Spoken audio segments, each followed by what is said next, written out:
Chica.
Hello, my trainer in this video is Han Plaz.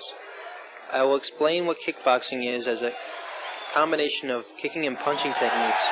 Also, it is about grabbing your partner and striking your opponent with your knees. It is a contact sport for pleasure or for contest. The difference between training for yourself and for a match is short combinations, more action and reaction, more contact, and conditional preparation for a match. Combinations and counters do not apply in the ring. It's more like a technical chess game of short attacks and counters. If you do it just for fun, it is a realistic approach to the truth and will benefit your body and mind with timing, conditioning, and achieving a goal. It will help you also with things in your normal daily life. In the next videos, we will show you the basics, but also the real thing up until the ring. Please remember that in one way or the other, the basics are so important because these techniques always come back at you. In this first video, we will show you some punching and kicking techniques, and these will be explained how to use these in a correct way and with simple combinations. Our special attention goes to the techniques, balance and footwork, and basic stances. These will be trained on the heavy bag for distance and coordination. Every training we start with a warming up, jump rope, shadow boxing, running, and flexibility exercises.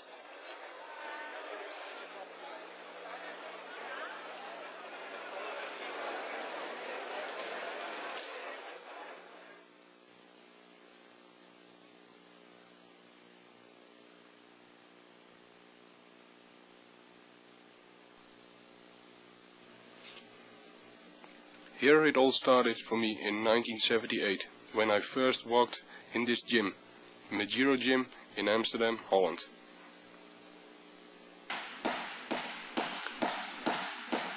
Like with all sports, we start with a warming up.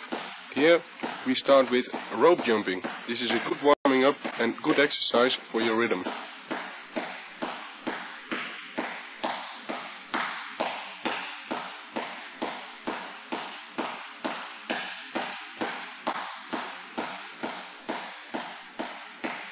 Rope jumping can be practiced for 10 to 15 minutes or even 20 to start off your exercises.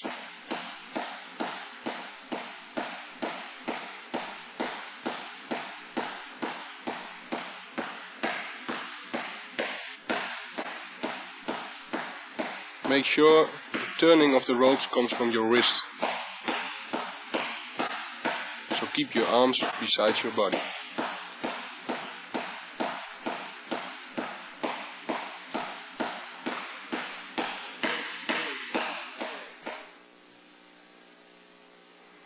After the rope jumping, I start with loosening up my neck by moving it 2 times to the left sidewards and 2 times to the right sidewards. After that 2 times forward and backward. Then we make a big circle movement to the left and to the right, so the neck is free to move every direction.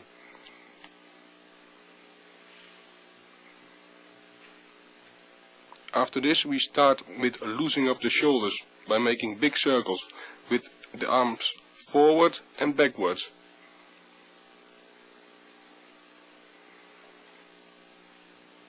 The hips for the kick and knee. I rotate the lower body with stiff leg to the left and right.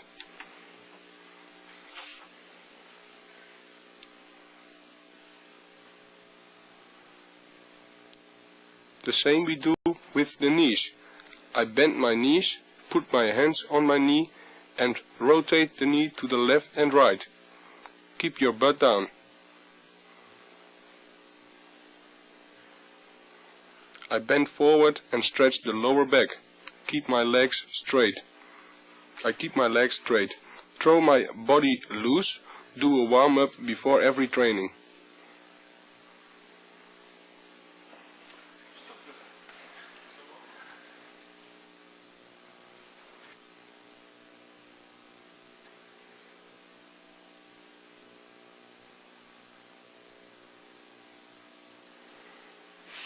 I have one basic fighting stance, with my left foot in front and my body weight is in the center, at all times. My hands are next to my body, and my other hand is next to my chin, and my left shoulder is forwards. From the side you can see that my legs are slightly bent, to have a good balance, and my weight is in the center, so I'll be able to step forward and backwards, to the side, and still keep my balance and the weight in the center.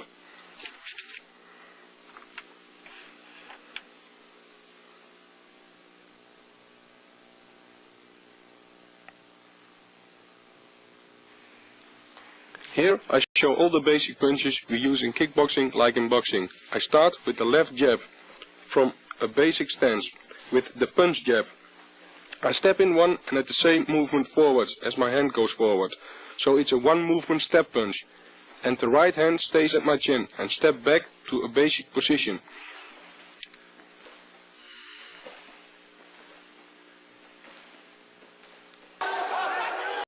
Here you can see the left jab in a fight.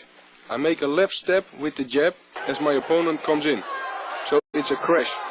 I step in but also back to make distance again.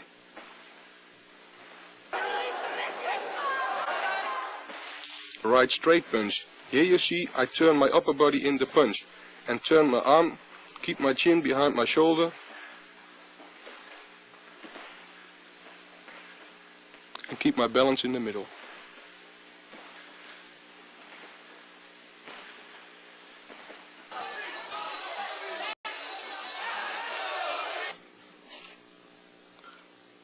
You see I step in with my left leg and throw my body in the right punch. But forget to keep my left hand by my chin, but step good back to make distance after the punch.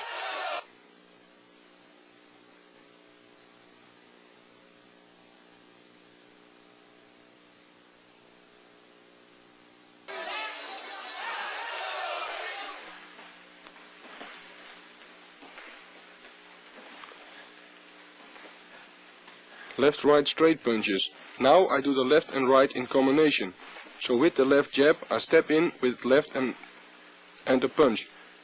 As my left arm goes back to my chin, my right punch comes in and put my hips and shoulder in the punch and turn on the ball of my feet and step back to a basic position.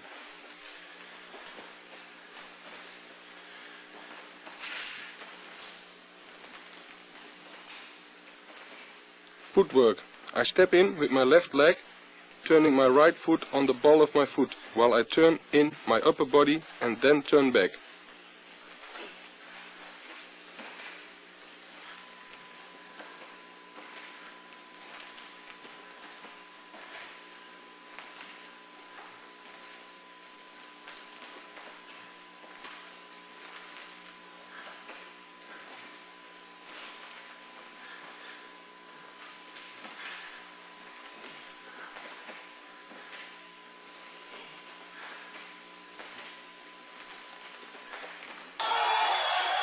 Here you see making a not so perfect left hook, while I'll step back.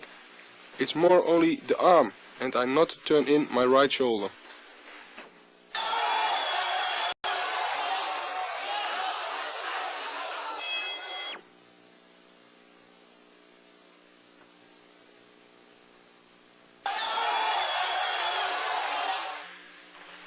Right hook.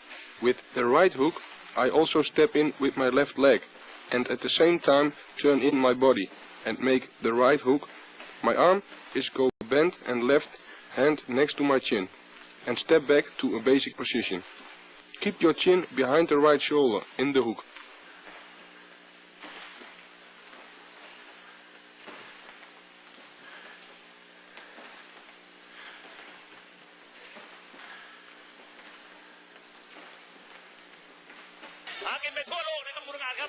In a slow-mo, you see I make a fake left jab. Step in with a hard right hook. My whole body is in the hook, not only my arm. And step back and make distance to make another right hook.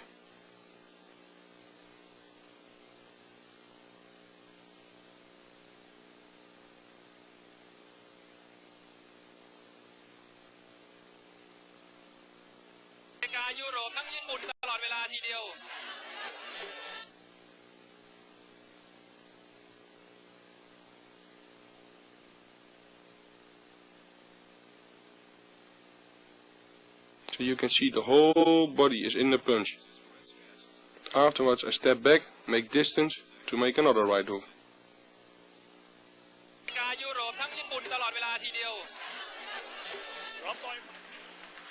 Left uppercut. I stand in with my left leg, turn my right shoulder in and turn back with a left uppercut.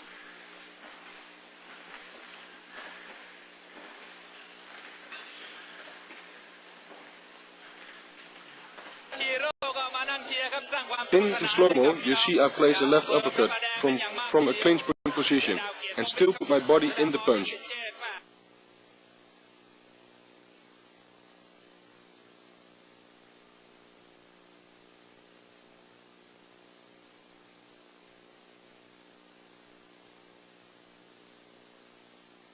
So you can see the shoulders and the body is behind this left uppercut.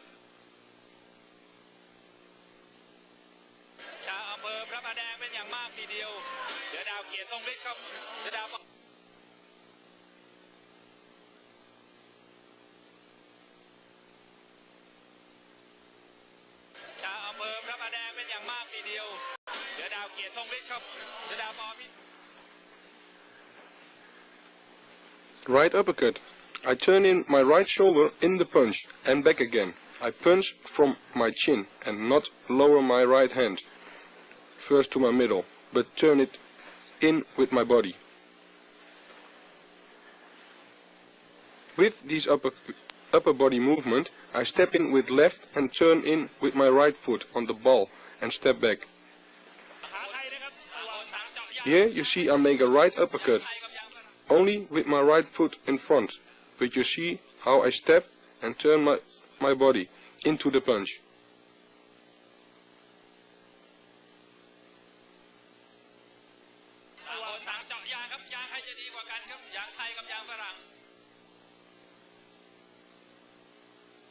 So I step, turn in the body,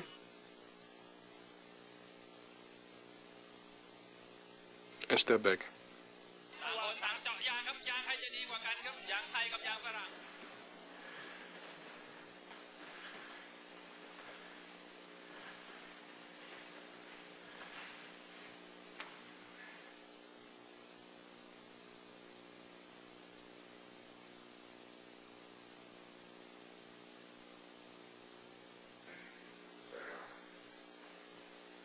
Here I show how to step with every punch. That's very important if you want to make more punches in a combination. Then you have to step with every punch to keep balance and distance.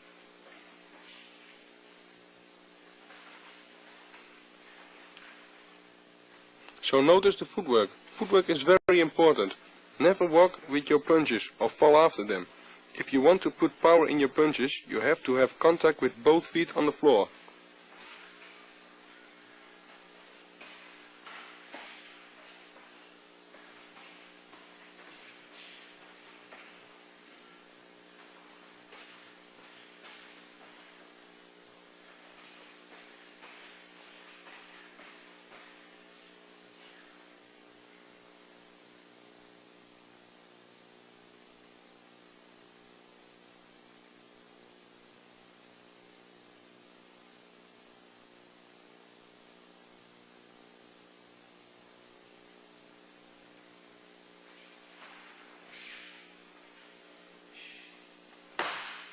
Here I show all the punches, but now on the back. My former trainer Jan Plas is holding the bag, and he counts for me, so he controls me. You see, I have to step forwards the bag and from the bag. I put my body in all my punches, by turning my body in the punches, and not punch only with my arm.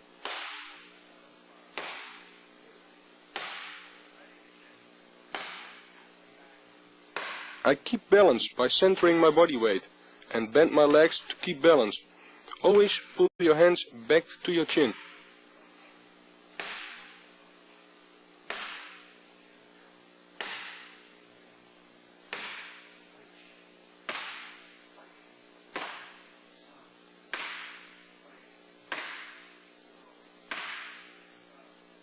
Notice how much power there is in the punches.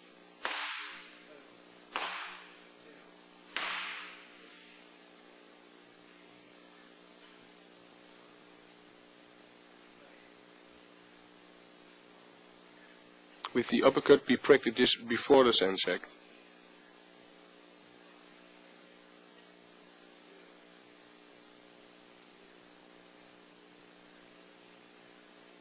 Notice the little steps in between, which makes it a powerful punch.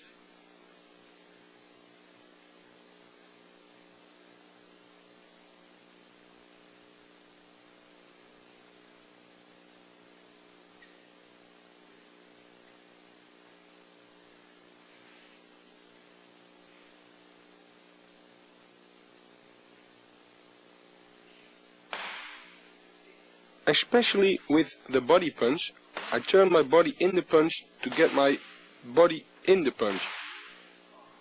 So step forward the back and turn my right shoulder to the back. Bend my upper body a little bit and put my weight on my left leg. I turn back and stay with my body low.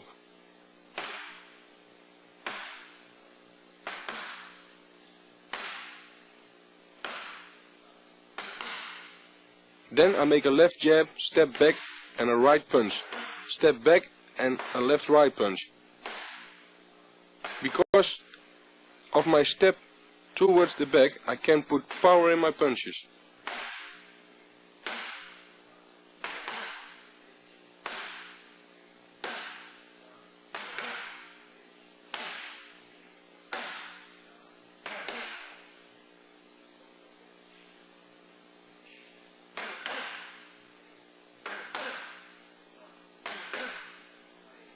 Now I am making a left jab and a right hook, and later a right punch and a left hook. In both combinations I step and turn my body in the punches.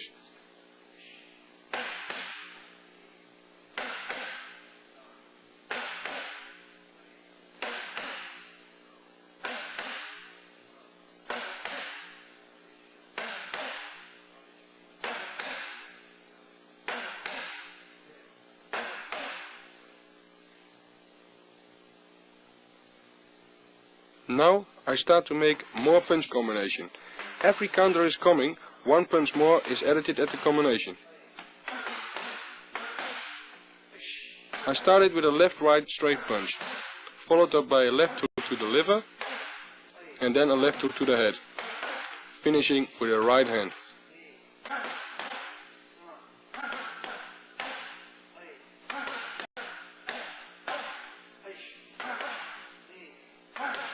Notice how I step back in the basic position, keep my balance in the middle, and so I can punch with full power. When we're at the end of this combination, the trainer Jan Plas is speaking to me that we have to speed up and giving more power in the punches.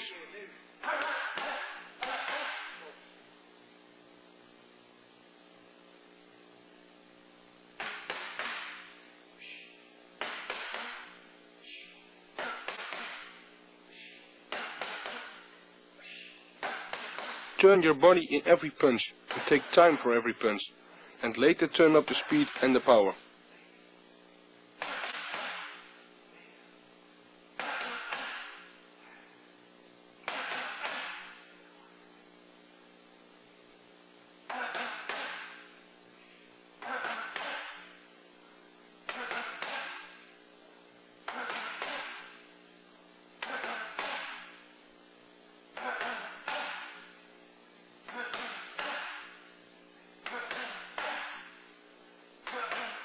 we see a left-right straight punch followed up by a left liver punch.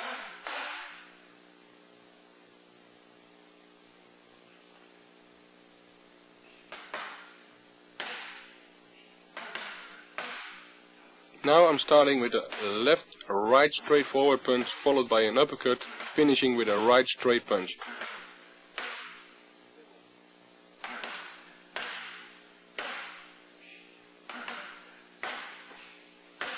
Now we are doubling the right punch, so we see a double punch.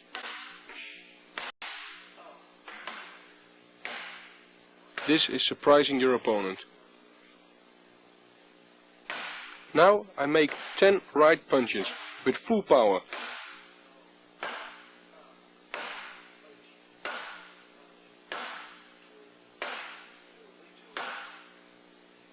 The same I do with the left hook.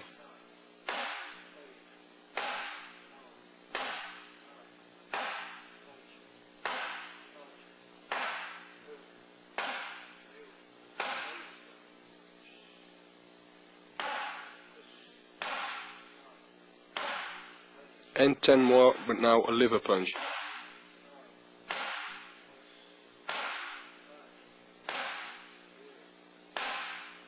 For all these punches you take time, but make them with a KO power. Here you see some punches with KO power.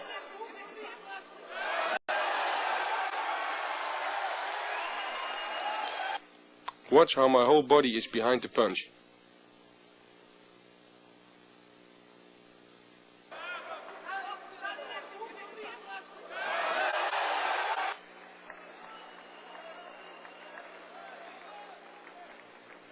You can see I'm with both feet on the ground while giving the straight right punch.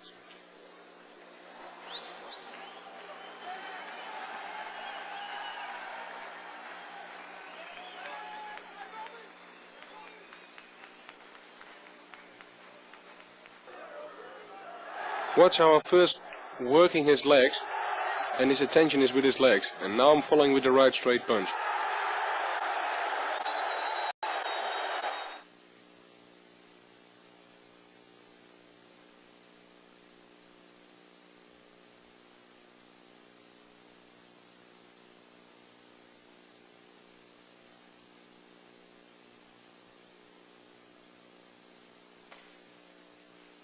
Knee techniques. Now you can see my former trainer Jan Plas is holding the bag a little bit backwards, so I can place the knees on the bag. I make a right punch to the bag and make a step in between, and a left knee.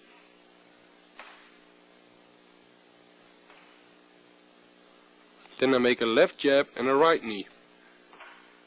With the jab I make a step forward the bag, and with the knee I pull my left arm in front of my face to block.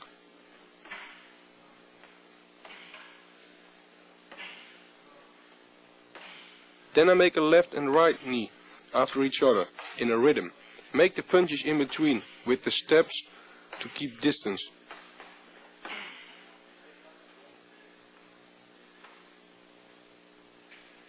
Now I'm grabbing the bag and make the knee from the outside to the bag.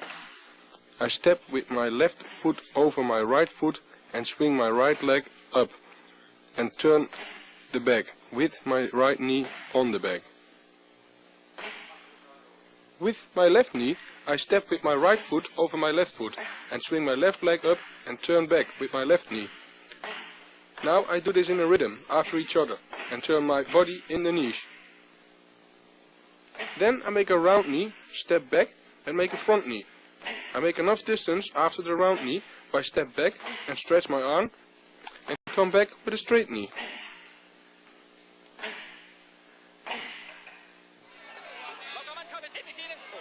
Here you see some knee in a real fight.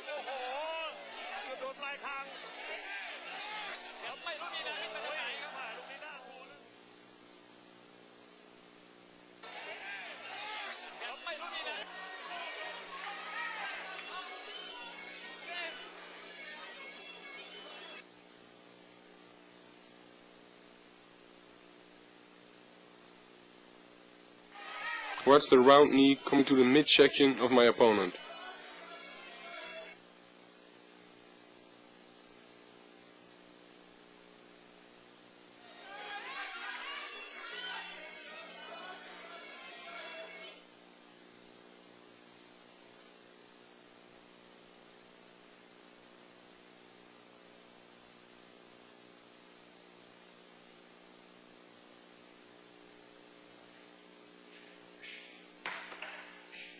We use in kickboxing not only the normal front kick, but most of the time a push kick.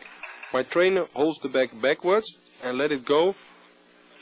On that moment I lift up my knee to my chest and push the bag away. This kick is to keep your opponent away from you. I do this left and right. Later on I do this in a rhythm after each other.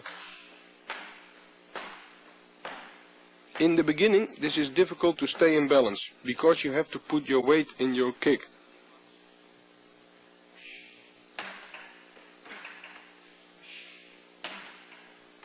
Now I make a left push kick and a right knee. After my push kick I put left in front and step in with a right knee. You see, I don't pull my left leg too much back for my distance. The same for the right side.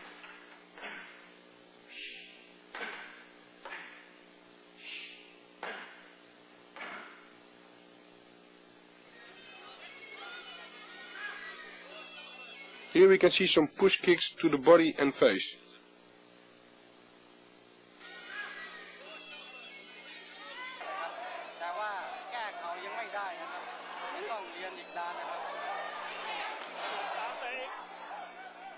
Here we can see it's almost a sideward kick straight into his face.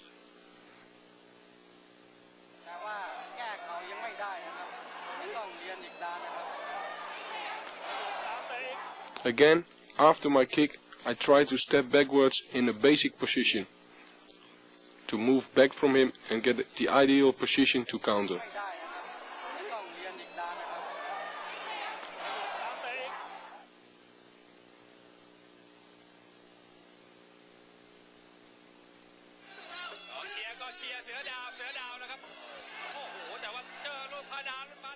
Here I'm giving a left front kick into the face of my opponent.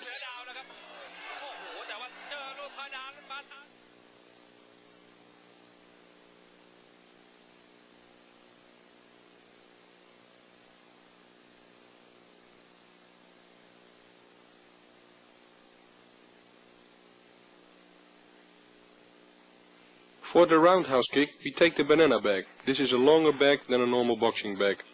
I make a left jab, step sidewards and forwards to the bag with my left leg, not straight towards to the bag. I kick with my right shin on the bag and pull my left arm for my face to block. For the left kick, I make a right punch and step in between, not straight towards the bag, but now to the right, to put your body in the kick, and kick with my left shin on the bag. Now I pull my right arm for my left face to block. Then I make left and right kicks in the rhythm after each other, with the steps in between.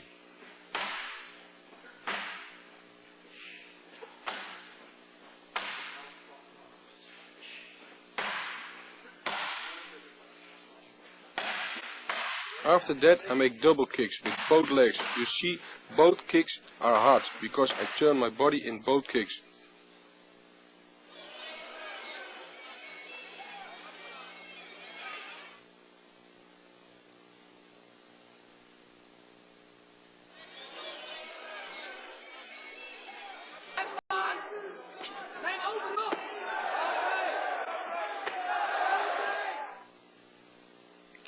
After the front kick, I'm countering with a right punch to the head, which makes his defense go up, and I'm countering with a body kick.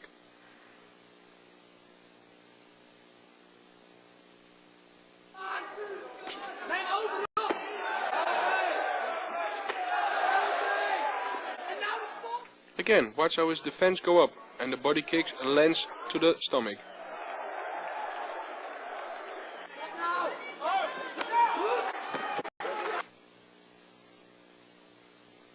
course, the body kick can also be used to stop your opponent from coming forward.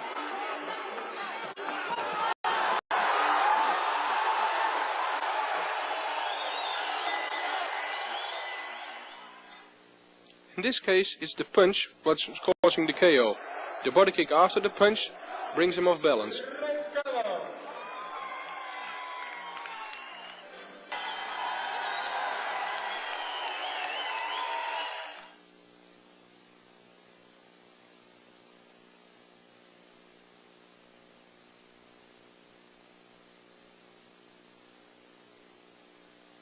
With the high roundhouse kicks, I keep more distance. I make the left jab and turn on the ball of my left foot. Lift up my knee in a circle up and stretch my leg, not complete, when hitting the bag. The power is in turning my body with an explosion, not in my leg. With the left high kick, I make a step in between and turn on my right ball of my foot. Lift my knee up, and in the turn of my body I stretch my leg and kick. Step back to a basic position.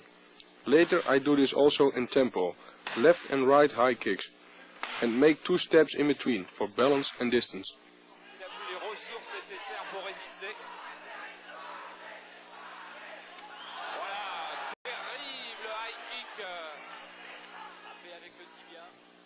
Watch how my shin is hitting my opponent.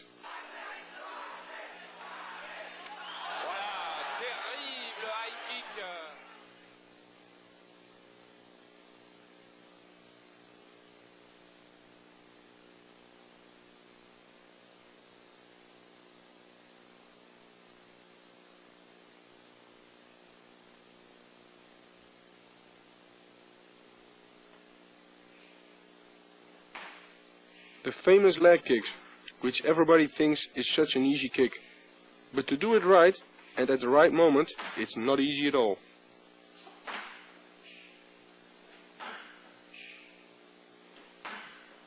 I make a left jab, step with my left leg sidewards towards the back and turn my lower body into the kick.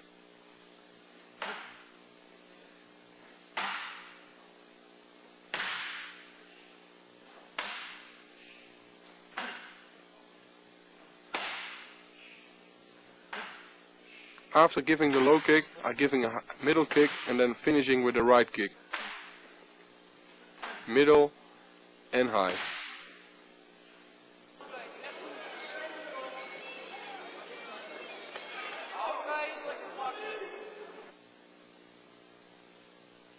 Watch the little step in between, which makes it a very powerful low kick.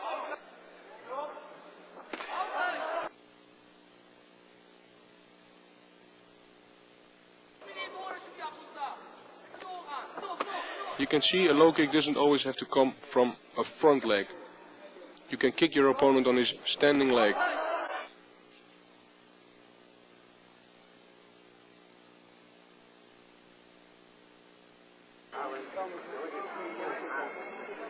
In this case it is given on the front leg.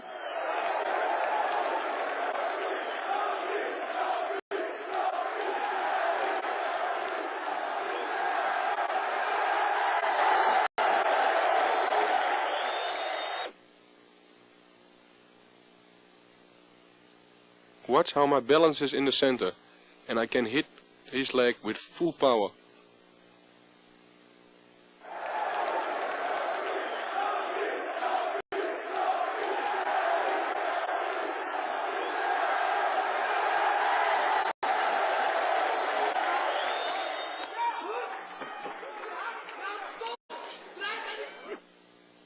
In this case I'm stopping off my opponent by giving him a right kick to the body.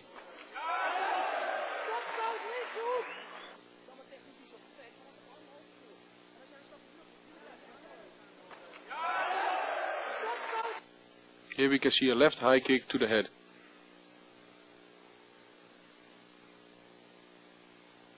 Qui recule donc.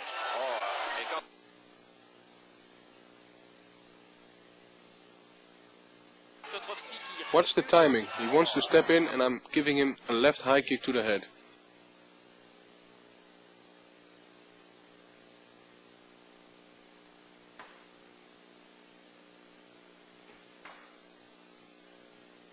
Here I show why you have to step sideways, forward to the back or your opponent, and not straight towards the back or opponent. If you do step straight forwards, the back, you will not be able to turn and put your body in the kick. This counts for all kicks.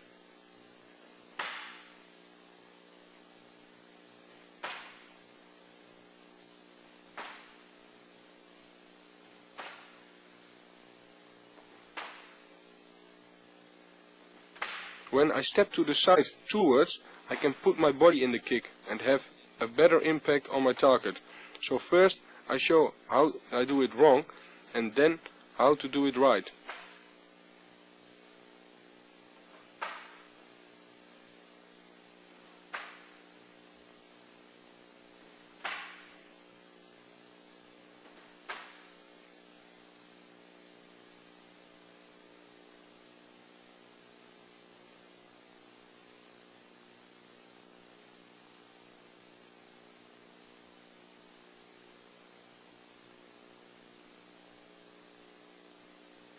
Now I'm building up a combination. I start with a left jab and a right leg kick.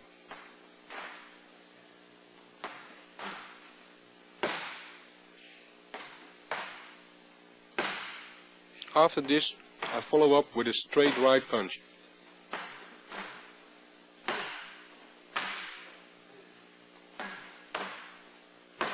As the series gets longer, I follow with a left kick to the body.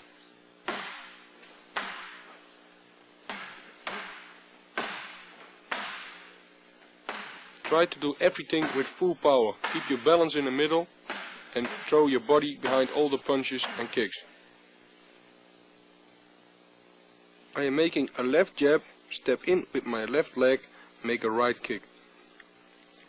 Turn my body and leg back and take a step in between and make a left body kick.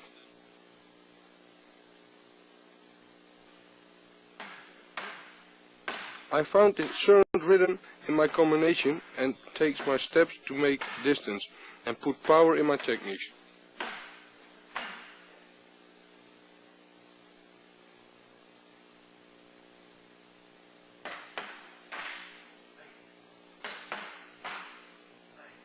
Here we can see a right left, right high kick combination.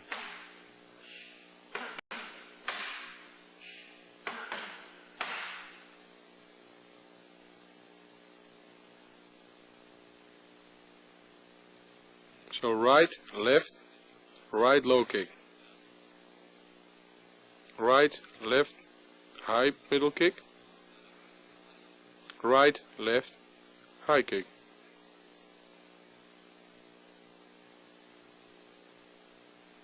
Left, right, left kick. Left, right, middle kick. And a left, right, high kick.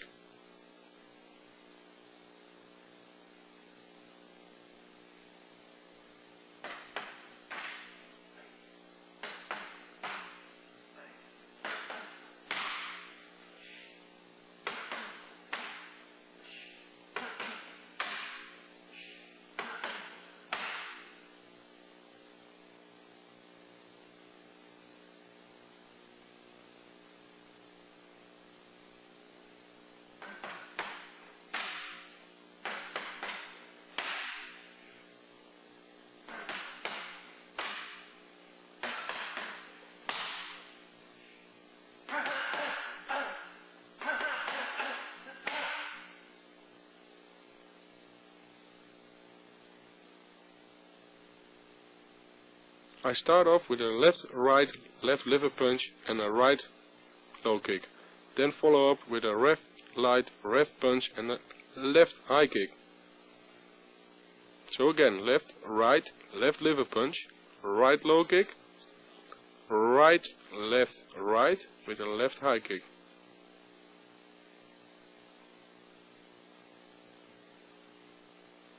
Again, watch my basic position and my balance in the middle at all times.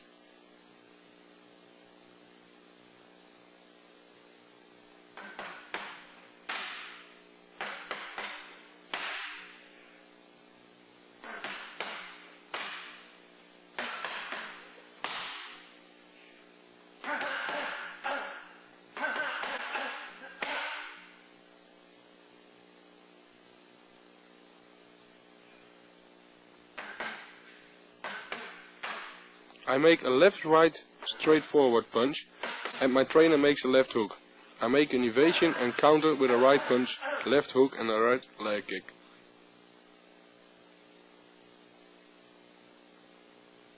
Watch, my trainer makes a real left hook, so I really have to make the evasion for the punch by bend through my knee and go under the left hook through. And counter with a right punch, a left hook, make a step to the left and make a right leg kick.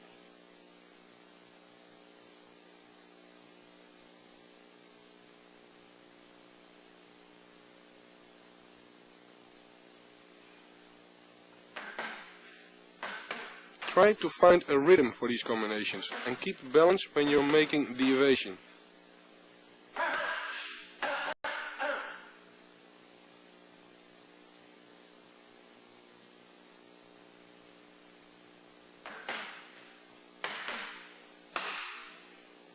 I make a left-right punch, my trainer makes a right hook, I go under the hook through and make a left hook, a right punch and a left body kick.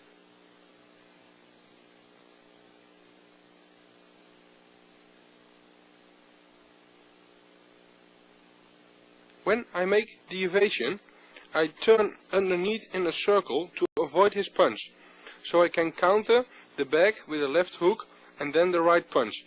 I step in between and follow up with a left body kick.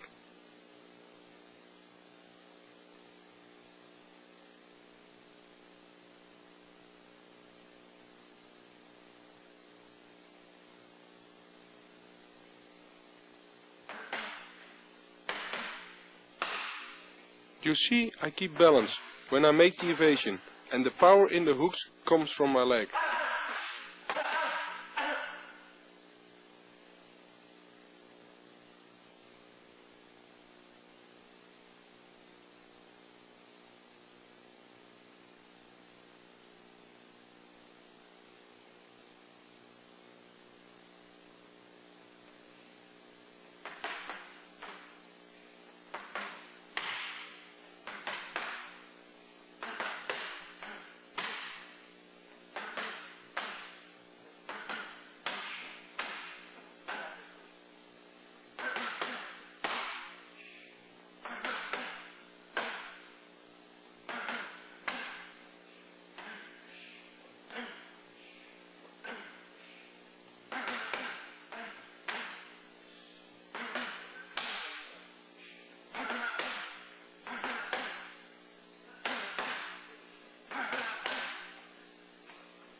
Now we come to the point what kickboxing is all about.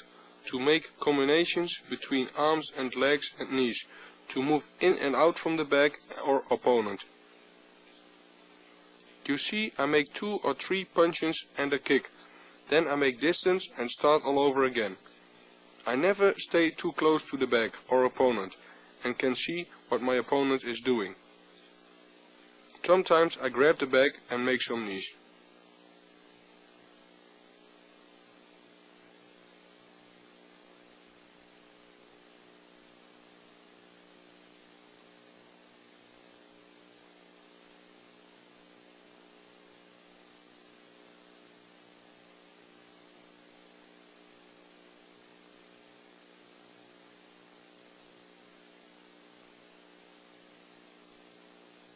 Watch how after each combination or technique I return in the basic position. I'll keep contact with the floor at all times.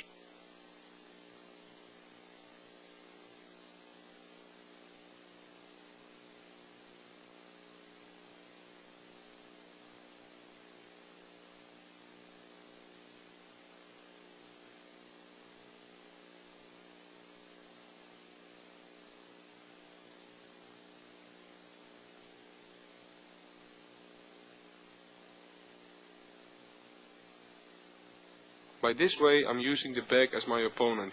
I turn him to the left and to the right and creating openings to give my knees.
We practice these rounds normally for 3 minutes.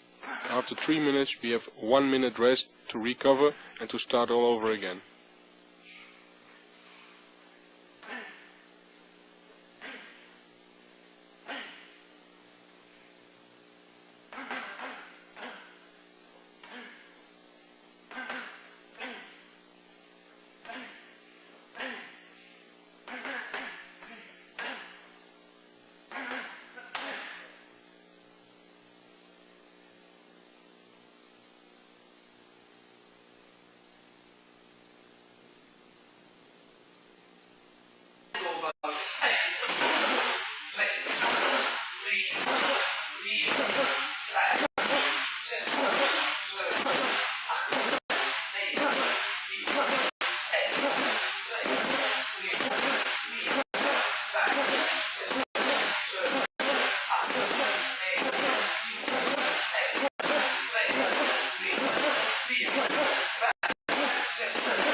Training in a group will push you to the limit.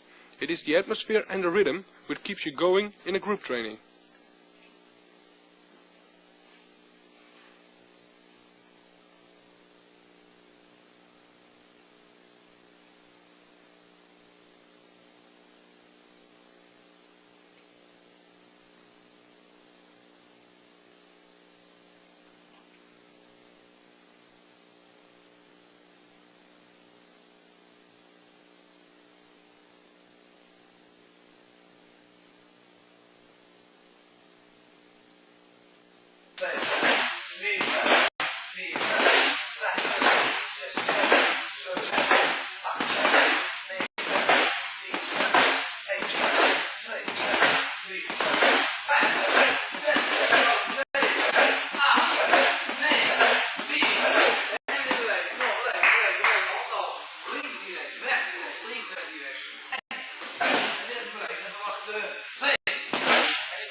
Hey!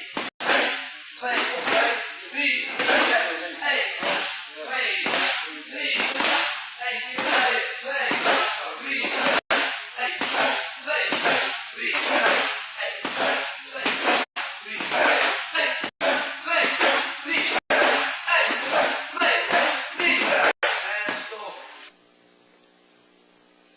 Manhart is controlling the rhythm by yelling and counting. Back training in a group is good to build up stamina and conditioning. I wish you good luck with this tape and hope it will improve your training skills.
What is clinching? Clinching is when you're grabbing your opponent around his neck and he's also grabbing you. The purpose of clinching is to try to move your opponent into the right position and place a knee technique. The more you pull your opponent off balance or onto his wrong leg, the easier it is to set up a knee technique. Clinching is often used in slowing your opponent down or interrupting his rhythm. It's not only about power, but also about the combination of timing and power and other skills. It also involves very heavy conditioning. It's therefore very important that you use the power of your opponent as well. You can also use the knee techniques without the clinching as an attack or as a counter.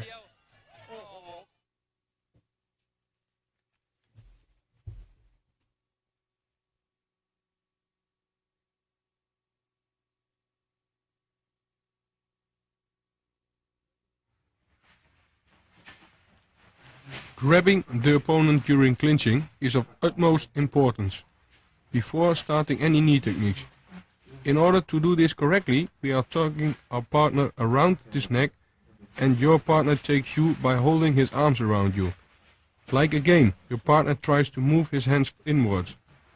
With your hands in an inward position, you have an advantage. In this position, you can move your opponent more easily and bring him off balance. This is done by giving short, powerful jerks on your partner's neck.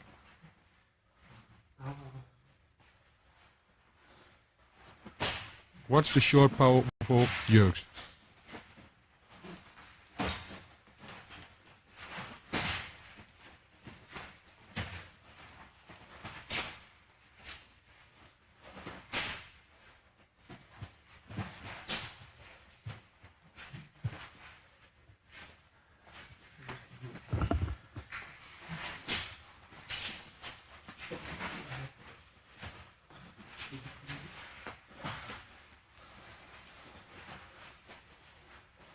It's like a game, coming inwards in an inward position with your hands.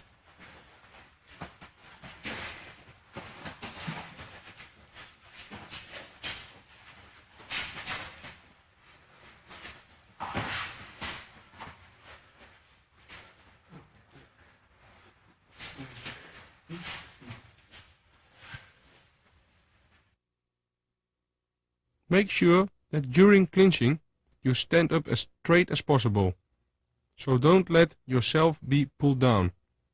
By practicing this, you will enforce your back and neck muscles. Again, start slowly. Also, the footwork is important in order to remain always in balance. In order to avoid off balance, make only short steps and stand as close as possible to your opponent, so you will give him no space for a knee technique.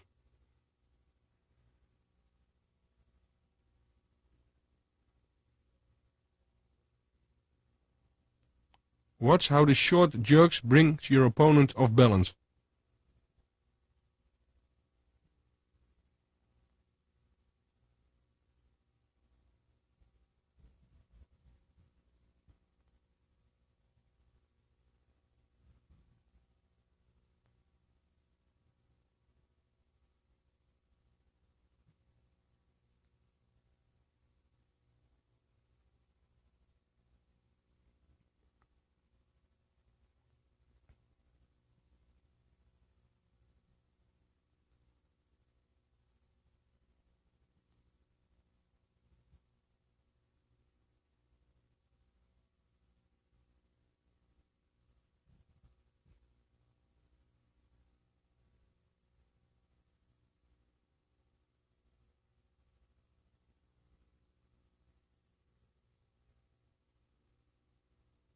Watch my position. I stand up straight, move inwards with both arms and then grab his neck.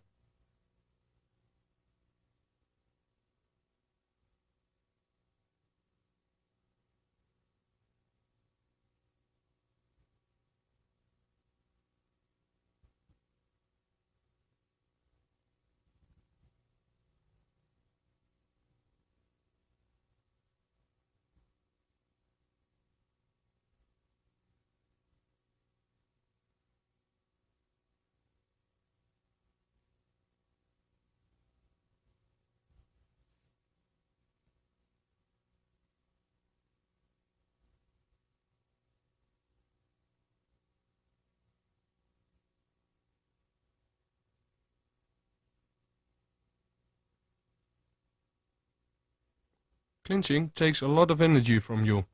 As in regular boxing they rest, here we're just starting.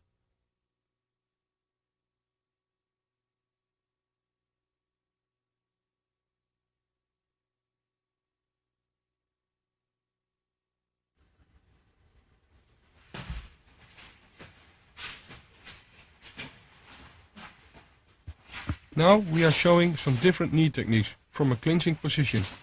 For example, the so-called left and right round knee.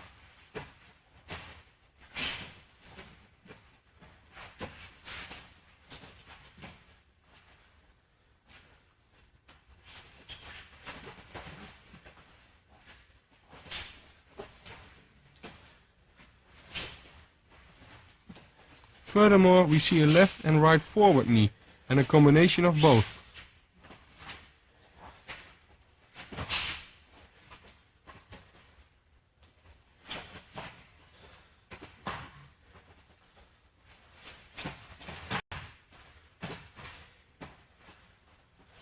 Now we can see a right round knee followed up by a front knee.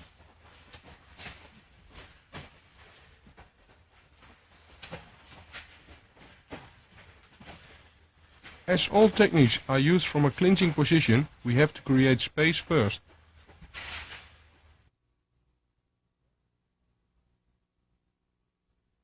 Grab your partner with your hands in an inward position around his neck and step with your left leg over his right foot.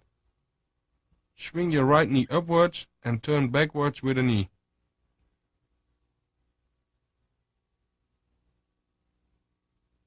You have to hold your opponent firmly. You hit your opponent's ribs with the sideward knee.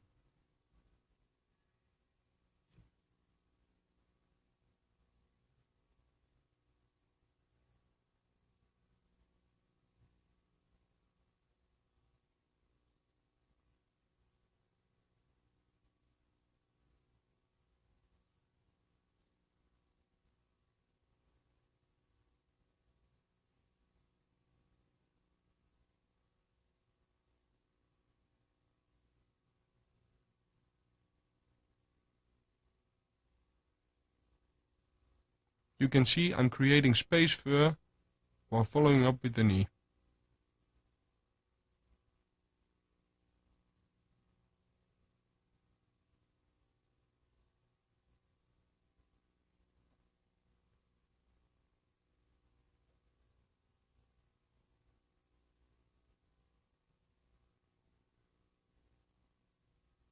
Watch carefully how close I am with my partner. Then step backwards, pull his neck and come in with the front knee.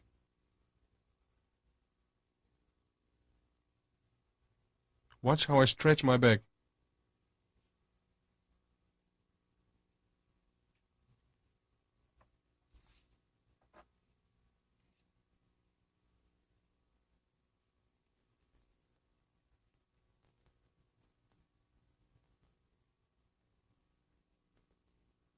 With this right forward knee, you are again in contact with your partner and you push again your elbows to the chest of your opponent. Move your right leg backwards and stretch your arms. Move your left leg and give a forward knee.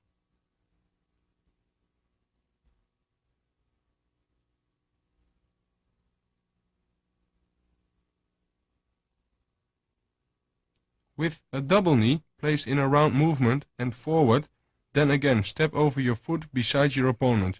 Place a right round knee. Join and make a step with your right leg and finish with a right forward knee.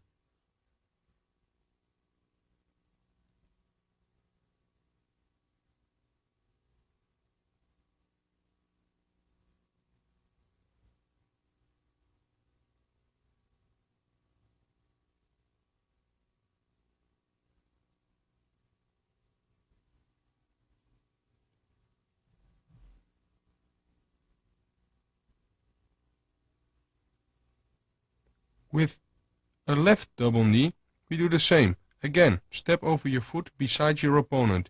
Make a left side knee, join, step backward, stretch your arms, and come back with a knee. And clinch your opponent again.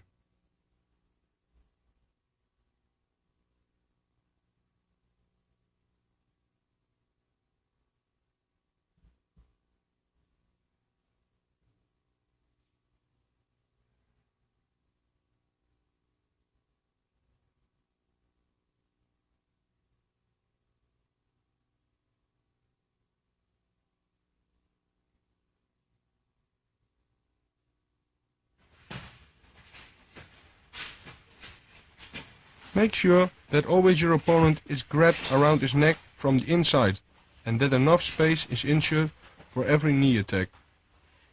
Don't jump, keep contact with the ground, at least with 1 foot.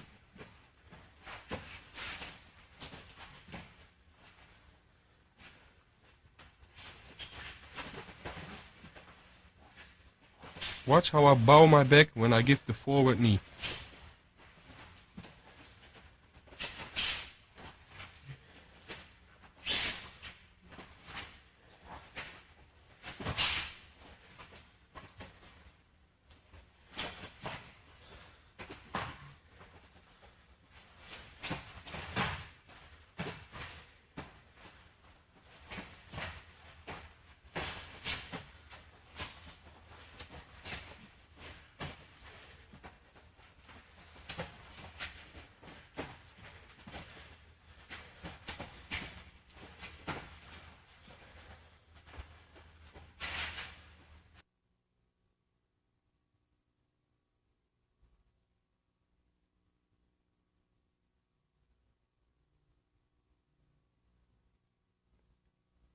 Make enough space for every knee movement. Again, step forwards, and this holds especially for a forward knee. Be sure that you throw your body behind your knee attack, so don't keep your back backwards.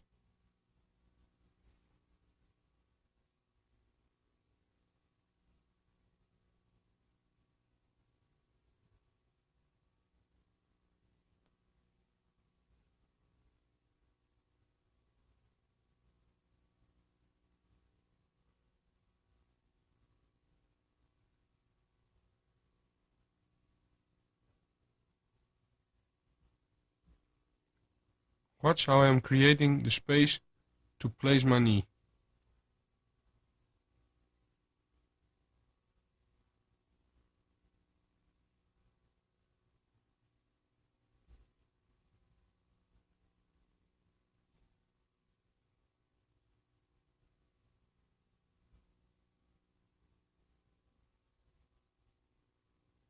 Make sure that your chin is locked between your shoulders and that you can't be hit by any counter punches, and stick to your opponent after each knee technique.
Watch how I close to my opponent. I clinch my opponent after giving each technique.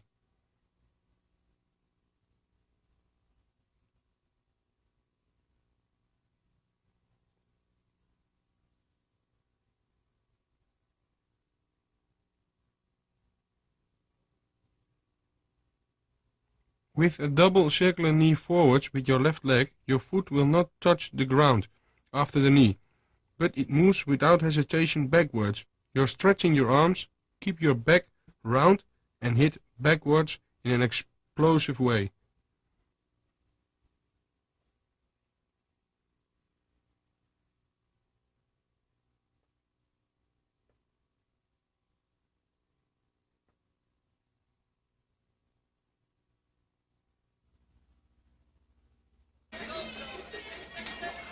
During this fight, I make 2 times a double round knee to the body. Although I don't hold my opponent but the ropes, I still make space by stepping backwards and placing a round knee.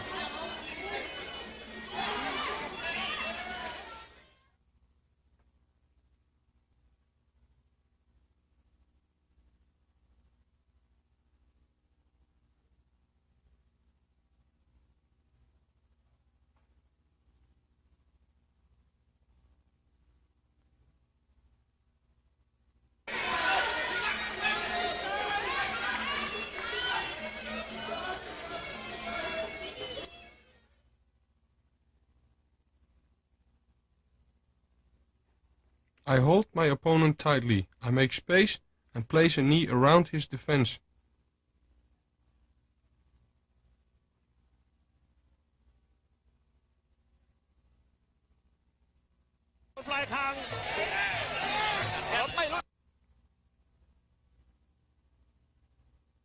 Again, we see a situation where I hold my opponent tightly, but now I make space and I place a knee to the head. This technique is only possible if you are creating enough space.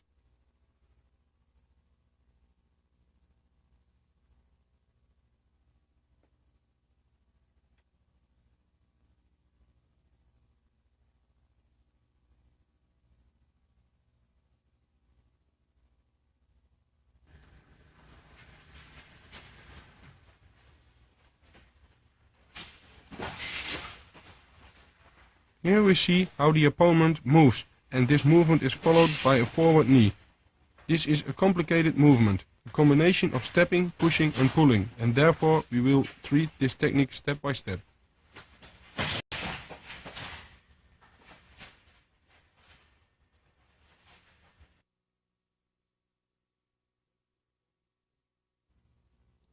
Grab your opponent from the inside and keep close contact.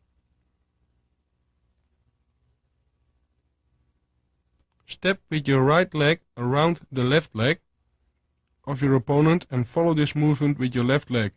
At the same time you pull with your left arm and push your opponent with your right arm and elbow beside you. Do this till your arms are stretched and then make a forward knee and afterwards have again close contact.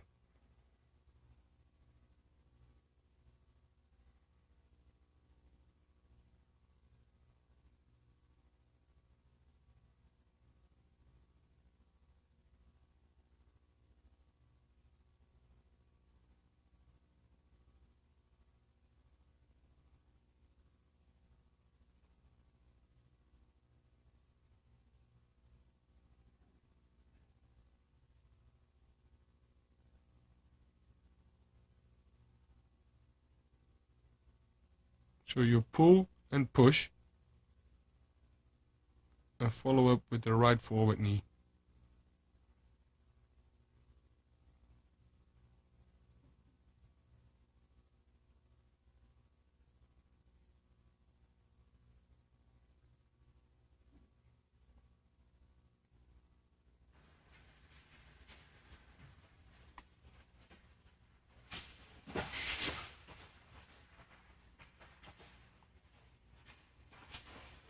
After experimenting a few times, you will notice that this movement is really very complex.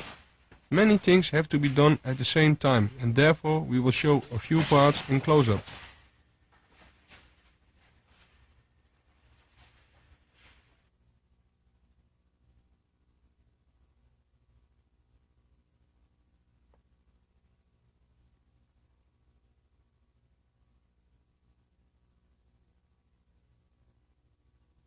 Be sure that you are in close contact with your opponent with your hands inside. Step with your right leg around his left leg, following by your left leg. Again, pull with your left arm and push with your right one, your opponent beside you. You have to do this in one single movement. With a strong, short jerk, you have to move your opponent in such a way that you create the ideal position to place your right knee in his solar plexus.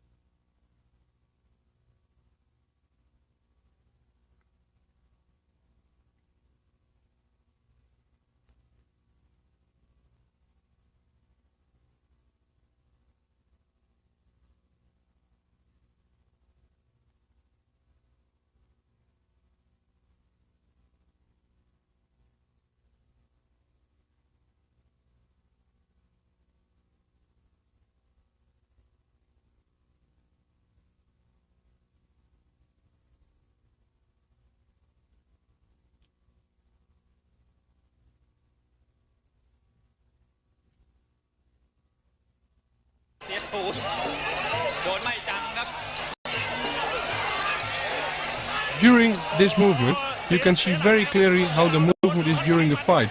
Especially you see the upper part of the body. Notice how I create enough room with my arms with the pull and push movement.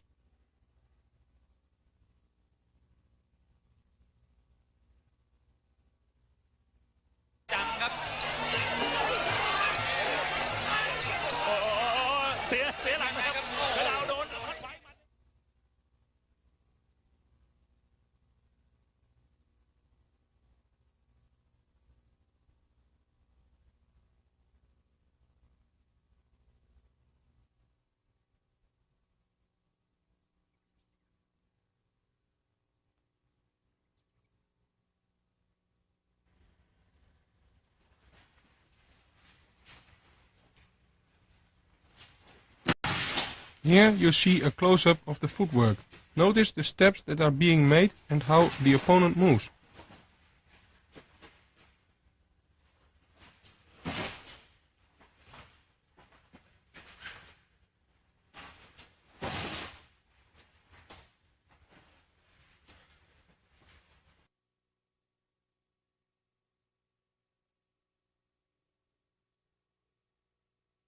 You have your left leg forward, and you make a step with your right foot around the left leg of your opponent. Join your left leg and turn at the same time your whole body around. Examine this carefully a few times. The movement of the feet is one of the important points of this technique.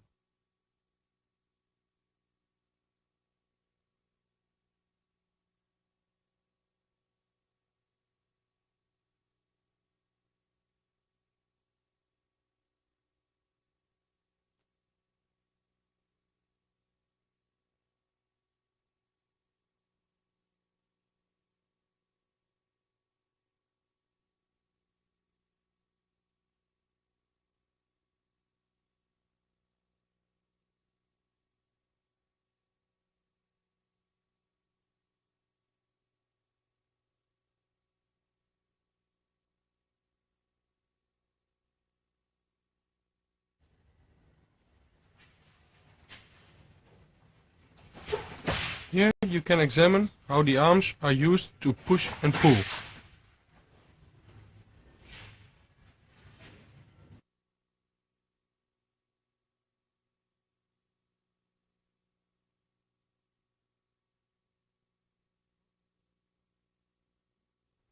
Watch the left arm. It pulls while the right arm pushes. In this way you move the upper body of the opponent.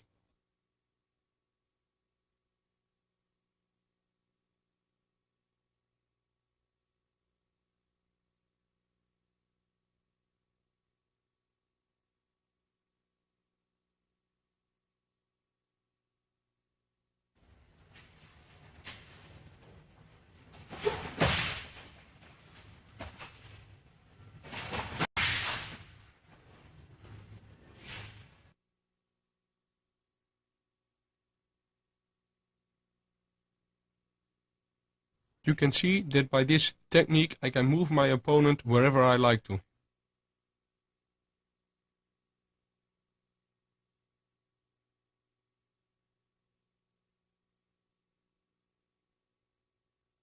as well to the left as to the right side.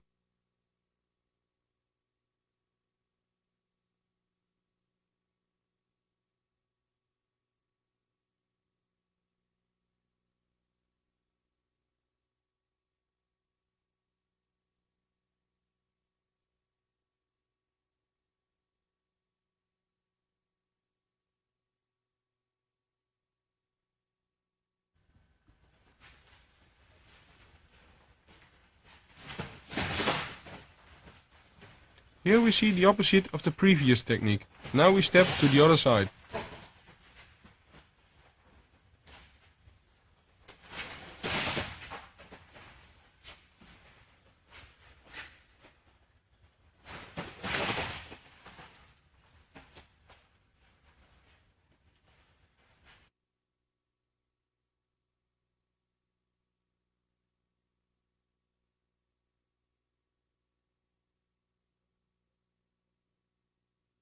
Now I step with my left leg around his right leg.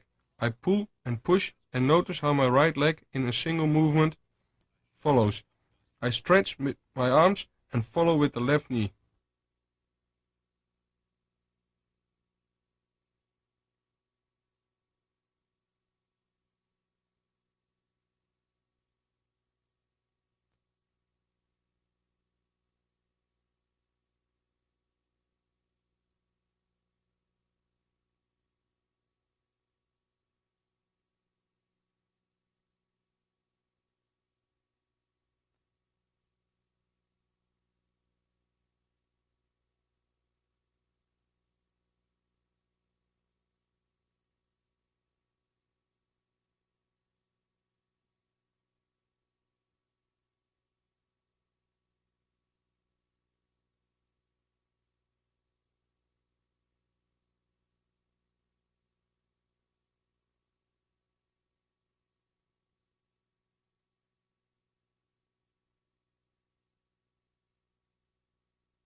Be sure that the total movement resembles a single movement. In this way the opponent has enough time to return into a stable position.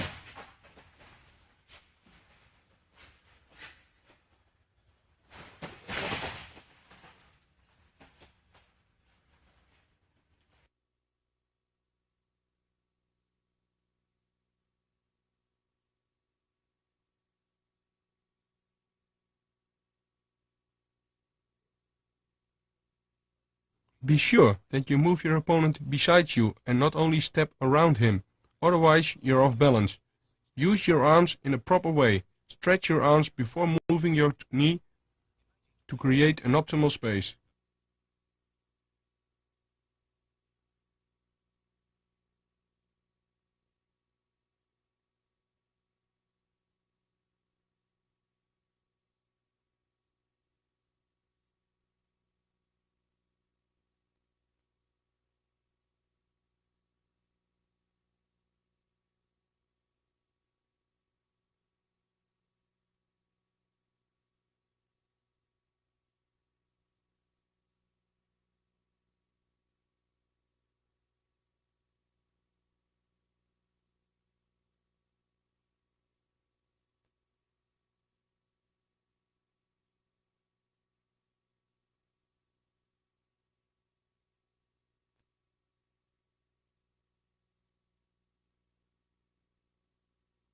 Again, after the technique, you clinch your opponent. You're as close as possible.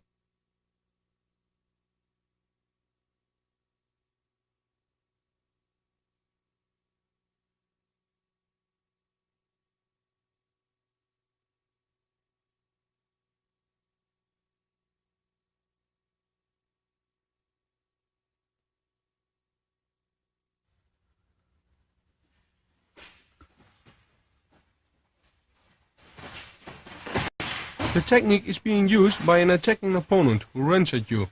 Now notice how the opponent is turned and moved.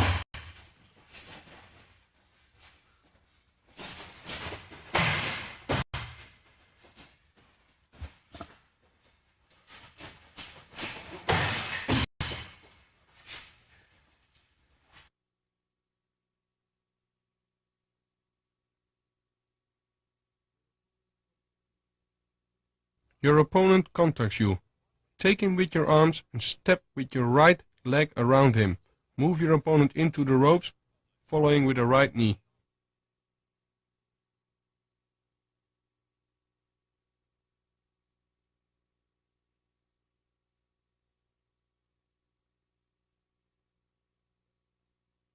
So step with your right leg around him, move your opponent in the ropes and follow with the right knee.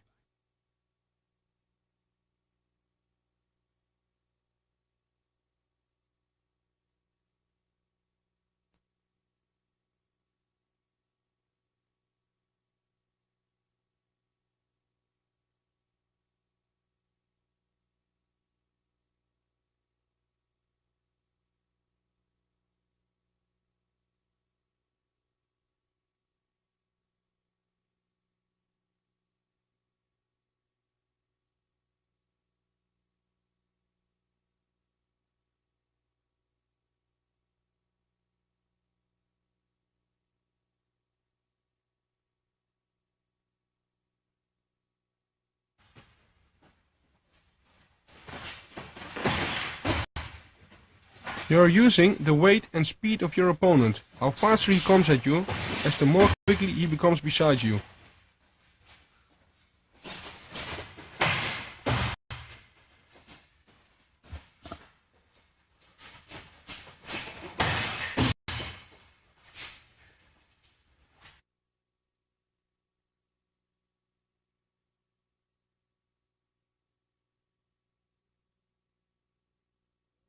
Take care that you step correctly around your opponent in order to move him, because if you keep staying on one place, he will contact you, and you are only able to clinch him.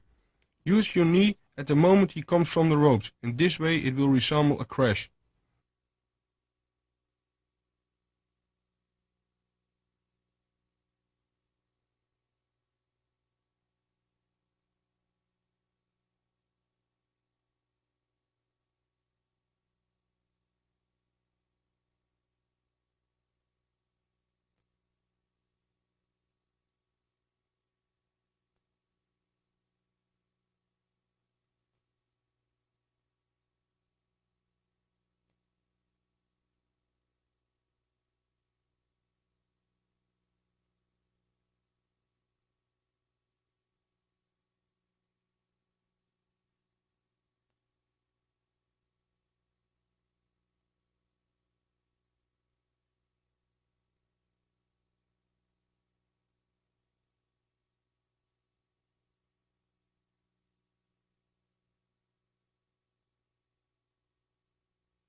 Again, your opponent runs at you. Now you are moving left and right and finally giving a knee.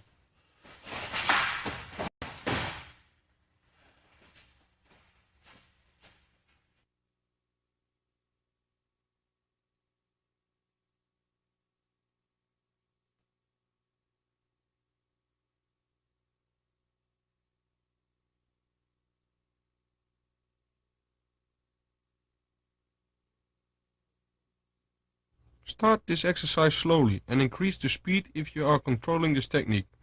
Again, the step movements are very important.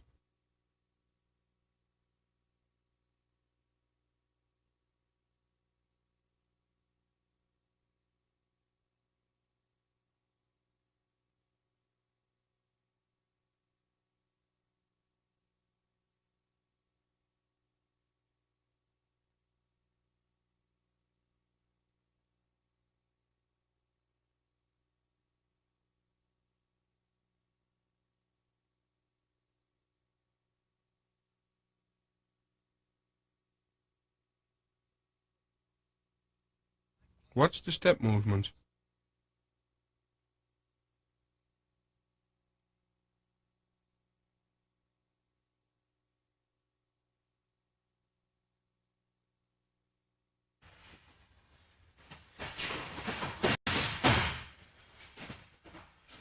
It is important to practice this exercise on both sides. The reason is that your opponent always has a weak side, where he is off balance.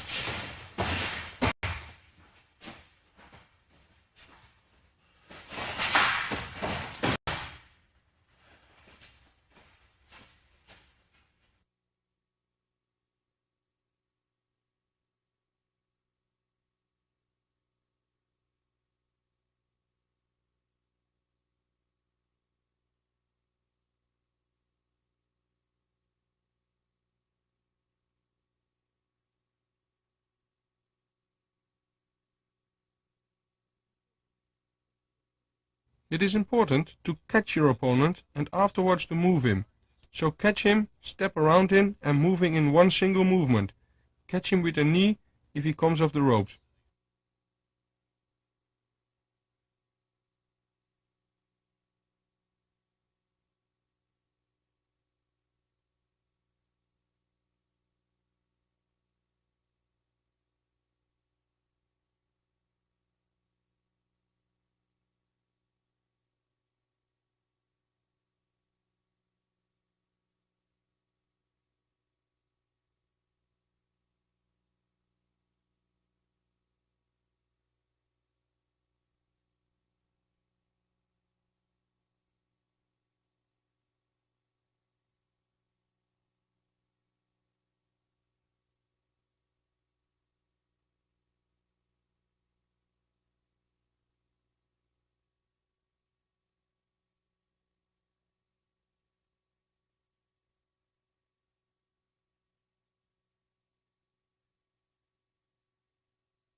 Here we see how you can create an opening from a clinching position if your opponent holds you from the inside around your neck.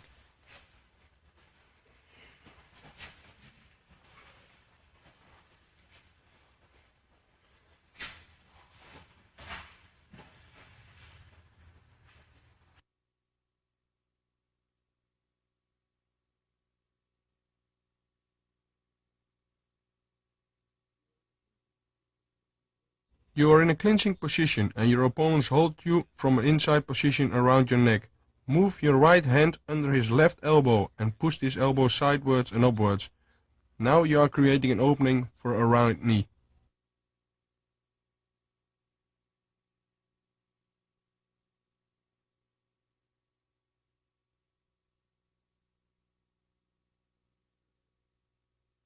So move your hand under his left elbow and push his elbow sidewards and upwards. Now you're creating an opening to place your knee.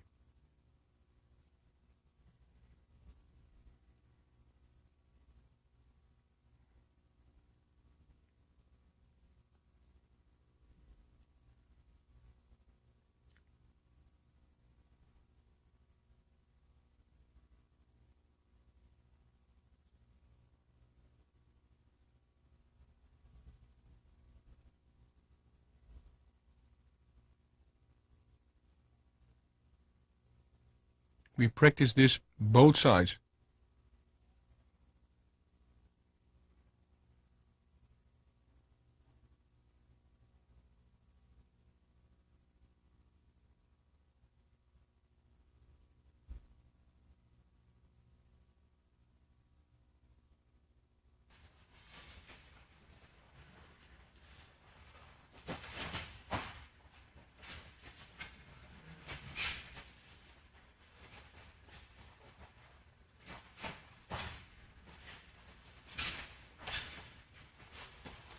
This technique applies for both sides. Therefore, train this technique also for both sides.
On the left hand side, you move your left hand under his right elbow in order to lift it upwards and to place a knee.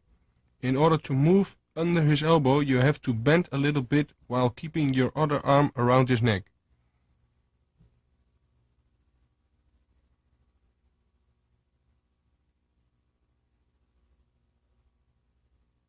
So bend and then push his arm upwards to follow up with your knee.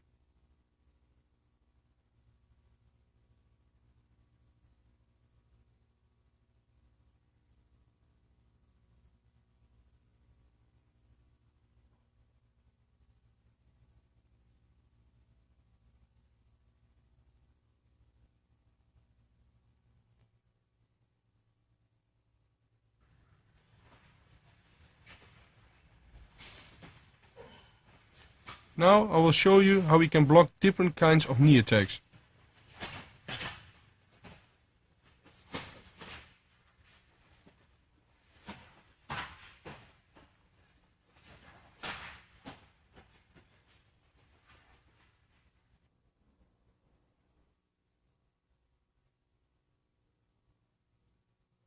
Your opponent places a left straightforward knee. This attack is blocked by placing your elbow in his thigh. The right knee can be blocked with your left elbow in his thigh.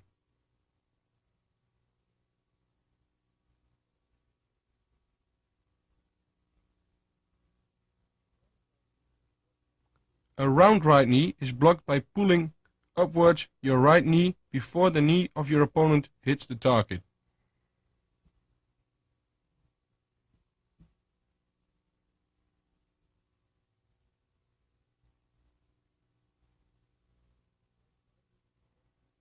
The round right knee is blocked in the same way with the left knee.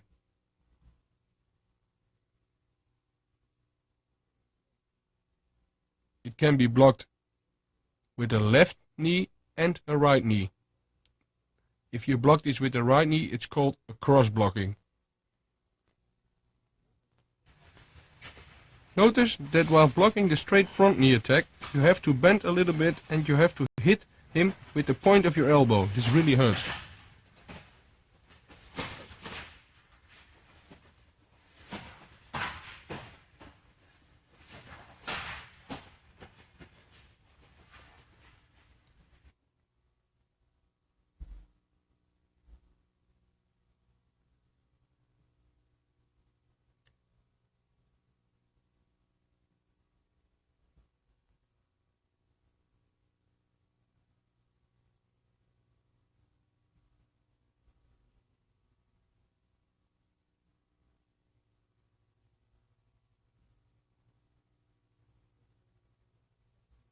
Just when your opponent attacks you with a round knee, you lift your knee upwards. Notice that this happens just in time to retain balance. Notice that this can be done with both legs.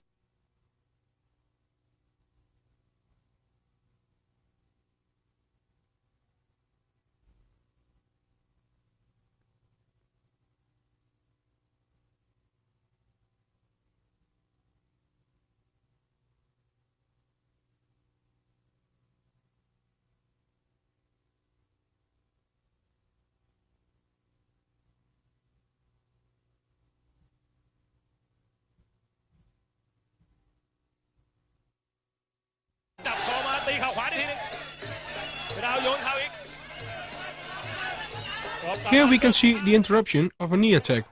I pull up my knee to block a knee attack.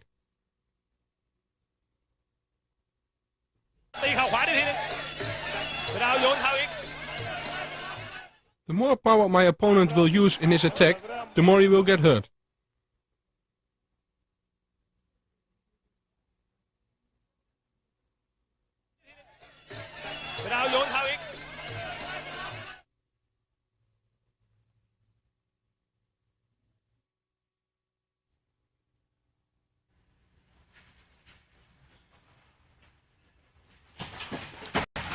This is a kind of defense from the moment that your opponent strikes with a round knee attack.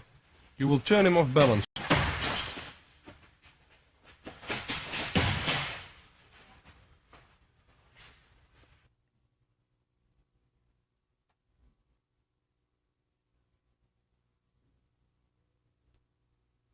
You are in a clinching position and your opponent wants to strike with a right round knee. At the same movement, he is lifting up his leg. You will step around his standing leg and you have to make a push-pull movement in order to pull him beside you.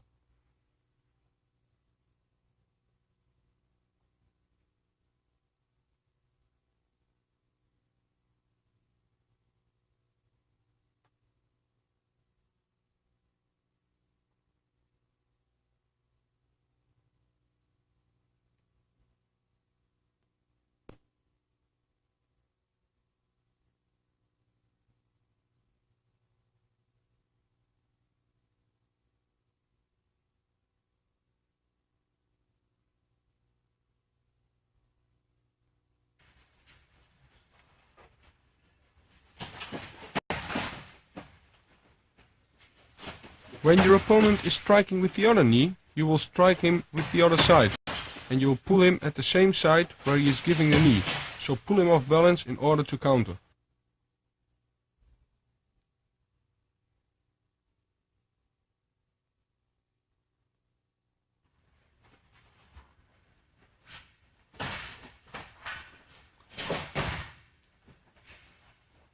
Your opponent attacks with a left straight forward punch. You block it with your right hand and you counter at the same time with a right low kick followed by a left knee.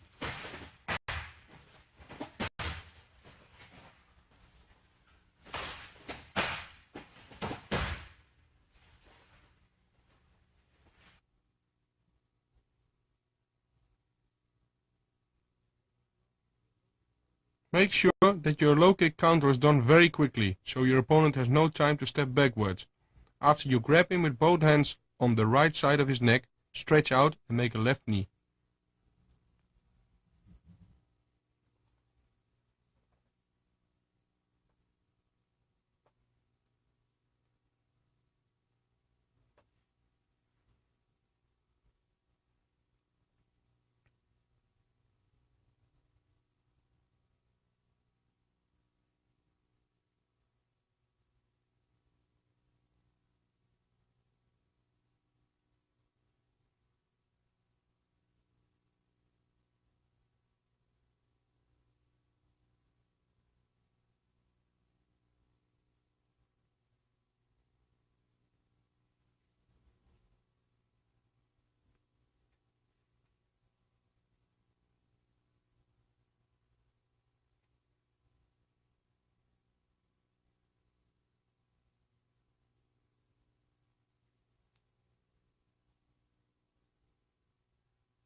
If your opponent stands with his right leg forward and attacks you with right jabs, you have to block with your left arm.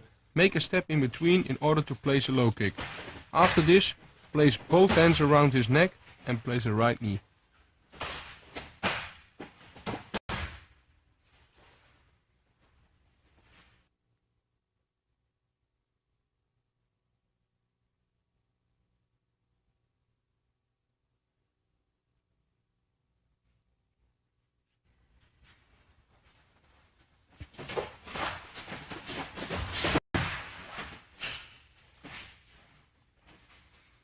This technique is used mostly by the Thais, grabbing the kick leg and push you in the ropes, and attack with knee techniques.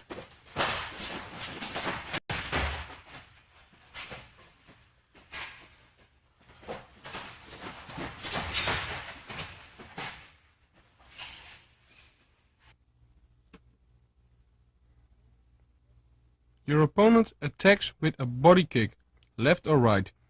You grab the leg on the moment it makes contact with the other hand. You push your opponent back to the ropes, and at the moment he bounces back, you attack with the knee.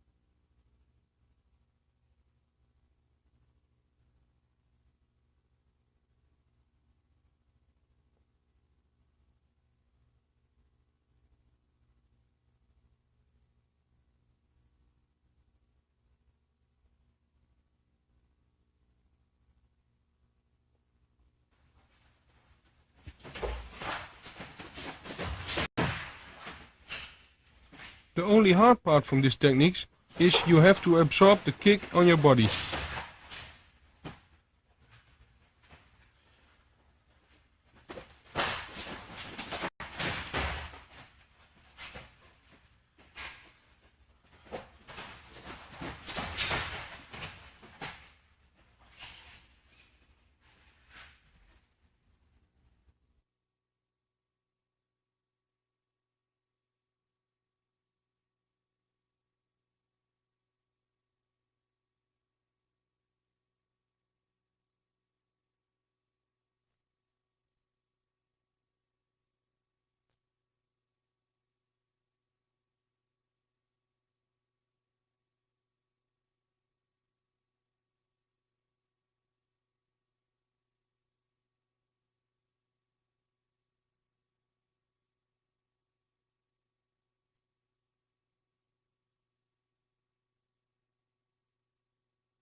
You can use the knee also as an attack after placing straight punches.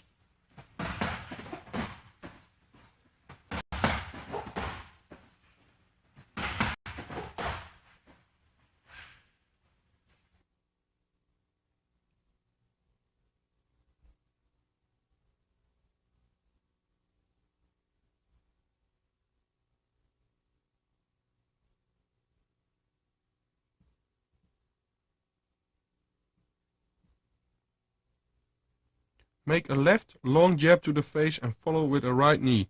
Make a good step forwards after the jab to make a good knee.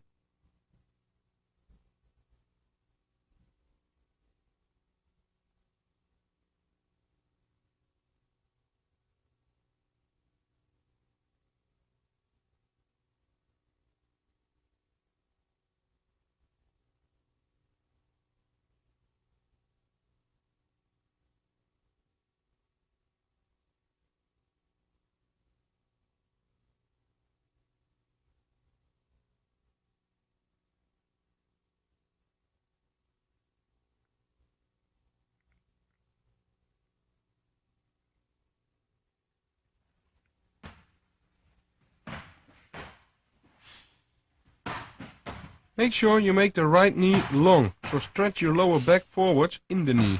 Don't keep your back behind and only raise your knee.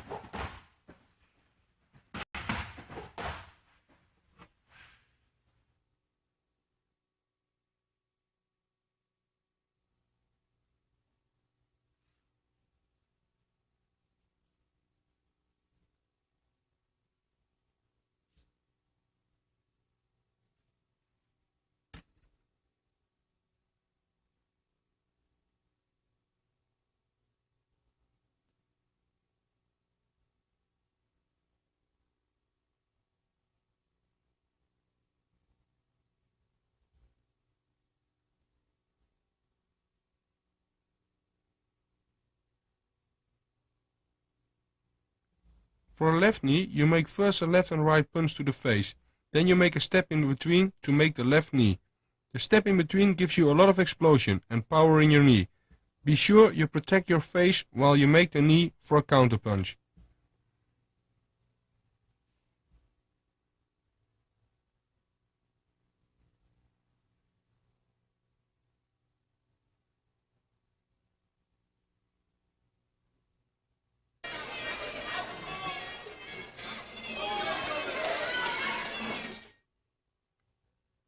Here you can see how I blocked the punch and grabbed with the other hand my opponent's neck and placed the knee technique.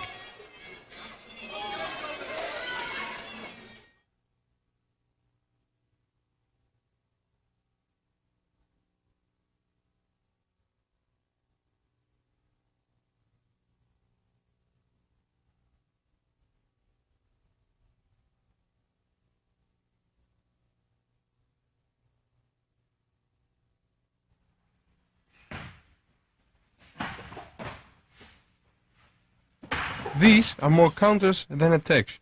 Your opponent attacks with a left or right punch, and we counter with a knee.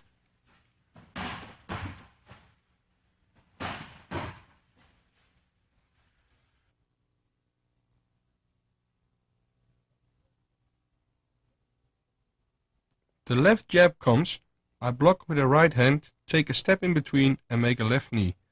Keep your face protected while you make a knee.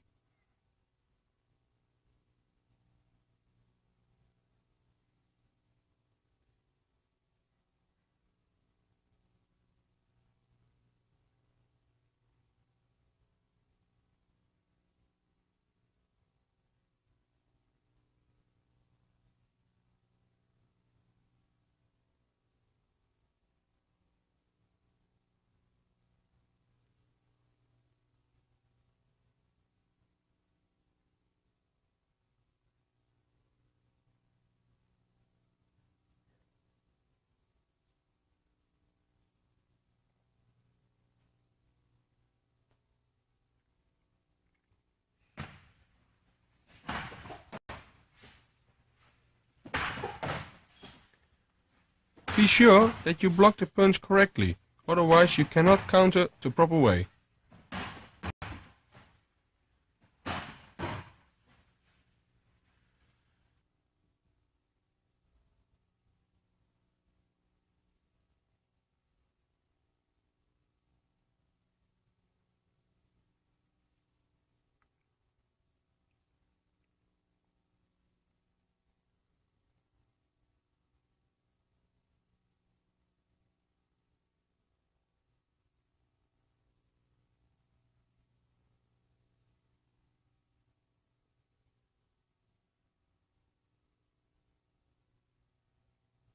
With the right punch, you block it with your left arm, and while your opponent is leaning in the right punch, you make your knee.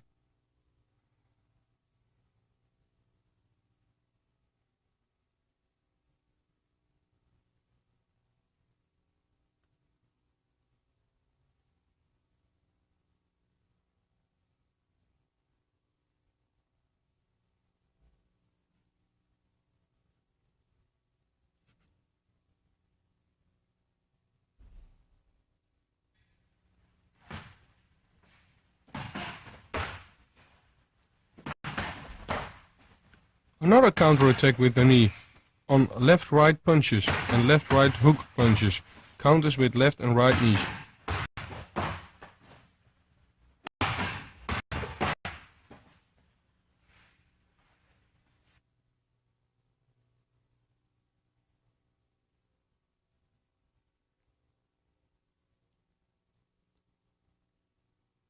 The opponent attacks with a left and right punch. I'll block and counter with a right knee. Again, block the punches correctly, and while he is leaning into the right punch, you counter with the right knee. Protect your face.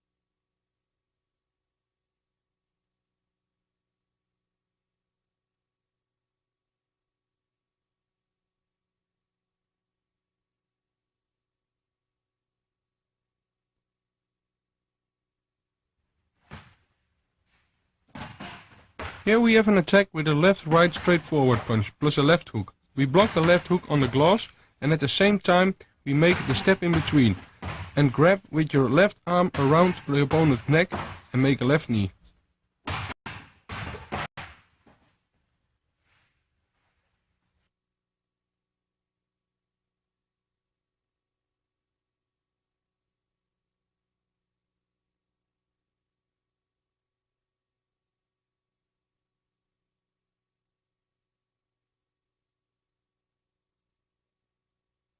Be sure you do these three things at one moment. Block left hook, step in between and grab the opponent. Then you give your opponent no time to step back before your counter.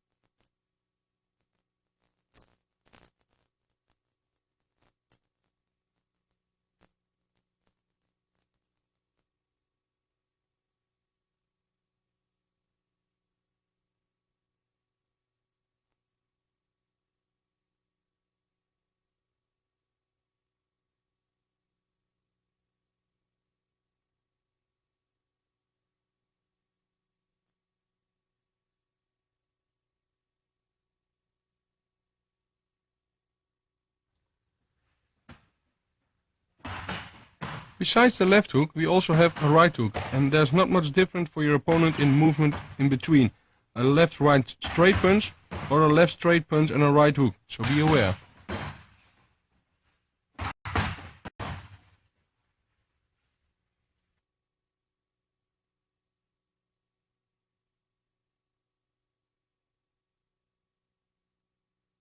So your partner makes it difficult for you to make them both left-right straight punches, left straight punch forward and a right hook.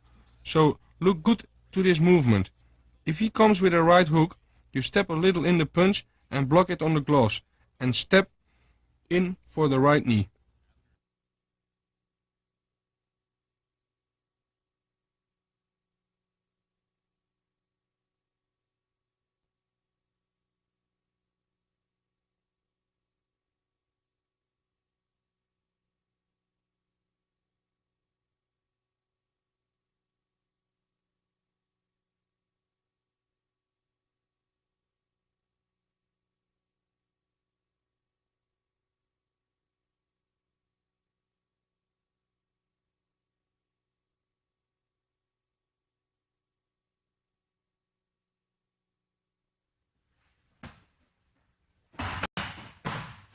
The left-right straight punch combination stays the same like before, so block the punches correctly and step good towards your opponent with your knee attack.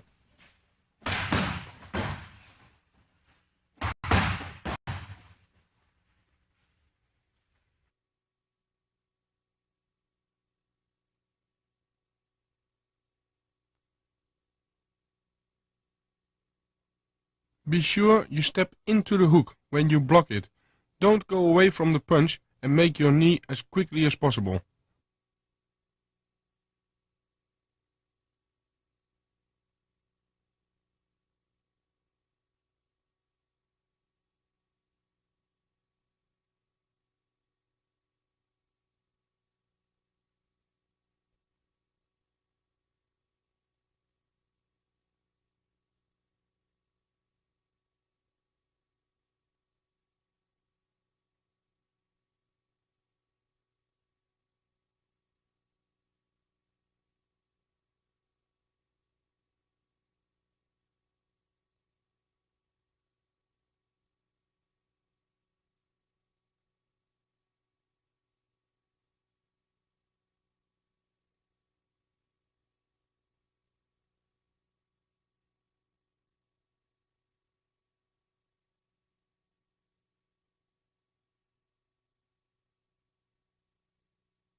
This technique is to stop your incoming opponent with a front kick.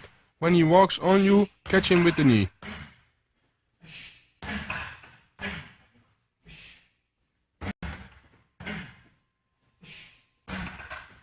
Do this both sides.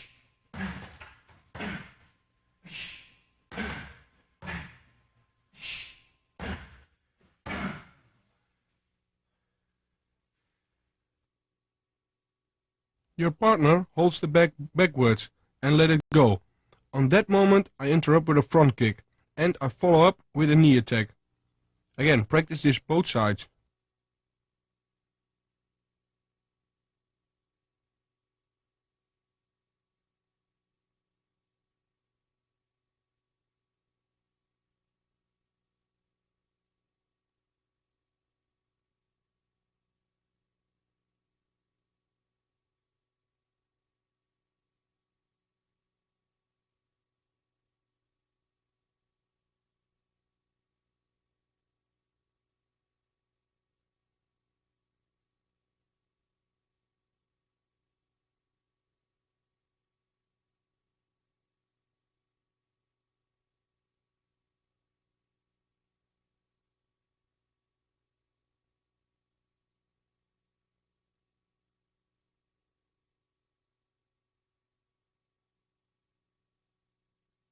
Notice how I return in a basic position. And I keep my balance in the middle.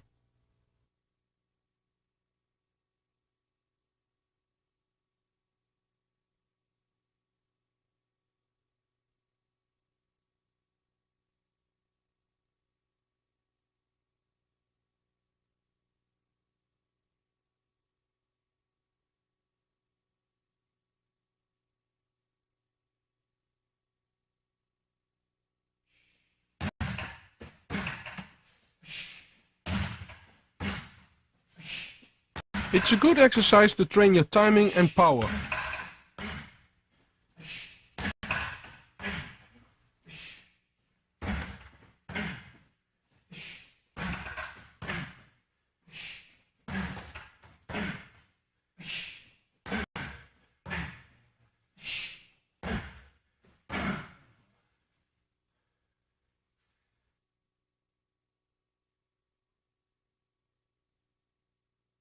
Try to push the bag away with the push front kick, and when the bag comes back again, you give the knee.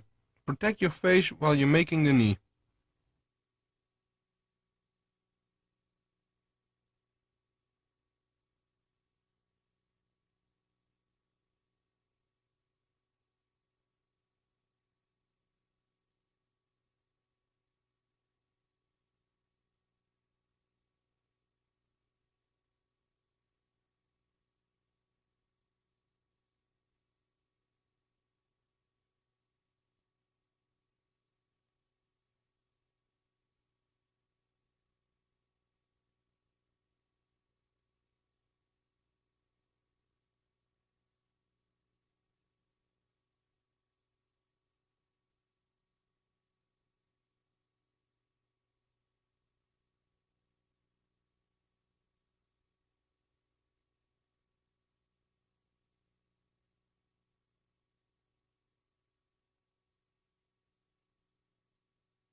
Here I do all kind of knee techniques on the back.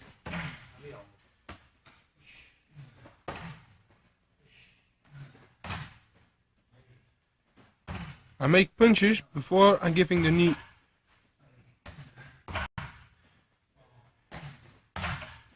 By giving these punches, I'm blocking the opponent's side.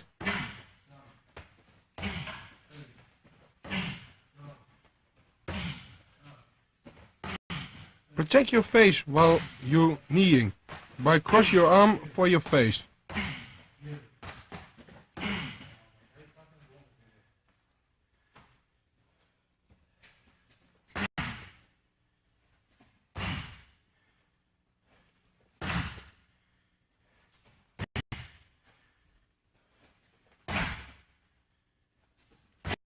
Now I'm kneeling from a clinching position.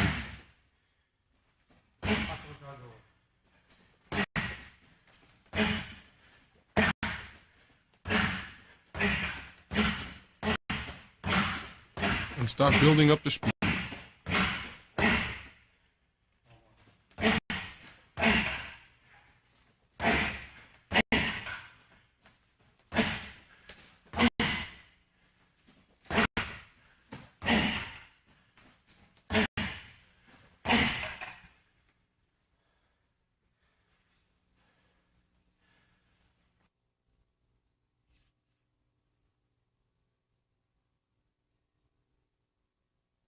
Be sure to minimize the distance to the back by stepping forward after your punches. After you place the knee, you step it back to a basic position.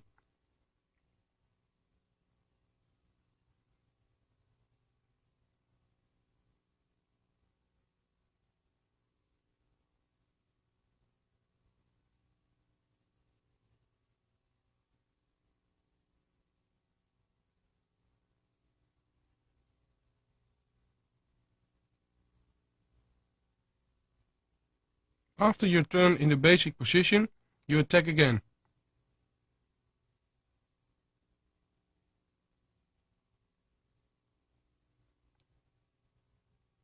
Now you're grabbing the back in a clinching position and you start giving the round knees.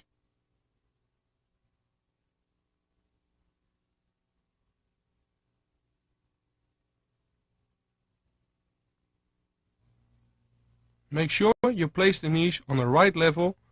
It's a good training for power.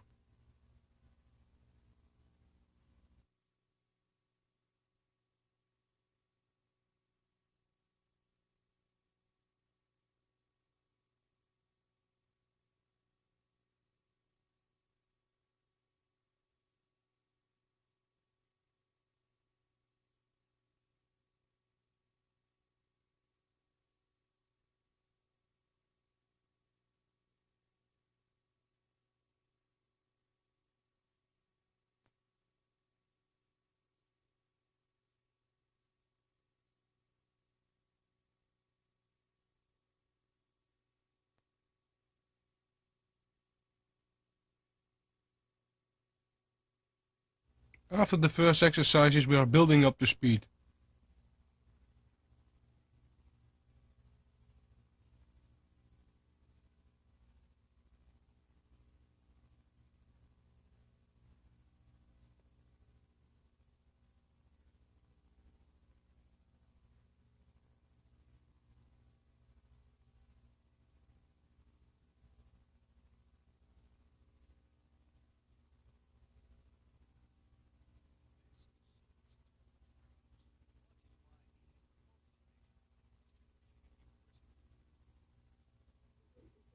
Notice the little steps in between.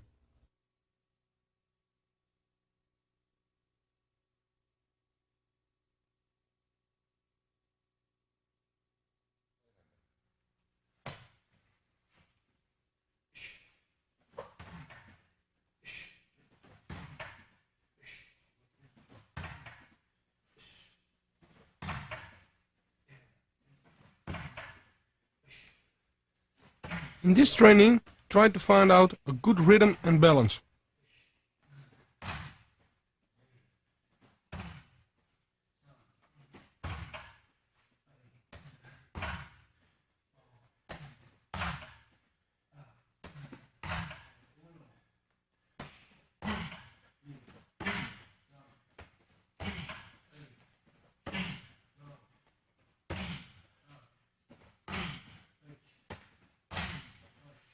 The trainer will tell you by counting how many times you have to do these techniques.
After learning our basic techniques, we will now continue with the real thing, training with a partner. The basic equipment for this kind of training are 14 or 16-ounce gloves, mouthpiece, Thai boxing shorts, groin guard, shin protection, and safety kicks. The most important difference between bag training and training with a partner is that now there is a moving object and it also hits back. So it is important that you are concentrating fully on your training and that you combine your knowledge of timing, distance, balance, and footwork. Later we will include intensity, power, and conditioning. As we progress in kickboxing, the basic techniques will be repeated again, and it is important to remember 2 points. Never walk after your punches, and never start thinking you've got it easy after you've just pulled off a technique successfully. After making a counter or blocking technique, it is important to be aware of your distance to your opponent. Understand the situation and try to stay out of reach. It is important to return to the basic position. We will start this tape with the basic blocking and counter techniques.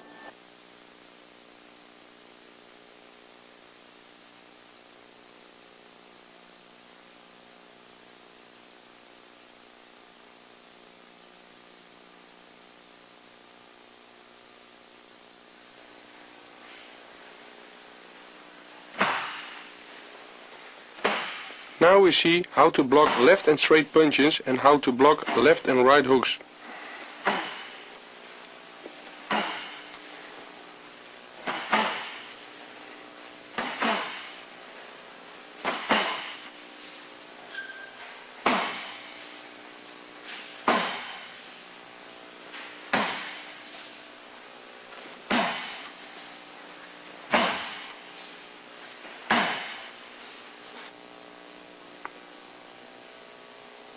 See how my partner attacks with a left straight punch to the face. This punch is blocked by ticking it from the direction of punching with your right hand. The right straight punch is blocked with the left hand, again by ticking the punch from his original direction. Your upper body has to turn also a little bit.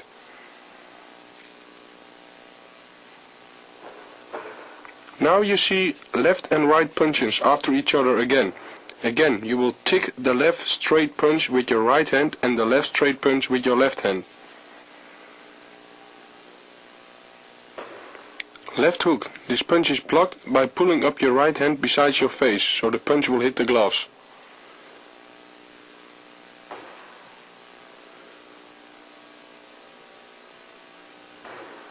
The right hook. Now your left hand has to be pulled up beside your face. Again, the punch will hit the gloves.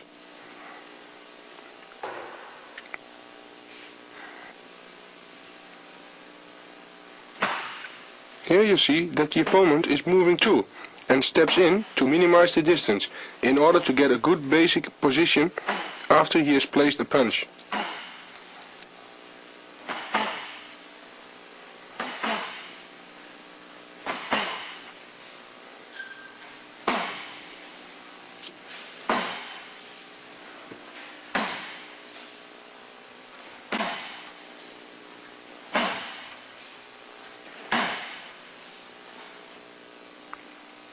Watch carefully. Your opponent is out of reach and has to move inwards to hit you. And this exactly happens in a real fight.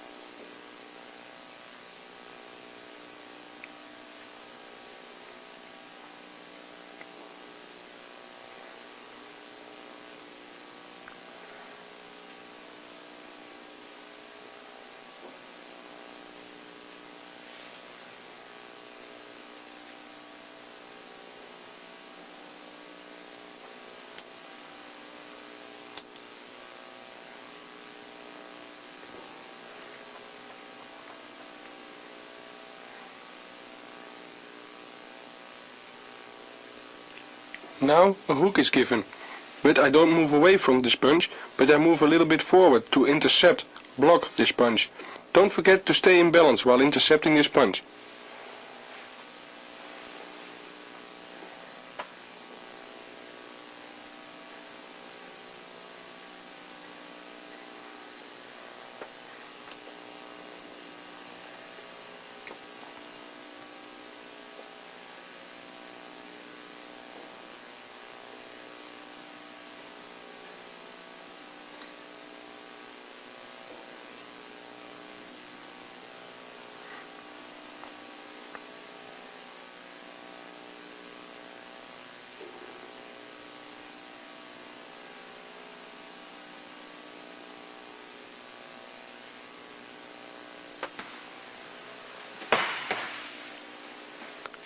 Now we will block the punches and counter with the same punch. Direct straight punches will be countered with direct straight punches, and hooks will be countered with hooks.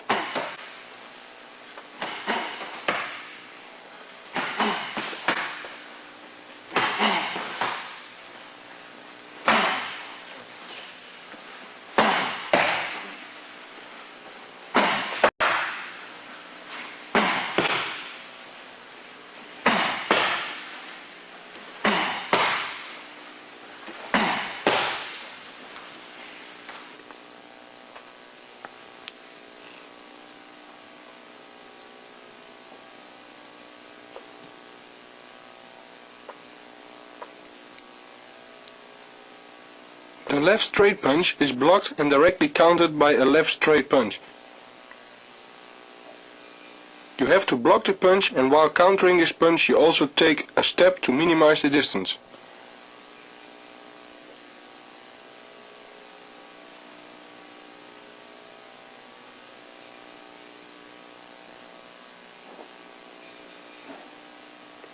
It's the same situation with right and left straight punches.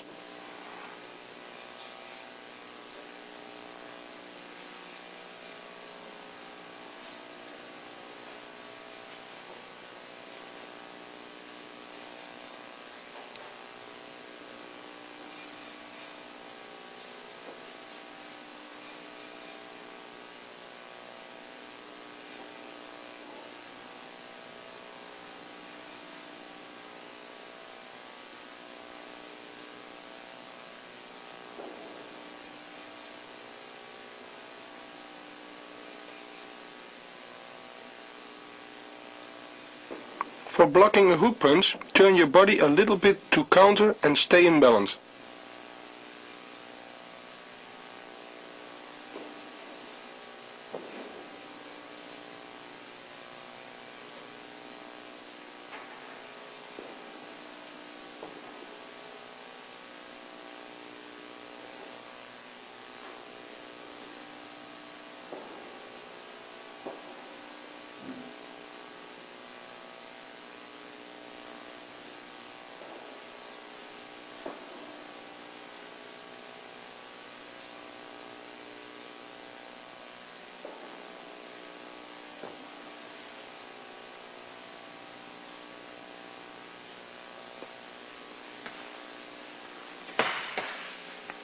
These techniques is like playing a game. It's an action game of reaction, moving to and through, and returning to the basic position. Always keep eye contact.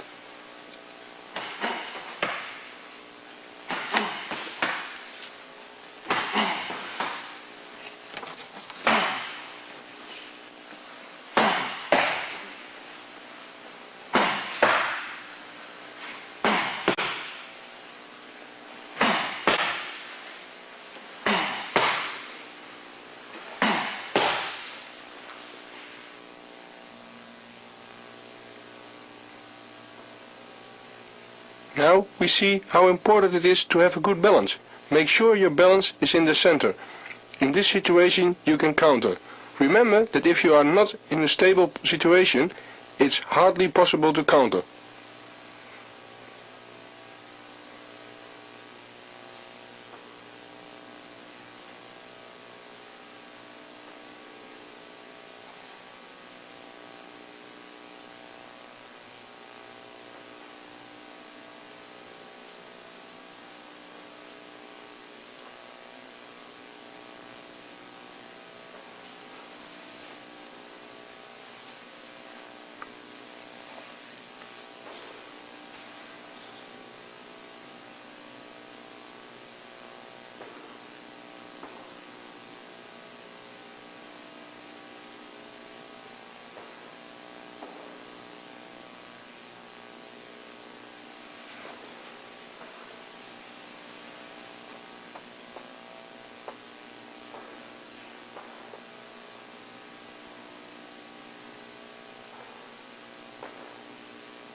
first block is against a leg kick. You block with your shin. You absorb the kick, don't make a crash of legs.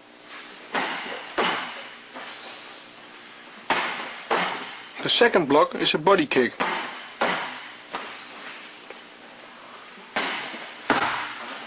The third block is a high kick. These last two techniques you block with both arms, not just one.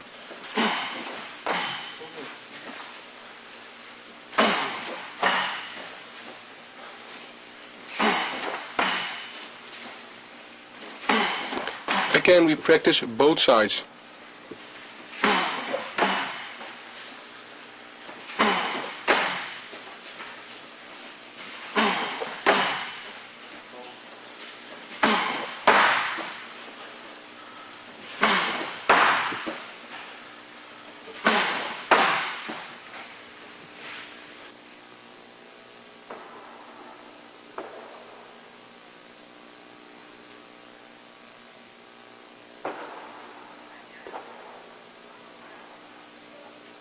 Your partner attacks with a left jab and a right leg kick.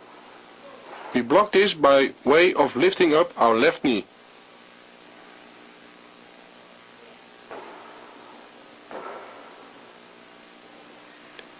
Now my partner attacks with a right body kick.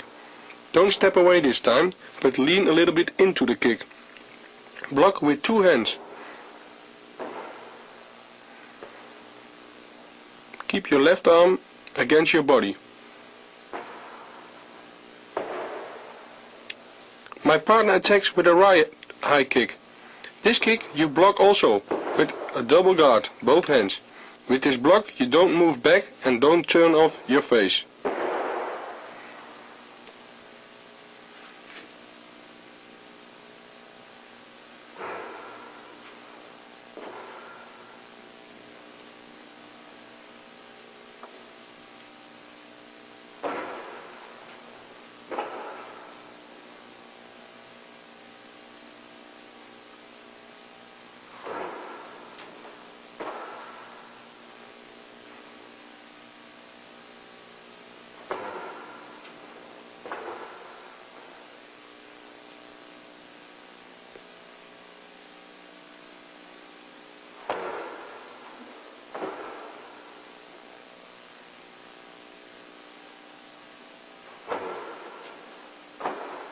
Again, practice this both sides.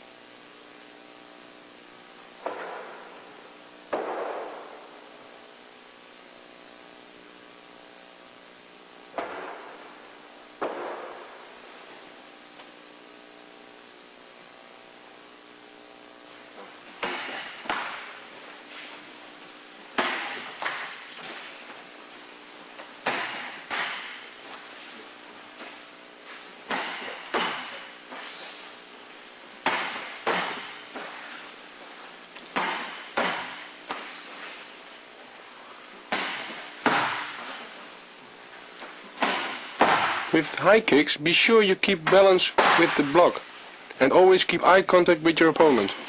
Don't look down to the legs.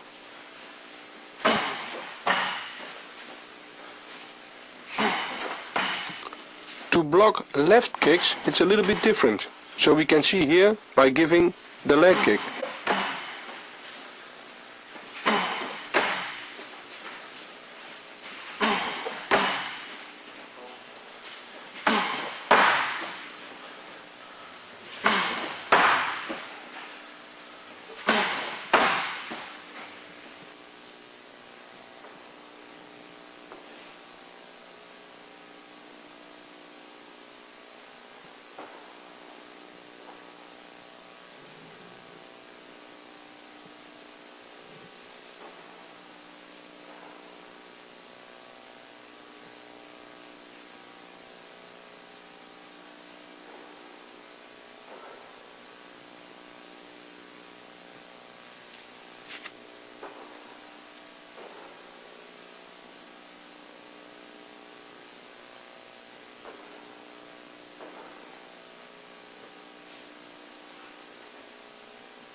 Now my partner makes a leg kick to the back of my leg.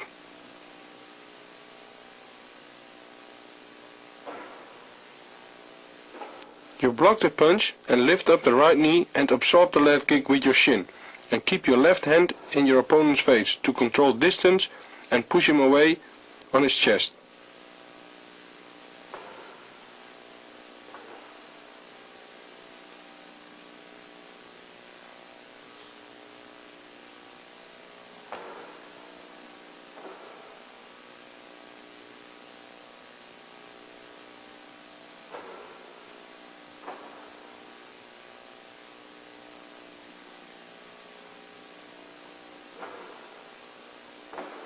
The body kick and high kick you block with a double guard. Stay in a good balance.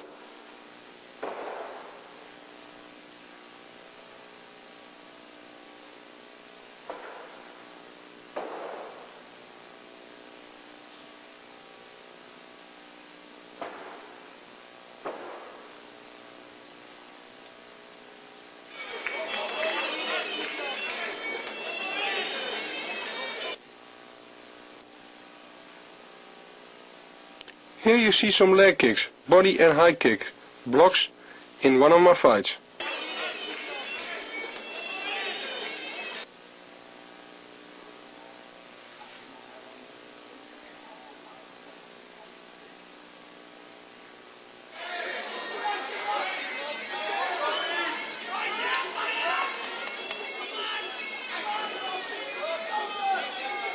Notice the double guard.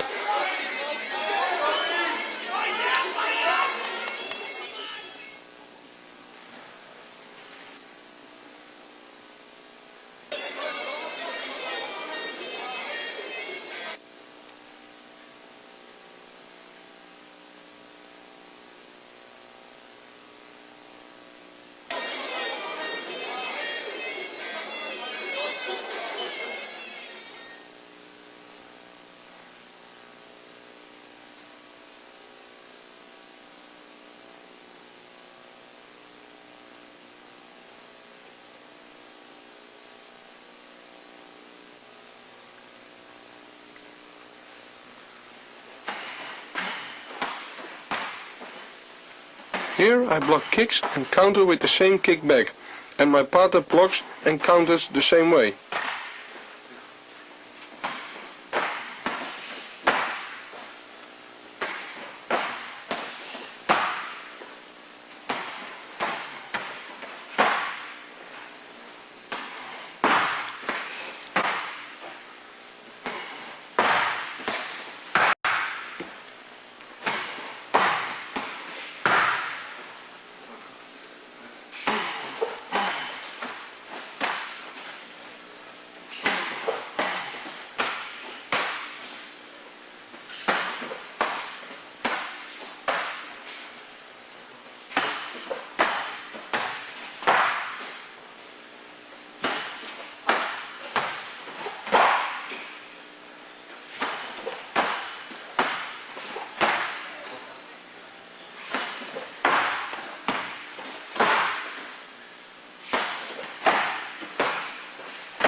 It's important that you are in a real fighting distance from your partner to make it real.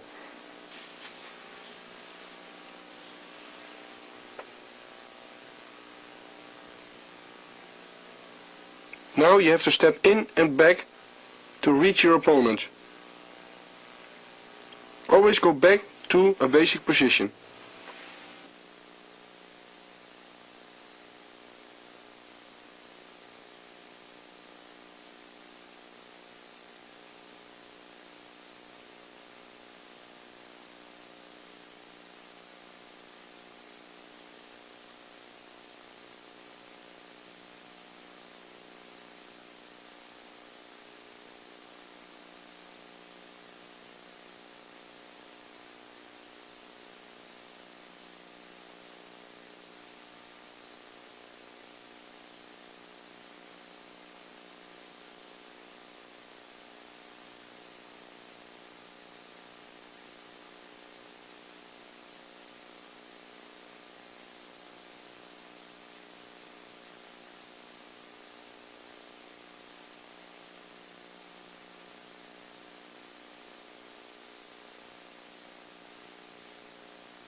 Notice that after the high kicks we return in the basic position and the balance stays in the center.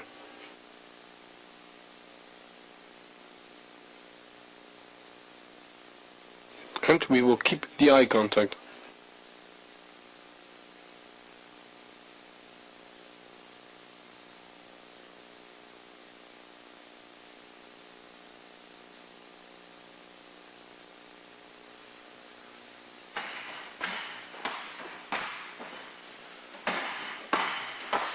This exercise is good for footwork and distance and rhythm. Stay good in balance and start slowly. Later on we go faster when we're controlling these techniques.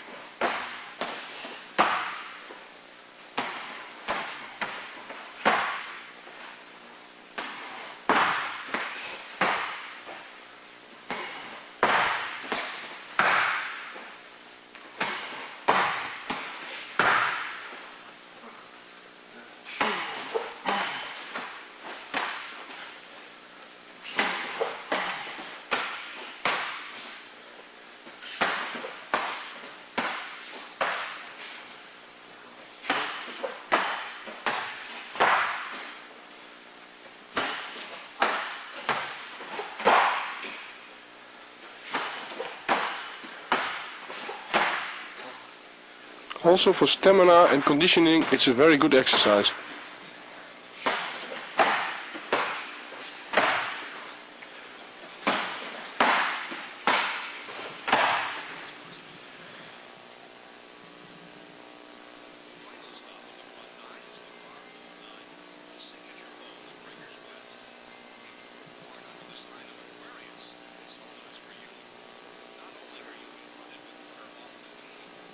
Be sure that you step back after every action, so you can control the situation.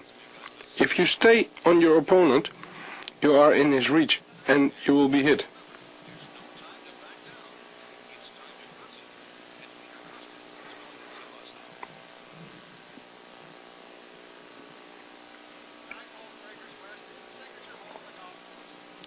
If you step back, he has to step in to hit you, so you have the time to block. This is a good preparation for other techniques to get distance.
You can see, when you step back, he has to step in to hit you. So you still have time to block.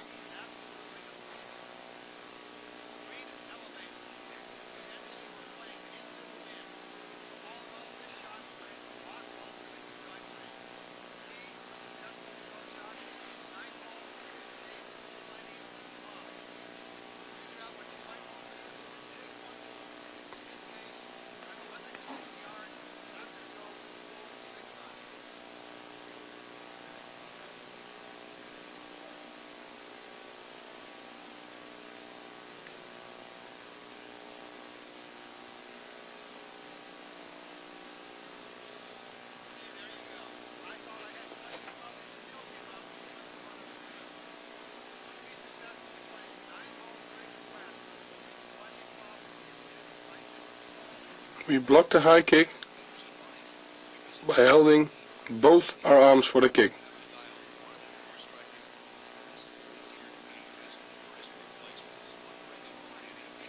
Watch carefully how we are keeping the eye contact.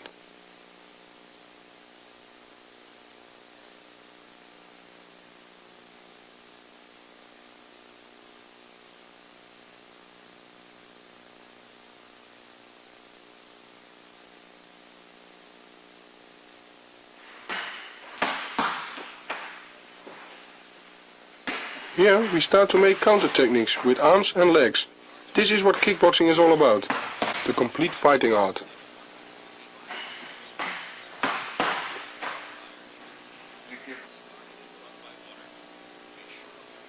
My partner attacks with a left jab and a right leg kick. I block the jab and leg kick, step in with a right punch, left hook and follow with a right leg kick.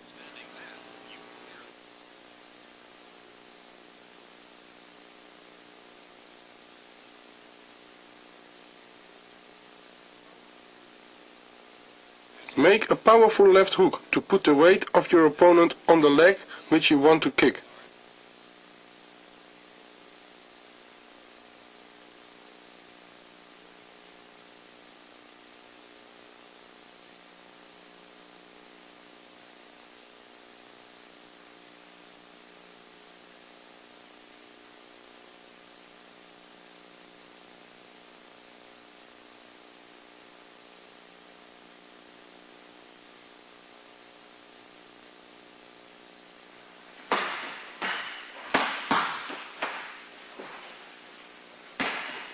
After the leg kick block, you step right away in with your opponent's right punch, so you don't give your opponent the time to recover, and keep eye contact.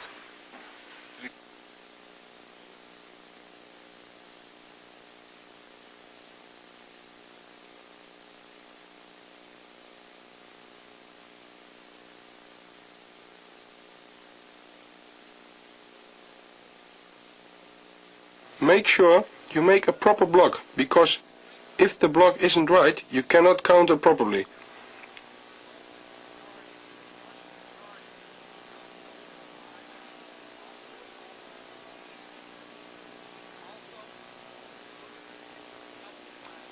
Make your punches quick and a hard left hook, then step a little sideways.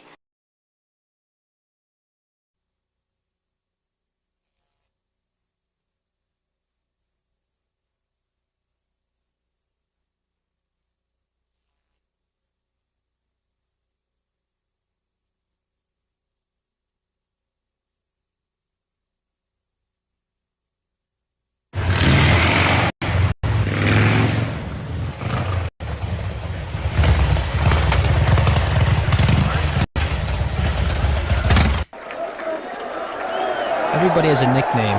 One of mine is Hammer Kick Cayman, King of the Low Kick. They say I make the hardest low kick in kickboxing. I disagree because I don't think I have the hardest kick, but just a successful technique that involves a combination of different factors that, along with a lot of preparation, turns into a very effective low kick. There are a few very important factors to consider before placing a low kick. First of all, how are you going to place your low kick? How often? Why? When? Also important is that you notice when your opponent gels from your low kick. When is your low kick effective on your opponent? Most people would say that it doesn't take technique to place a low kick. That is absolutely not the fact. Most fighters make a kind of football or soccer kick in the hopes that they'll hit something. The low kick is one of the most difficult kicks to place correctly. In this video, we'll look closer after taking step-by-step, point-for-point instruction about what's important and how to place a perfect low kick.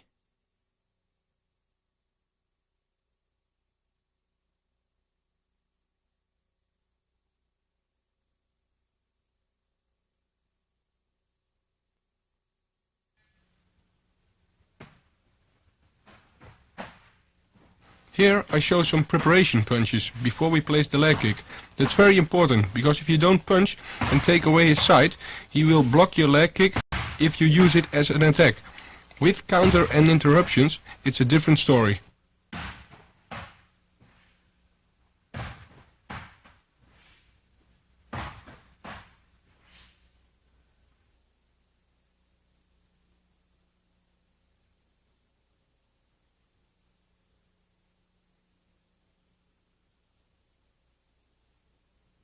We're both on a fighting distance.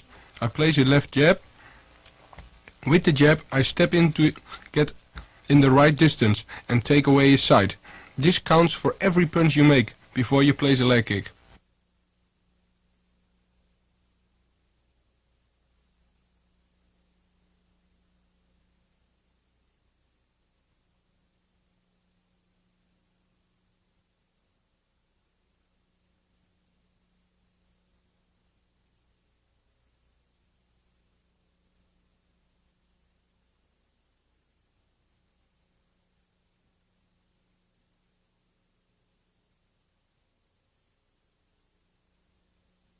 Watch carefully how the punch take away his side, and then follow up with the low kick.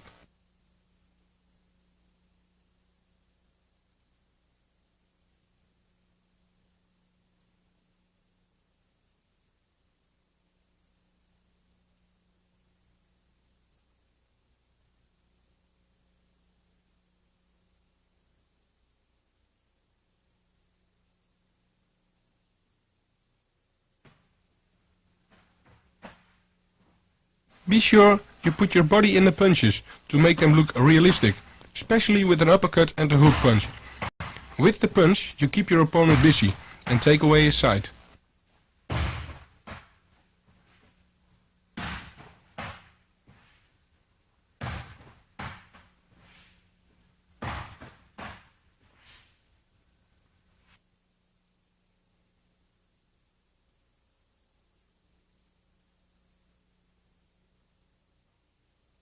After the punch, I take with my left leg a step sideways, forwards to my opponent and kick with my right shin on his thigh. You see, I make my kick a little downwards to get a good impact. Protect your face while you're kicking.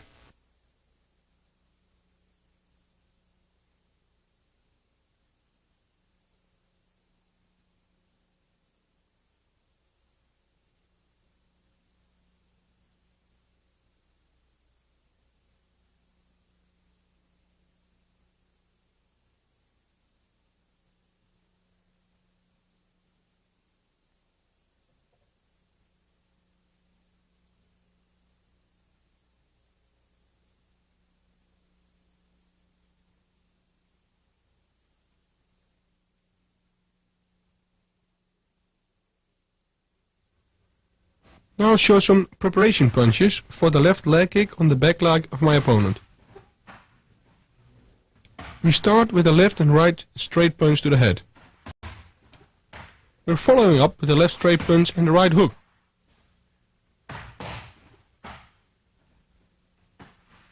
And we finish with the left straight punch and the right uppercut.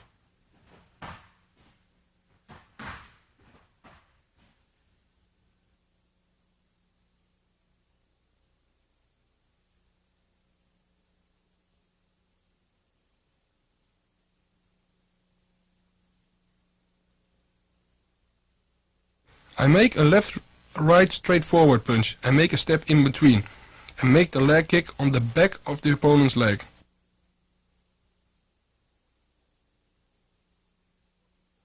An important point with the step in between is that you don't step around your opponent, but step in to the right.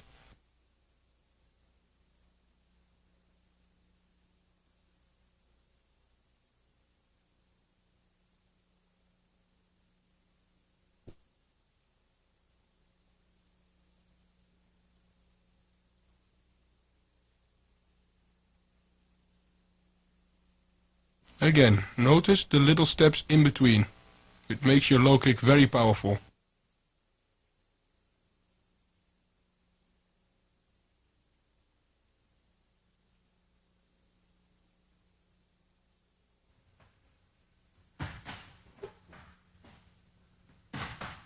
You can see that when I make the step in between, I keep my left hand in my opponent's face to control distance and to take away his side.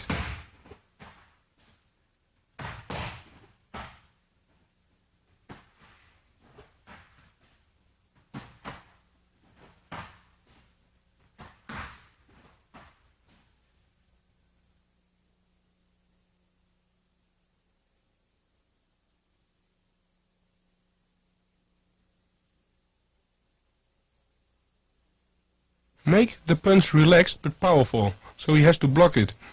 When the leg kick, you kick a little downwards to get a good impact. After the combination, you step back to the basic position.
Here I start with a right straight punch forward and a left hook.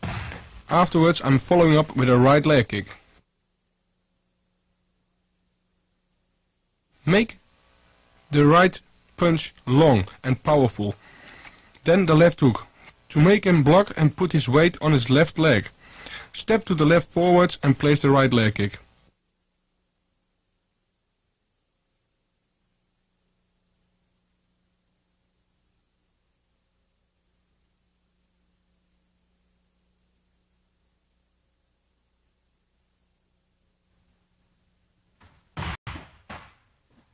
Make the punches follow up quickly, with the accent on the left hook.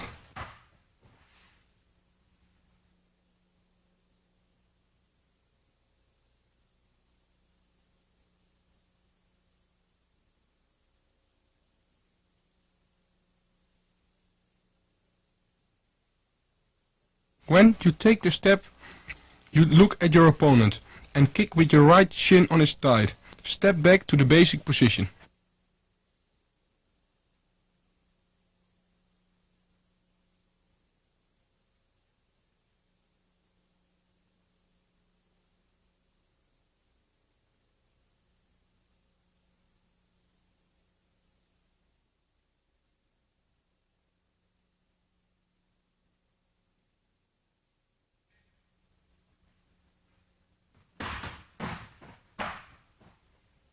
I start to make a left-right straight punch and follow up with a left uppercut to finish with a right leg kick.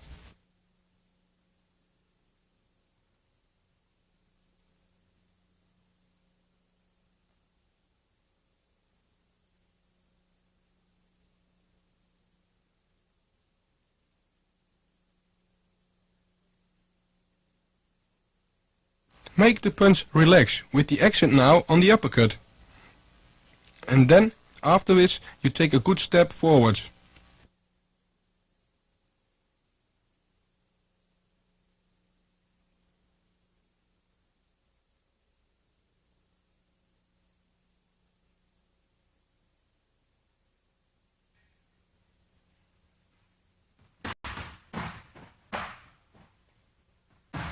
Watch how the right hand controls the distance when I step in.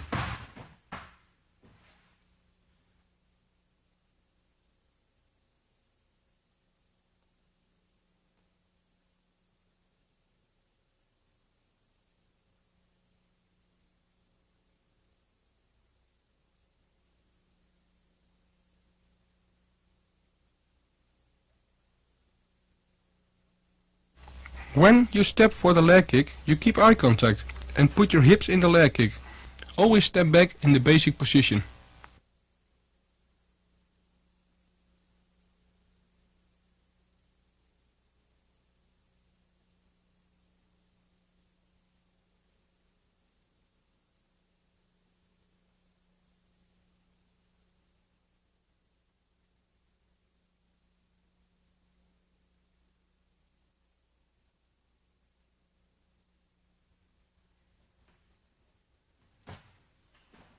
I am making a left jab and fake a right leg kick to follow up with a left leg kick on the back leg of my opponent.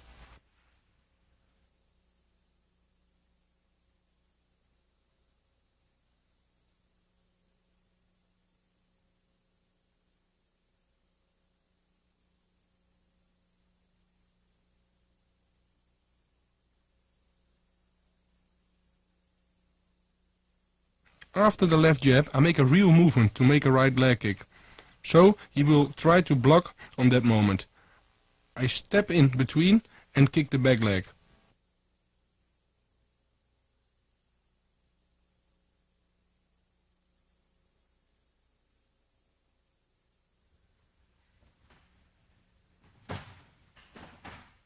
With this movement, I put him on the wrong leg, so he's not able to block my attack.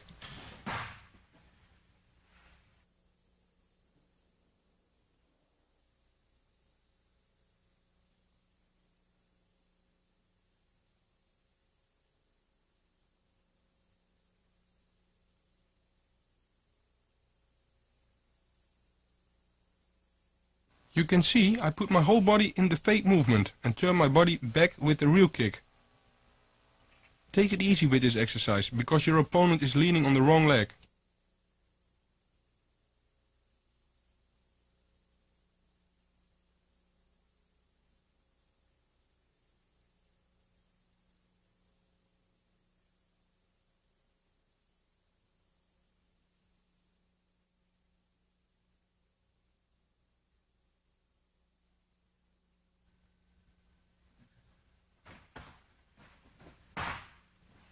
My partner attacks with a left-right straightforward punch.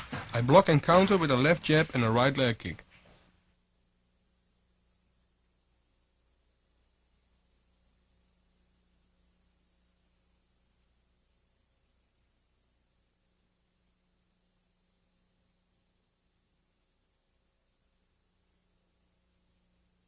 I block the straight left-right punch and step in with the left jab, and step to the left forwards and place a right leg kick.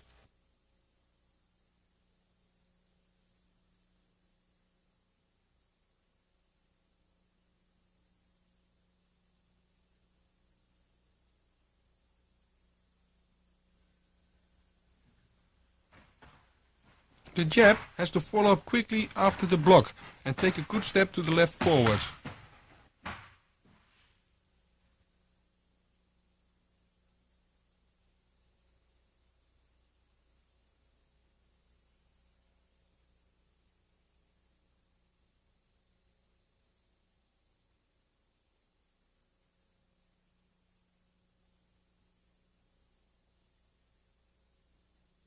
Notice how I throw in my hips in the leg kick. Don't keep your hips behind and kick with your shin. And protect your face while you're kicking. Again, step back in the basic position after your attack.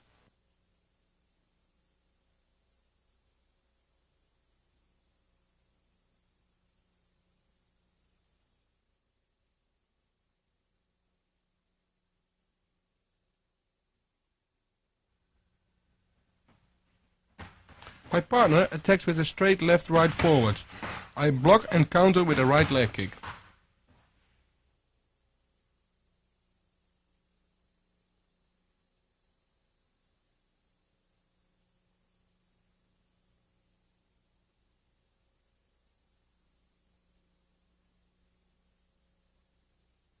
I block the straight left-right punch and step with my left leg sideways towards my partner and place a right leg kick.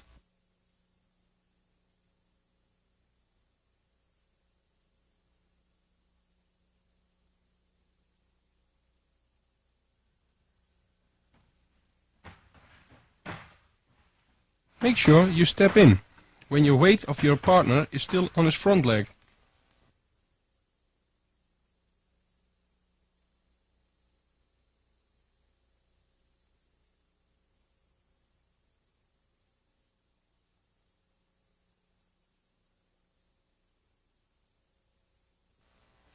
Remember good that you have to block the punches before you step in. Throw in your hips when you're placing the leg kick.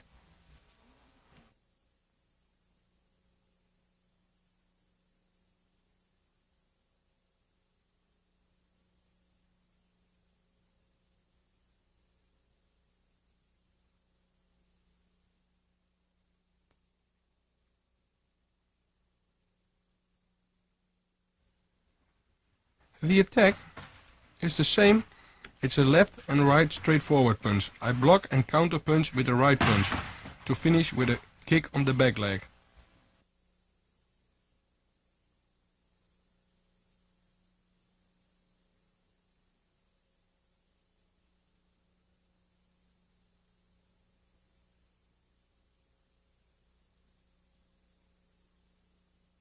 I block the punches correctly and step in with a straight right punch.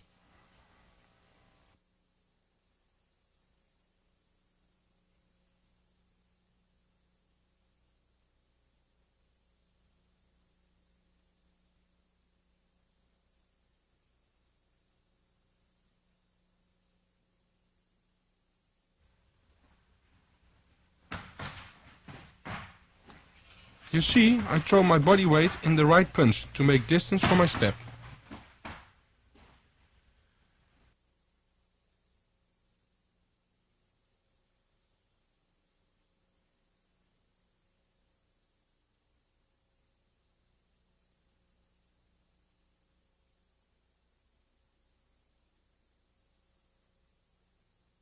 After the punch, I step with my right leg sidewards towards my partner and kick the back leg with my shin.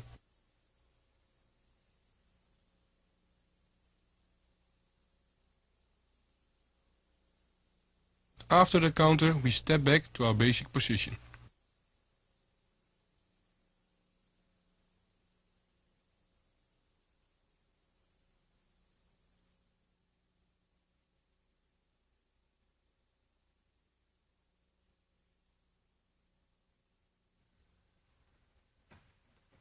I make an inside leg kick when my partner attacks me with a straight left-right punch combination.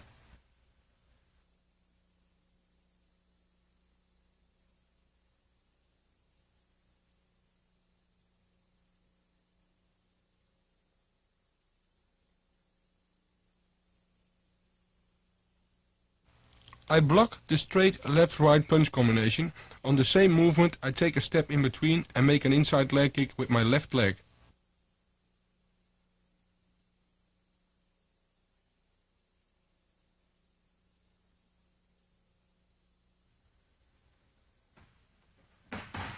Make it in one movement. Block and step in between. Otherwise you'll be too late and he is back in the basic position.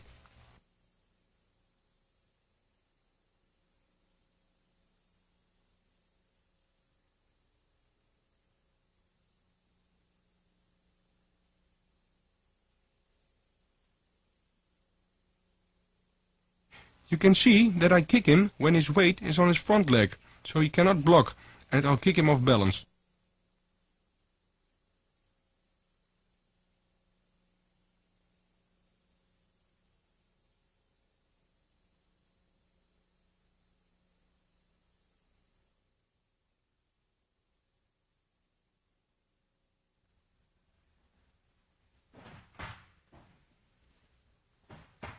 If your opponent gives a leg kick without a preparation punch, you can interrupt with a leg kick.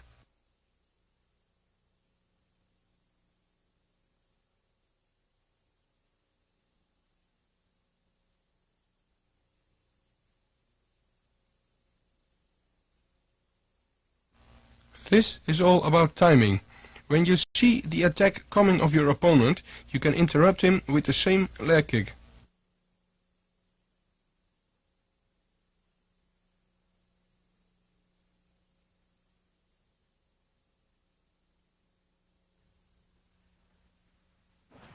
So when you feel he steps, step also and kicking on the moment he is still stepping.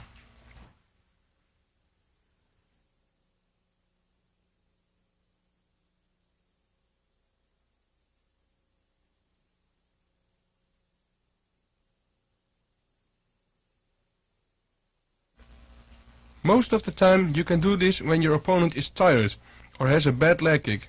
It's all about timing and protecting your face while you're kicking.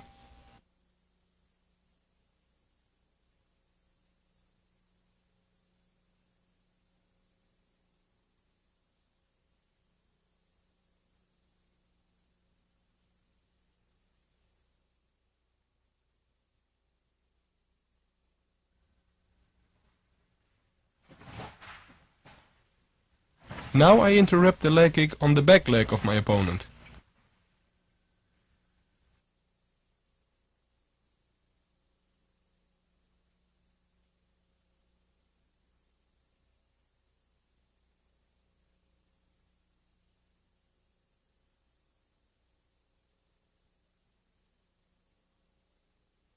Your partner tries to make a leg kick on the back leg and you are quicker. Step in between and kick on his back leg.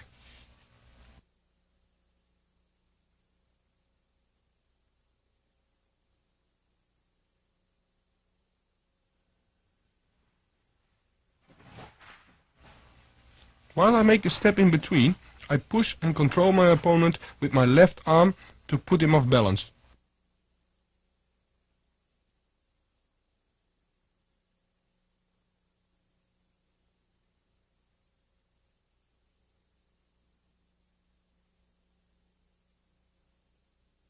Don't step straight towards your opponent. Step a little to the right and kick with your shin.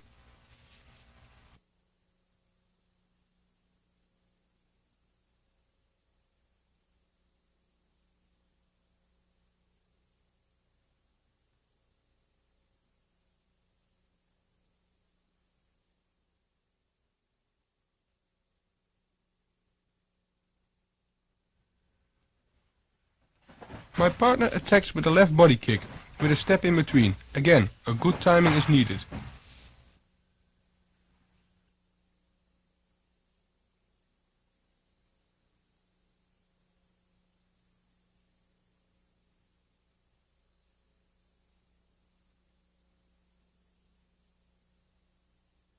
On the moment he makes the step in between, I take on the same moment a left step sideways forwards and kick the inside leg.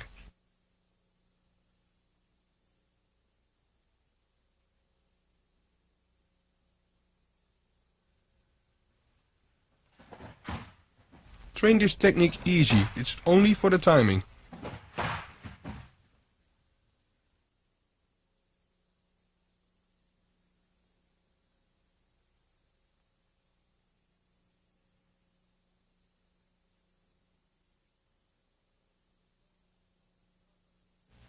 Keep your guard up while you're kicking and put your hips in the kick. Kick the inside of the thigh with your shin and keep eye contact.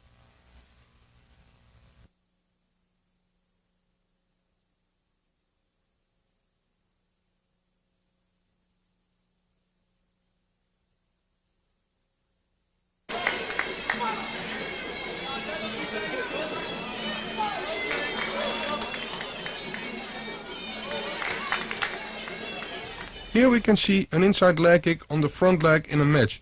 You see, I kick him off balance.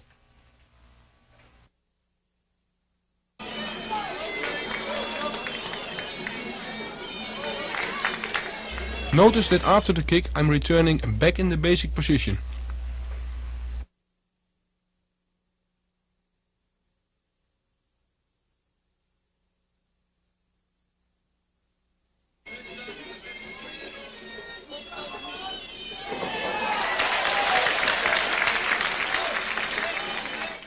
Now I'm interrupting a left body kick with a right inside leg kick.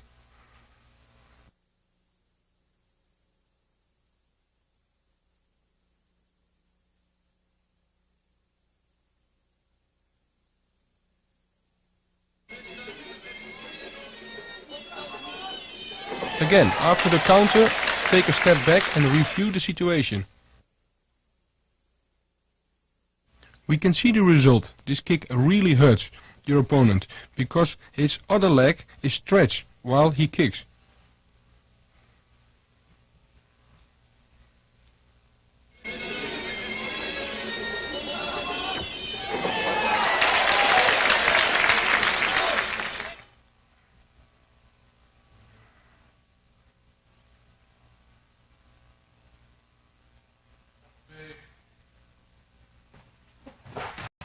My partner attacks with a right high kick, and I interrupt him with an inside left leg kick.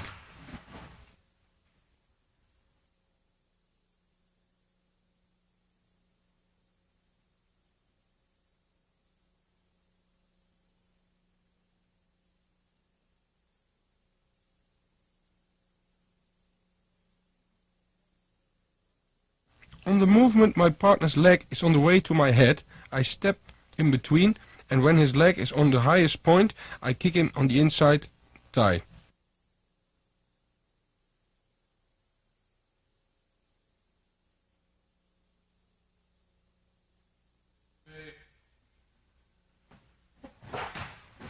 Make sure when he lifts up his knee to kick, you make your step in between, otherwise you are too late.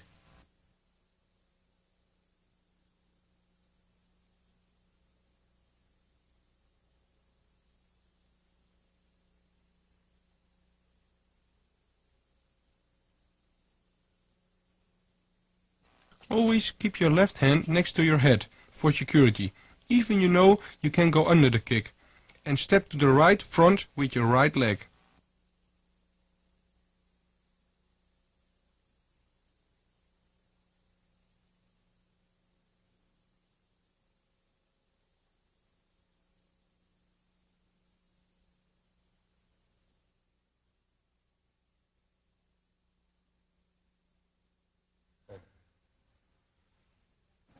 My partner attacks with the same right high kick.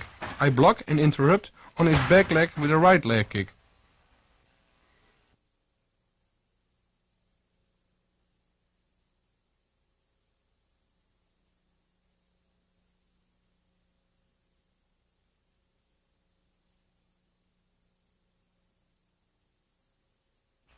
As the right high kick comes, I step a little in the kick and block him double-handed.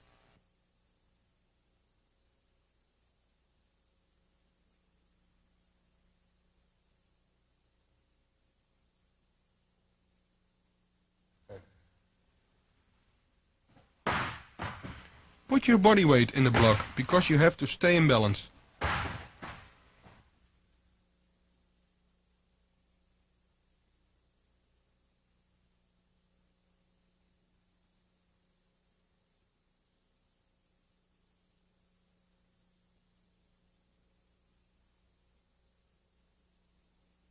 The block and step is one movement.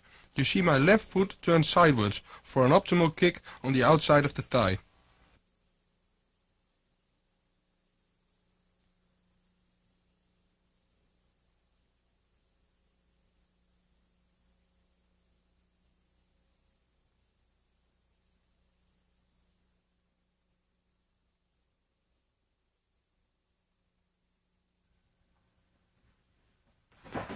This technique looks the same like the left body kick interruption, but there are some differences.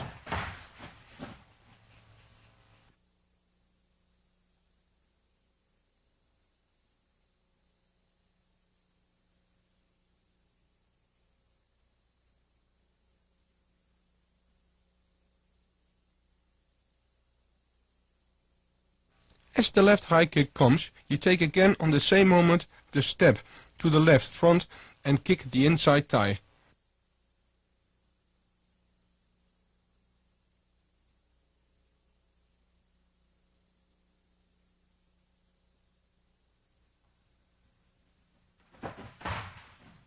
The difference is that only now we step a little deeper to avoid the kick and bend your upper body a little.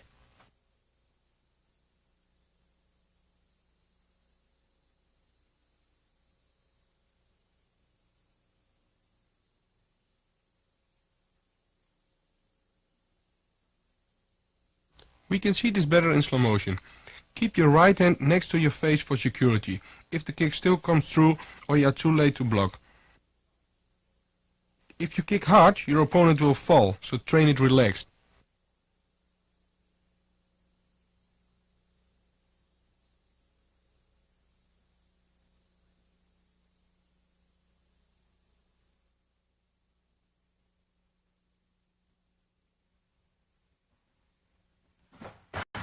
The attack is a left high kick. I block and make a leg kick on the back leg.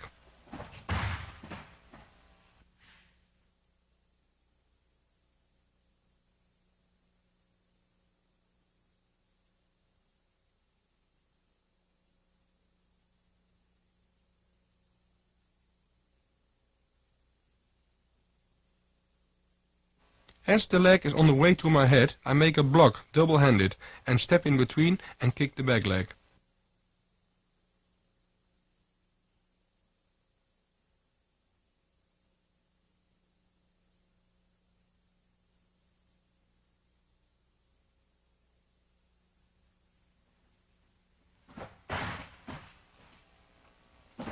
All these movements happens in one movement, as you can see.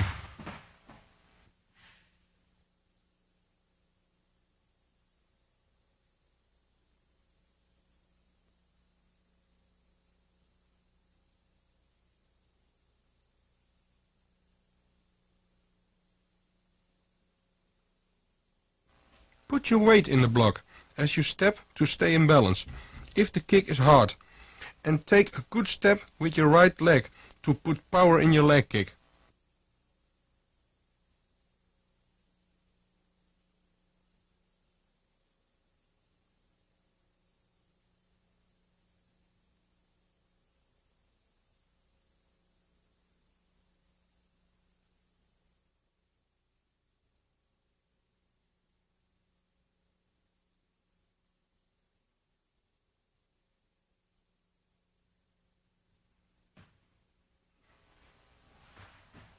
This is a perfect technique if somebody is hurt on his leg and he wants to force a knockout.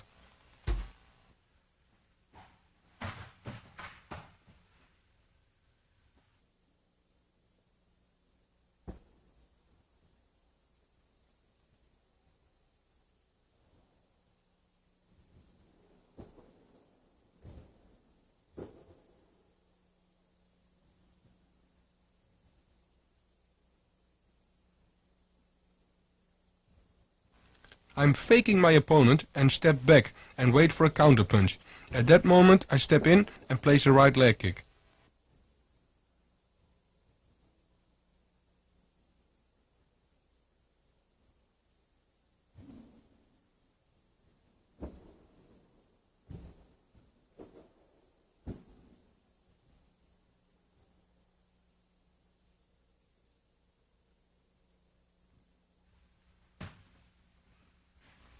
Make the fake look like a real action and step back and wait for the counter.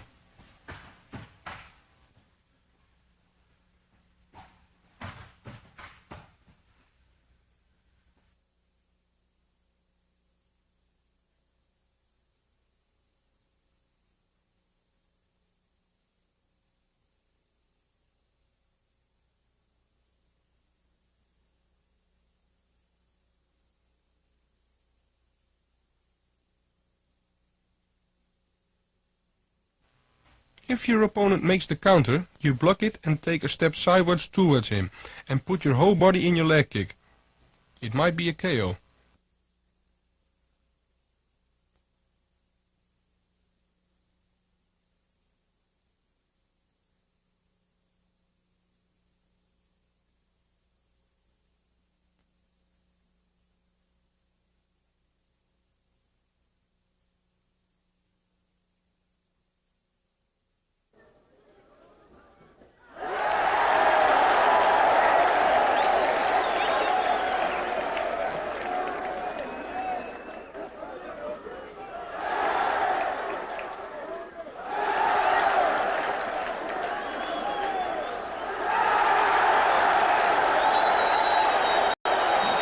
In these fighting moments, you can recognize the movement we just trained, the fake and the counter leg kicks.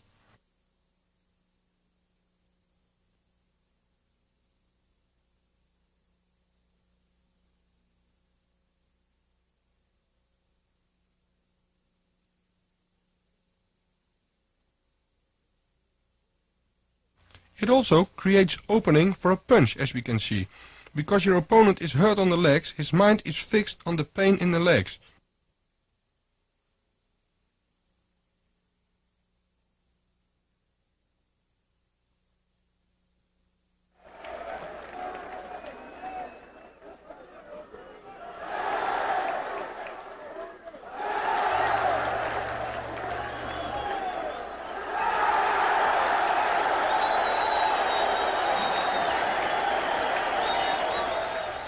Look how my opponent is off balance.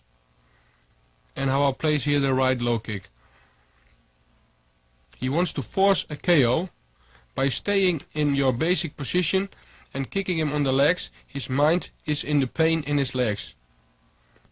Now we create the opening for the final KO punch.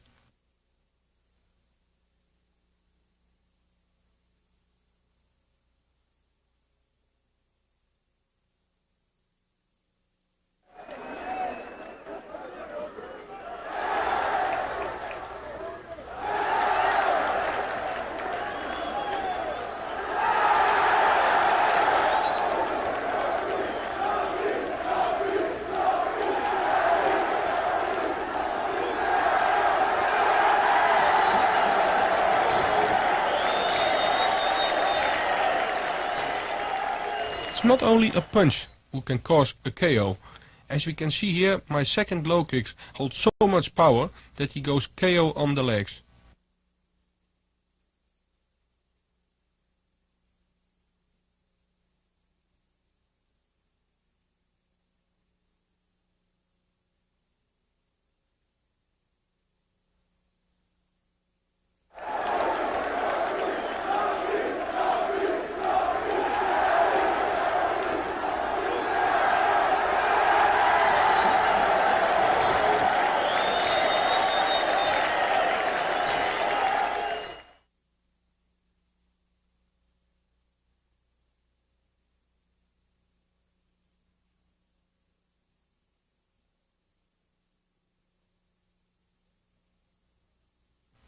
Watch how I block his counter punch and kick with full power on his back leg, which causes a KO.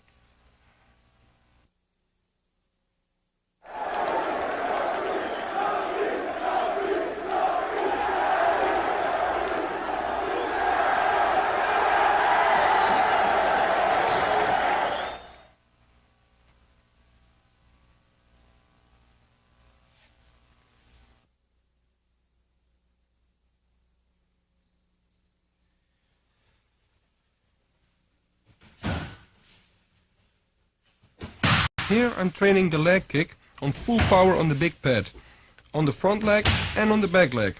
This is a perfect training for your timing.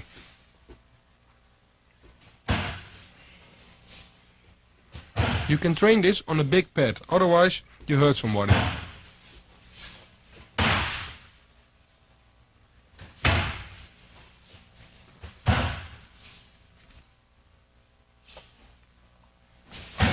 Notice the little steps in between, which makes my low kick very powerful.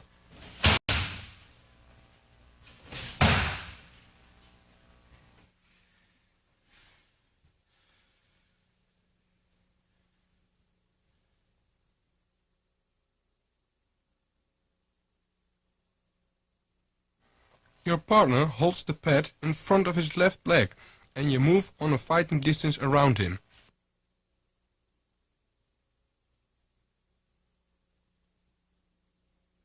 When he steps a step to you to attack you, counter by make also a step sideways towards him and put your whole body in your leg kick.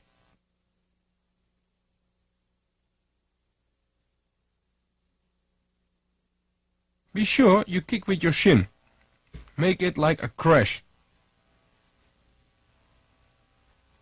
Step back to the fighting position to control the situation and see what happens with your opponent.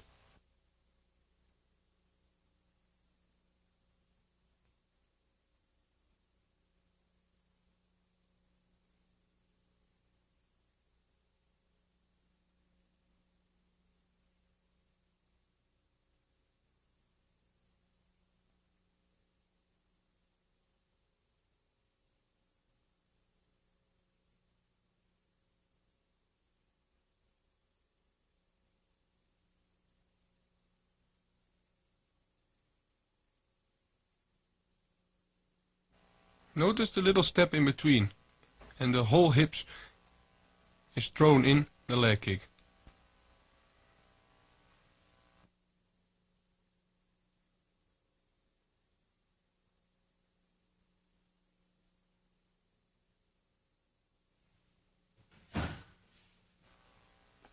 With this counter leg kick, I make a lot of KOs in the beginning of my career. But you have to hurt your opponent first on his legs, because otherwise you will walk on a counter.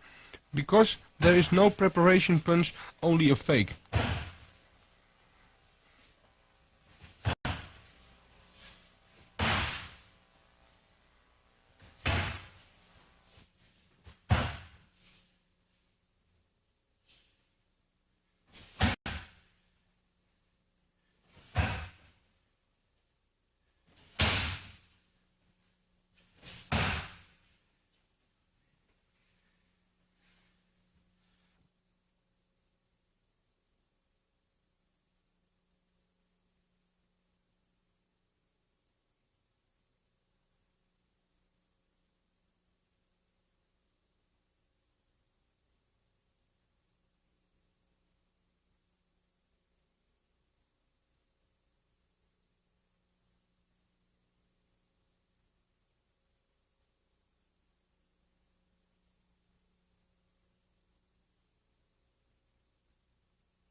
When practicing this exercise by kicking the back leg, we do the same, only you make a step in between.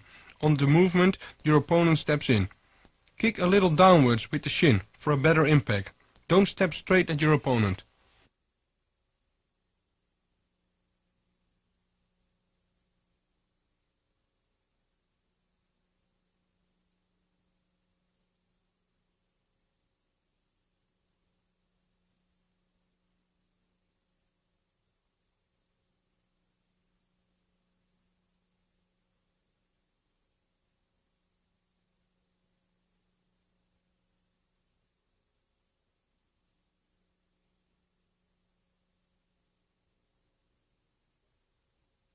So make a step in between on the movement your opponent steps in.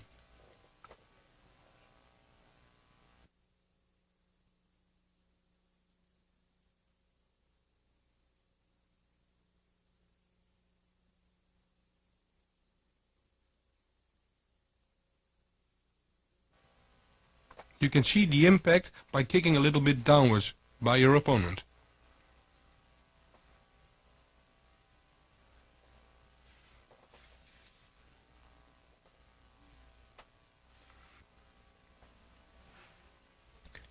The attack now is a left front kick, and I redirect the kick. This is the beginning of many counters on a front kick. But this has to happen first correctly to do anything.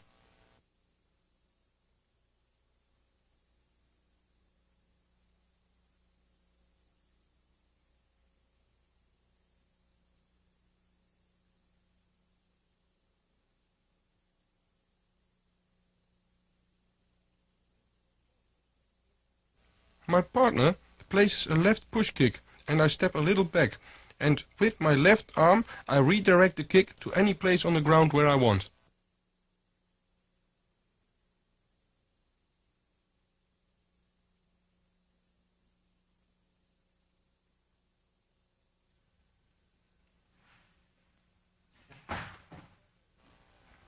Let your partner really try to hit you, so you have to redirect the kick.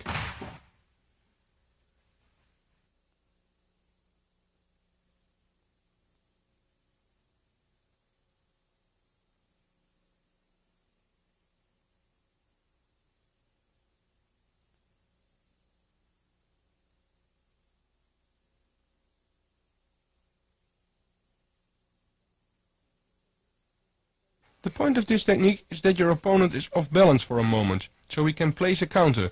So it's important that you redirect the kick with some aggression, not just block it, but sweep the leg a little.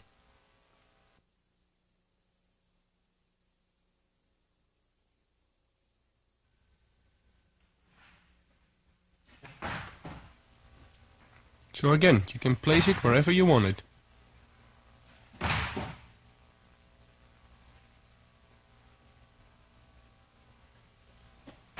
Now we see the attack with the right leg, and I redirect it to take him off balance.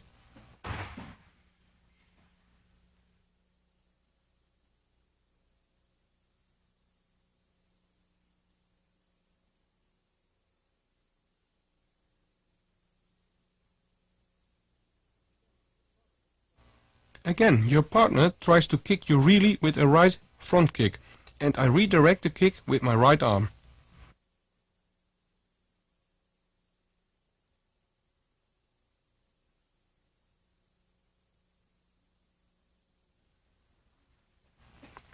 You see, I do this with some power, otherwise I can't redirect a strong kick.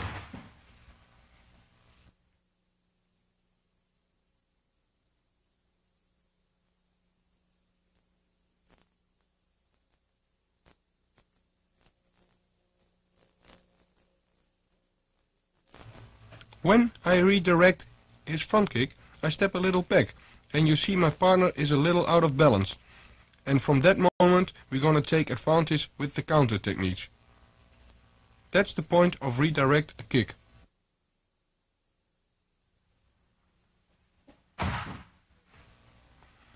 Of course, this also can be practiced to the other side.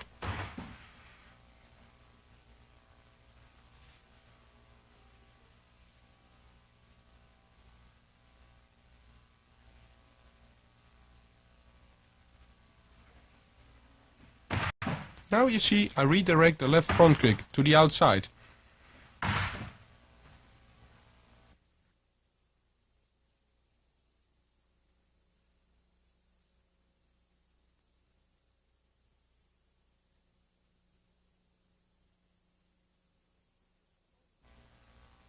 My partner attacks with the left front kick, and now I redirect it with my right arm to the outside.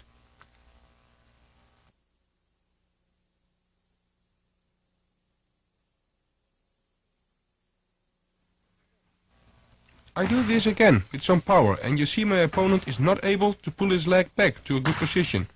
Not right away.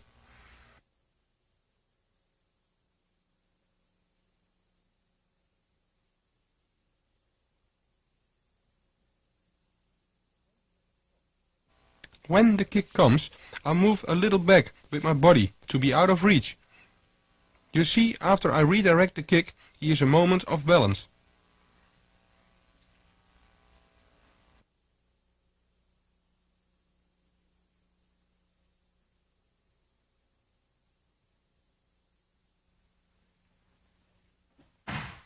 Now the attack is with the right front kick and I redirect it again.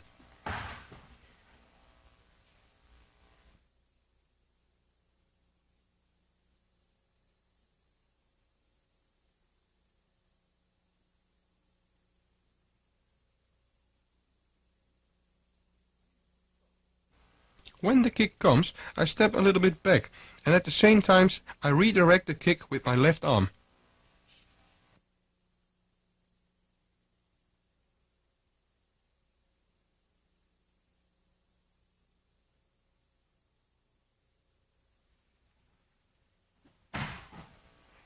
I redirect again with some aggression, especially when it's a strong kicker.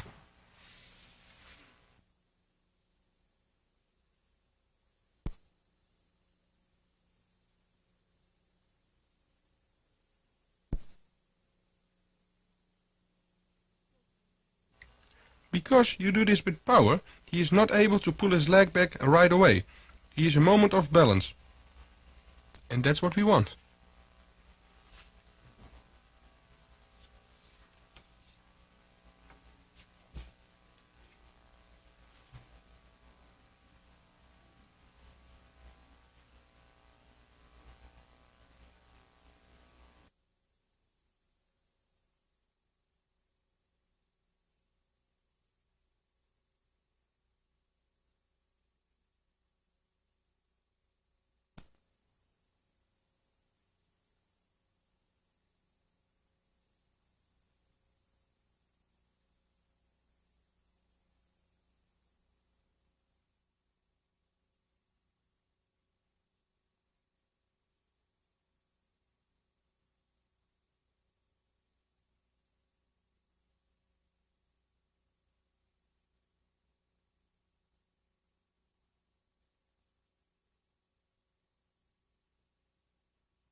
Now we not only redirect, but also counter. And that's the reason why we redirect, to place a good counter.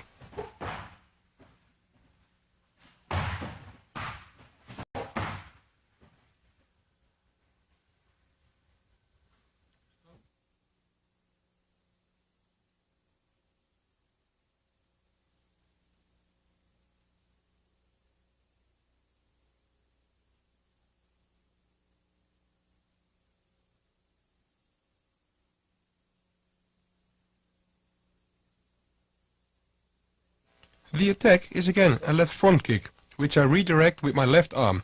Step to the left, not straight onto my opponent, but to the left, and place a right leg kick.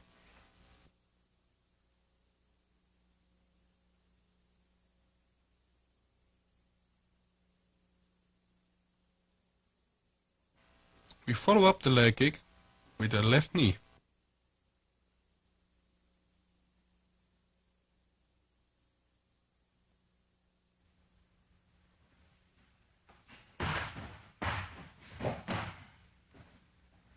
You can see it's impossible to block for my opponent because he's off balance.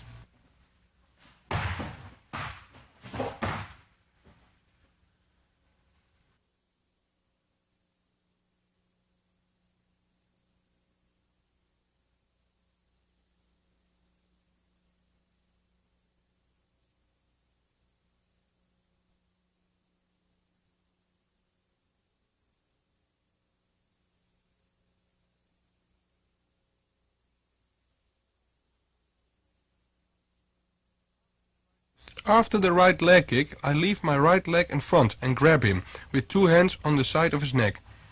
Take a step in between and place a left knee and step back to the basic position.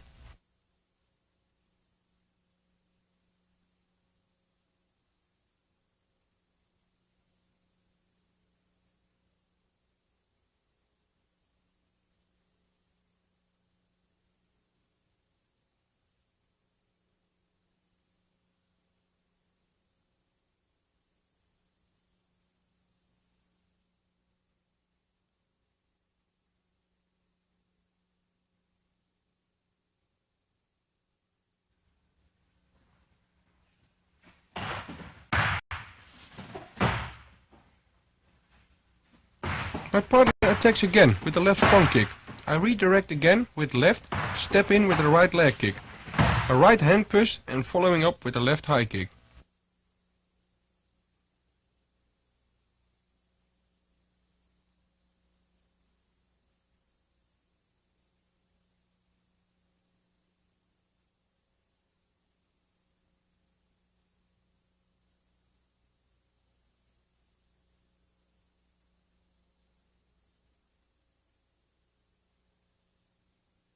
After I placed my right leg kick, I don't pull my right leg back, but put it in front, and I push my opponent backwards and make a left high kick.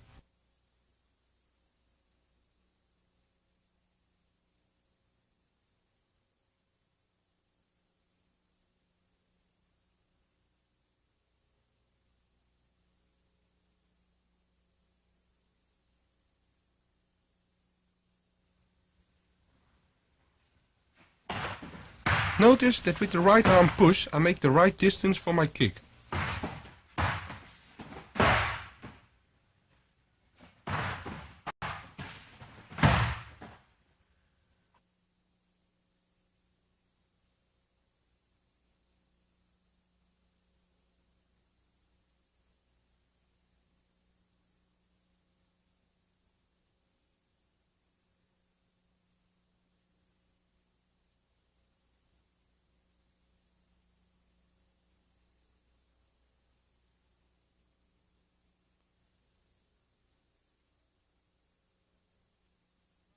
So with the right hand push I make the right distance, then I step in between to put power and explosion in my left high kick. After the kick I step back to the basic position.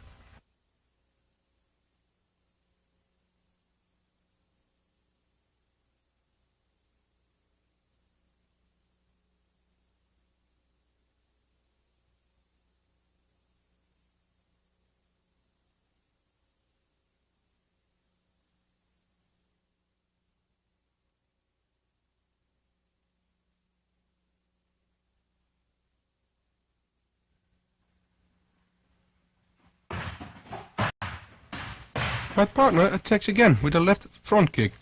Redirect with left and kick left to the body. Follow up with a right punch and a left hook and finish with a right leg kick.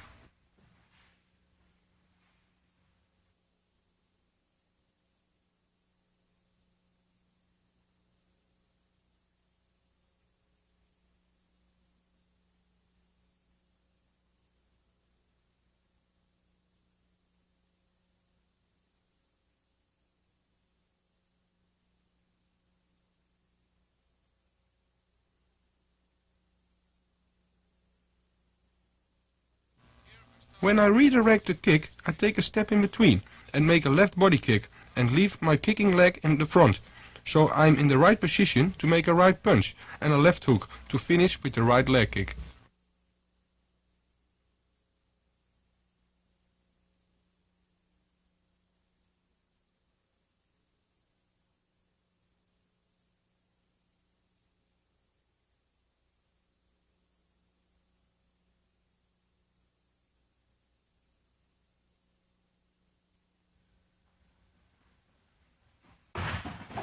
You see the kick has to follow up quickly after you redirect to make your opponent block it. So he stands still to follow up with the rest of the combination.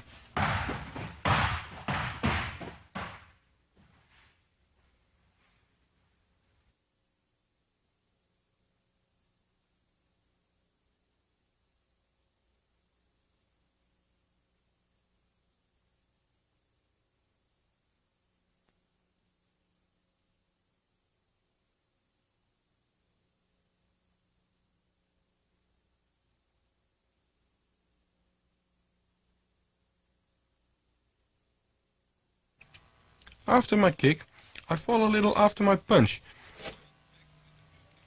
Then put my whole body in the left hook, step to the left forwards and put my hips in the leg kick to step back in the basic position.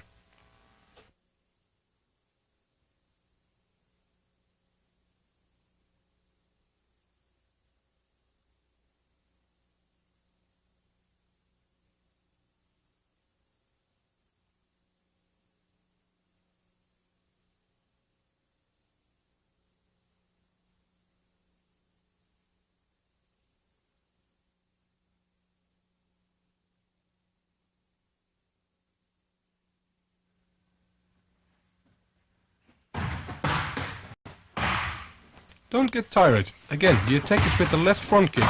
I redirect it again and counter with a left hook, a right punch to finish with a left body kick.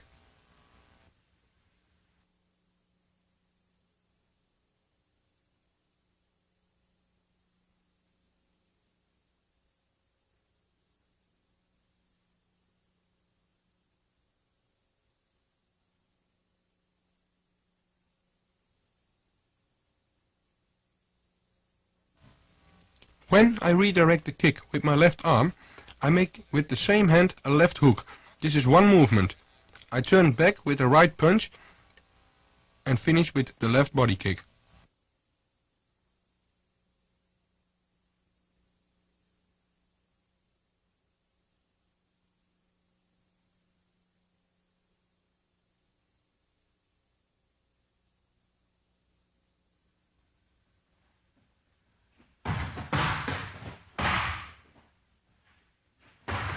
Here you can see that the redirection and the left hook is one movement. It is too difficult that you just practice the first before you do the whole combination.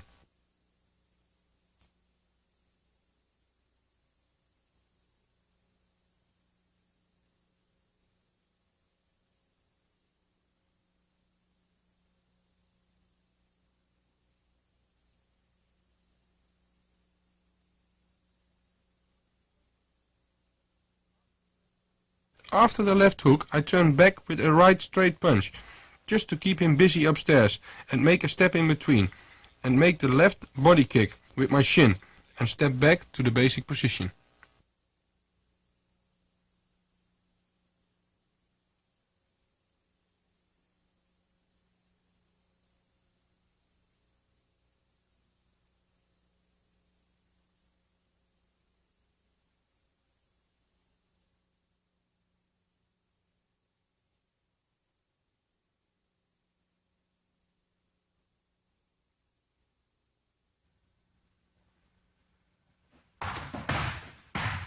I redirect the left front kick attack. Follow up with the left hook, a right leg kick, a right push and a left high kick.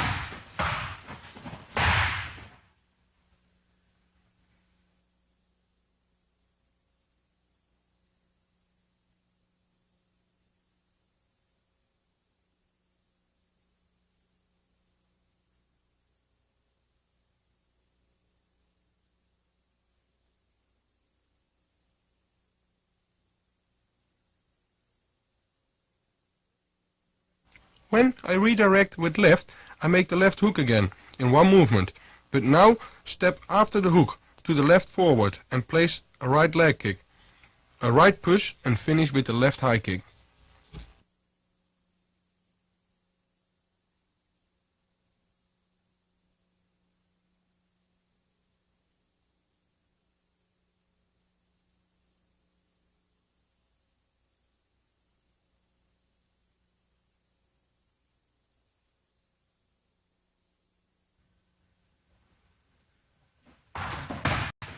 I have a certain rhythm in the combinations. Left hook, left kick, quick.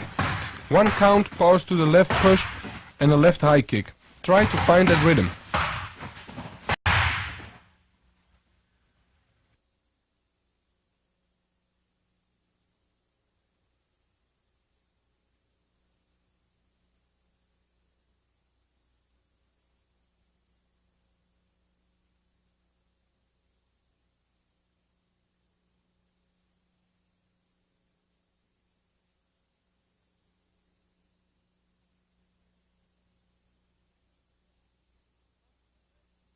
After the left kick, I will leave my right leg in front, make a push with my right arm to make distance for my left kick, and I make a step in between to make speed and power.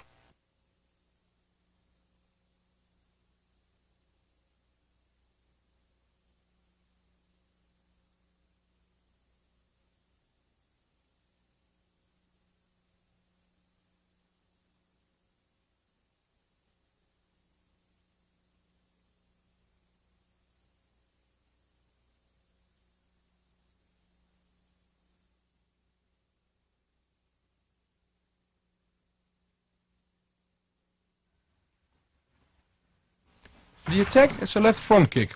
which I redirect with right and counter with a right leg kick, a body kick to finish with a high kick.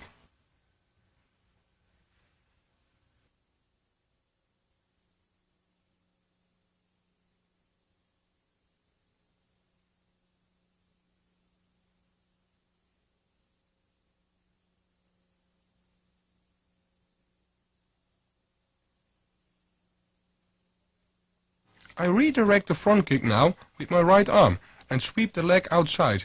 Now he's off balance for a moment. On that moment I make a left step forwards and make the right leg kick.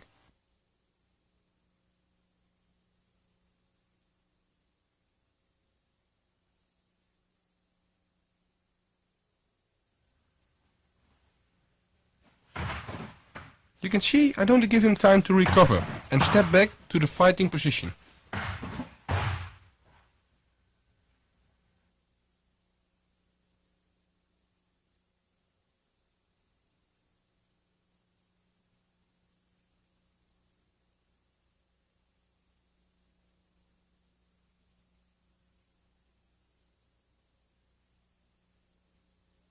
The counter I place are on 3 levels, low, middle and high. Remember, with the high kick you keep more distance.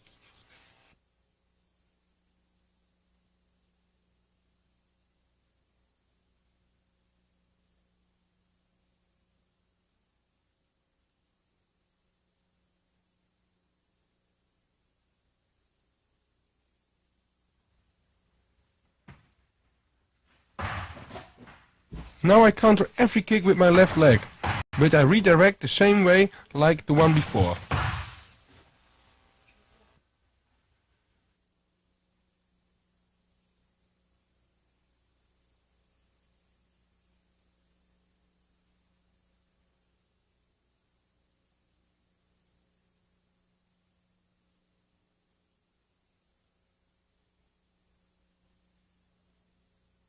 I redirect the left front kick with my right arm, sweep the leg outside and make a step in between, and make a left leg kick on the back leg.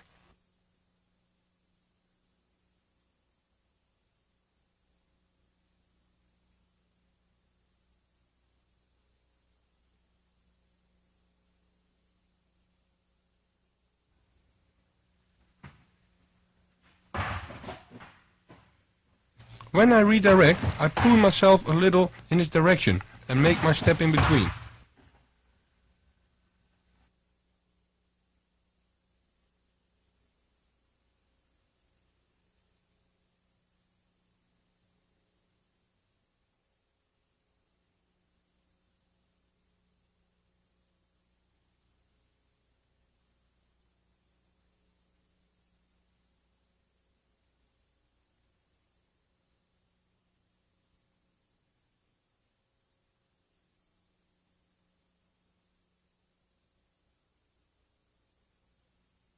With my high kick I keep enough distance, so I don't pull myself in when I redirect to keep the right distance for the high kick.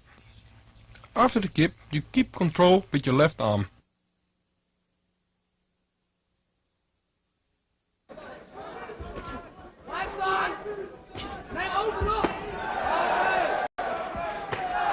Here you can see some of these redirect techniques and counters in real fights, so you can see they work in the ring.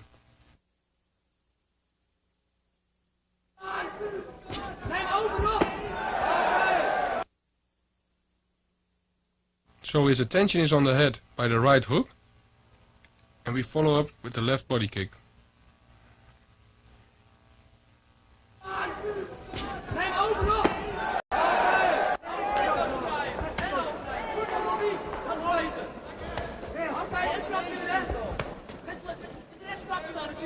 Again, redirect and follow with the low kick on the back leg.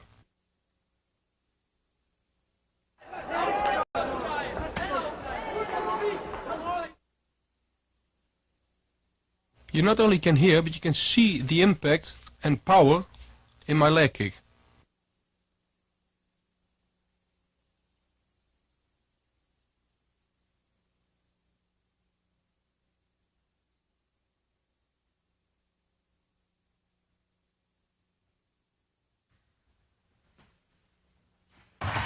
When the left front kick comes, I redirect with my right arm, make a right punch and make a left body kick.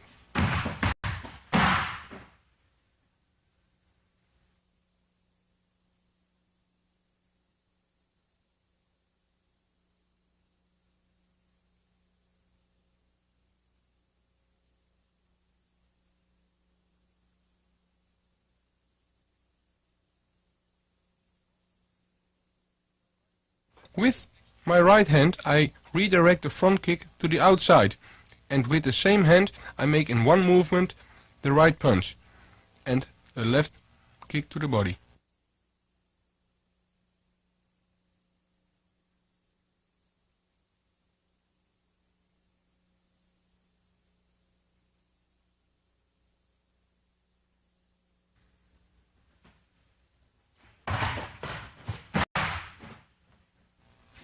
I redirect and punch in one movement. Fall a little in the punch.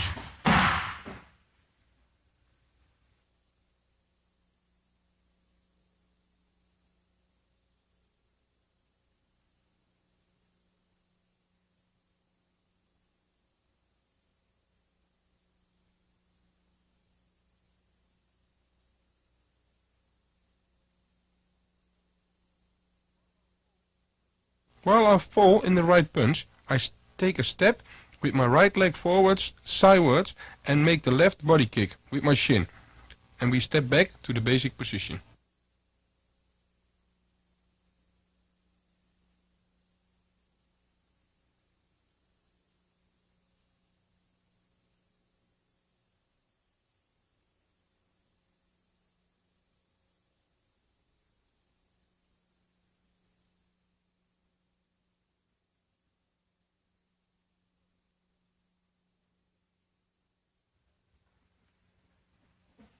The attack is now a right front kick, which I redirect with my right hand, counter with a left leg kick and a right punch, followed by a left hook to finish with a right high kick.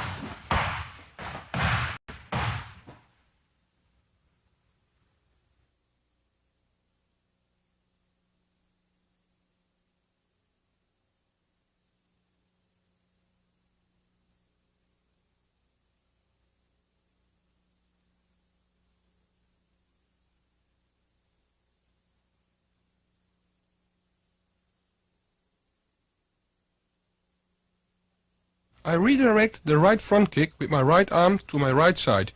I make a step in between, make a left leg kick, keep my left leg in front, follow with two punches and a high kick.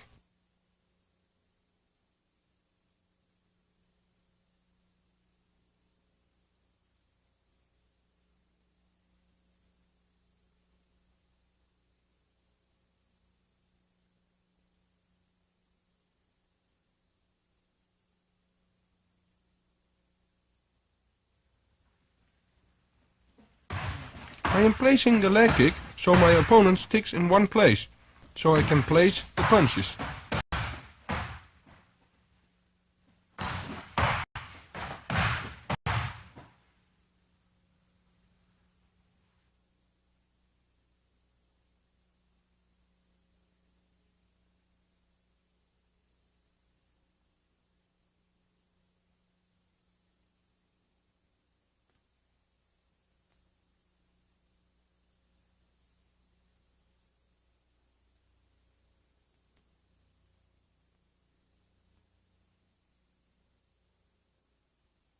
My left leg is in front after the leg kick is given, so I am in the right position to make a right straightforward punch, a left hook and a turn back with a right high kick.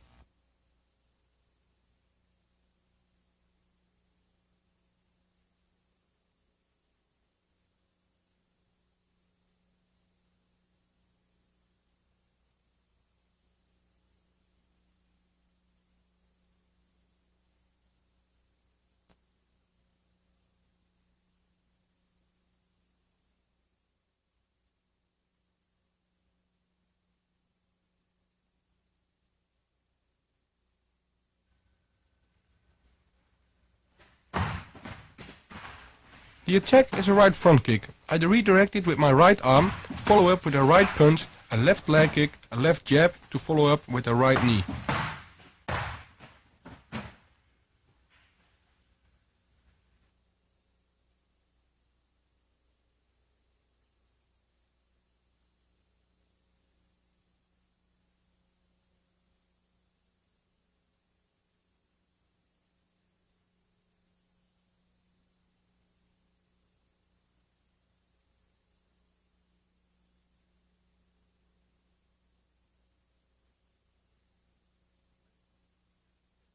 When I redirect the kick with my right arm, I make with the same arm a straight punch to the face. Take a step with my right leg forwards and make a left leg kick, a left jab to finish with the right knee.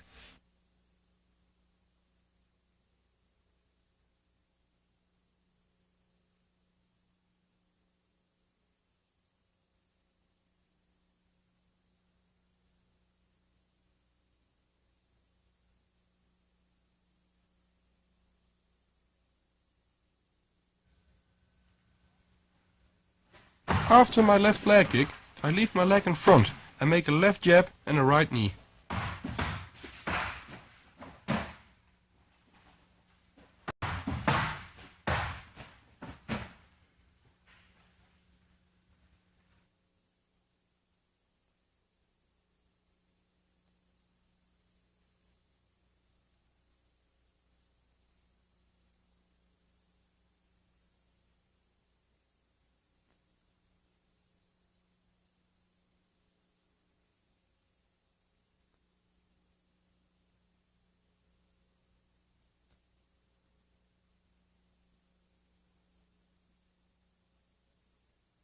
With the left jab, I take away his side and grab him with my right hand behind his neck and pull him towards in my right knee. Put your hips in the knee.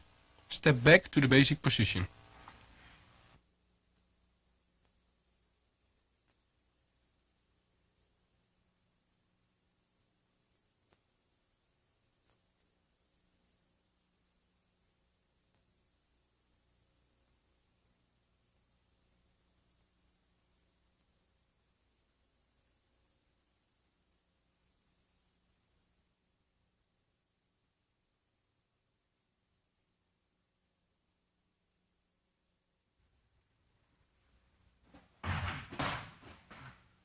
My partner attacks again with a right front kick. I redirect with my left arm and counter with a right punch and a left leg kick.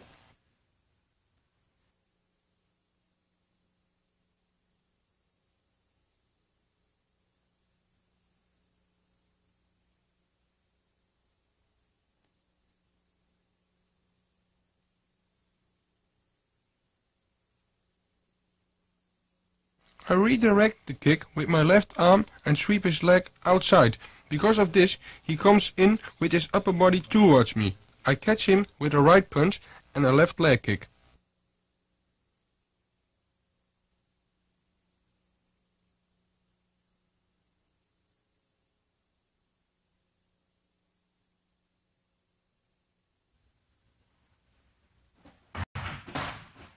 Notice how I step a little bit back when the kick comes.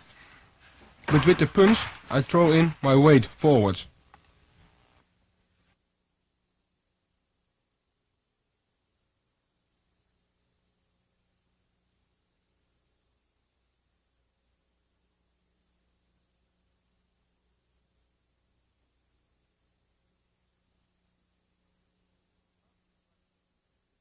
After the right punch, I take with my right leg a step to the right forward to put my whole body in the leg kick.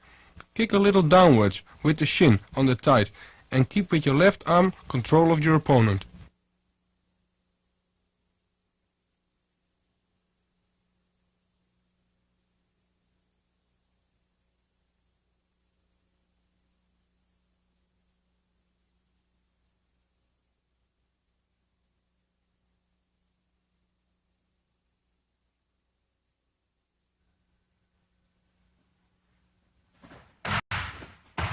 My partner makes a step in between and attacks with a left body kick. I redirect, follow with a right leg kick and a left knee.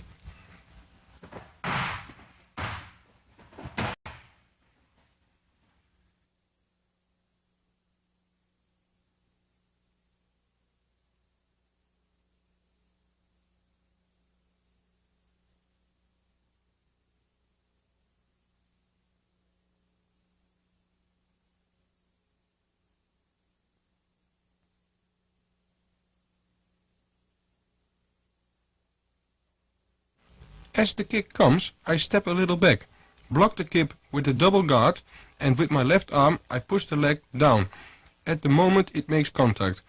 Do this with a bit of power, so he can't lift up his leg to block the leg kick.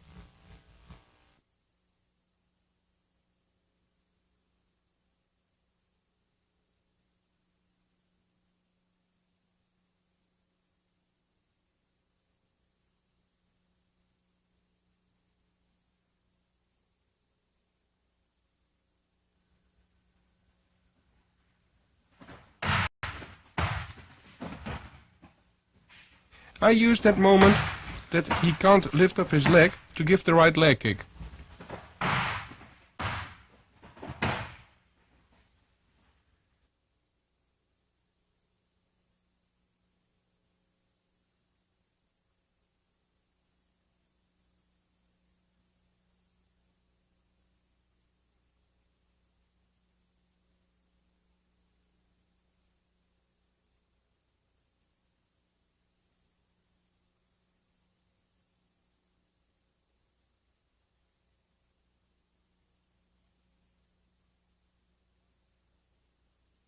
After the leg kick, I make a step in between and grab with my left hand my opponent behind his neck and pull him in my left knee. Put your hips in the knee and step back to the basic position.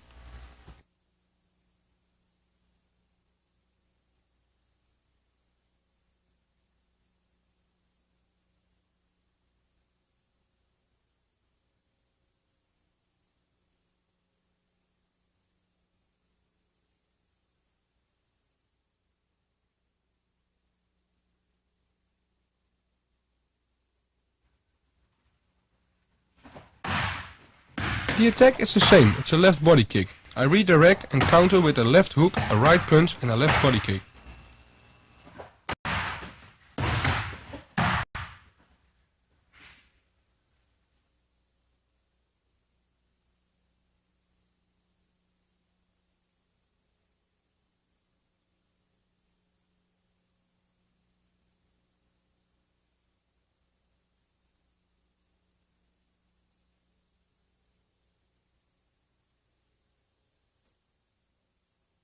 I redirect again with my left arm, and with the same arm I make a left hook and a right punch to follow up with a left body kick.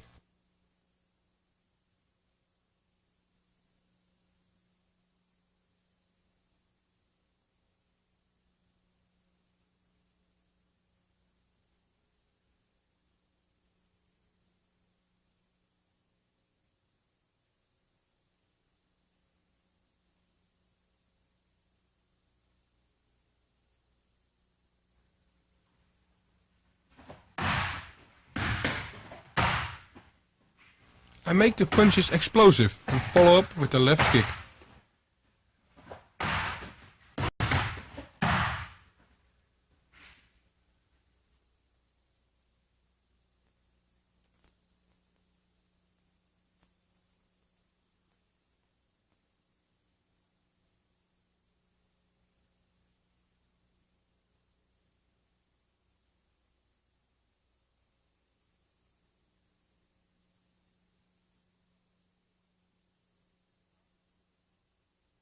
After the punches, I make a step in between to make a powerful left body kick.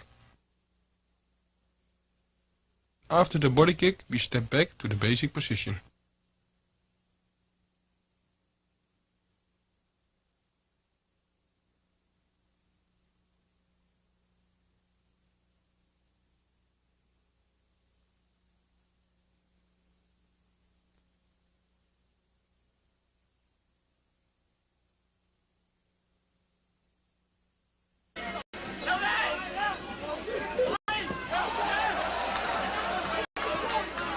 Here we can see a body kick which is blocked by me and countered by a right punch and a left leg kick.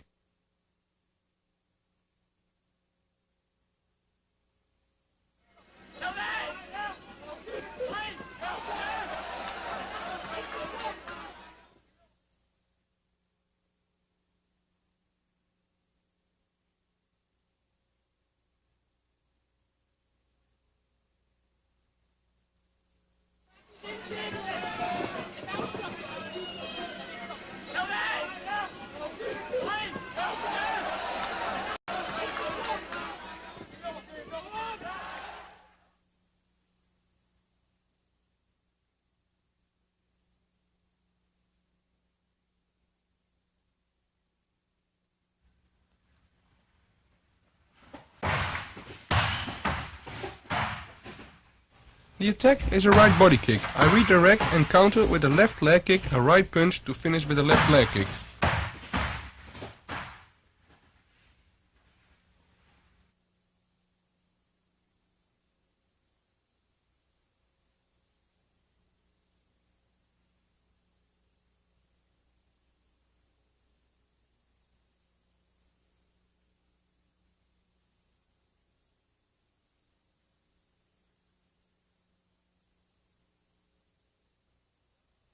I redirect with my right arm, take a step with my right leg and make the left leg kick. Leave my leg in front and make the right punch and finish again with the left leg kick.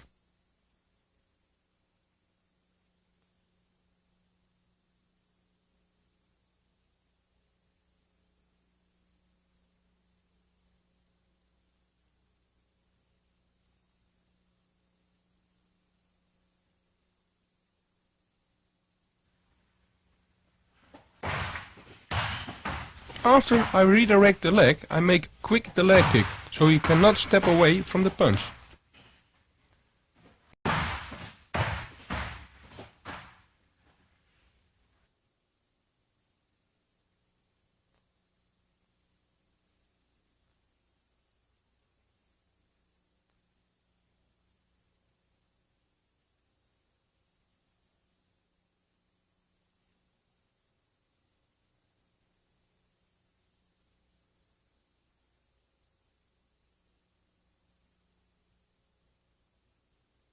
After I make my right punch, I take a step in between to make a powerful left leg kick, with my shin on his right thigh.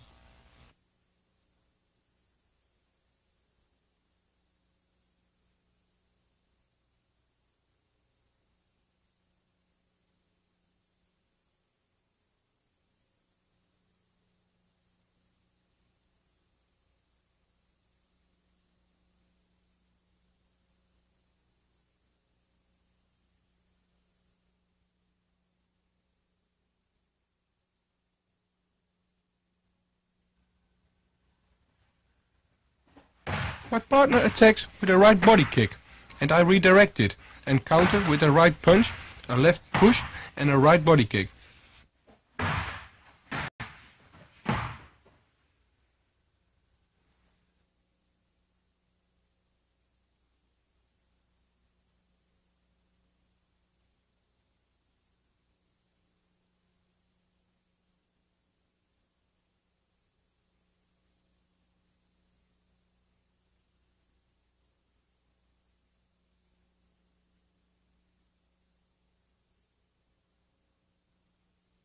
I redirect the kick with my right arm, and with the same arm I make a right punch.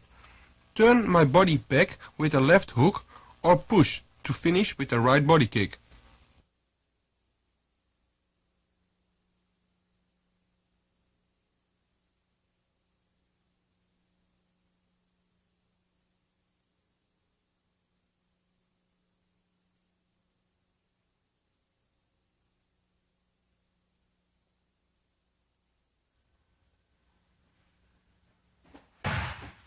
The right arm, which redirects, makes a kind of circle.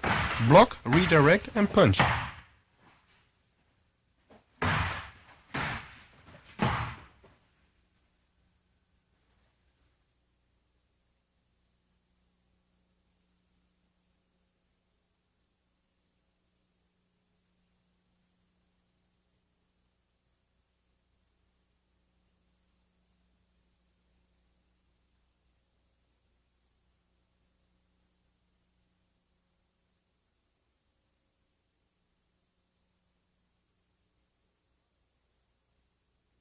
After I make my right punch, I just turn my body back with a left push, not really a hook.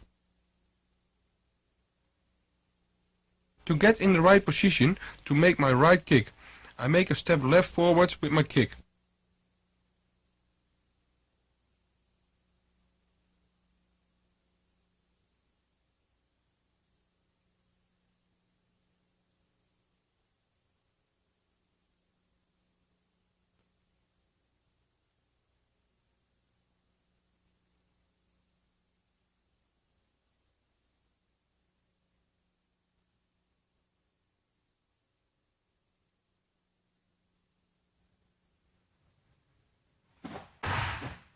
The attack is a left high kick.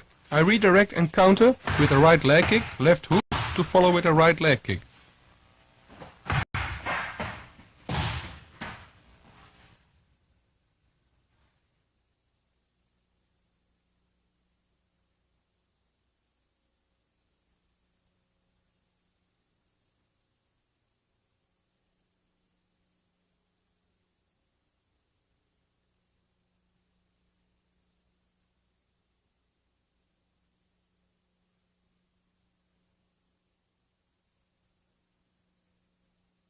I redirect the left kick with my left arm and push the leg down so he can't pull the leg backwards.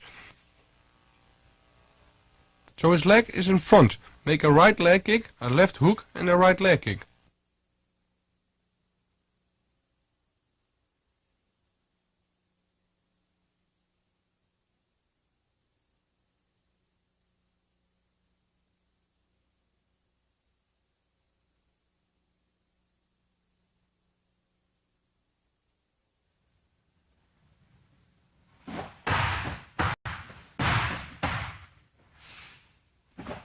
I make sure I follow quick with the right leg kick after I redirect the leg.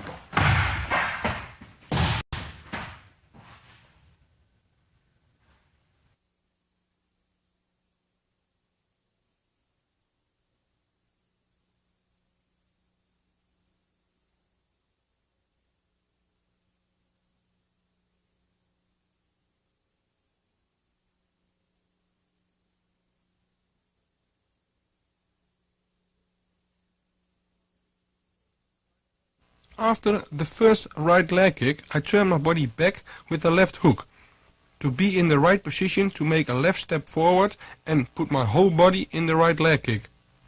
Step back to the basic position afterwards.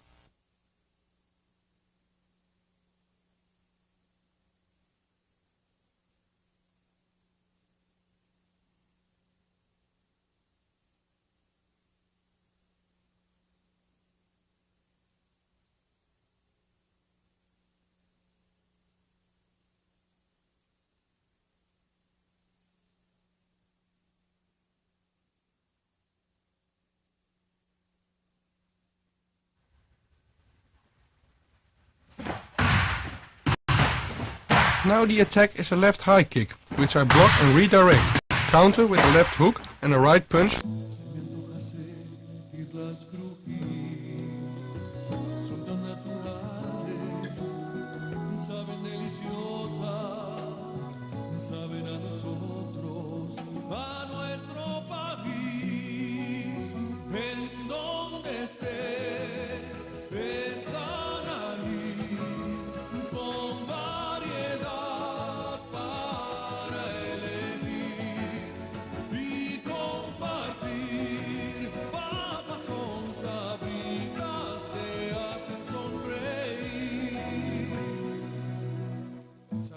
Te quiere ver sonreír. Preparar el desayuno nunca había sido tan fácil. Nuevo empaque de Gran Día. Pártelo fácil, mézclalo fácil y disfrútalo. 01800 02 10 343 01800 02 10 343. Los niños de México merecen que recuerdes este número. Tú puedes combatir los delitos de la prostitución y la pornografía infantil. Denúncialo. Abre los ojos, pero no cierres la boca. Contigo es posible. La onda de calor azota suavemente la ciudad. El termómetro llegó hasta los 38 grados centígrados. Te recomendamos salir con tu traje de baño. ¿Buscas un golpe de frescura súper intenso? Maxer te da la máxima explosión de frescura que no se acaba. Maxer, explosión refrescante. Yo también, yo también, yo también. Yo también estudio bachillerato y puedo trabajar porque me especializo en computación. Yo puedo estudiar una licenciatura porque terminé el bachillerato. ¿Ya pensaste hasta dónde quieres llegar? Grupo Cultural Isel, tu mejor futuro. Alguien llegó a romper el orden de sus vidas, pero en realidad será el principio de su equilibrio. Usted debe ser el ex esposo de Christine. Usted debe ser... No olvides llamar a Melanie Parker. Un día muy especial, este martes 9 de la noche en Galavisión Espectacular.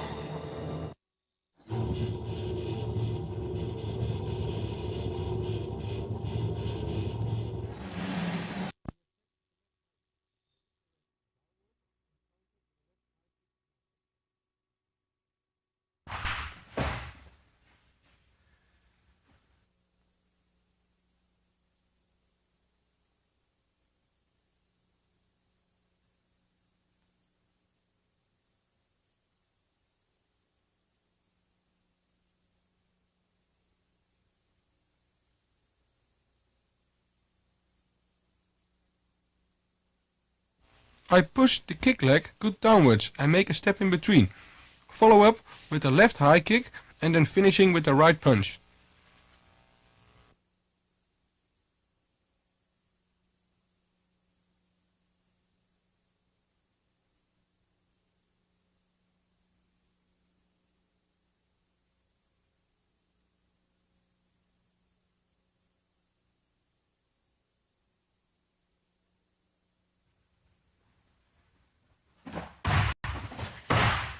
I push the leg with power downwards, so there's a moment where he's off balance. I have to counter quickly with the left kick.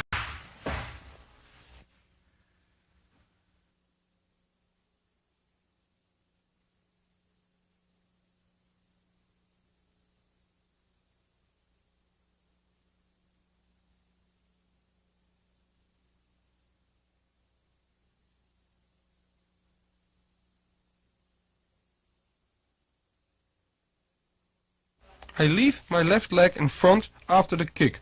As it comes down, I make a right punch and I stay in balance. I don't fall after my right punch. Step back to the basic position after your action.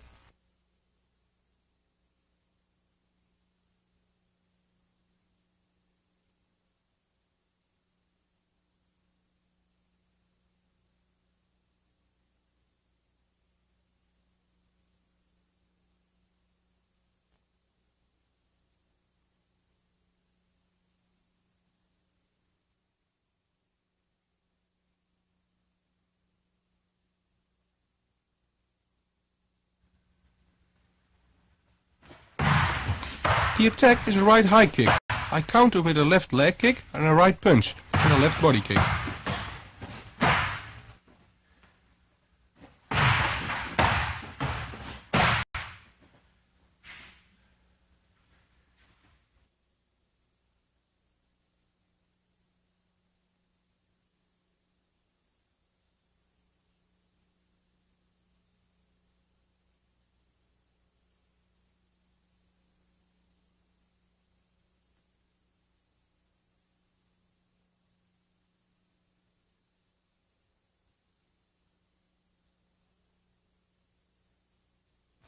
As I redirect the kick with my right arm, I step in between and counter with a left leg kick, a right punch to finish with a left body kick.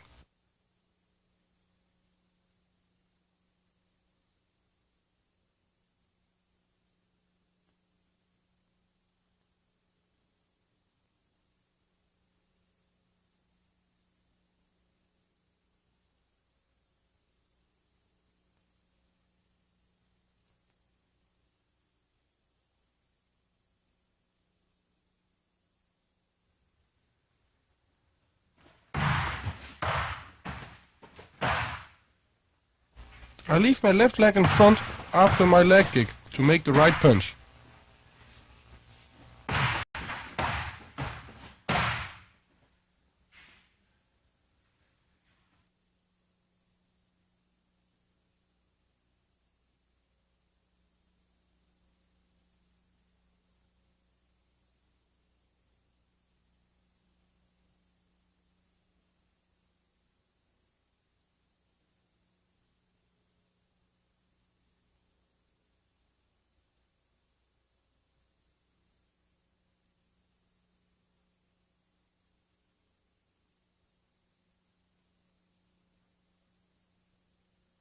After the right punch, I make the famous step in between to make explosion and power in my left body kick.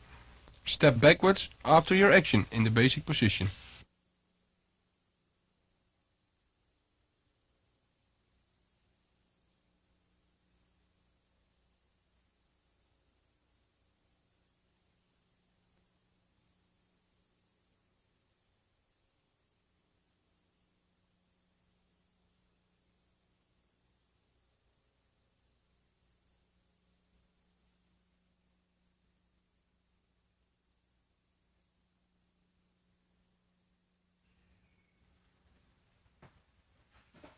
Here I redirect a right high kick and counter with the same right kick.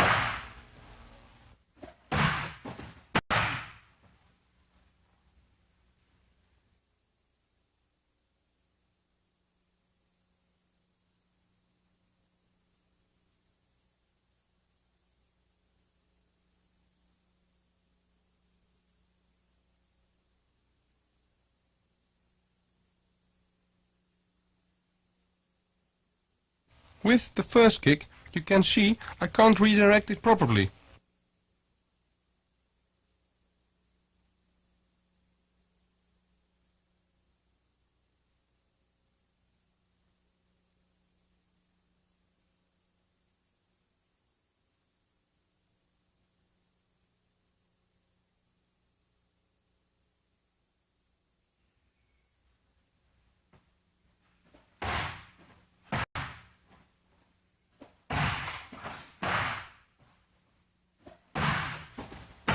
You see I block it and I'll sweep it through in one moment.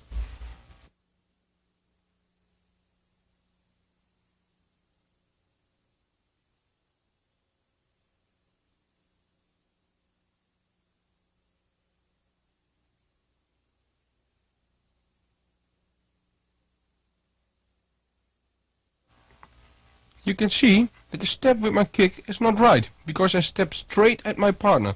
My kick has no power and I can't turn my body. So step to the left forwards so you can turn and put your whole body in the kick.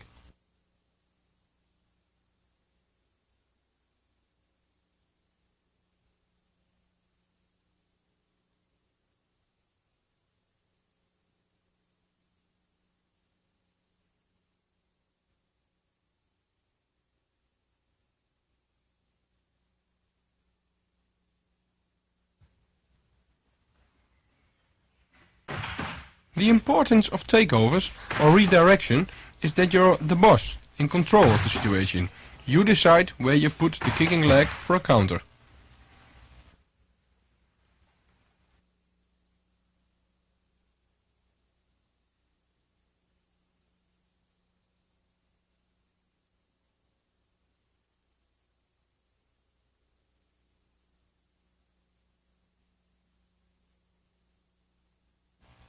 The first takeover I do with the front kick.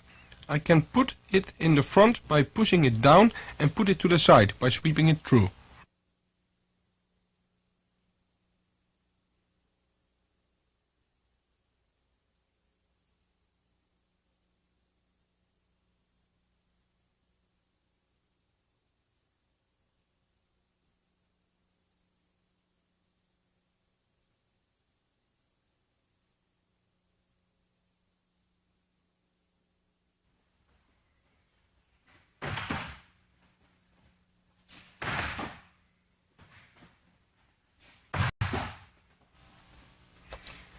This counts for both legs. You put him off balance with this movement for a moment.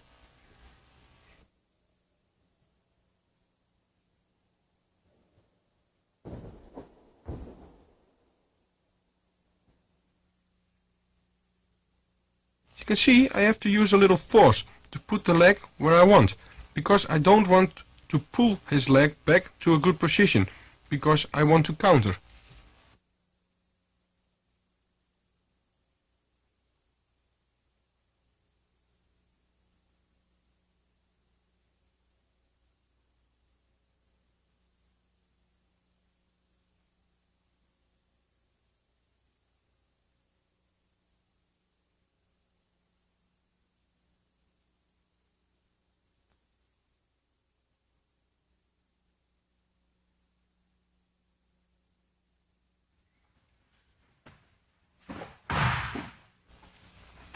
Of course, this also counts for the roundhouse kicks.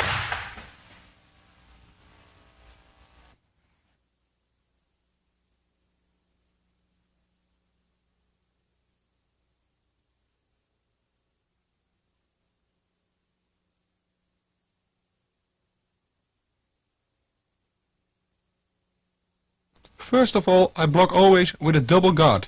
Then you push the kicking leg down or sweep it through.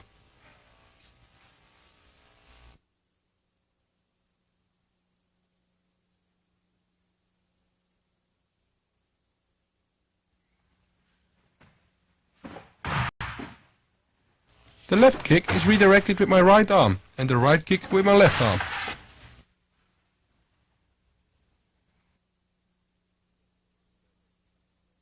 Last words about the leg kick. Be sure you never step straight at your opponent, otherwise you can't turn your body. So step sideways towards your opponent and kick with your shin, not your feet. With the counters, you see I always turn my body from one side to the other side. Even only with a push or a punch to get distance and to be able to put good power in the kick or punch. To step in between is one of the most important movements before a kick, to put explosion and speed and power in your kick. Also with this movement you don't step straight at your opponent. With the takeover or redirections from kicks, you are the boss. You decide what's gonna happen, so you place the kicking leg wherever you want to counter. Have fun.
Long series of punching combinations are very rare in kickboxing, except if your opponent is having problems, for instance after receiving an 8 count, or when he's having conditional problems and doesn't have any defense.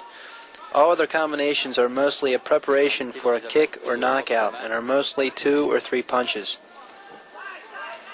When exchanging longer punch combinations, it's important to always keep your balance in the center or middle of your body. If you are falling after your punches, you cannot make a combination, and therefore you won't have any power in your punches. Take a step with each punch you make to correct your balance. For a good punch, you should have contact with both legs on the floor at all times. And again, your balance should be in the middle so you can put your body in the best position. A good punch utilizes your mass, or the power of your whole body, and not just from your arm. Every punch is a combination of stepping, punching, and body mass. And again, make sure after hitting your opponent with a successful technique, you may be thinking, yes, great, I'm already there, but take some distance and back up and review the situation, and then make a step to finish the fight. Cette classe dont parlait juste avant le combat Justin Ward.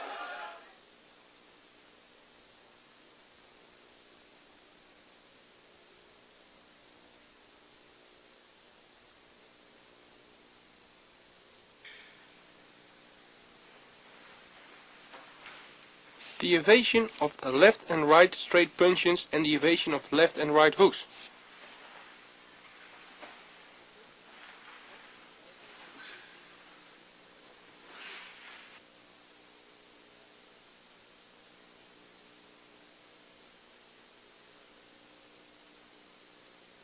The opponent strikes with a left straight punch to the face. This punch will be evaded by moving your upper body to the right. Strikes with a right straight punch to the face. This time we move our upper body to the left, so the punch will pass your face. Our opponent gives a left hook to the face. The punch can be evaded by bending quickly, so to speak, by diving under this punch, and to turn into the opposite direction of this punch. You can make yourself smaller by bending your knees to move under this punch. The same story goes for the right hook, but now only you turn into the opposite direction. You will turn to the other side under the punch of your opponent.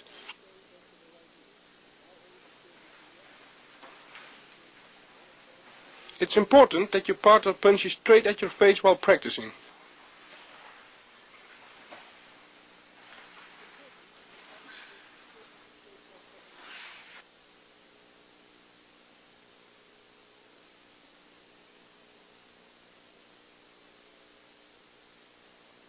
Make sure you have a good balance for moving your upper body sideways, in this case to the right side. It's from utmost importance to have always eye contact with your opponent.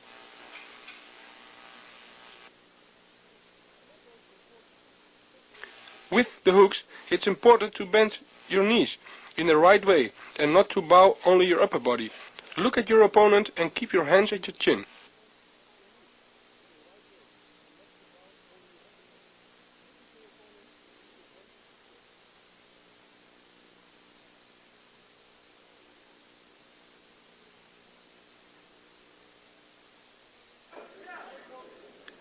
Now we are observing a real fight. Watch that this moment shows the evasion of a right straight punch. In fact, it's slightly different than the way we just practiced.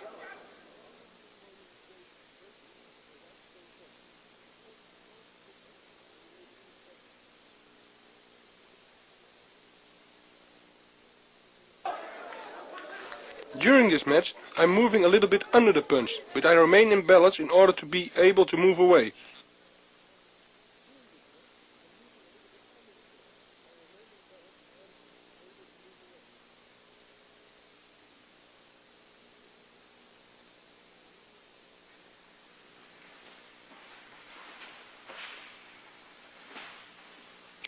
Let's look at the evasion technique from behind.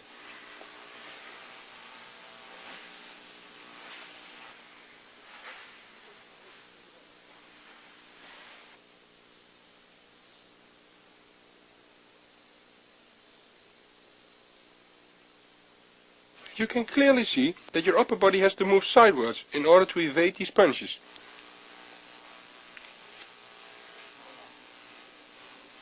Direct straight punches can be evaded by moving your body to both sides.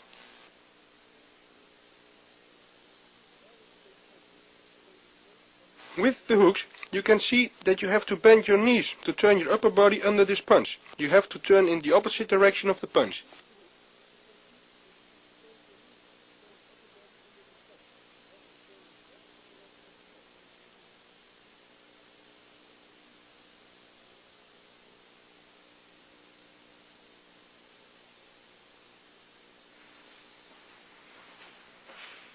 You can see you have to stay in balance at all times in order to evade the punches and to return in the basic stand.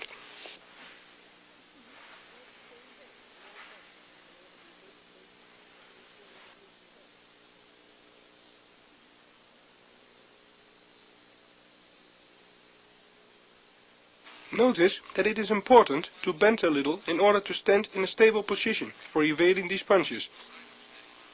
Again, stay in eye contact with your opponent.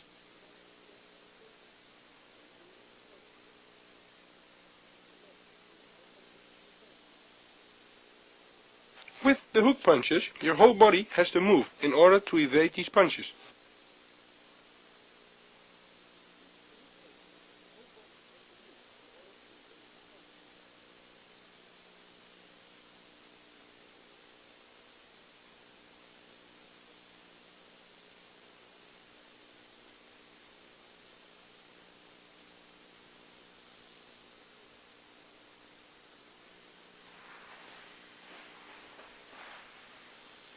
In this close-up, we can see how the upper body has to be moved in order to evade the punches.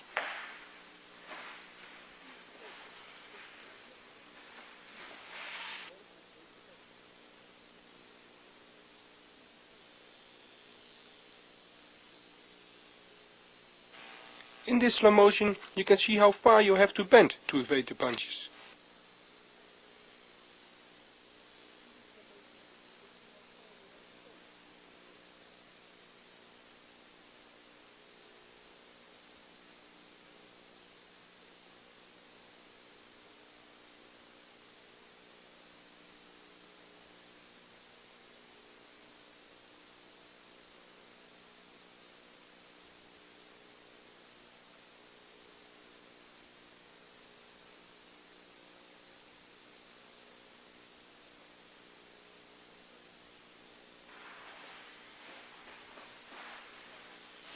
It's important that also your opponent has a good balance when he is throwing the punches at you. If not, he will miss his target.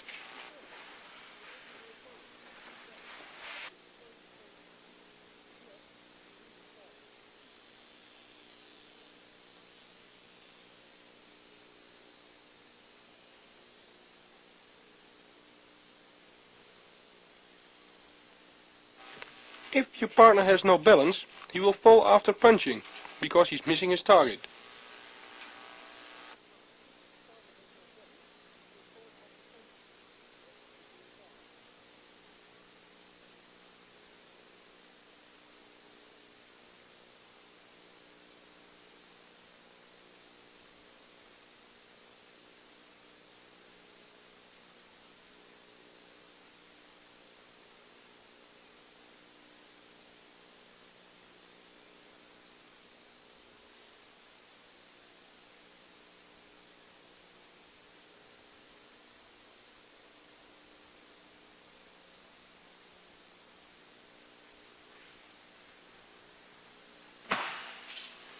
Now we see how to block left and straight punches.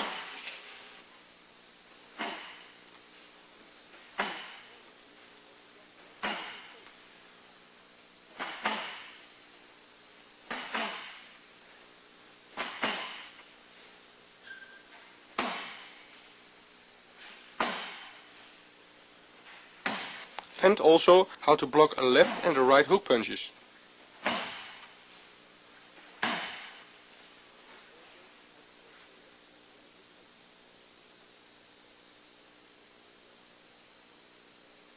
We can see how my partner attacks with a left straight punch to the face. This punch is blocked by taking it from the direction of punching with your right hand.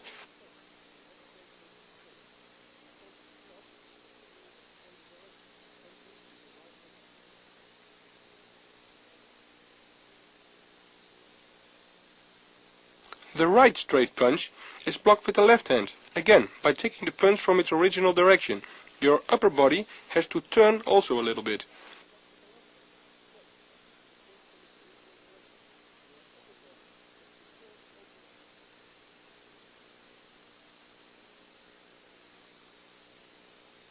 Now you see left and right punches after each other again. Again, you will take the left straight punch with your right hand and the left straight punch with your left hand.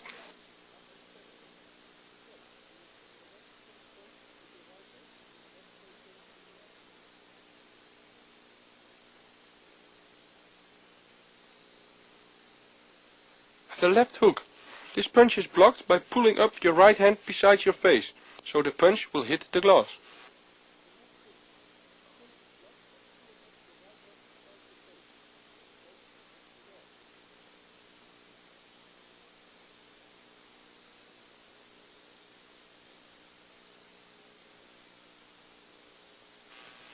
The right hook. Now your left hand has to be pulled up beside your face. Again, the punch will hit the glass.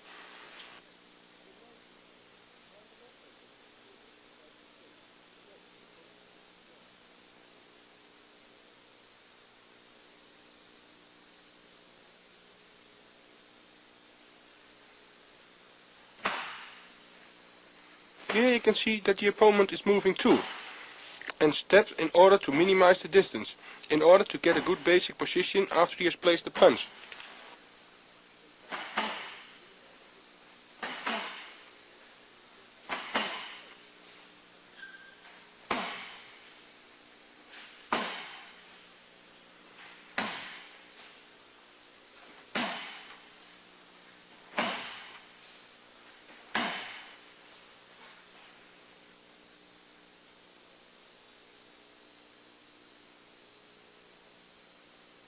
Watch carefully. Your opponent is out of reach and has to move inwards to hit you. This is exactly what happens in a real fight.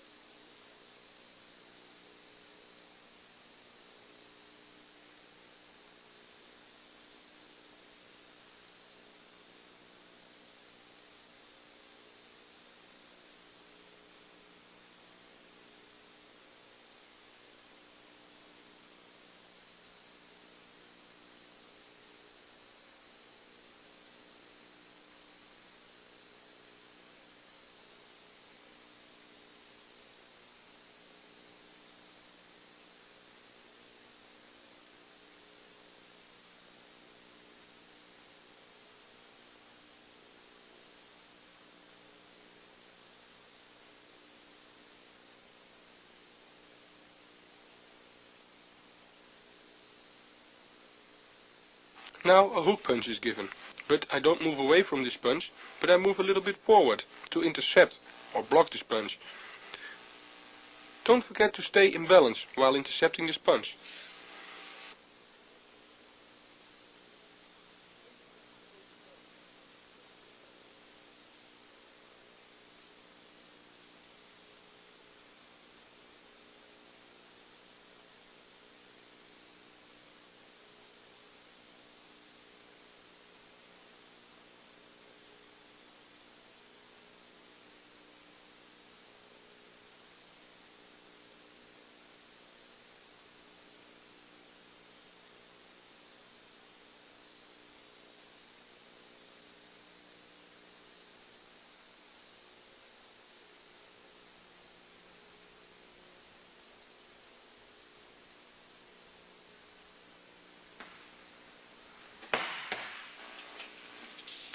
Now we will block the punches and counter with the same punch. Direct straight punches will be countered with direct straight punches, and hooks will be countered with hook punches.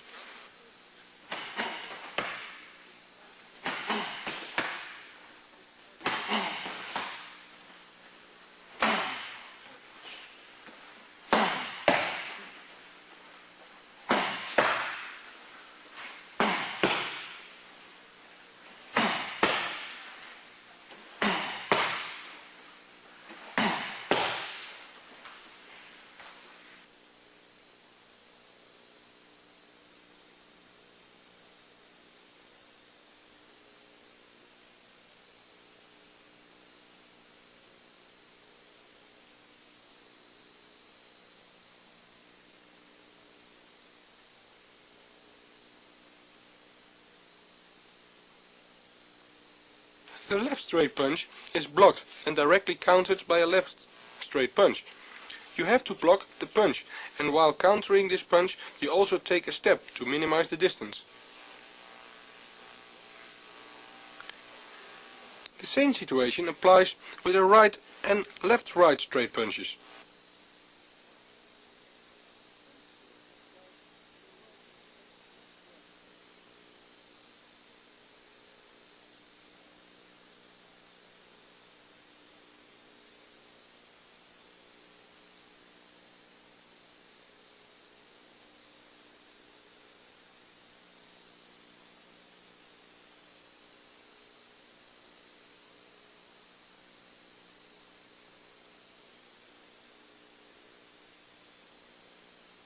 For blocking a hook punch, turn your body a little bit to counter and stay in balance.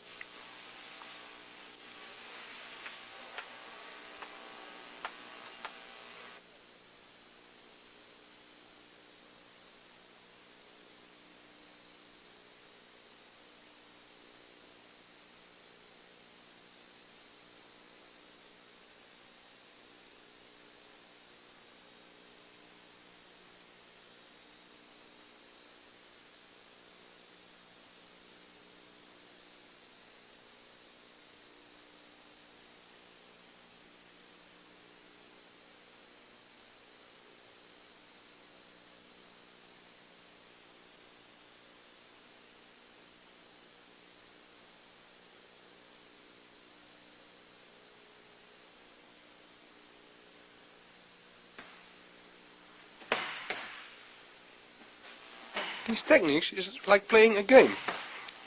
It's an action game of reaction, moving to and through, and returning to the basic position, and always keeping eye contact.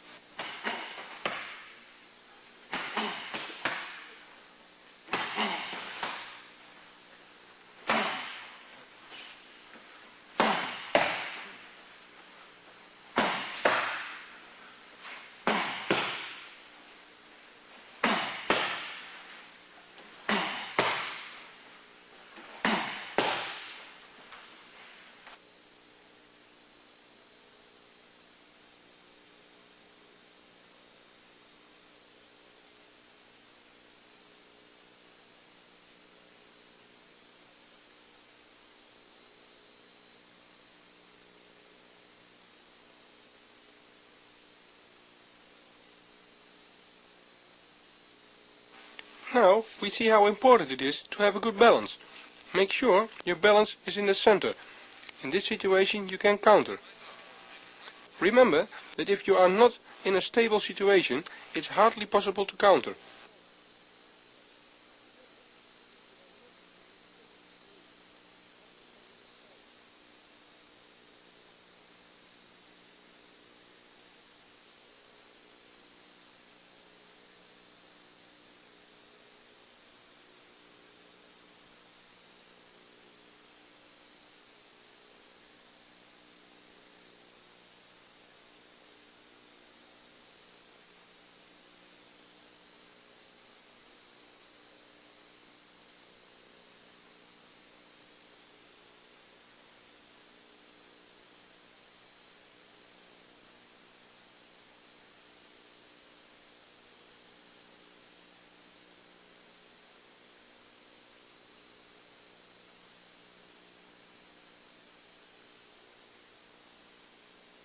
Again, make sure you're in a stable position.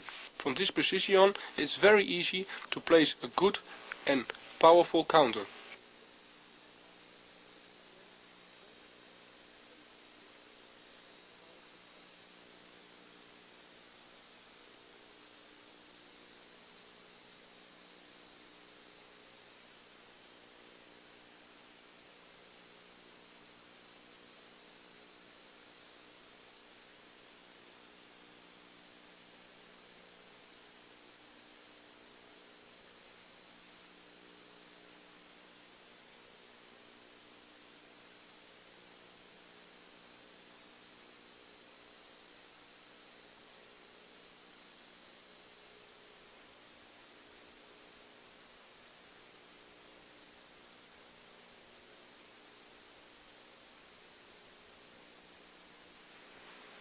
The partner attacks with a straight left and right punch. After blocking these punches, I am countering with a straight left and right punch, followed by a punch to the liver and a left hook.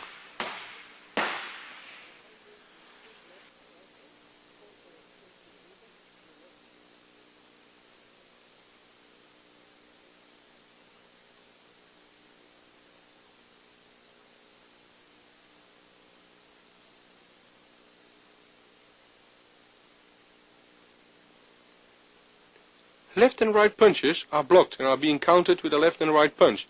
In this way you are minimizing the distance and you can place a liver punch. After the liver punch, I'll take one step back and place a hook punch to the head. Now I return after this combination in the basic position.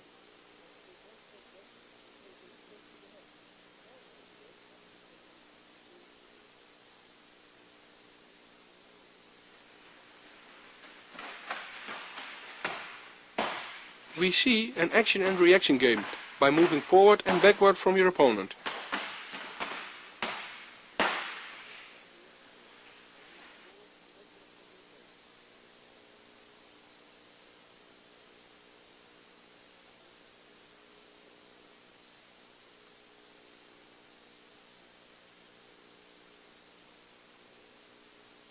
By placing the counter with the left and right straight punches, your opponent will have difficulties with his side. He pays attention to the defense and by punching to his head, his guard will go up. Now we are creating an opening for a liver punch and a hook. Remain in a good balance in order to make the combination.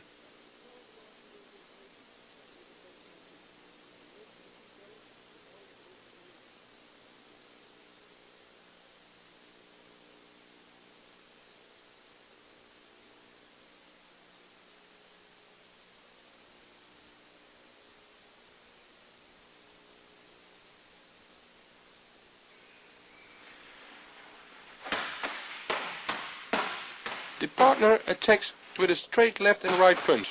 The counter starts after blocking these punches with a straight left followed by a right uppercut left hook, straight right punch and finishing with a left punch to the liver. Finally we come back in the basic situation.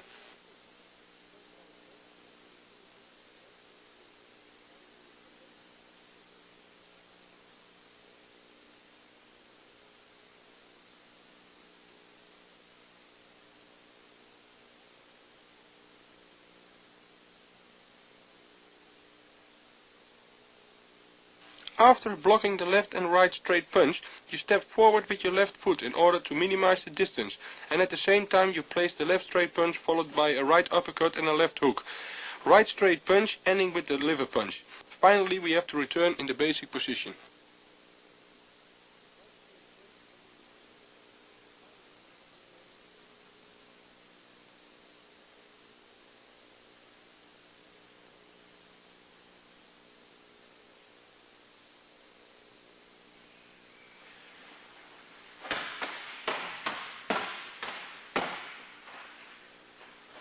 Now, we see that the combination of punches have been changed from head to body.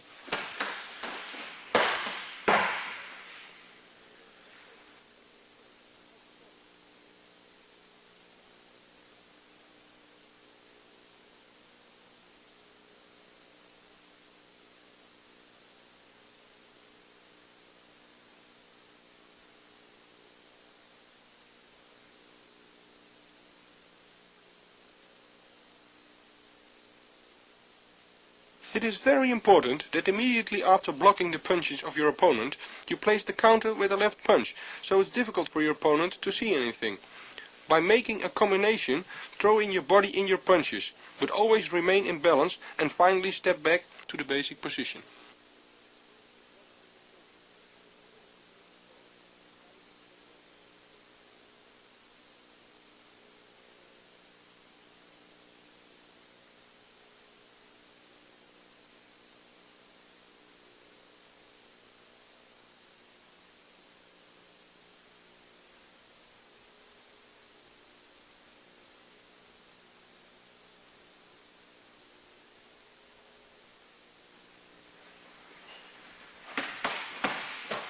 Now you can see my partner attacks with straight and left right punches. These punches I block and I counter with straight right punch followed by a left uppercut and a straight right punch ending with a left hook.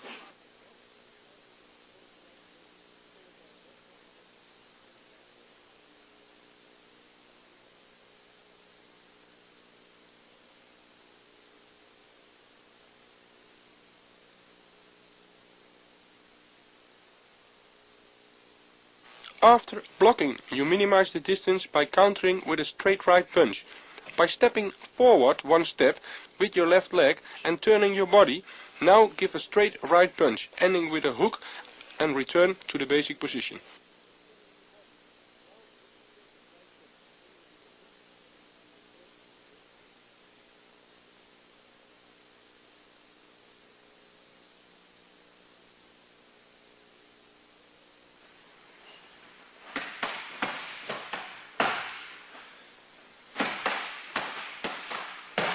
Watch the rhythm of the punches.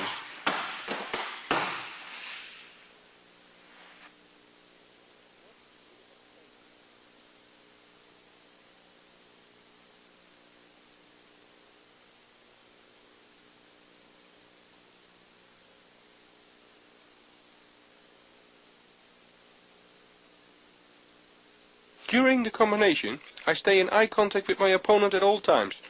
I can step back now in order to see if he's badly hit, or more in a general if he's in trouble or if he wants to counter. Now I can step forward or I have to block his attack.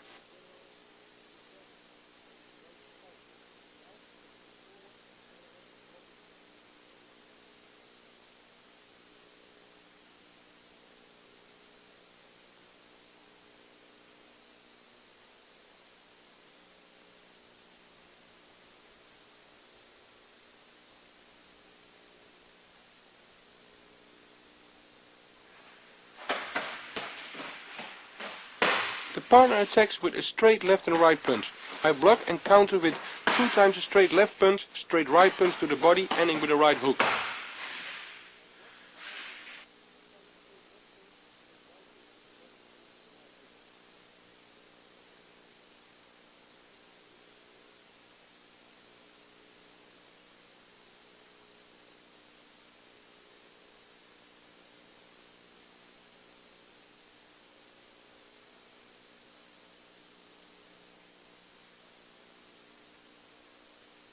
After blocking the punches of your opponent and countering with the double left punches, you force your opponent to lift his hands.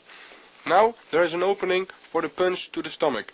After this punch the hands go down and the left uppercut and the right hook are logical. After this, take distance and keep your hands at your chin.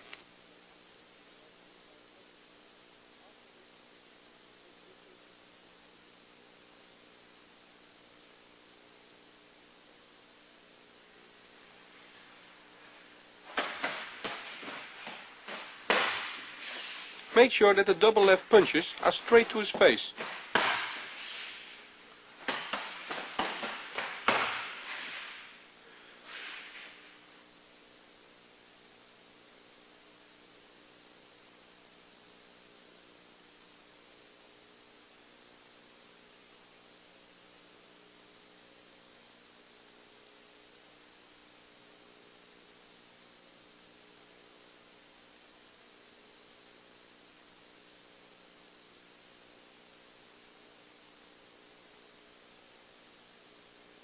By placing the double left punches, take a double step forward to your opponent.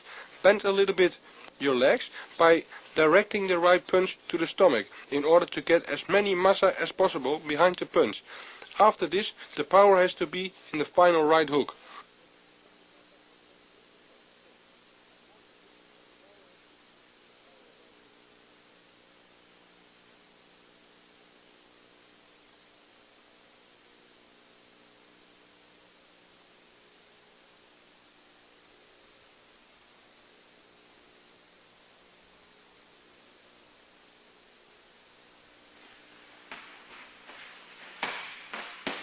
Partner attacks with a straight left punch. Evade the punch by moving sideways to the right side. Counter with a straight right punch, followed by a left uppercut, a straight punch, ending with the left punch to the liver.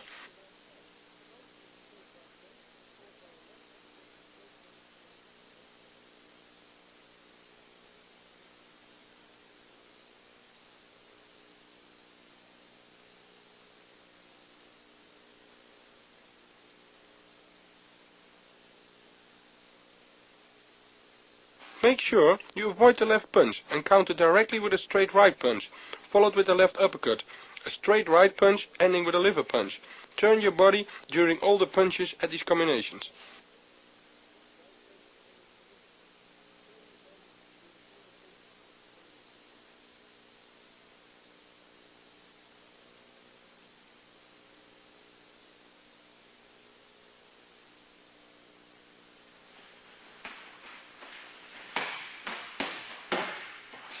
Pay attention, when countering, it will make a big difference in placing the punches high and low.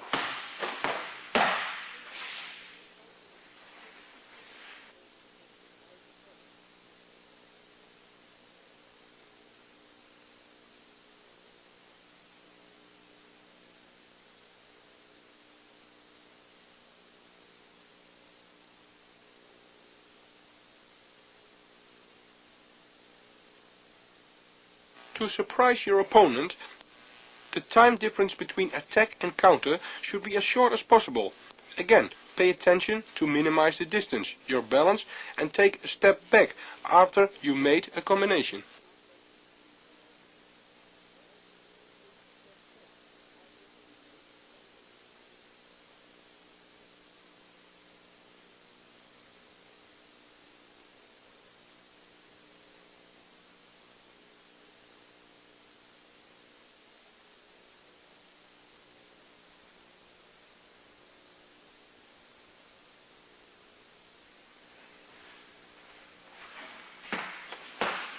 The partner attacks with a straight right punch. Evade the punch and counter with a liver punch, followed with a left hook, a straight right punch and a left uppercut, finishing with a right hook.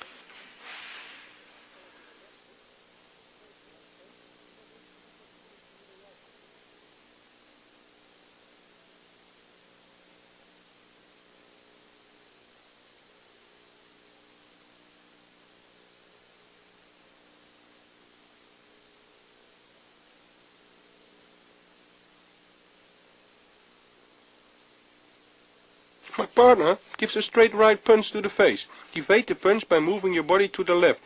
The punch will pass your face, and during this I place a liver punch and a left hook. Move your body backward while giving a straight punch followed with a left uppercut ending with a right hook.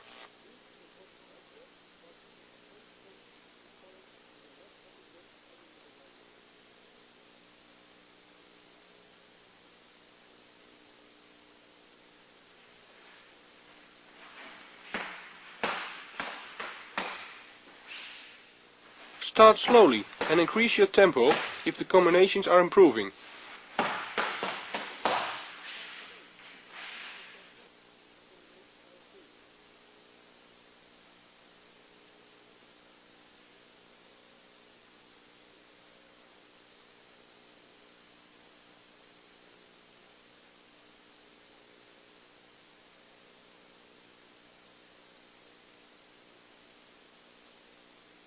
Be on time by evading the straight right punch and place the liver punch at the moment when his punch is still not finished. Punch the liver in an upward direction. If your opponent is moving backward as a result of your punches, you will follow him to keep a good reach at all times. Place the last right hook downwards. After the series, keep a certain distance.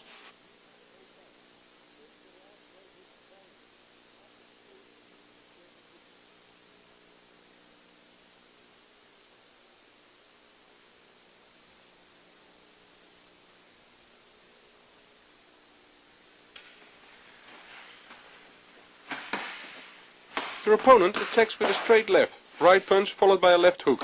I counter with a straight right, a left uppercut, a right hook and finally a left hook.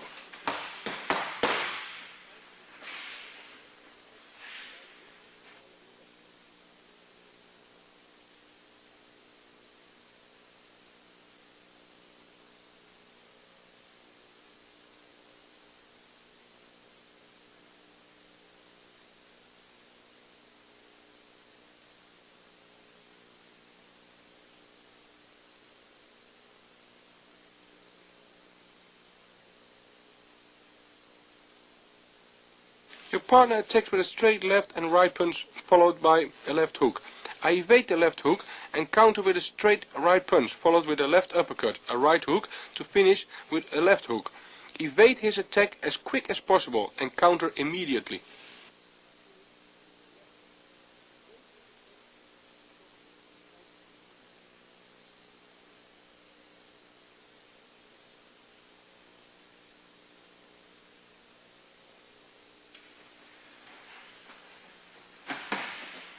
Because you are going from a downwards to an upwards movement while countering, there will be a lot of power and speed in the punch. Be careful during practicing. Start slowly.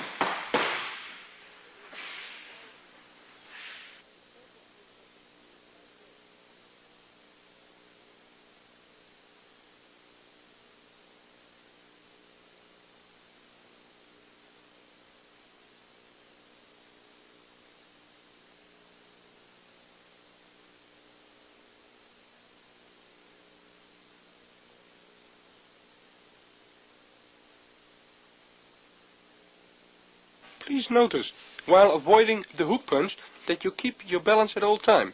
Turn your body behind your punches. If your opponent takes distance, don't run or walk after him, but move step by step while punching.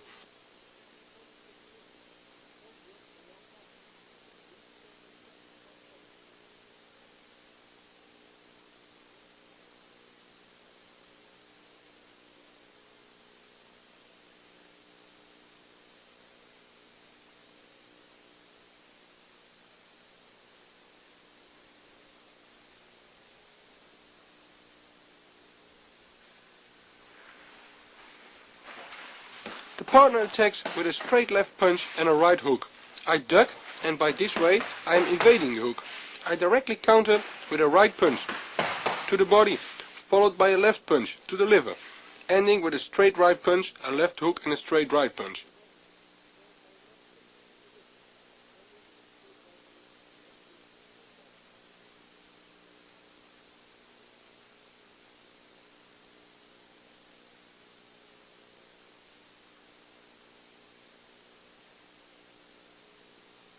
Start with blocking your opponent's attack.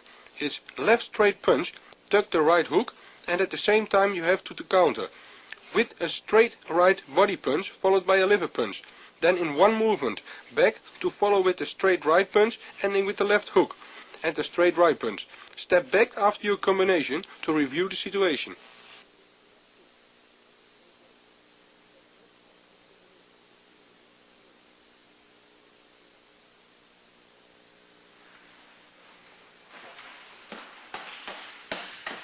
Bend your knees for evading the right hook in order to use the counter technique.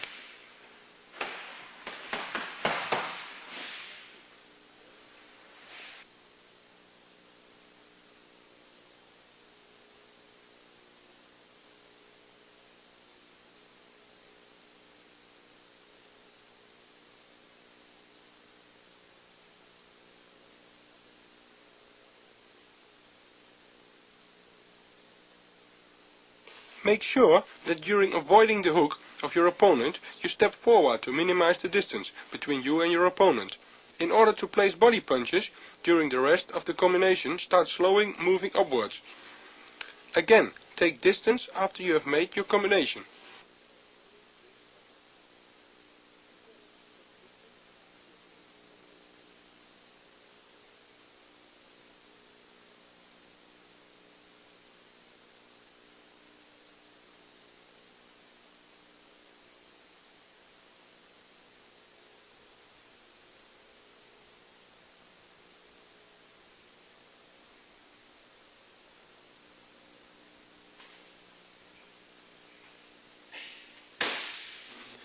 This is a game of jabs and straight punches on the pads with a partner who is holding the pads. This is for punching with power and that your partner can correct you while exercising. Your partner will be placed a counter now, and then in order to assure that your defense is okay, you also have to examine the movements on your feet. Your partner who holds the pads will stay outside of your punching reach. So every time that you are punching, you have to step forward in order to hit the pad, and to go back in order not to get hit yourself.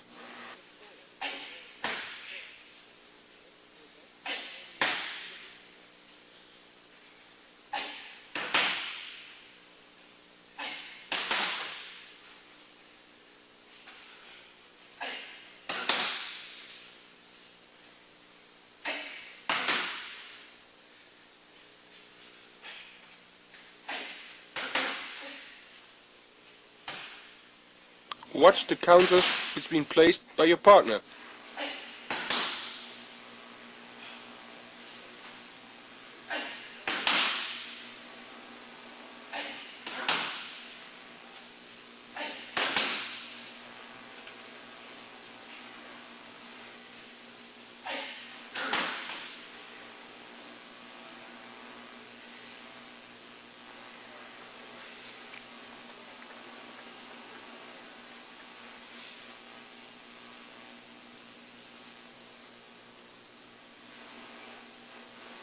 Make sure that your punches are explosive, and during punching, lock your chin behind your shoulders, especially while training the straight punches and the jabs.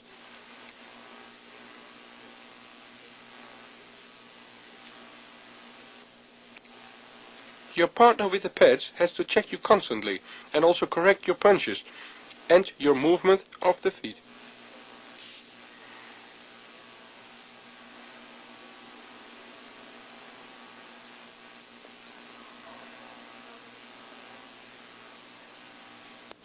Don't stick on one place after punching, but move all the time. Your balance should be in the center. From this position it's easy to move back and forwards or to step aside.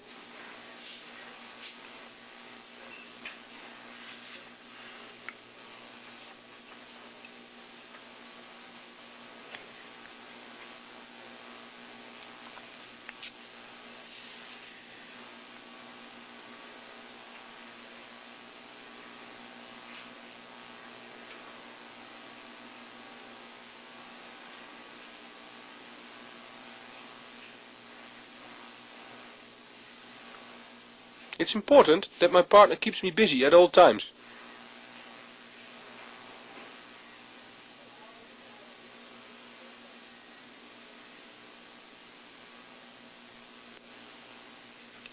By this way, I have to be alert.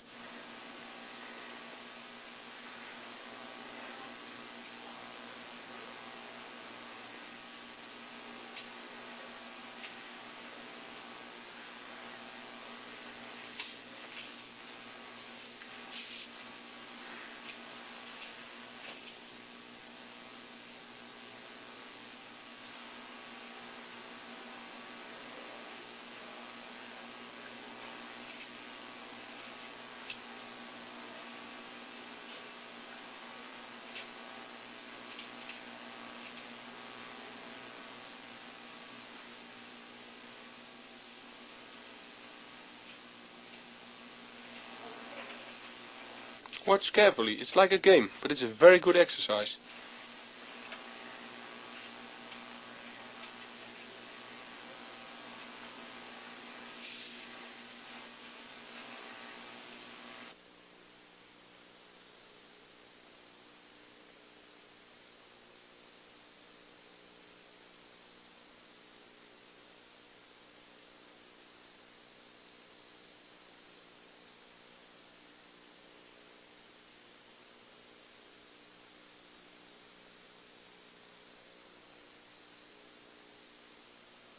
You can see by even this training it's very important to step back in the basic position, take distance and review the situation.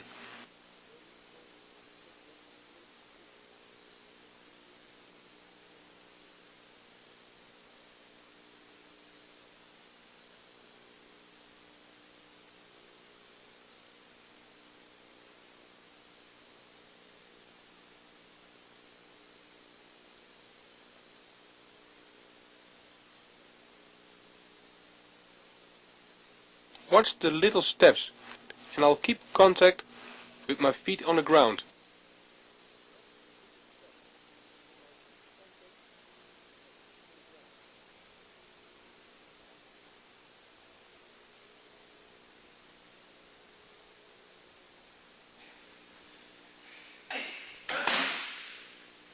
Now you're moving around your partner and at his command you start with a straight left and right punch.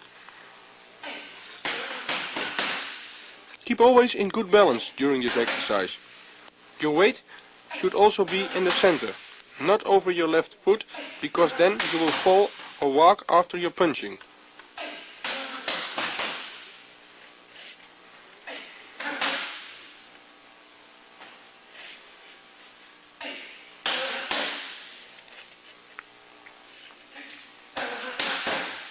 Exercise your punching techniques while moving forward and backward.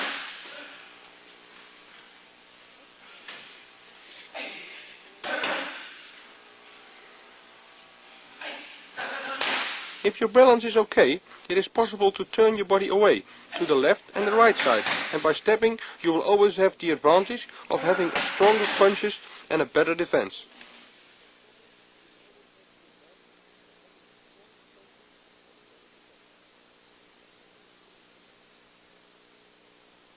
You can see by the count of 1 that I start with 2 straight punches. By the count of 2 I'm following up with a straight right punch.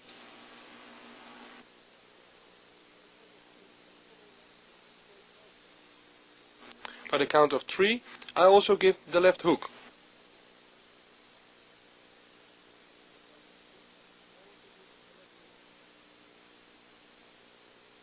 By the 4th count I'm finishing with a right straight punch.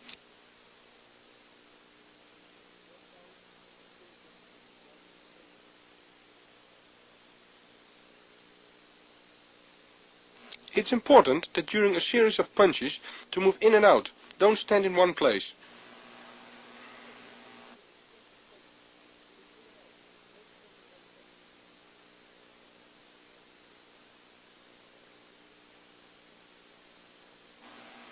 Again, your partner makes corrections. He corrects your stances, footwork and counters, now and then, with punches to the head.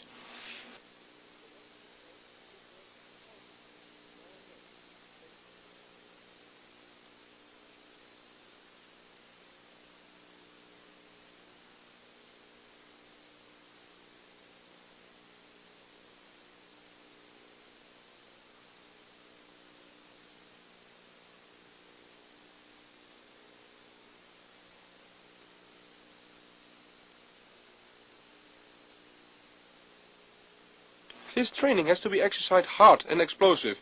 If you have any problems by practicing this, start slowly.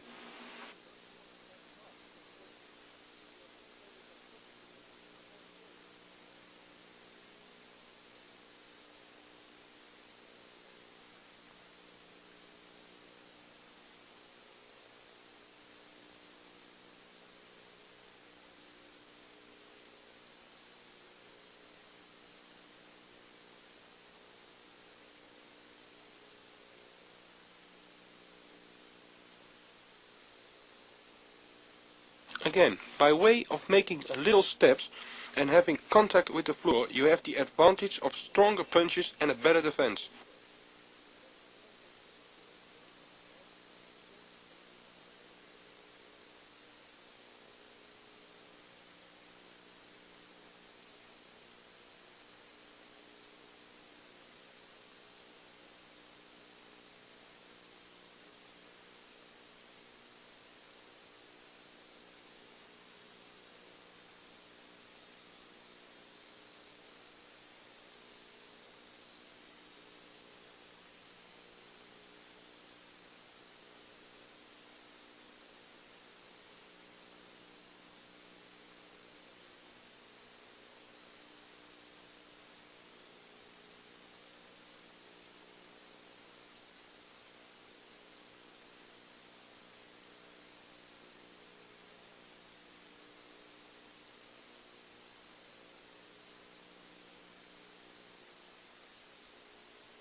We practice this exercise with power and explosive energy.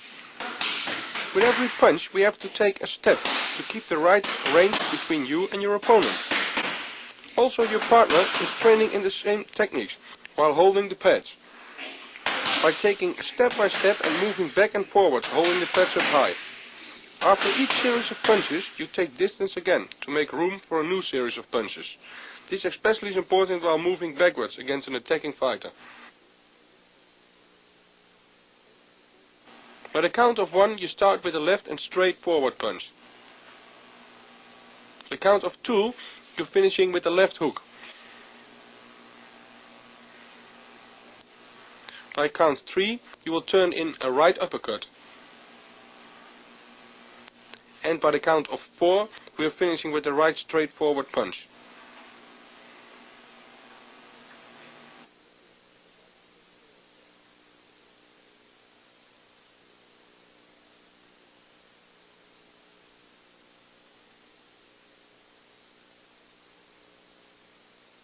Keep the balance in the center.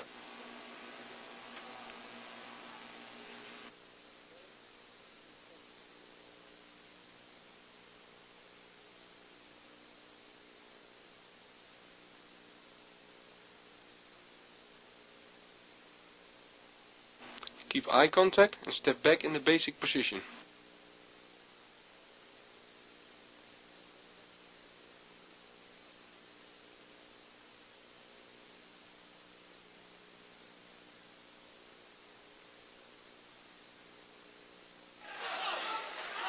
Changement de tactique chez le Hollandais qui se sert maintenant de sa jambe arrière gauche. In this fight we can see clearly how important your footwork can be. In this case, in order to keep punching while stepping backwards. Remember to take small steps and keep your balance in the center. Et changement de tactique chez le Hollandais qui se sert maintenant de sa... You can see that I'm creating space by making a step by each punch, and I'm making while moving backwards, but I'll still keep power in my punches. This is only possible when your footwork is okay, so make sure you stay in the punch distance with your opponent. Oh, c'est terrible. Le Polonais va être recompté et la fin du round va lui faire du bien s'il l'atteint. Kaman ne le quitte pas des...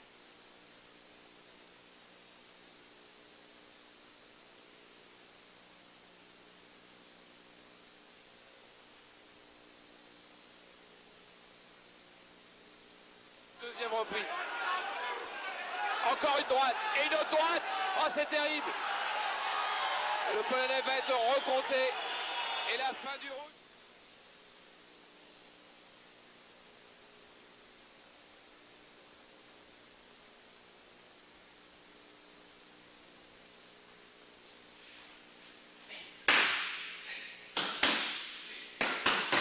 Make sure that you step every time when you're punching. Stay in balance and throw your body in the punch. This way you get the best power and massa in your punches. If you train these punches backwards, make as many space as possible, but still from a position what makes it possible that you can move your body forwards. By moving backwards, it's important that your upper body stays in balance and lean not backwards.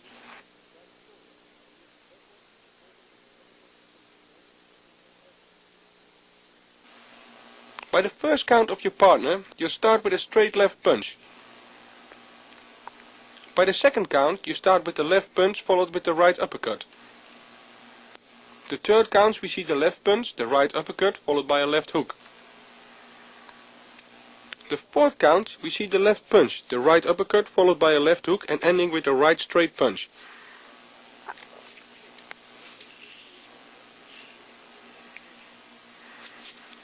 Again, these series techniques will be practiced as well forwards as backwards, especially for aggressive forward coming fighters. It's a good training method.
If you start the series punches while attacking forward, you start off with a straight right punch.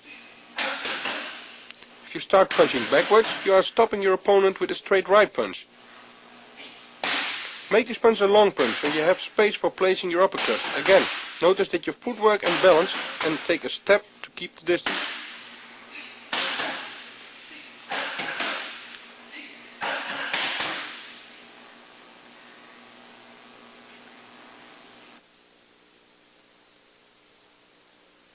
For the first count, we see the straight right punch.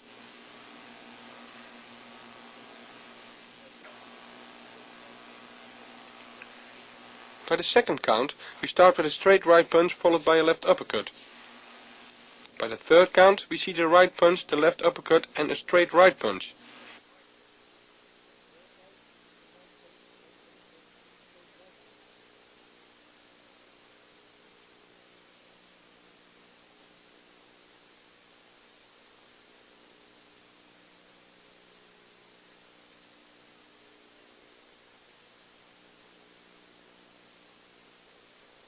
By the fourth count, we see now the straight right punch and finishing with the left hook.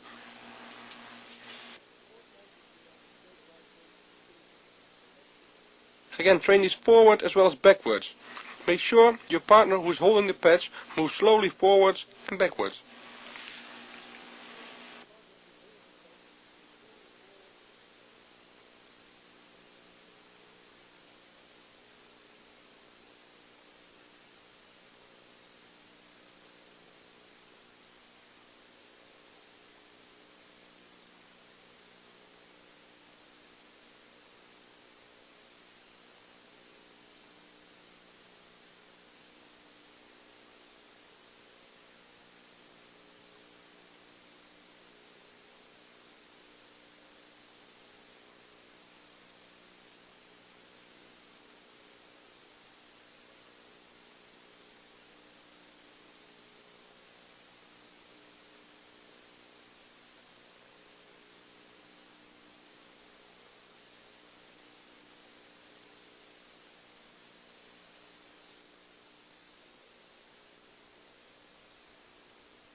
By placing the first left hook, make sure you step with your left foot to minimize the distance. By the following series, throw in your whole body to create a maximum explosion of power with your punches. Notice that it is important that by every punch you make a step to obtain your balance. By the last series you make space by taking one step back. Now you're creating an idea by your opponent that he can start an attack. Then you catch him with a straight right counterpunch.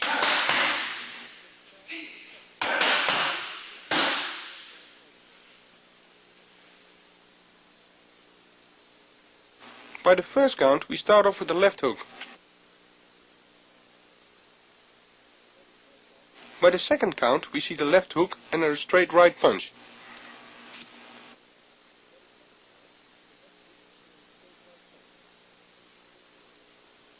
The final count, the fourth, we see the left hook, the right punch, followed by a left hook.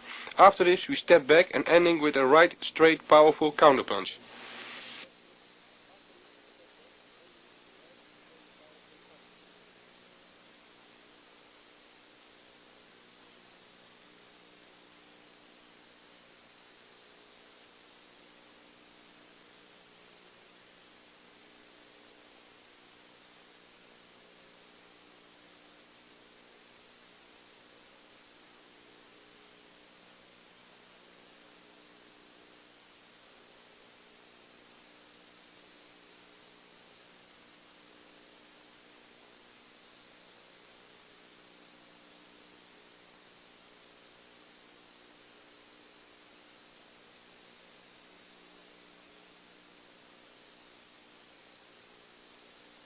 Again in reverse, start the exercise with the left hook.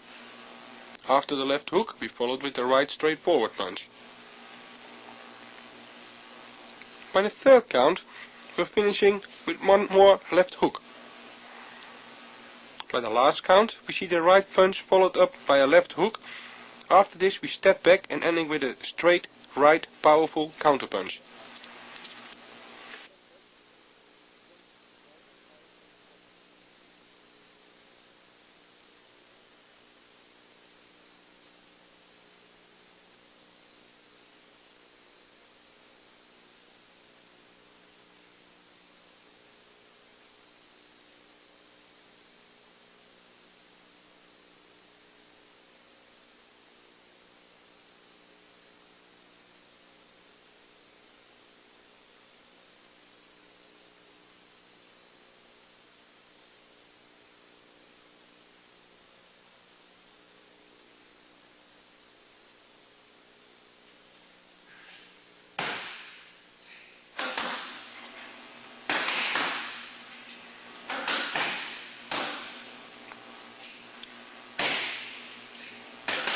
Make space by stepping back after each series, so you can step in to stay in punching reach of your opponent.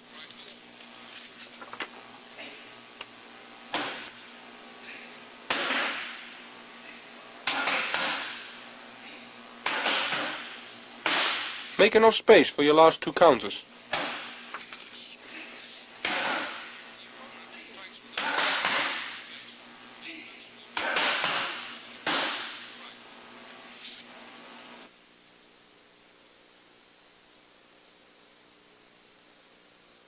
After you are making the left hook, turn your body to maximize your straight right punch.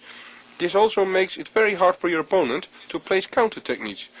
This will happen if you will stay in your old position and not turn your body.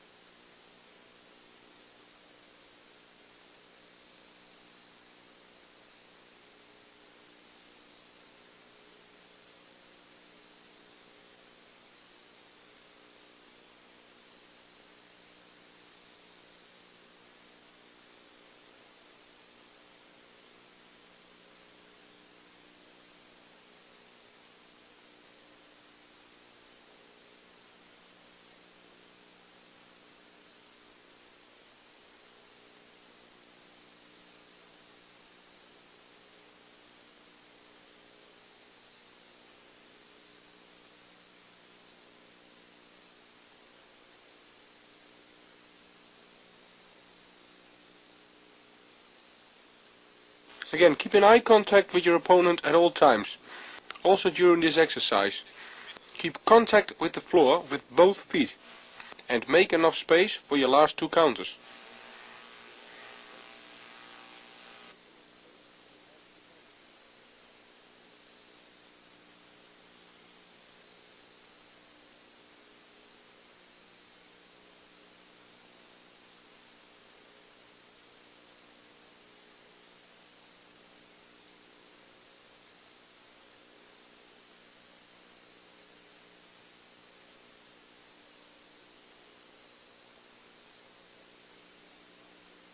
Your partner, who holds up the pads, is very important that he tells you when to strike.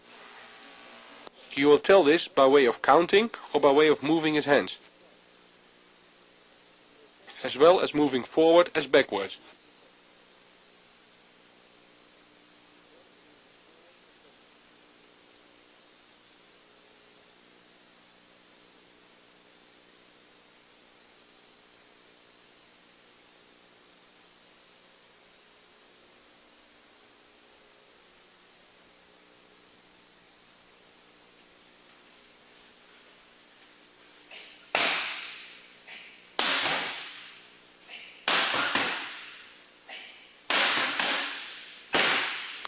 Make your direct straight punches long, as a start for the series punching coming after the first punch.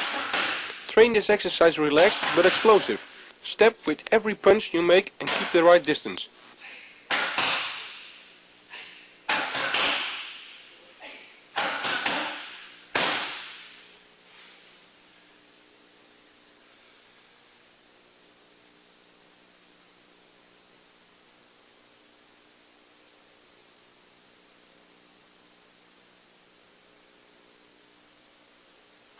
By the first count, we see a straight right punch. For the second count, we see the straight right punch followed by a left hook.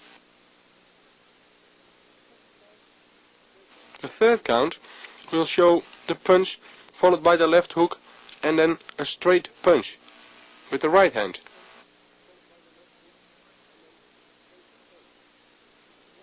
And the last count, we step backwards to finish with a powerful right straightforward punch.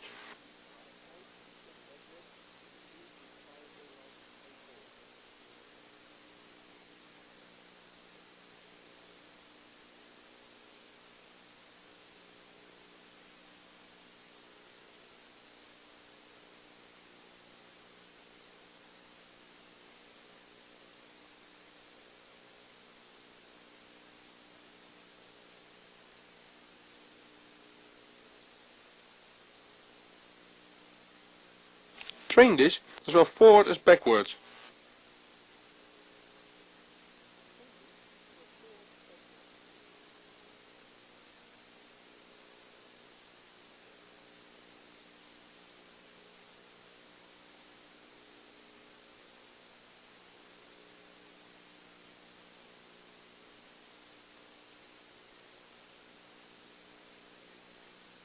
Watch the step back and then come in with the counter punch with the left hook.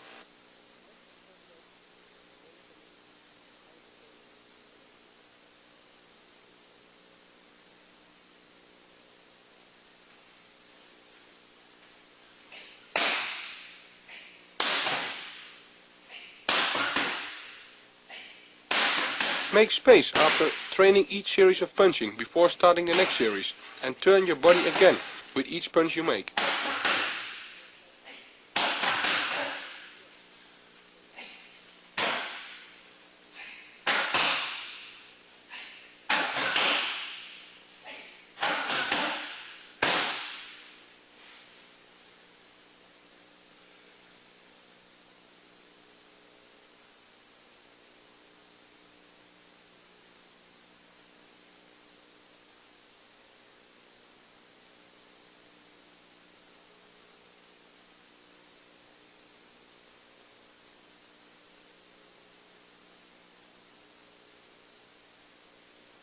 Your partner, who holds the gloves or the pads for you, is the real opponent who slowly approaches you or steps away from you. Make sure that after the last series given, you create enough space by stepping back. Let your opponent come to catch him with a left hook.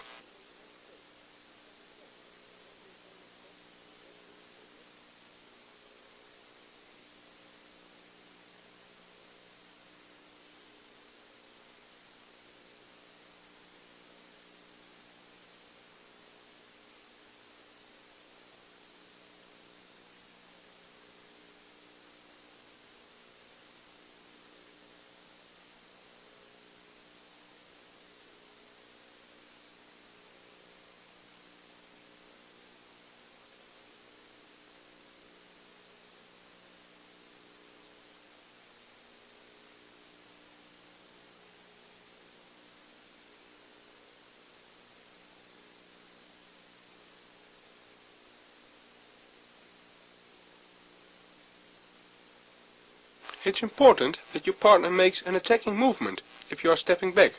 Turn your right shoulder forwards to optimize your left hook.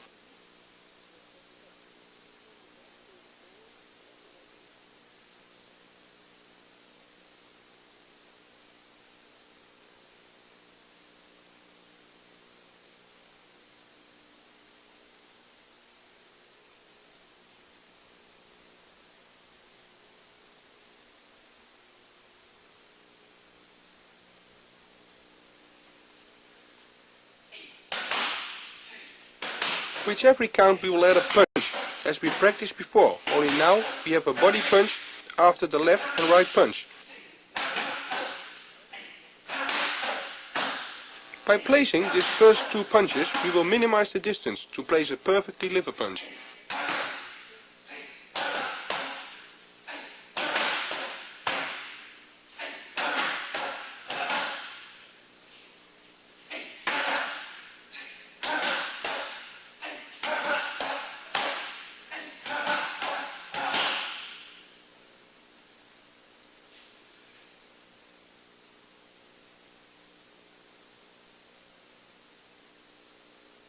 By the first count, we see the left and right punch.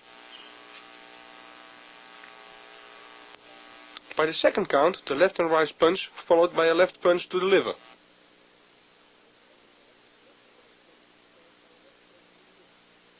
The third count, we will add a left hook at the end.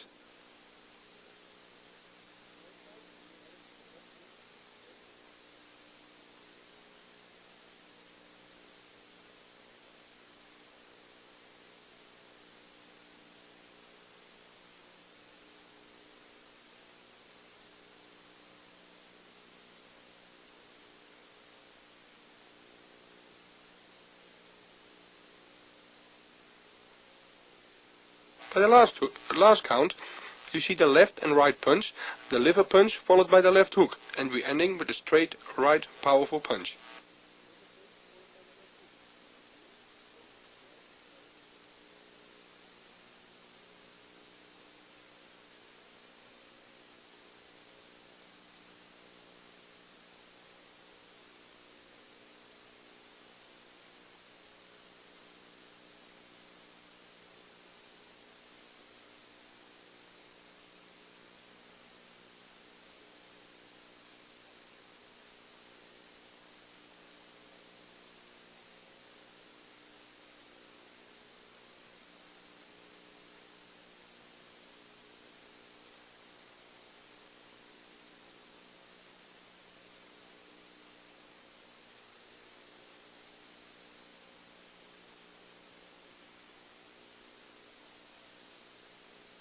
Notice the little steps in between, which minimizes the distance, to have a good position for placing your counter punches.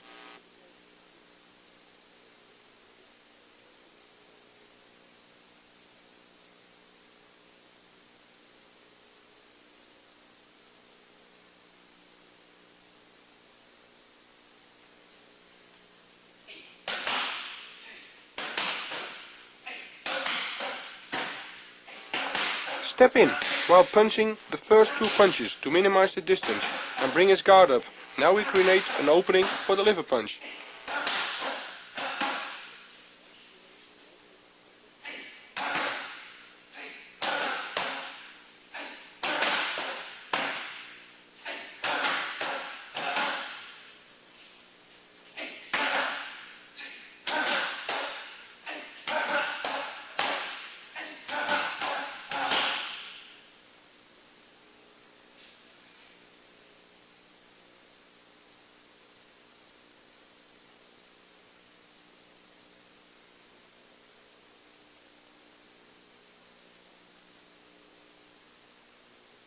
By the liver punch and the left hook, you have to turn your body maximum to place 2 times in a row a powerful punch. So don't punch only with your arms. Bend your legs a little bit and turn in your body.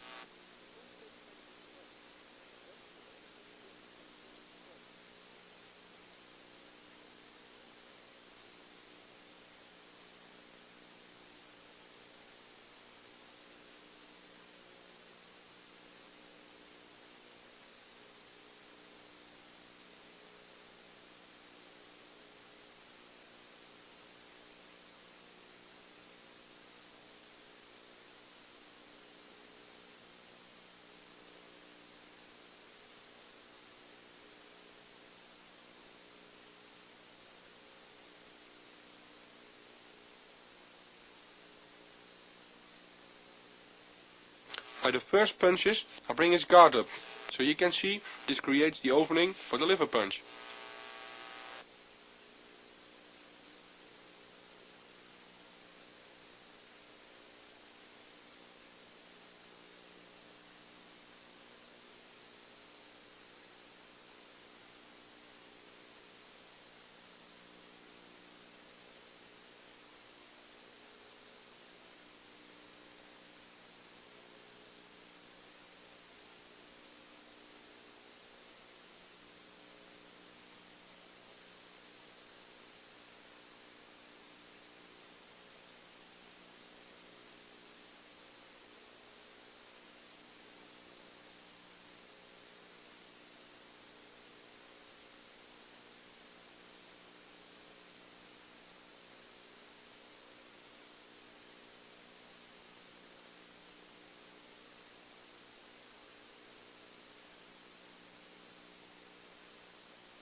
Your partner starts with a straight left and right punch followed by a left hook. Dive under this hook to counter with a right punch and a left hook.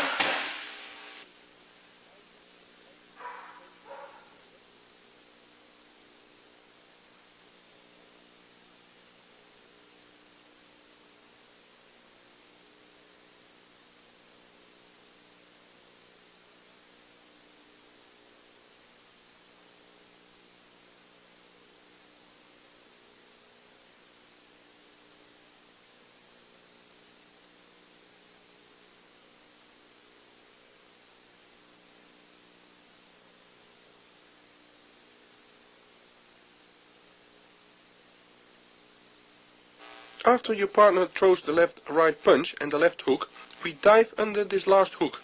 Punch to counter with a right straight punch and a left hook.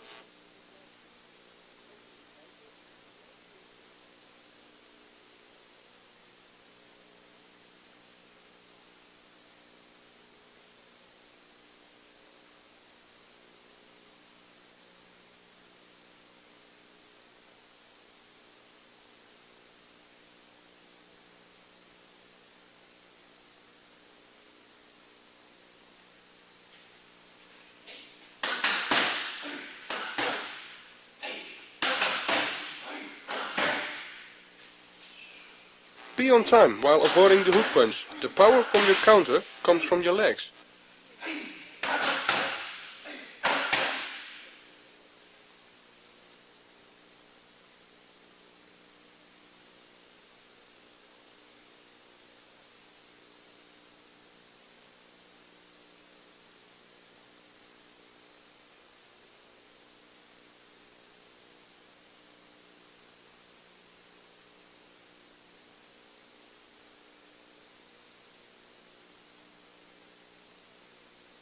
Make sure your partner gives a real hook punch to your head.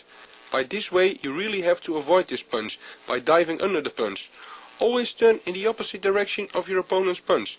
By this way the punch goes over your head and your opponent will be off balance.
Now you attack with a right uppercut and a left hook. Your partner counters with a right hook. Now we'll avoid this hook by diving under the punch and counter with a right and a left punch to the body.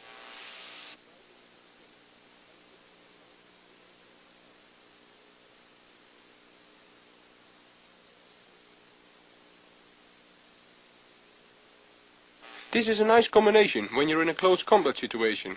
You start with the right uppercut and follow with the hook. By this moment your partner will counter with a right hook to your head, by diving under the punch and making at the same time the right body punch and ending with the liver punch.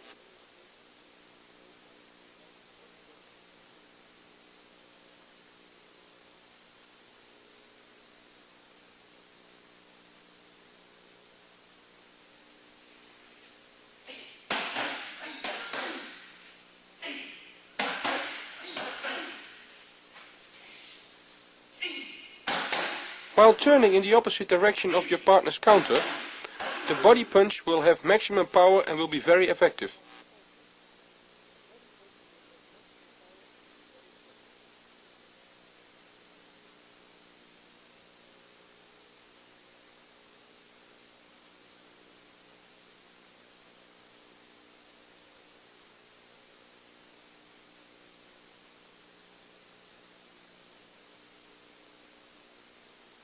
When you are diving and turn under your partner's hook, you bend to your knees, but you will keep the balance in the middle. You don't stand straight by giving the two body punches, so stay low for more massa in your punches.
You attack with a left uppercut followed by a right hook.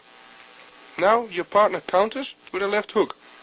Again, we avoid by diving under this punch, countering with two body punches after we take one step back and finishing with a straight right punch ending with a left hook.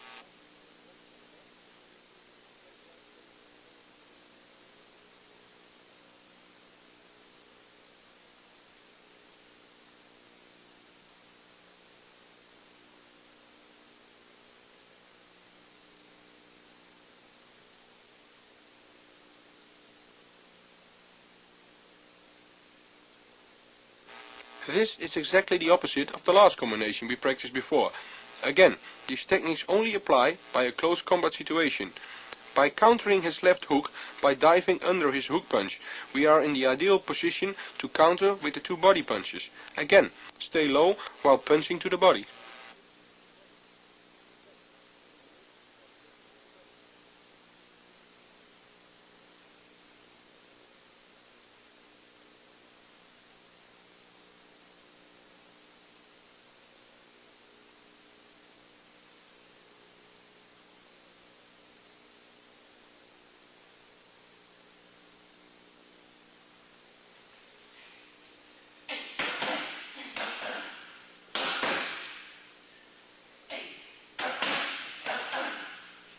You can see the secret of the explosion in the punches comes from turning your body.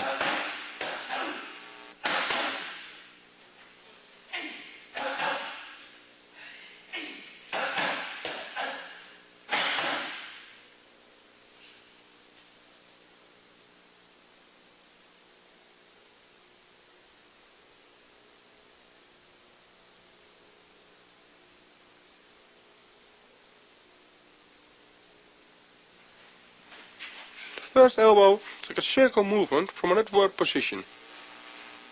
The round elbow technique is a circle movement coming from the side of the head. The upward elbow between the defense of your opponent. And the downwards elbow coming from above to the back of the head of your opponent.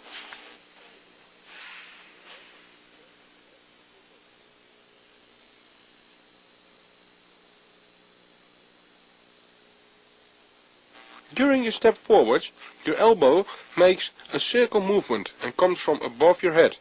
At the same time, take your opponent's hand away from his guarding position and land sideways by a circle movement your right elbow.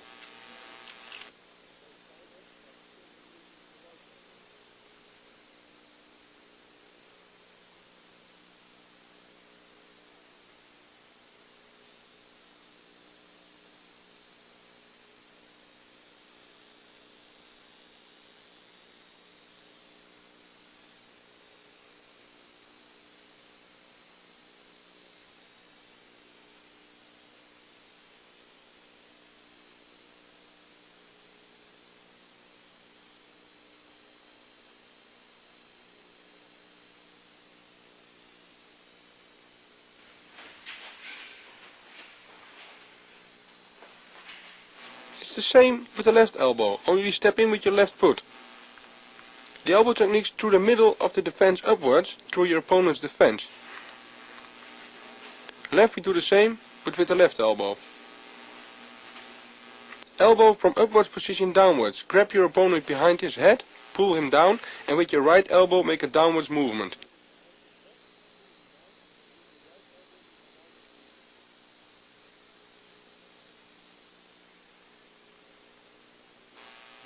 Make sure that your whole body is behind your elbow techniques, and not only your arm. Taking a step with each elbow is very important. As with a punch, we need to minimize the distance between yourself and the opponent. And make sure that the hit with the elbow is with the very end of the elbow, and not your underarm.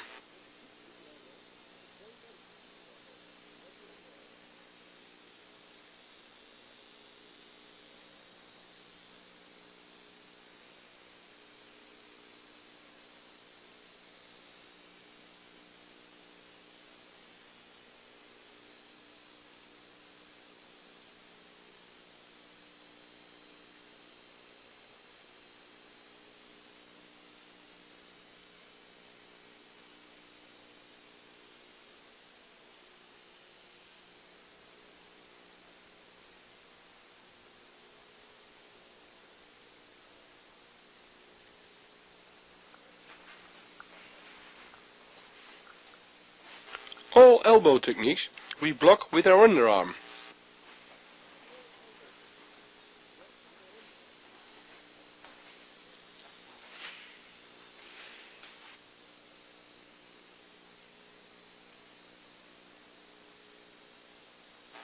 If you see the elbow coming, try to interrupt the strike by pulling up your underarm.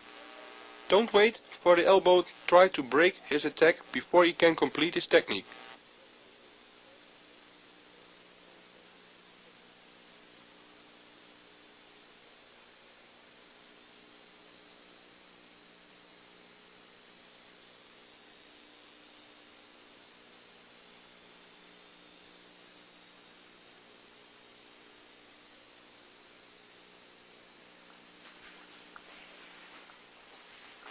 Now we can see clearly how important it is to interrupt an attacking elbow strike of your opponent, because the power is out the strike.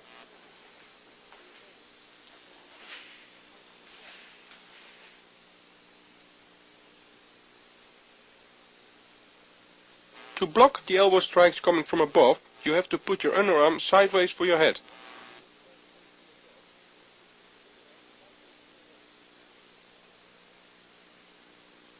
And while attacking with a sidewards elbow, we block to keep our underarm beside our head and turn a little bit our body in the strike. By the elbow striking coming from the front, we also turn our body a little bit, and again we put our arm for his strike.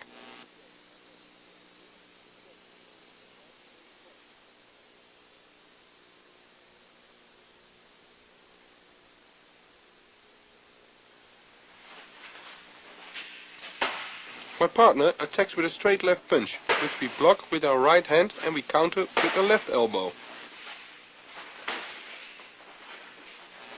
When the partner attacks with a straight right punch, now we block this with our left hand to counter with a right elbow strike.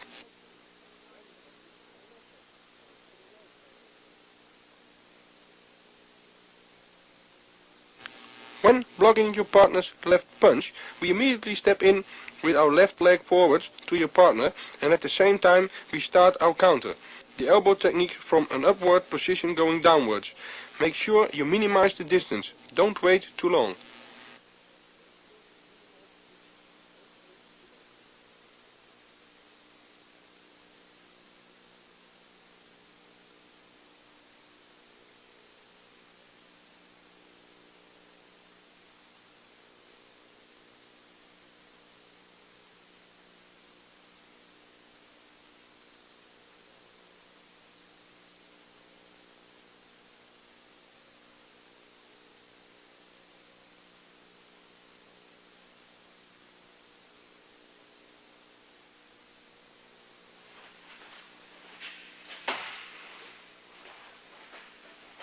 We can see clearly that the technique is one movement. Take a step and direct the elbow technique.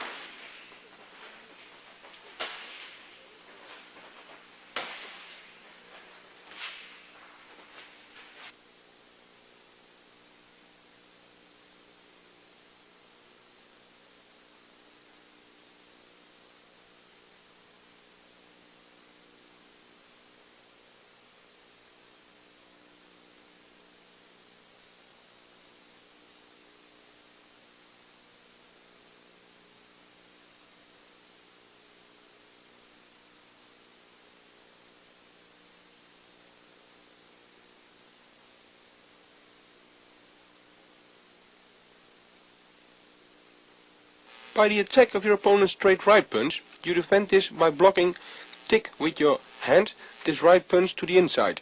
Immediately step forward with your left leg. Now turn your body in this ideal position to give a perfect and powerful elbow.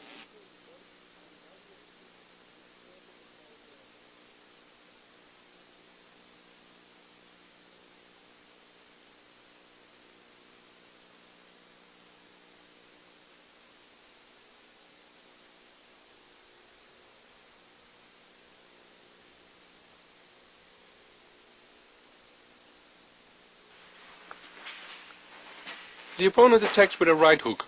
By blocking this punch, we immediately step into place a sideward elbow strike.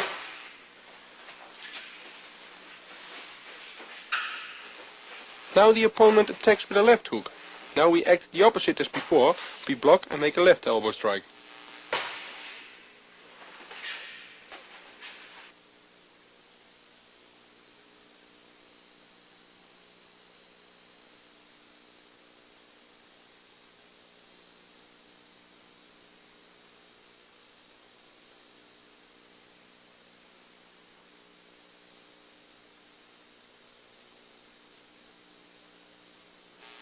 In a close combat fight, your partner attacks you with a right hook punch.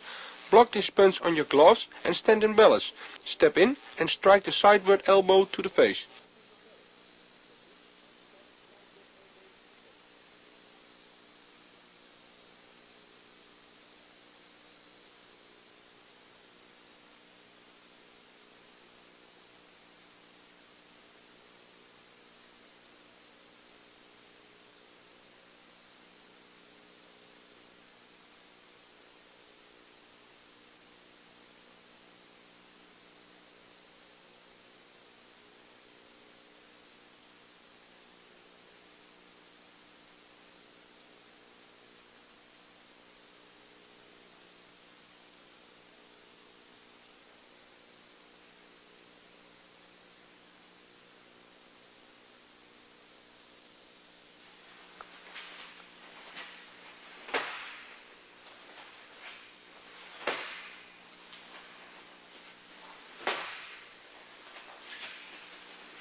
When the partner strikes with the left hook, I step forward to my opponent to interrupt and block his hook punch.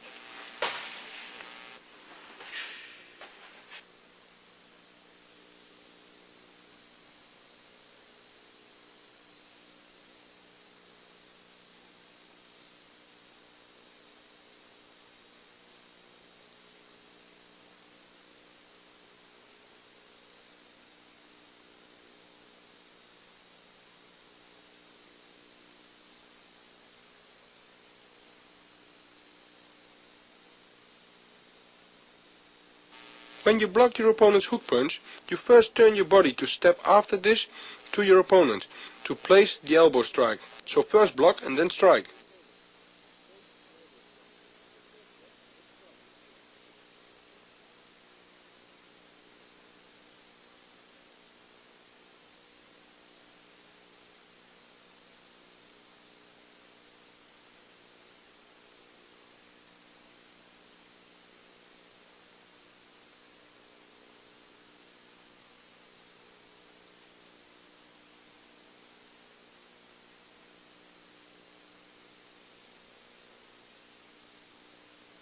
Let's see how this applies in a match.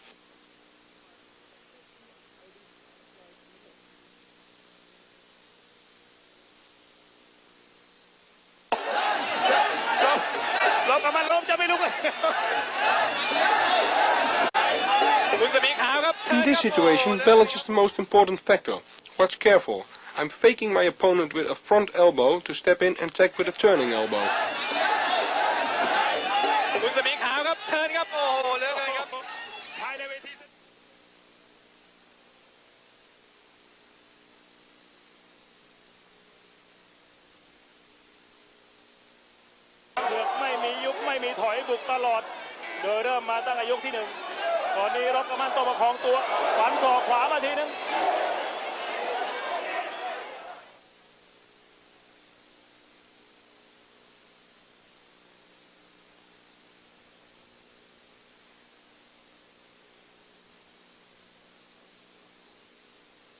I'm blocking a low kick from an aggressive forward coming fighter. I step back and move forward again and give an elbow strike from the side.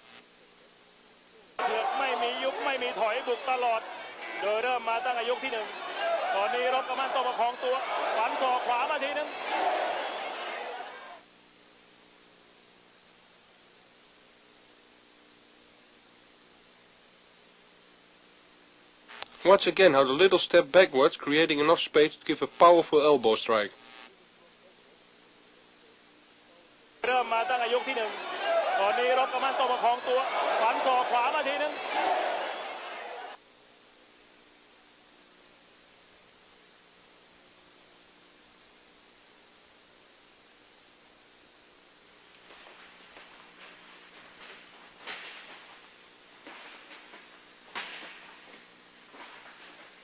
We show an attack with an elbow technique with a punch to start this combination.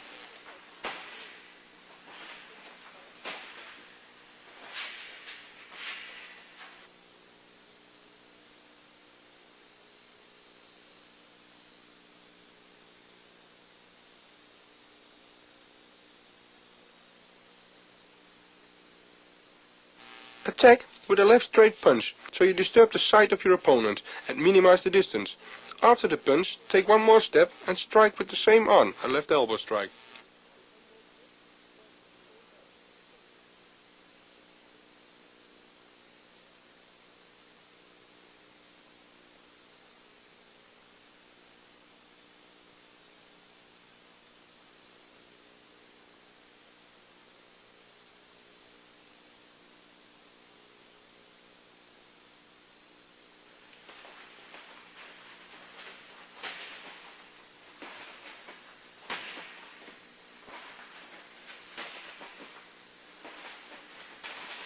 Replacing the elbow after making two steps. One big step we take by placing the right elbow strike.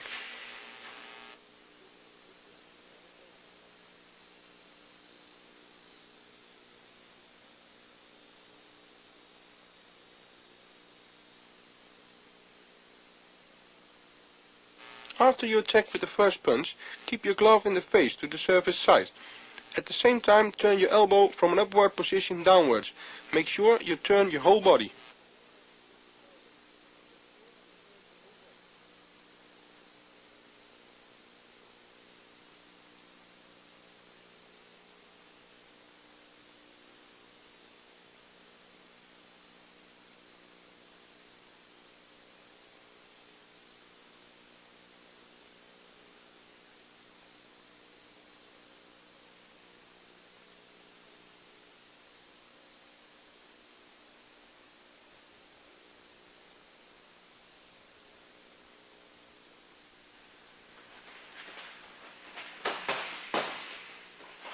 Attack with a straight left and right punch, follow with a left hook, ending with a right elbow. Attack with a straight left right and follow with a left elbow strike through the center.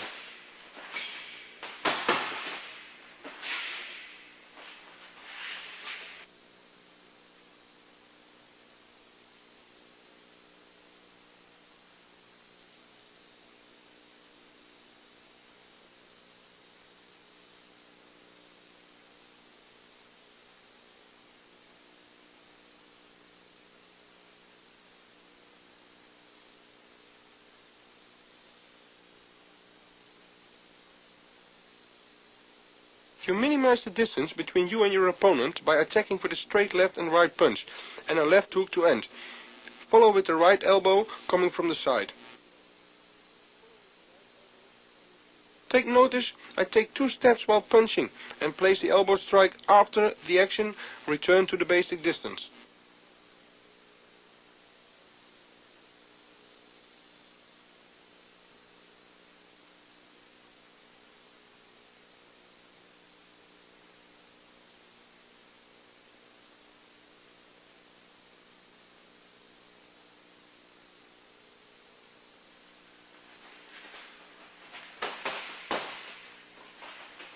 To get maximum power and massa in your elbow strike, turn in your body the right way.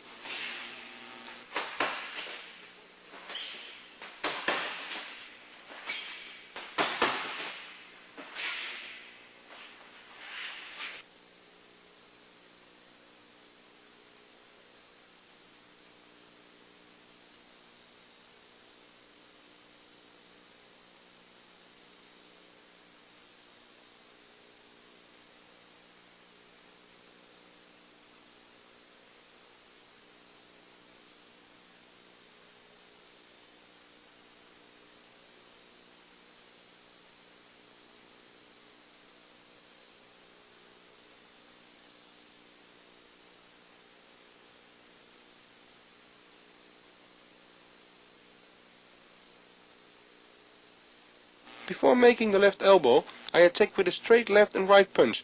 Take notice that I step by the front elbow, give upwards to the defense of my opponent. Make sure you bow your front leg to retain imbalance while attacking with the elbow strike.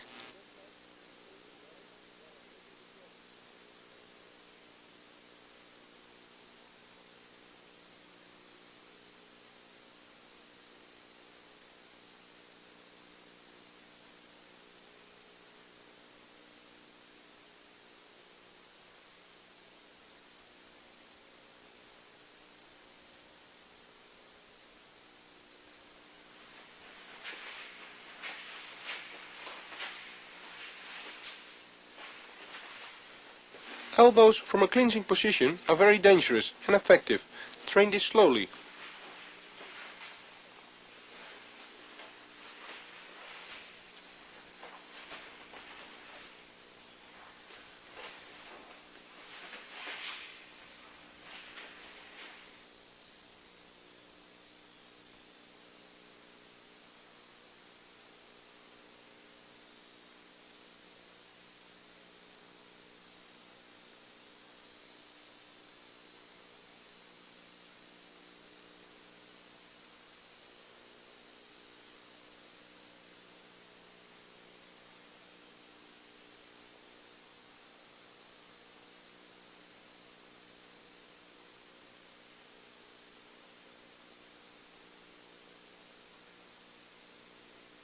In a clinching position, make sure that your arms are inside, so your opponent cannot block and attack. Notice that by each elbow you have to create space. This space is created while making little steps backwards.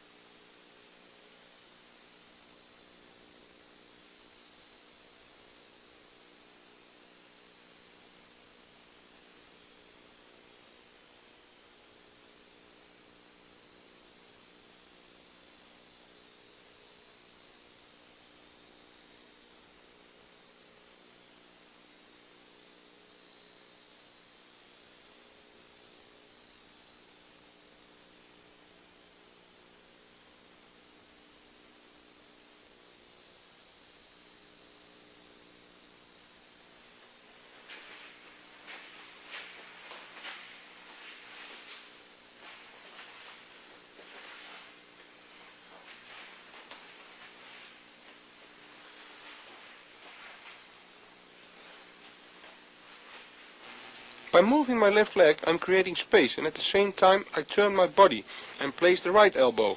These techniques explained are similar to the elbow techniques from a clinching position.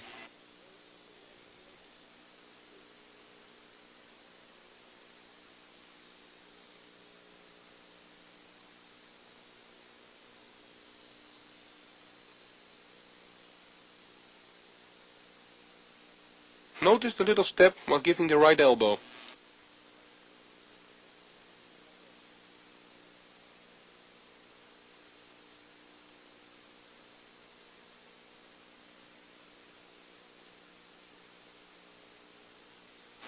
Again, make sure that you're in an inside position while clinching.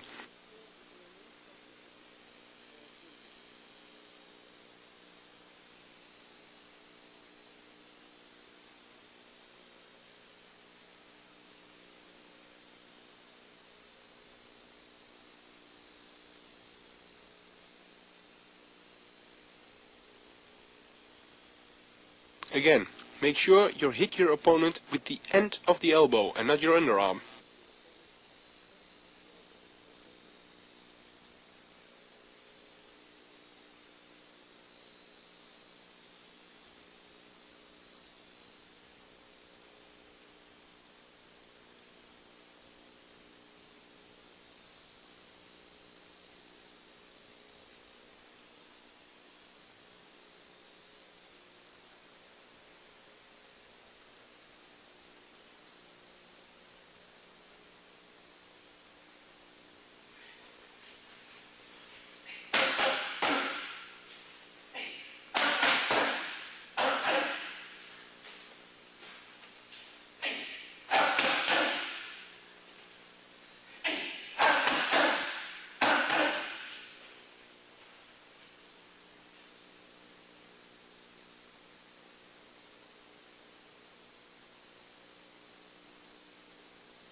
This is the ideal way of training punch and elbow techniques by working on the pads. Also, you can train with full power without hurting your partner.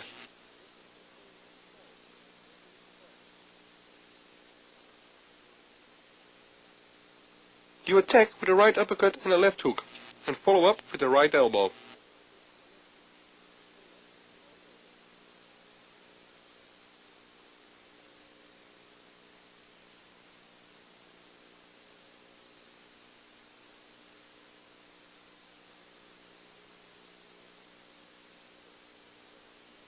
The second combination is step back after the elbow, make a short right punch and follow with the left elbow.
Make enough space after you place the first elbow strike, so your opponent can come forward to you.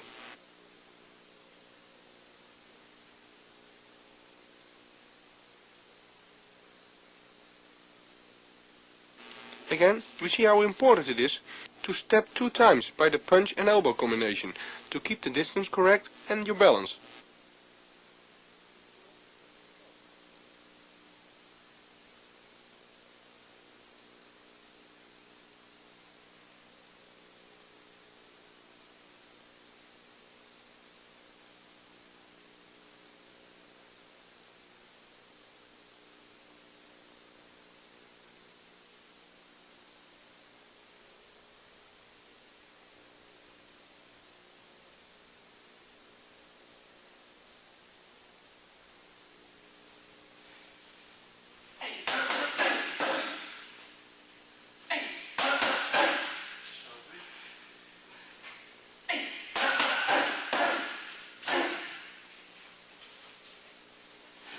After the left and right punch, followed by the liver punch, you are close enough to throw over your right elbow. Make sure you turn your body when placing the liver punch and the elbow.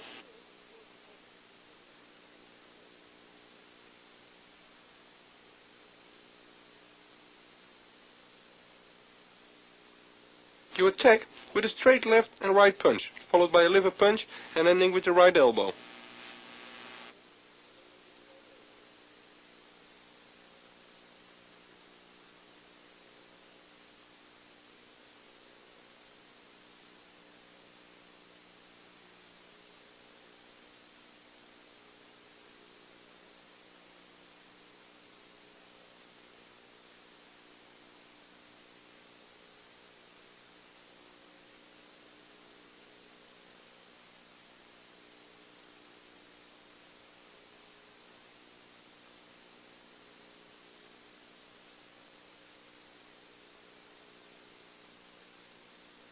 By the second combination, you take one step back after giving the elbow strike, and you catch your opponent with a left elbow strike.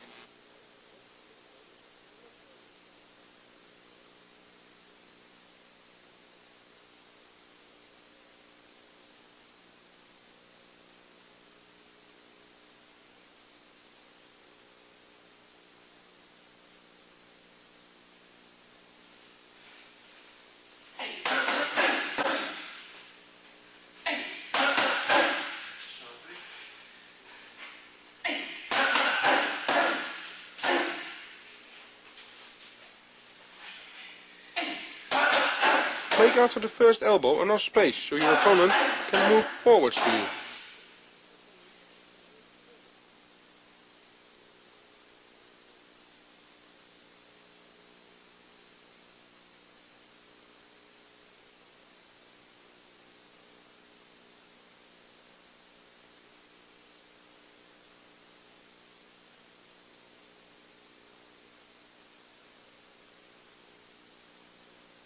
Again, by every action punch or elbow, take a step back for balance and power.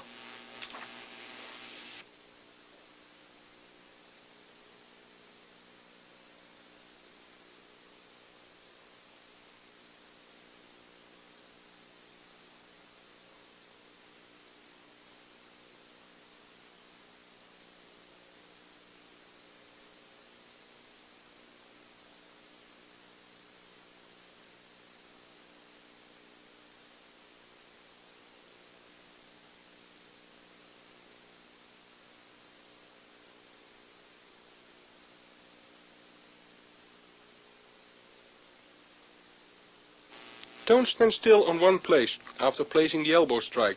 If you do, you also will be in range of your opponent.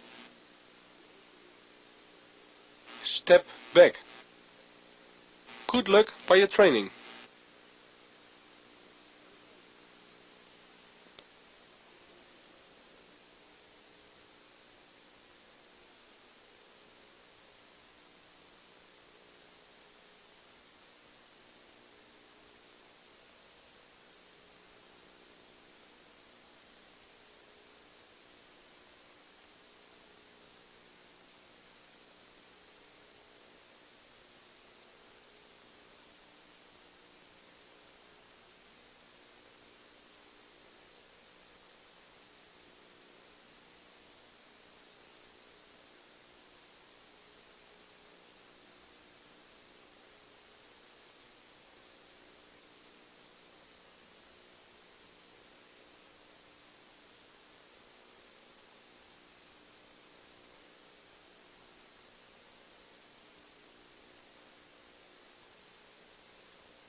Now we have fought many fights and we want to break through to the international top toward winning titles. Your goal is to be a champion in your weight category. You'll have to do a lot to achieve this, and remember, you are not the only one. There are many who have this ambitious goal. So the point is to be better than the rest. This doesn't mean that you have to be stronger than your opponent, because there are many ways to outclass your opponent and be better than the rest. Most fighters are already stagnant with a certain fighting style or their strongest points, and think that's going to be enough. Fighters like this become too predictable. Just be unpredictable and have a large range of techniques in your repertoire. Also, it's important to analyze yourself so you can see what your weak points and strong points are and correct and improve those points. In my case, I had good strong kicking techniques at the beginning of my career. So I started to add an extra boxing training, and after a while my hands started becoming strong weapons. If you know how to combine these two disciplines, kicking and boxing, you'll become a dangerous fighter because you'll have a knockout strike in your hands as well as in your legs. Plus, you create openings with your hands and vice versa.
My trainer, Andre Mannard, is holding the pads for me.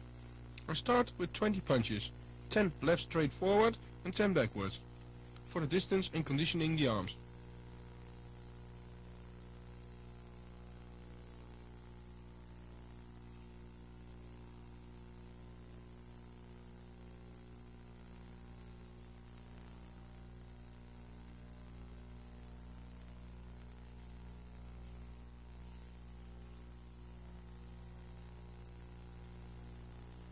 After this, I'll start with a 1 till 4 punch combination on my trainer's count. We started with a left and straight forward. By the count 2, I'm giving the left and right straight forward and a left body punch.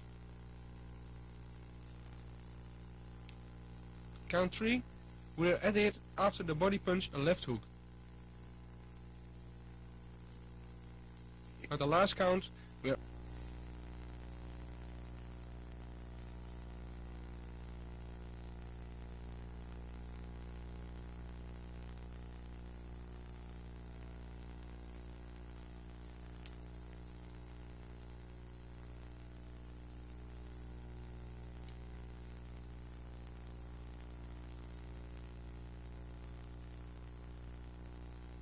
You can see, while keeping my balance in the center, my punches are powerful.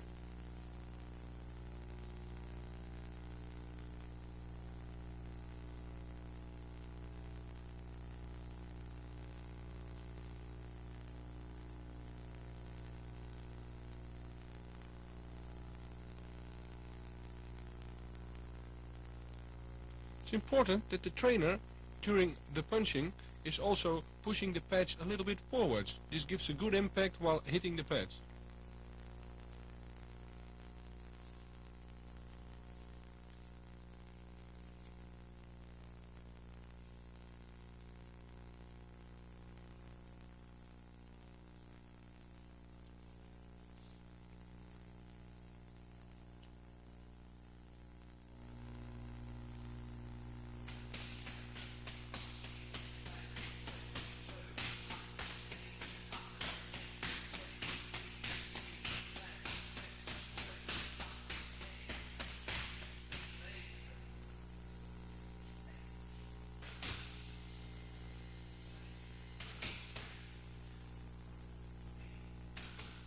You can see my trainer is in constantly control.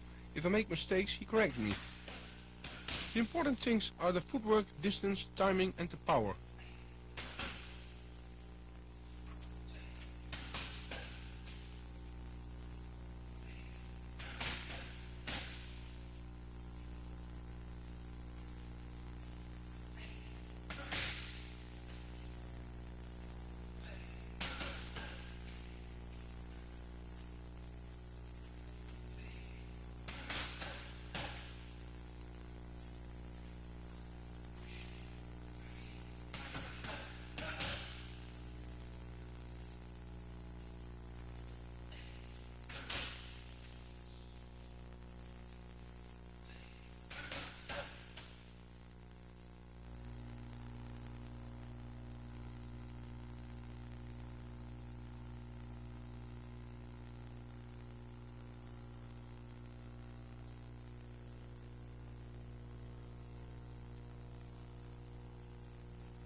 Watch how Andre is pushing the pads a little bit forward.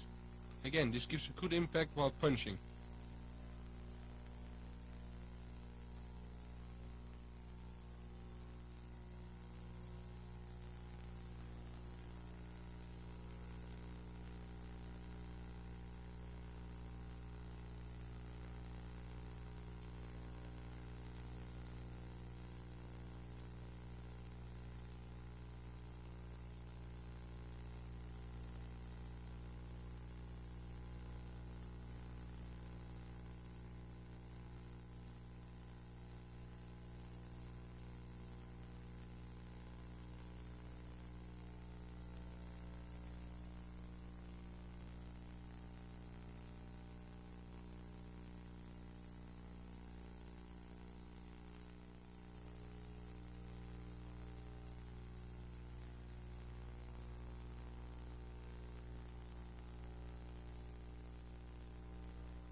My trainer Andre is checking my defense with counter punches and leg kicks.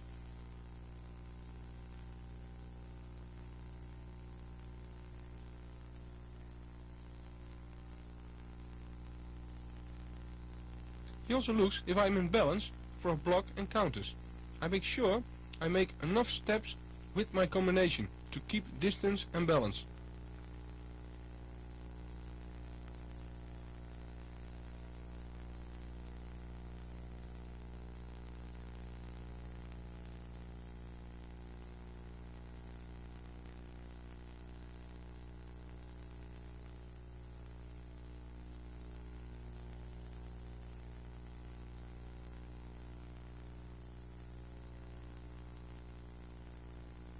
Again, with every count, there is a punch added to the combination.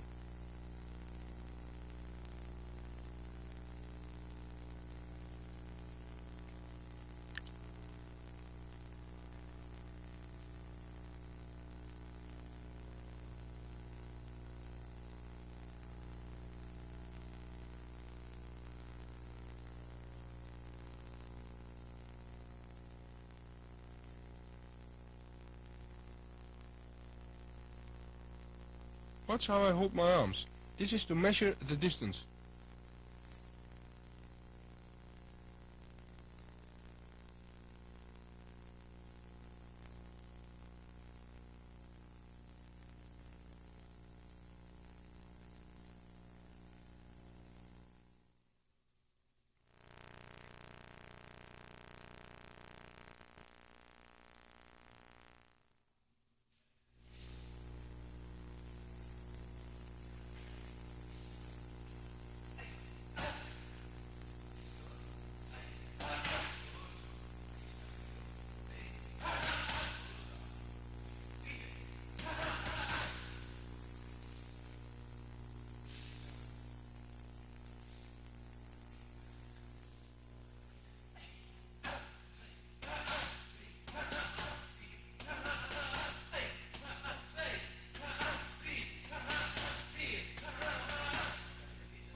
We're showing the last part of the second round.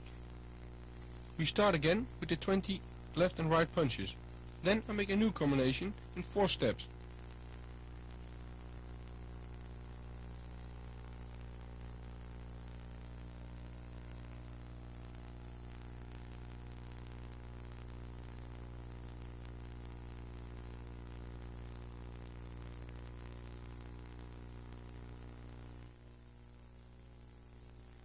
Again, by the first count we're starting with the left jab. The second count we're editing an uppercut. By count 3 we're finishing with a left hook, and with the fourth count with the right straight punch.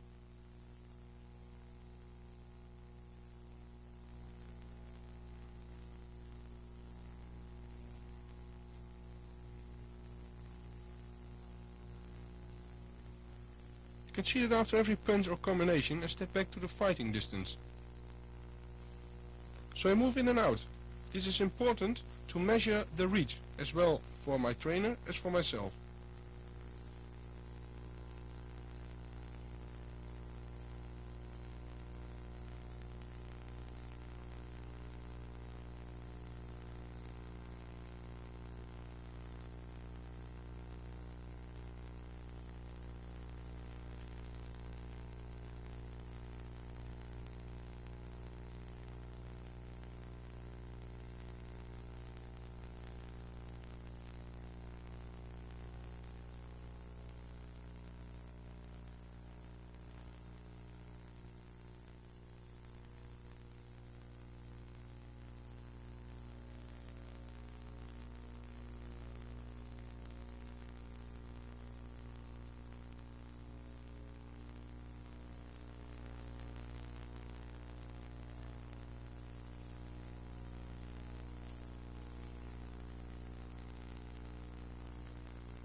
You can see my trainer Andre is checking me constantly.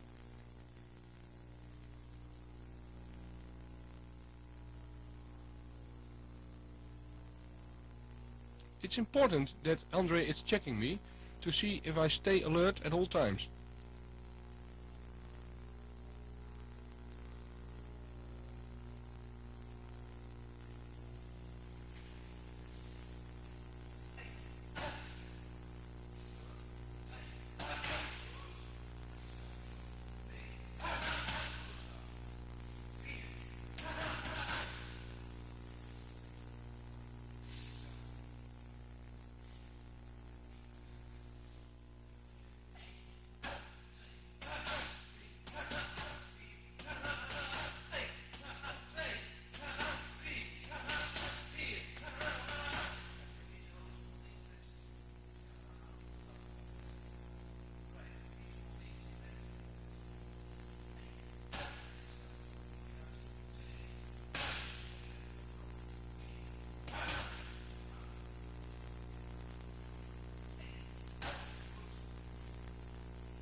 I'm finishing the round with single power punches.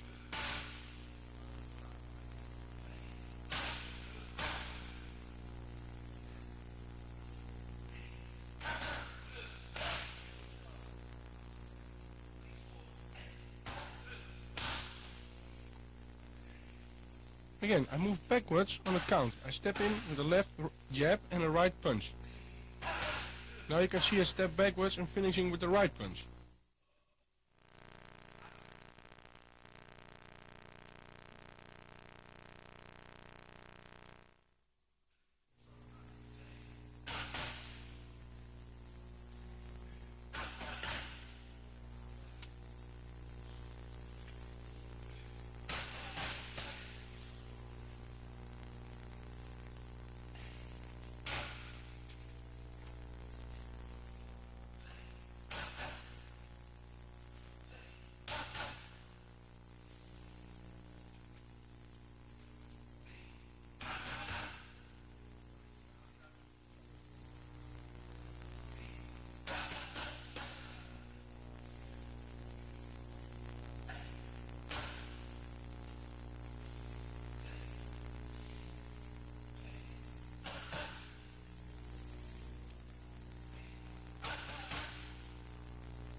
I am starting with the 20 punches again, then the new combination in 4 steps.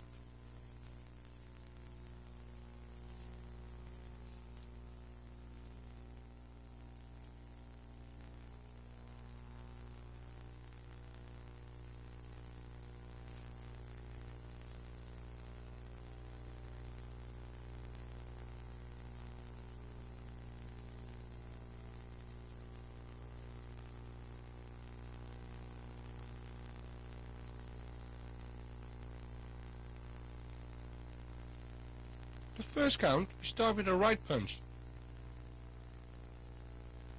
The second count, we start with a right punch and a left uppercut.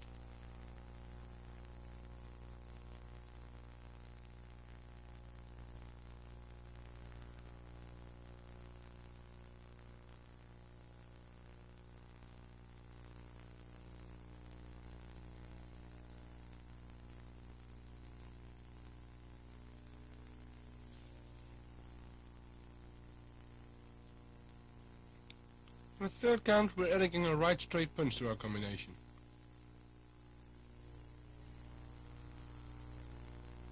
The last count will show the right punch, the left uppercut, the right punch and the left liver punch.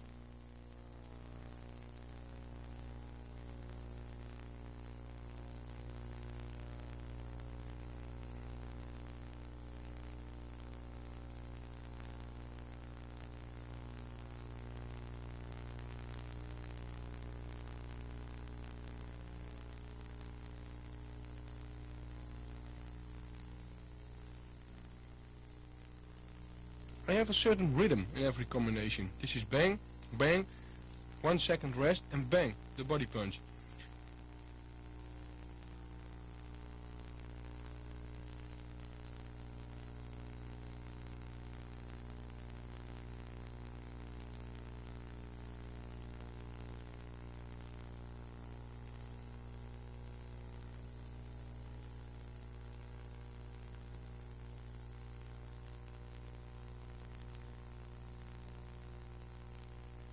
With my body punch, I lower my body by bend my knees, but such that I stay in balance and step back to the basic position.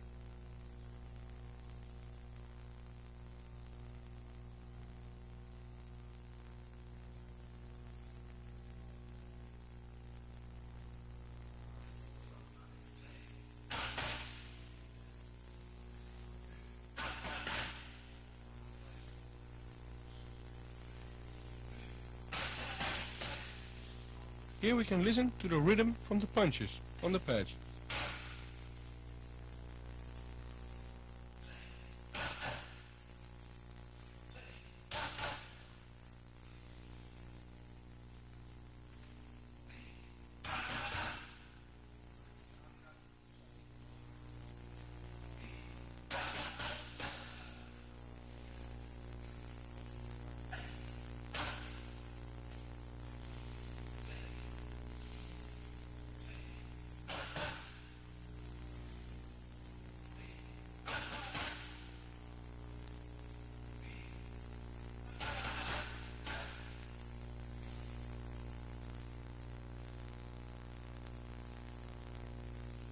Again, you can hear the rhythm of the punches on the pads.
We start the fourth round with 30 left-right punches. Now forwards and backwards, so 3 times 10.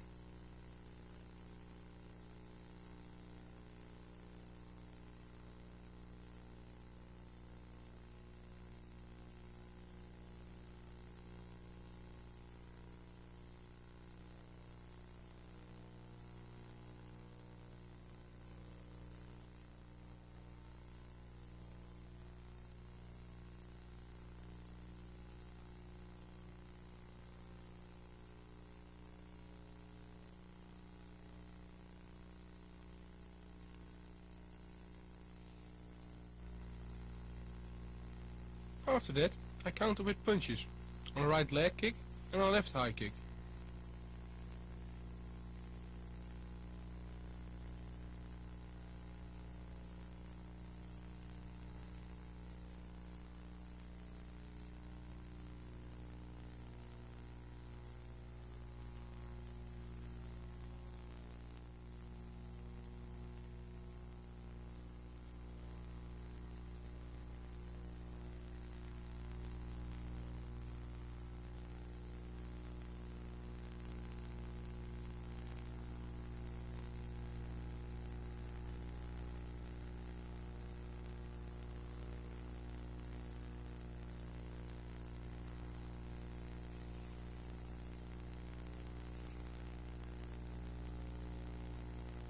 My trainer Andre is the one who makes me fight forwards or backwards, by going forward or backwards.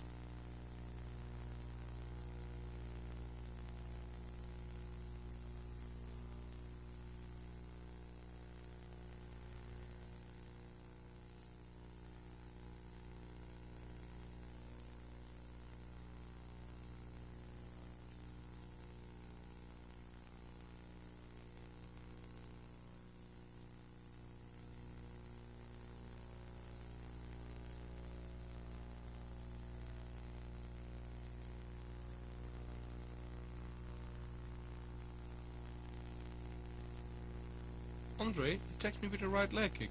I block and counter with a right punch.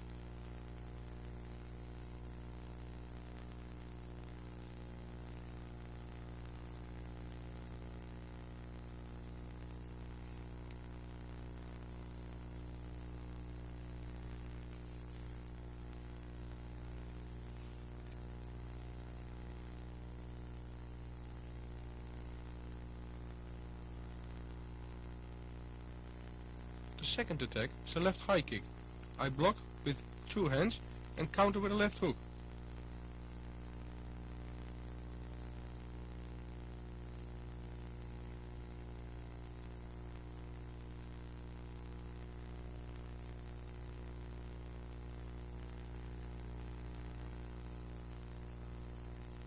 After this, I counter with a double punch.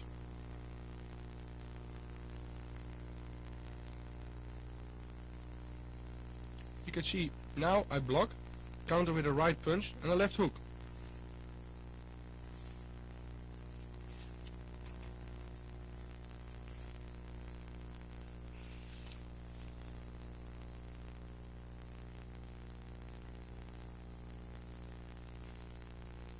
With the high kick, I make a left hook and a right punch.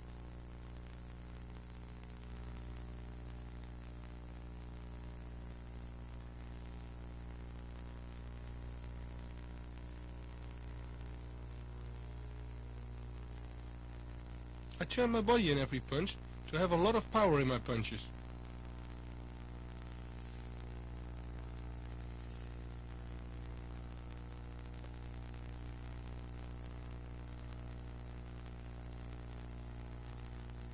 After this combination, I make an extra kick, so the punches stay the same, but I follow up with a right leg kick and a left body kick.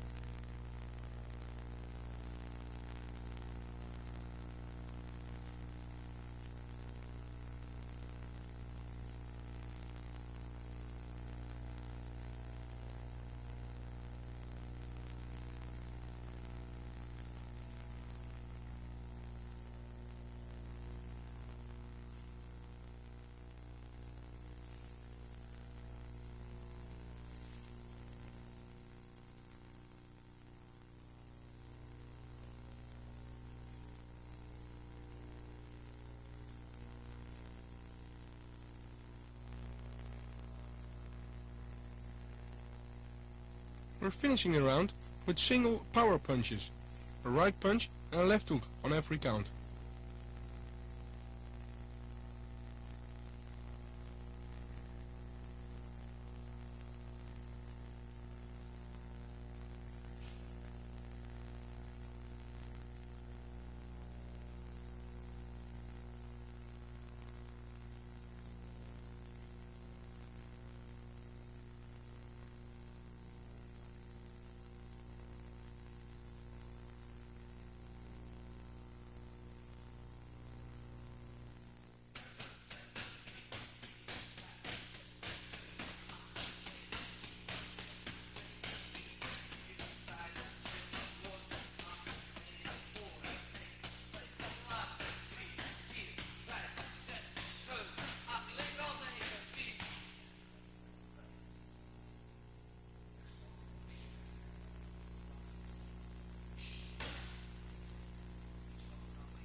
You can see Andre is keeping the pressure on me, and sometimes he let me come forward.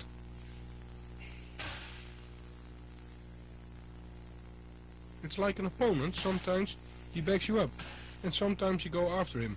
But with single punches you stand in good balance and not move too much, but put power in your punches to finish.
And we're finishing the round with single power punches, a right punch and a left hook on every count.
Now I start with the kicks.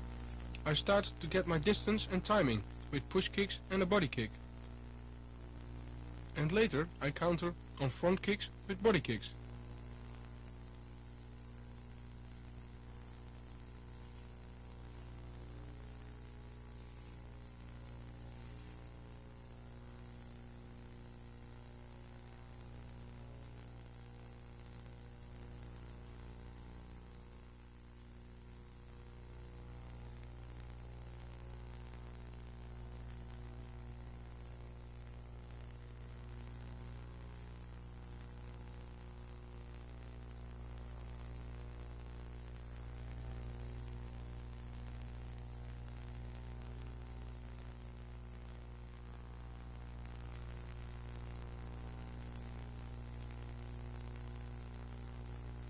Notice my little step in between while I'm kicking the pads.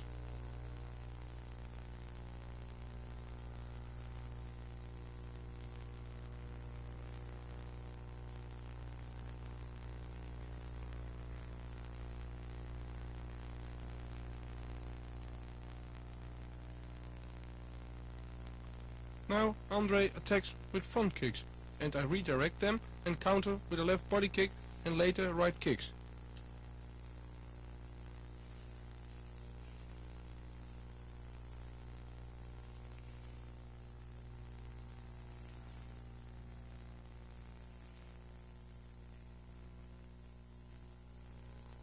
After I redirect, I make a step in between to get in the right position to give a powerful kick.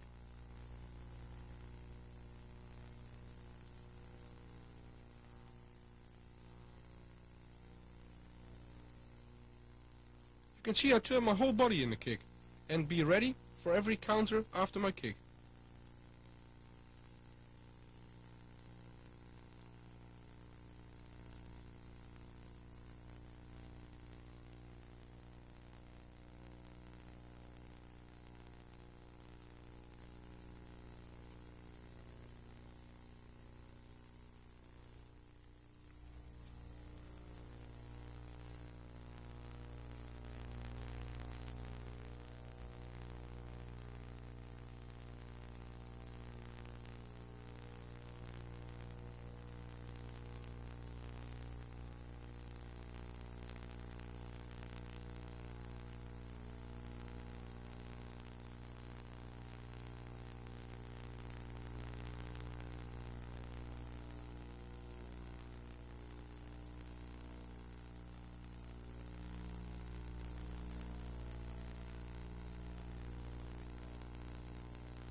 You can see that after I redirect the attacking leg, my opponent gets off balance, which creates an ideal opening to give a counter kick.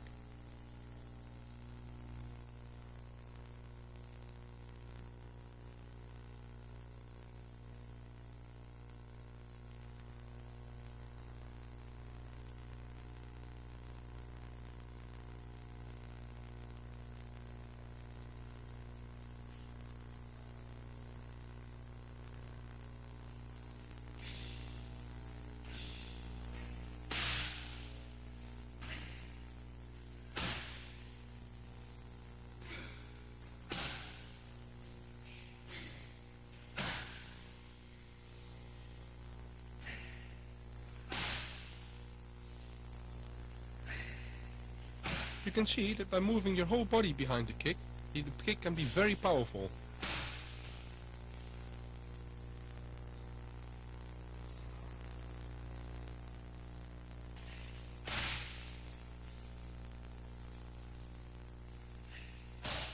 This is the finishing power we need in a real fight.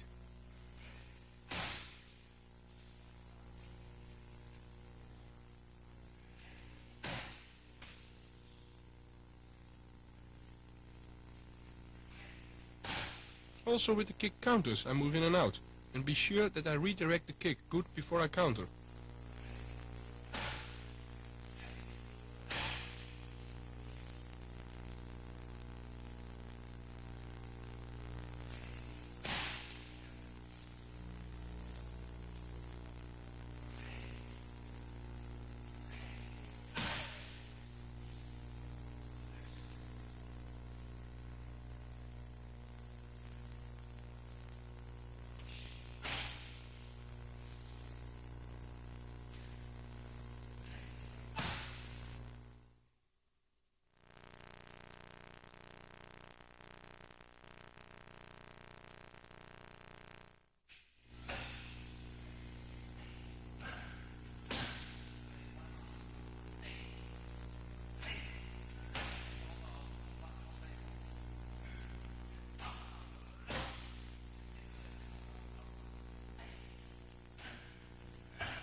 Now we take the big pad for the kicks, for the better impact.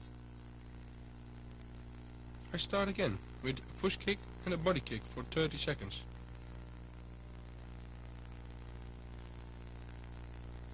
After the first 30 seconds, we start with counter kicks on the leg kick and the high kicks.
Now my trainer Andre is attacking me with a right leg kick. I block, make a step in between and counter with a left body kick.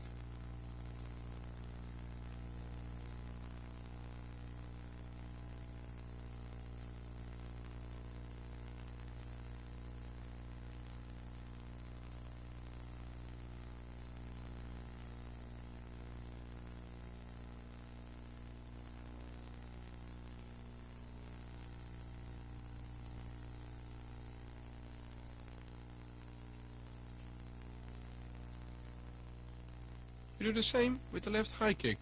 I block and counter with the left body kick.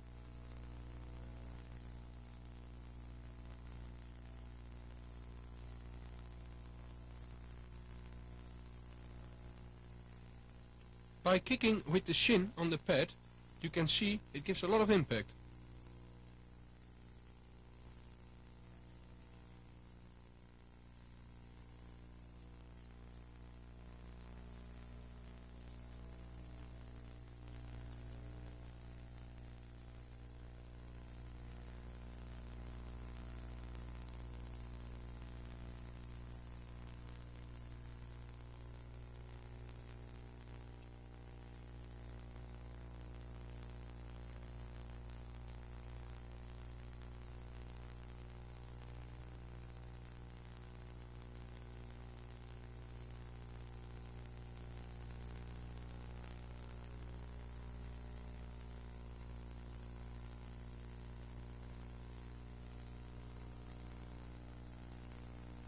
Notice the double-handed block as we learned.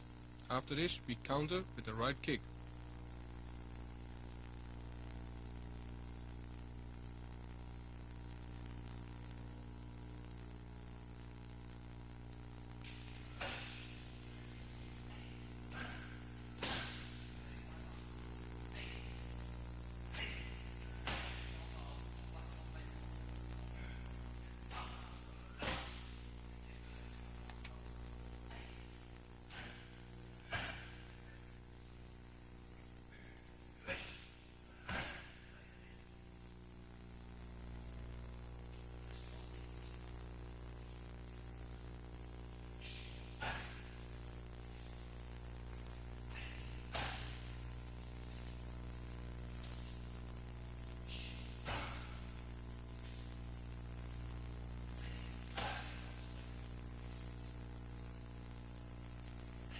After blocking the right low kick, I'm countering with a left kick to the body.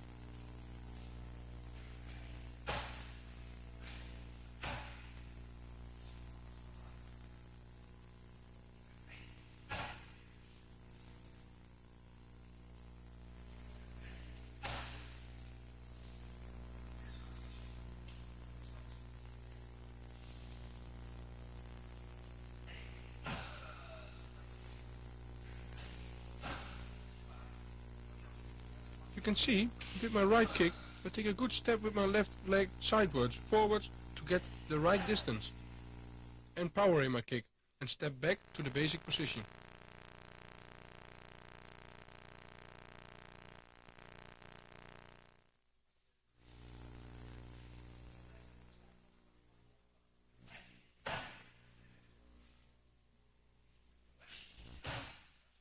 First part of the round I make counter kicks on the left jab and later on the right punch with leg kicks.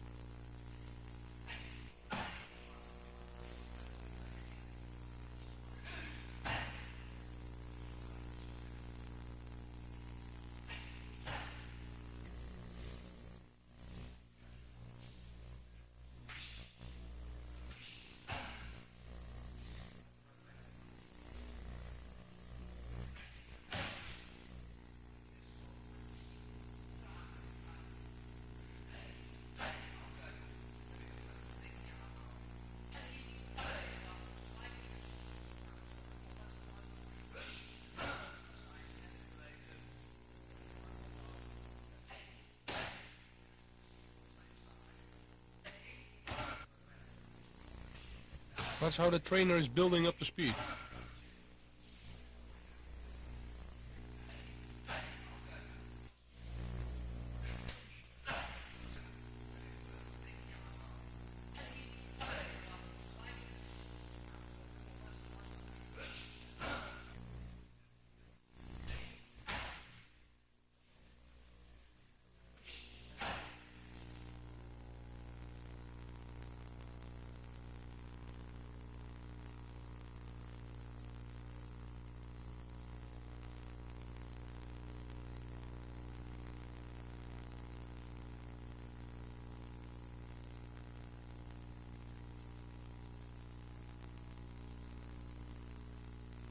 I'll block the left punch and come in with the left body kick.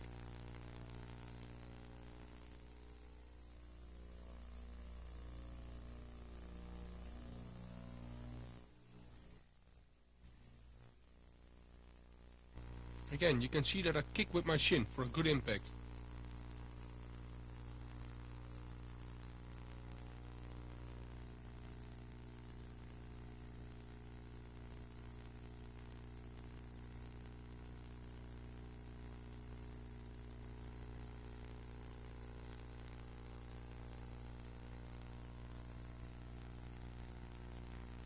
To turn your body while kicking is very important to kick powerful.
Here I made total sparring with a big bag, but start with push and body kicks. Then I spar for 1 minute with the pad.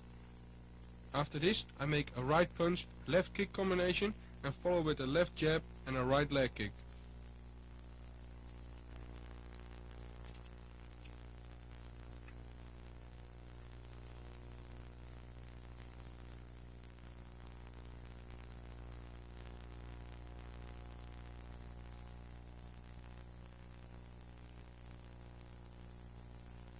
While sparring, I try to do everything fluid and not only with power.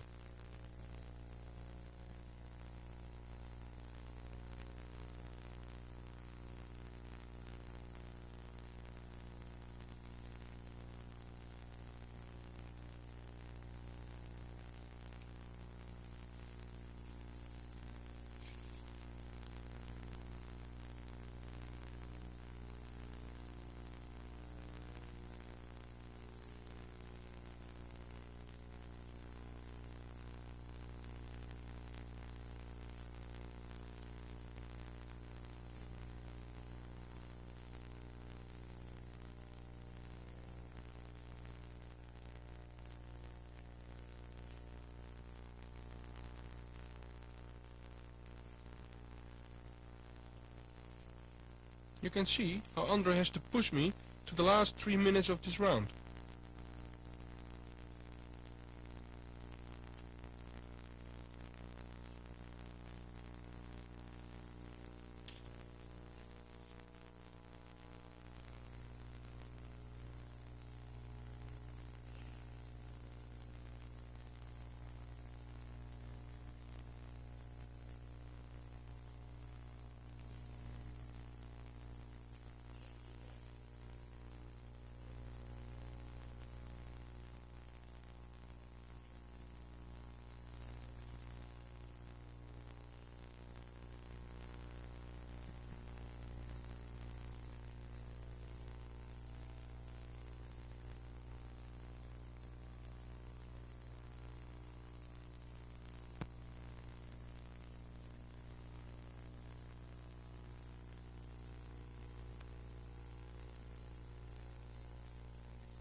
Now the exercise starts with a left jab, where I follow with a right kick to the legs.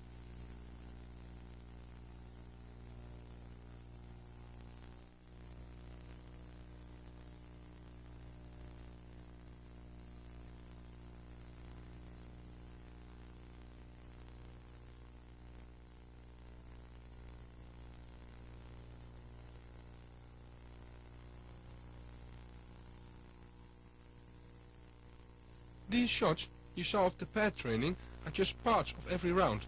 That's why sometimes I still tell something what's not shown. But the whole schedule is in the beginning. Now after 30 seconds rest we start with the last 20 power kicks.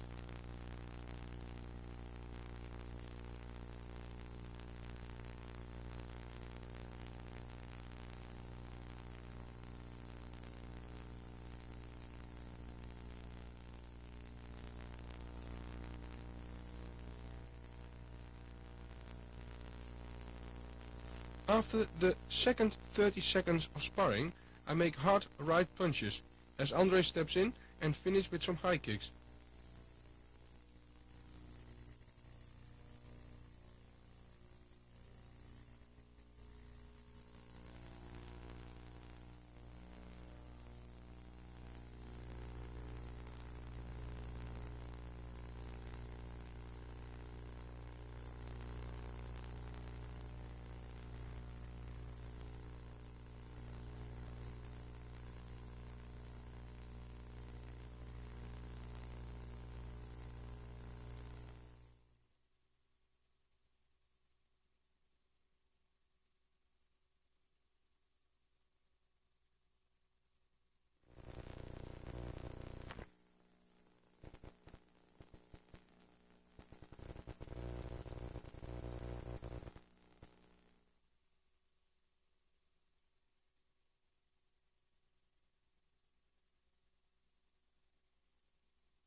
Now we start with the last part of the training, the 20 power kicks.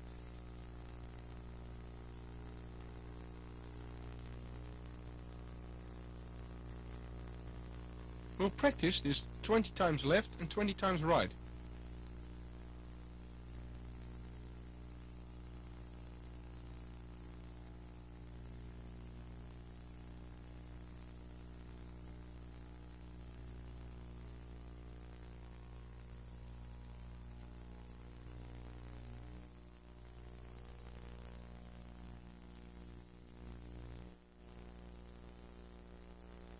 Watch how I kick with my shin bone.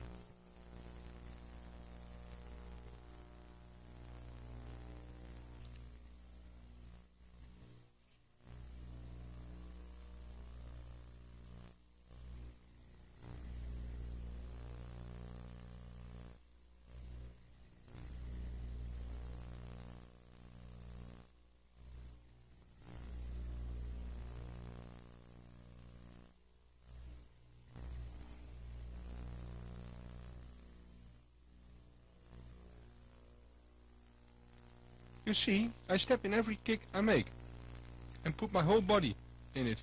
While I kick, I watch my defense.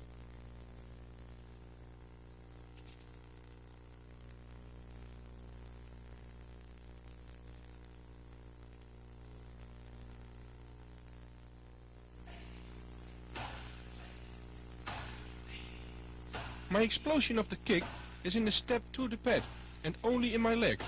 The quicker I turn my body, the more explosion is in my kick.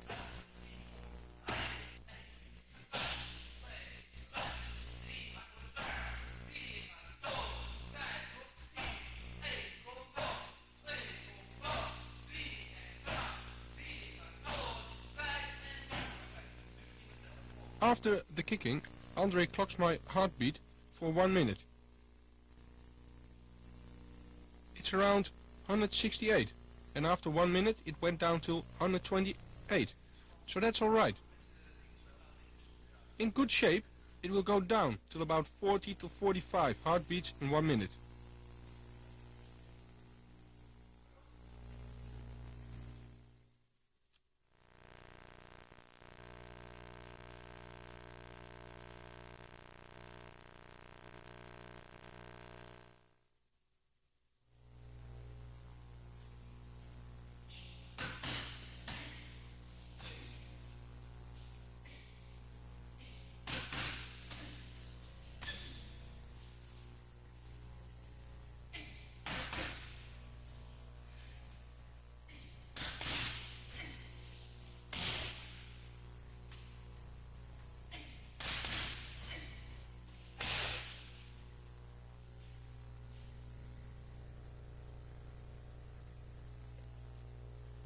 This is more a complete form of training on the pads for Muay Thai.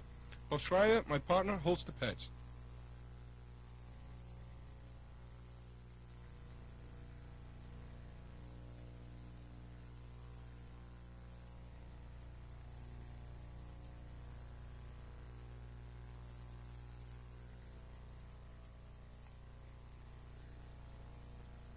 Bob attacks with a right leg kick. I block and counter with a right punch, a left hook, plus a right leg kick.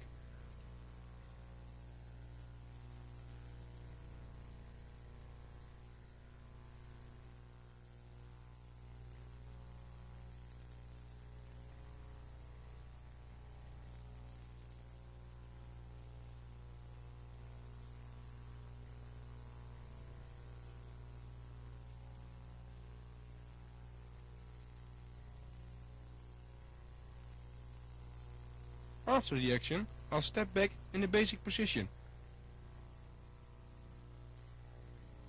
I'll stop Bob off while he wants to come forward with a left body kick.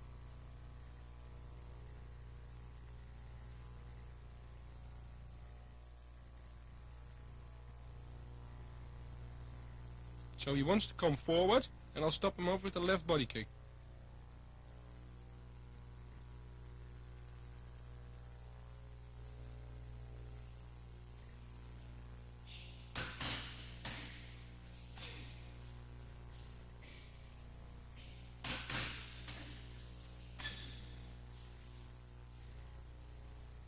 After the left hook, I step sideways, in for the right leg kick. I don't step straight forwards.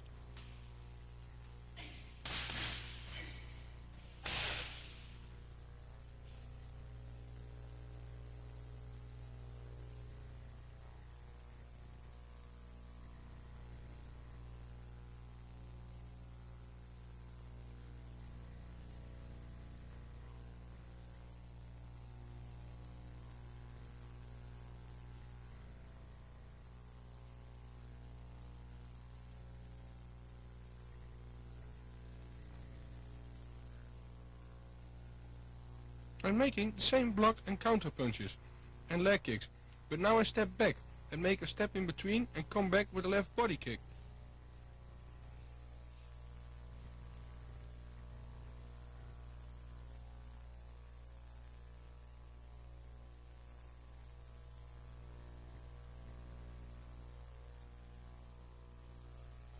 After I step back, I step with the kick again forward to put my body in the kick.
Here we can see I'm making counters on a high kick with a punch and a left kick.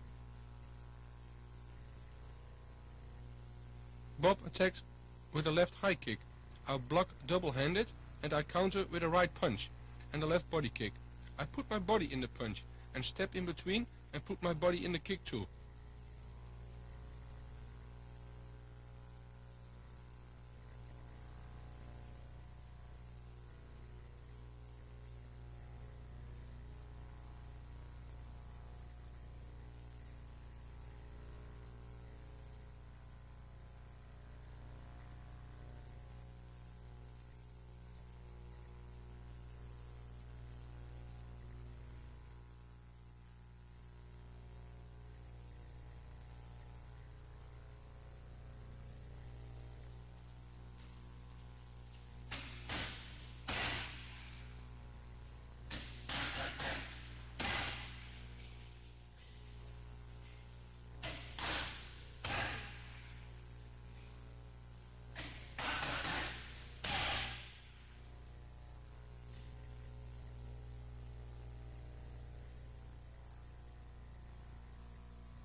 With the second counter, I make a punch combination, step in between and kick left to the body.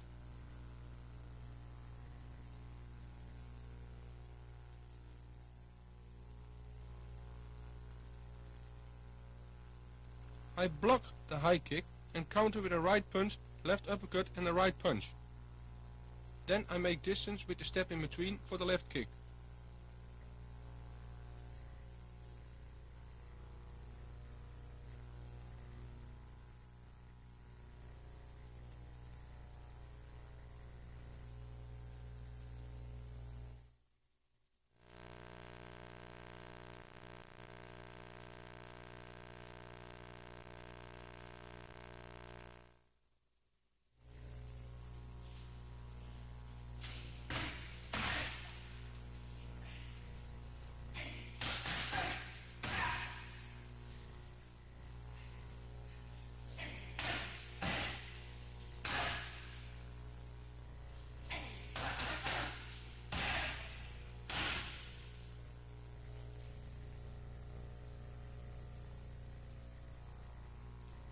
Bob attacks with a left front kick.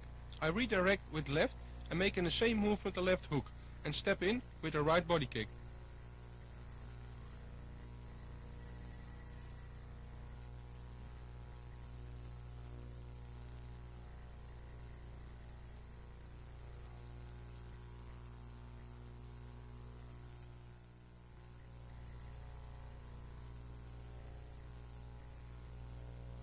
With the second counter, I redirect the same, but counter with a left hook, a right punch and a left hook.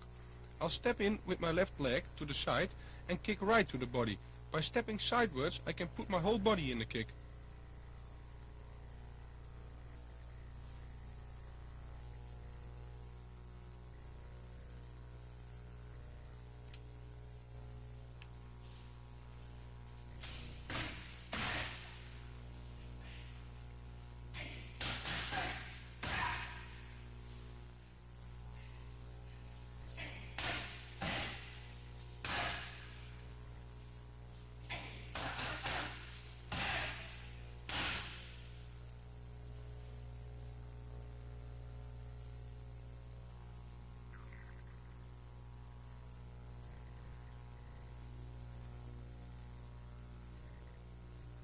I make sure I redirect the front kick good before I counter, otherwise the counter is no good.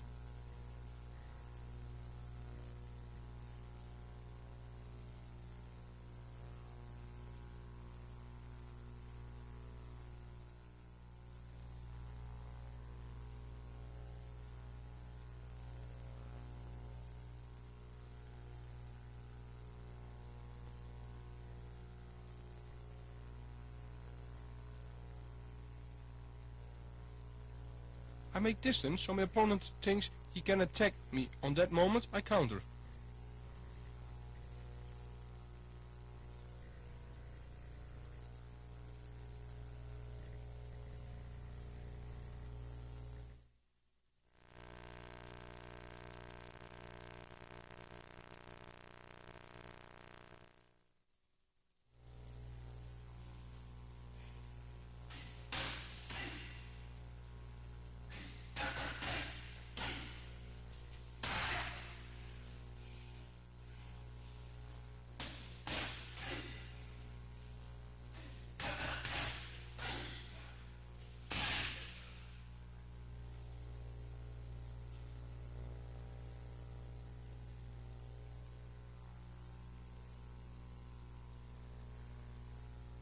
Bob is attacking me now with a right high kick.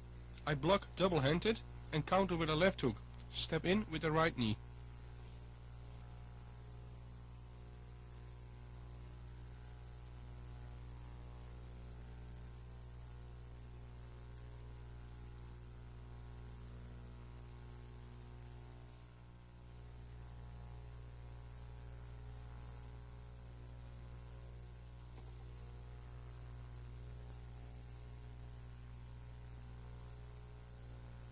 Now I'm countering with 3 punches after the block. A left hook, a right punch and a left hook. I'll step in with the right knee. The punches are fast and powerful, and I'll put my body in the knee by pulling my hips in it.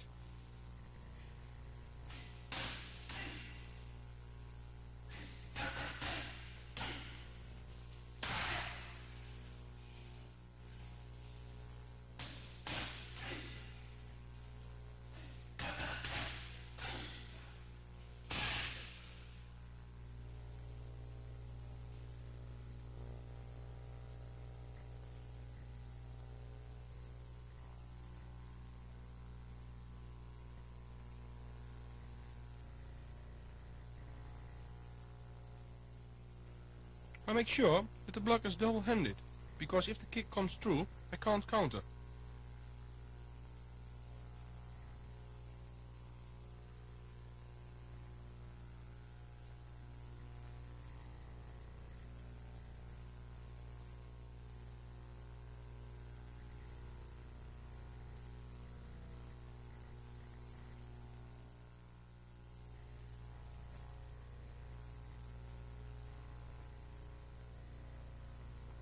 After every combination, I step back and make space to step in with a right body kick.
Bob is coming in, and I stop him with a front push kick and a knee, if he comes in again.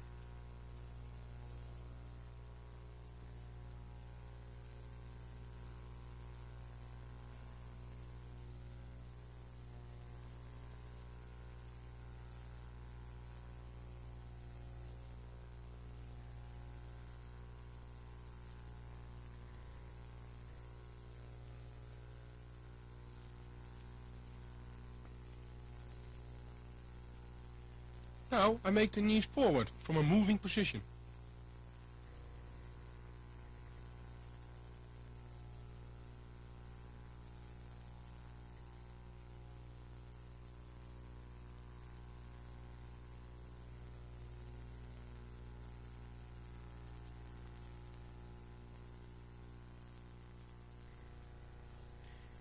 In the beginning we do this on a count. Later we do this in tempo.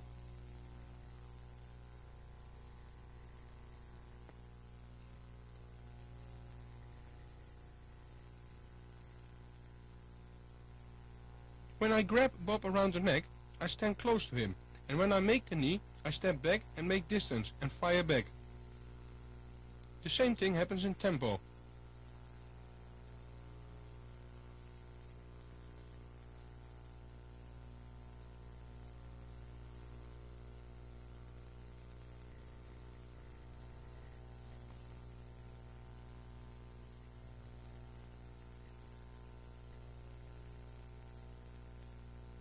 Now we're practicing the exercise in tempo.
You'll see that after every knee I make distance again, to oversee everything and to step in again.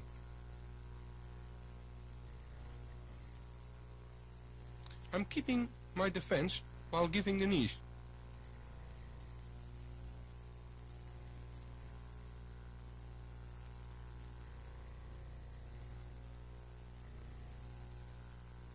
You can see it's very tough for Bob who's holding the pads, so I aim good with my knees and kicks.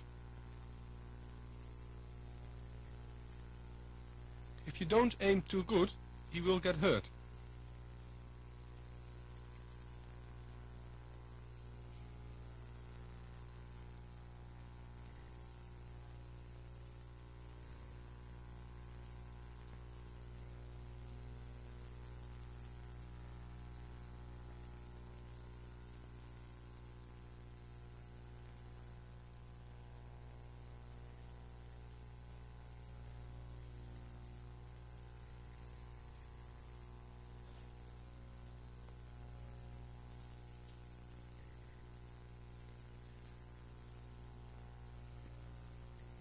In the clinch, I close up after every knee and step back for the next one.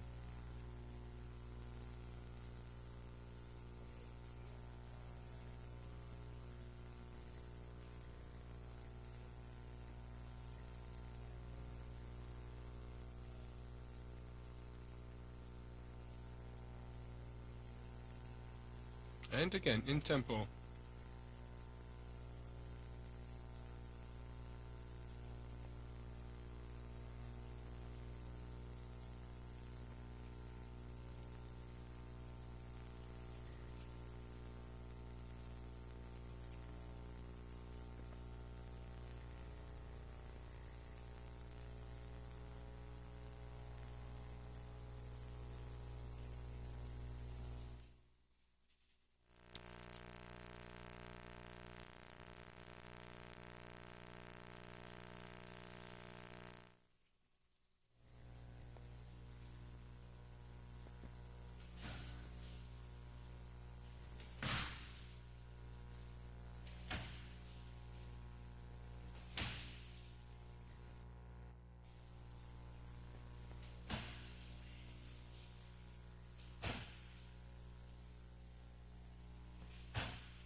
This training is for the timing and power in the leg kicks.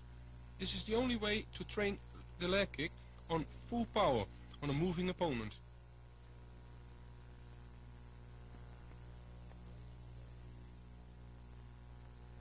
Bob is holding the pads for his left leg and steps towards to me. On that moment I also step sideways forwards and make a right leg kick.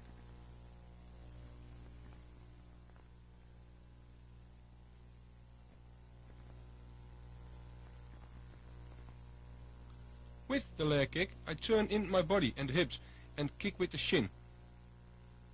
Believe me, this is very powerful.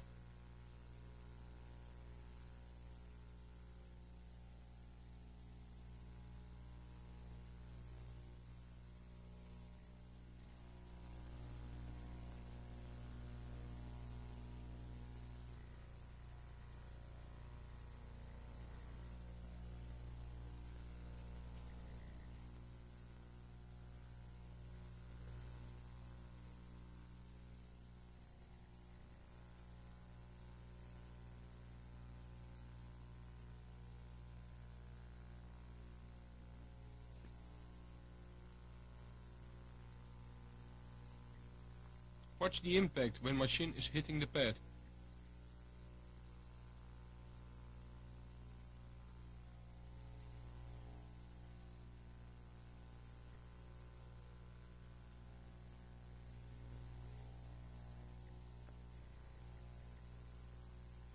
You can see Bob is having fun in holding the pads and wants to continue.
The same I also do on the back leg.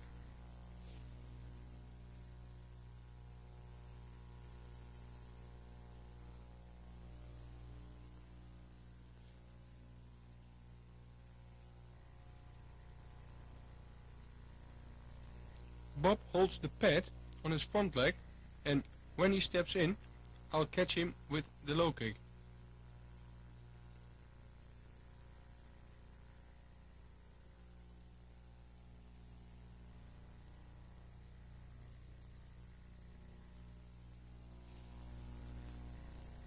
When Bob makes the step, I make a step in between and make a left leg kick on the back leg.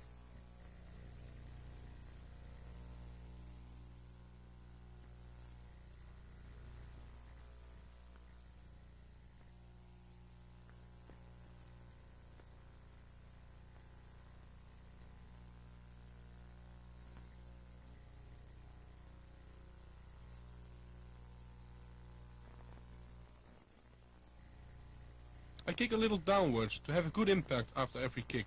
I step back and move and wait for Bob to step in again.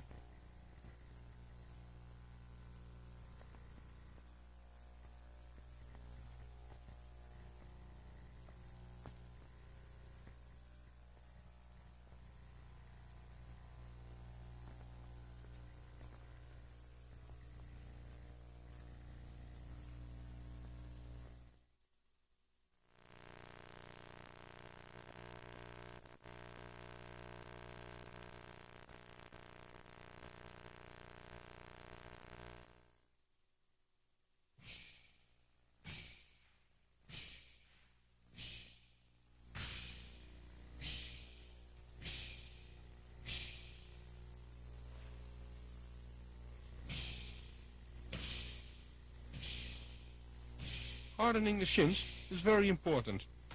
You need an old truck tire which doesn't have any profile left. You put the tire against the wall.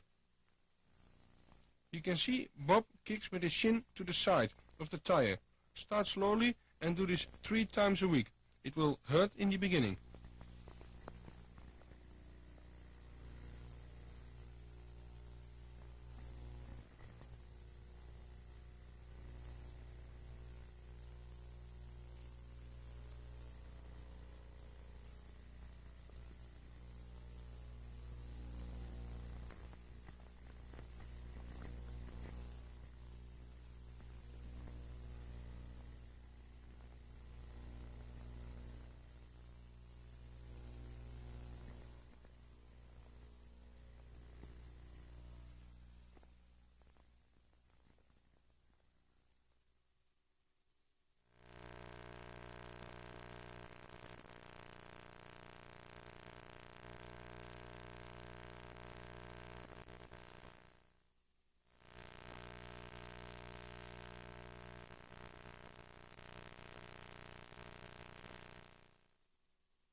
What I just did on the big pad with the leg kicks, I do now with my partner, just for timing, so not with full power. My partner attacks with a left jab. When he steps in, I step to make a right leg kick.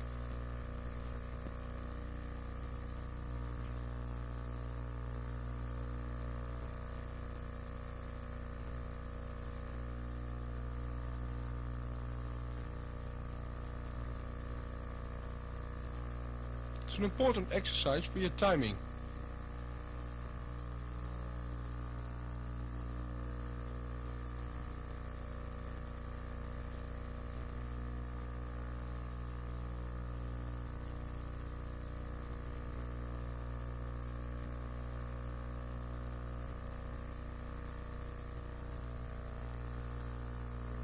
The same I do with a body kick, but hold my kick in because there's no protection.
Il a mûri, il a pris son temps. Et c'est véritablement une consécration pour lui que de se retrouver face. Here you see some actions. I'm anticipating with kicks.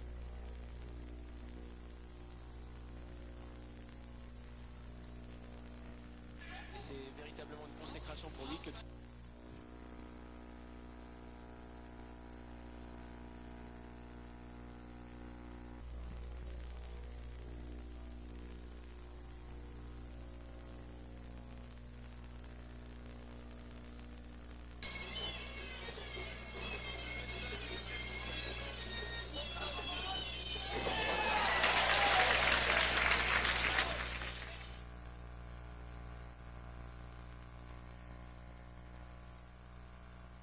It's nice to see the timing where I follow up with the inside leg kick.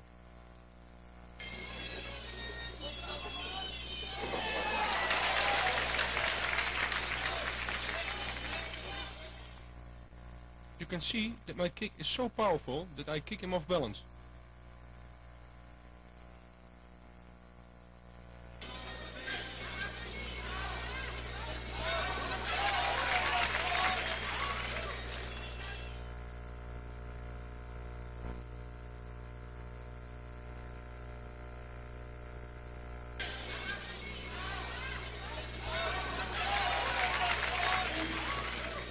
I take a little step backwards with an attacking fighter.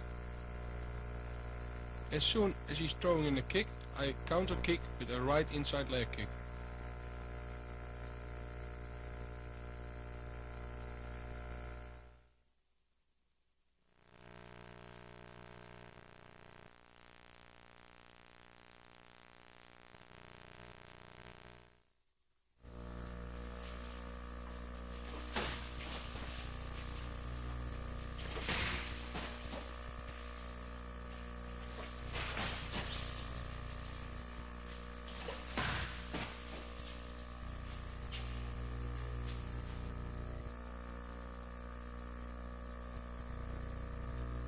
I interrupt here some kicks with punches.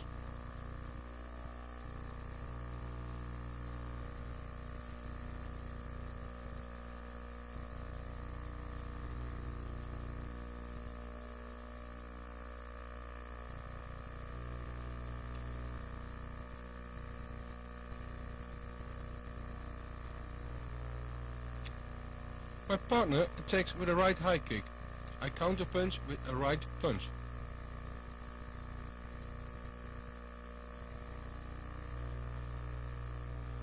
Now my partner attacking me with a left kick and I counter punch with the left hook.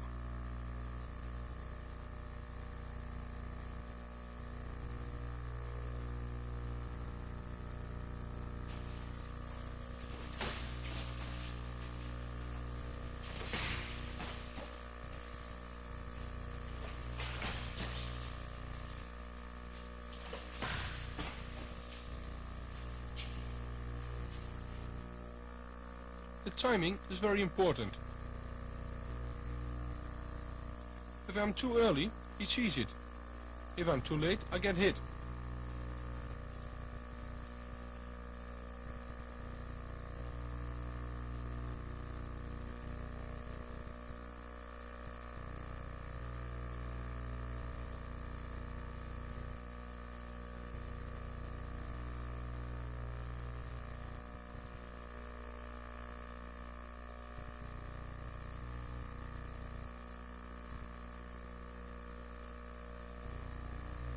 When giving the left hook, I keep my right arm high for security next to my head. So if I am too late, I still have one hand on the right place. Il suit les conseils qu'on lui a donnés. Ne pas rentrer dans la garde de Luc Ferreil, car c'est à mi-distance qu'il est dangereux. Encore un contre du gauche. Oh, il était terrible ce crochet du gauche. Vous avez vu l'effet à retardement. Here we can see some interruptions with a punch, and the attack is a kick. It's all about a good timing.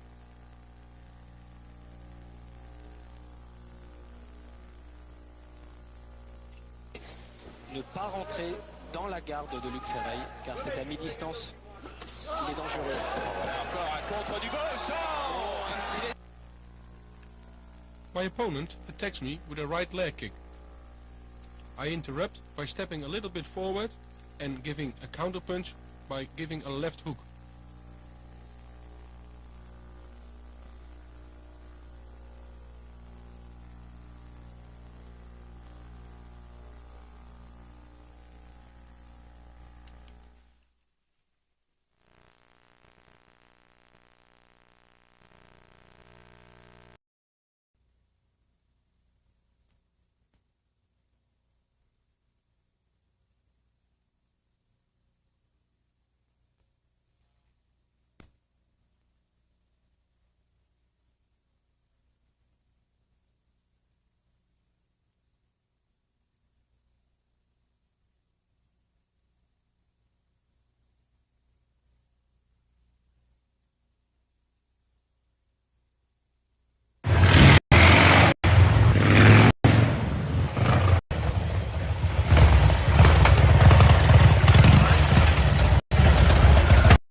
Now we have fought many fights and we want to break through to the international top toward winning titles.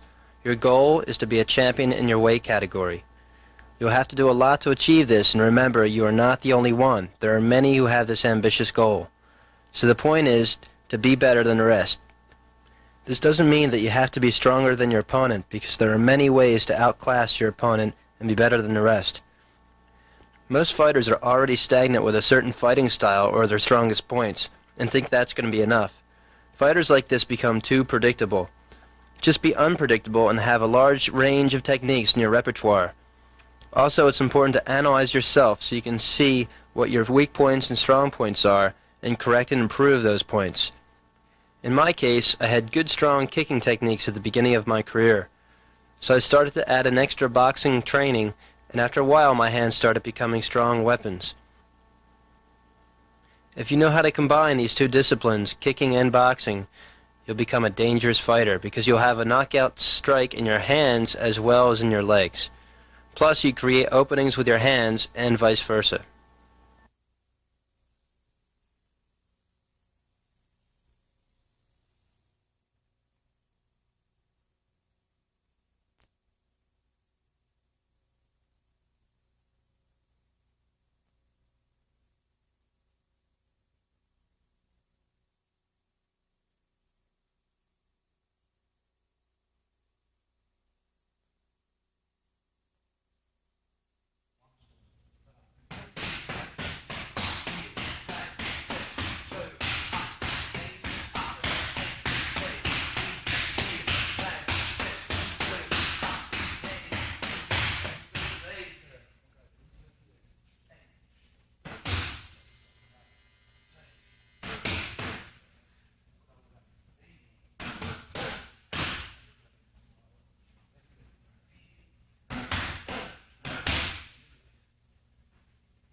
My trainer, Andre Mannard, is holding the pads for me.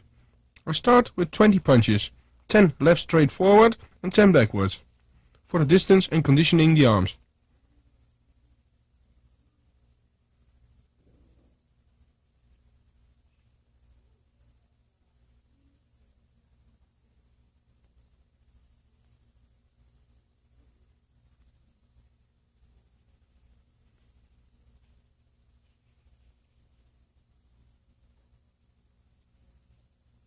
After this, I'll start with a 1 till 4 punch combination on my trainer's count. We started with the left and straight forward. By the count 2, I'm giving the left and right straight forward and a left body punch. Count 3, we're at it after the body punch a left hook. At the last count, we are again with the left right straight forwards, the left body punch, a left hook to finish with a right straight punch.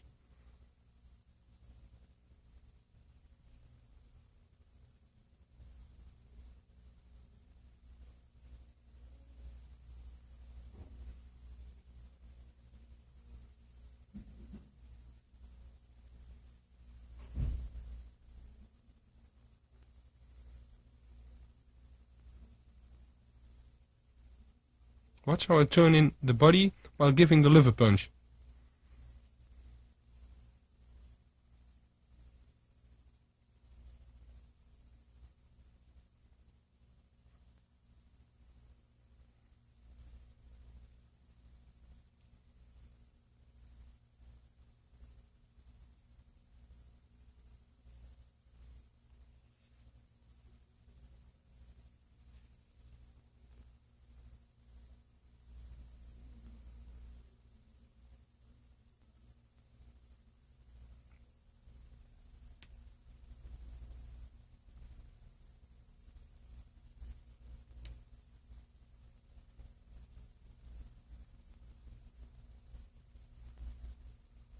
You can see, while keeping my balance in the center, my punches are powerful.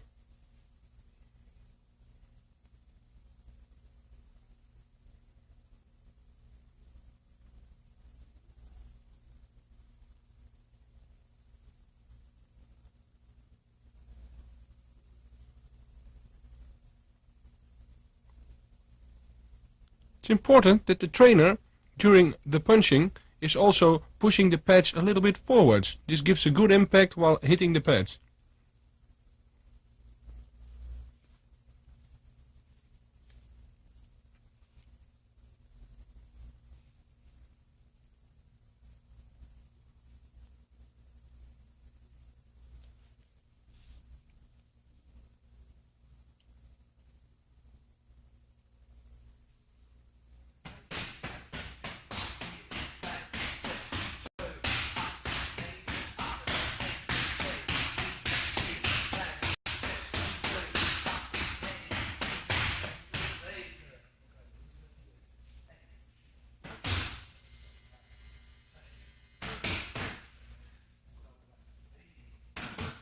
You can see my trainer is in constantly control.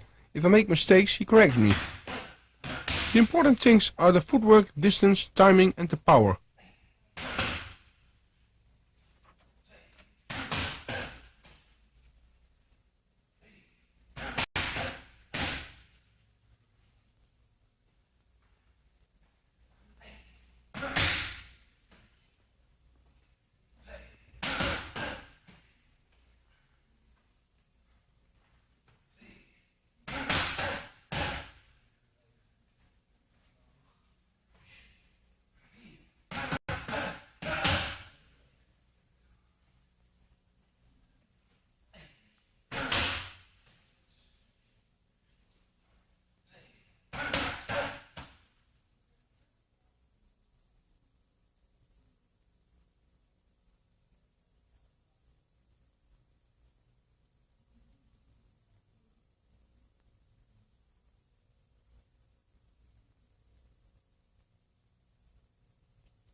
Watch how Andre is pushing the pads a little bit forward. Again, this gives a good impact while punching.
My trainer Andre is checking my defense with counter punches and leg kicks.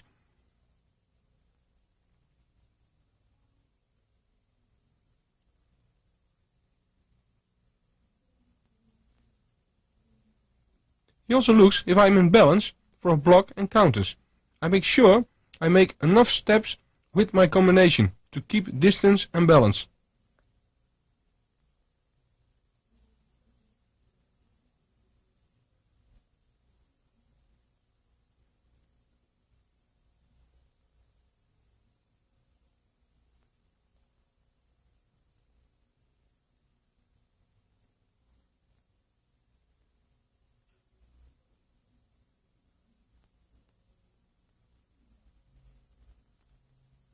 Again, with every count, there is a punch added to the combination.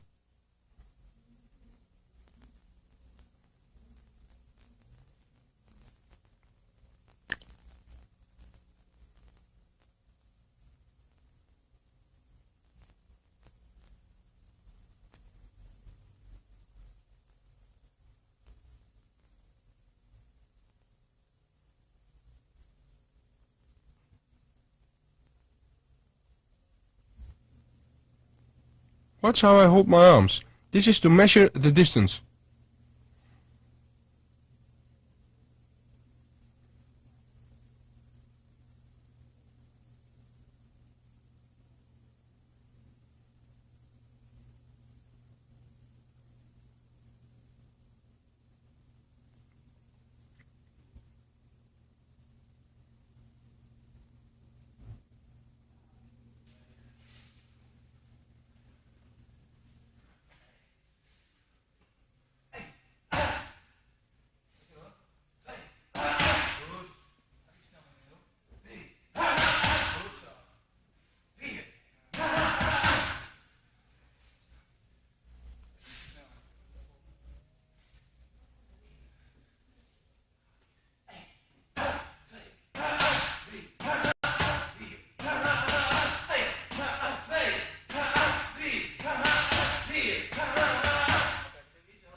We're showing the last part of the second round. We start again with the 20 left and right punches. Then I make a new combination in 4 steps.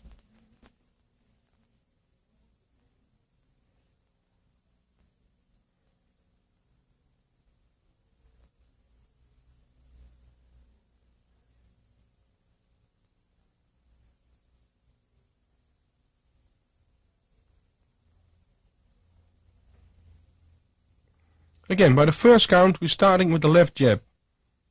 The second count we're editing an uppercut. By count 3 we're finishing with the left hook, and with the fourth count with the right straight punch.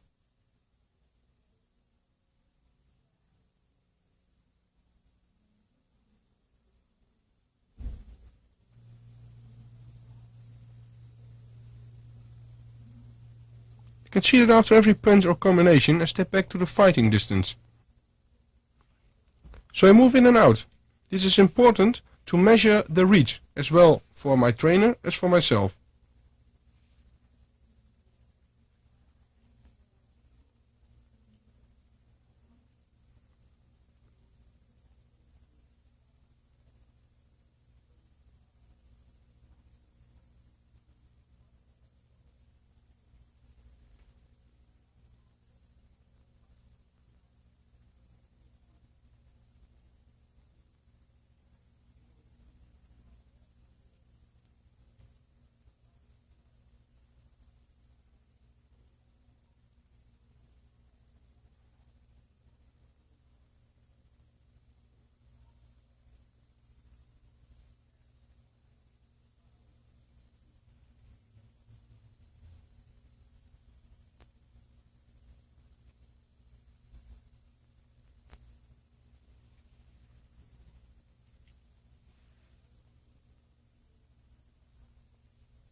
You can see my trainer Andre is checking me constantly.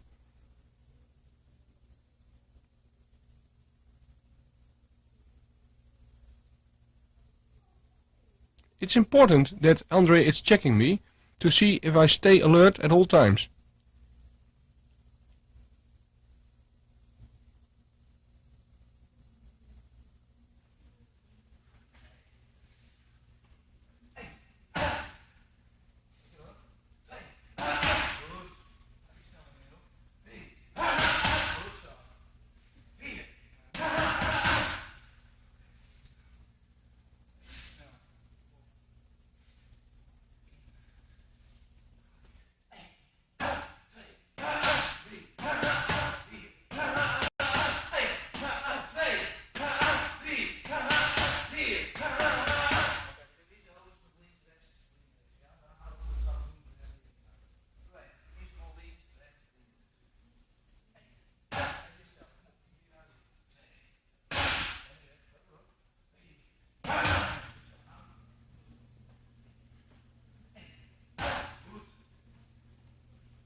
I'm finishing the round with single power punches.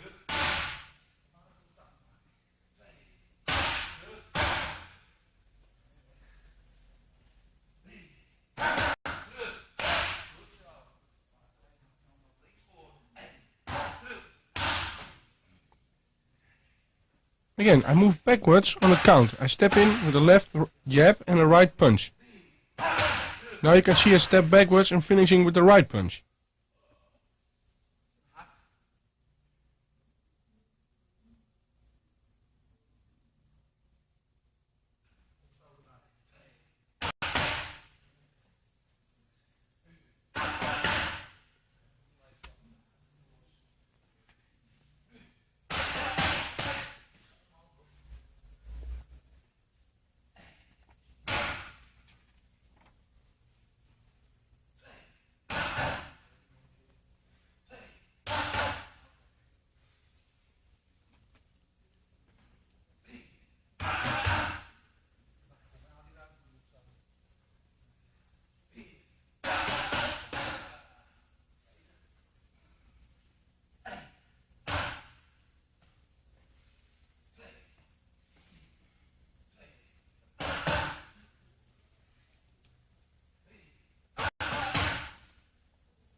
I am starting with the 20 punches again, then the new combination in 4 steps.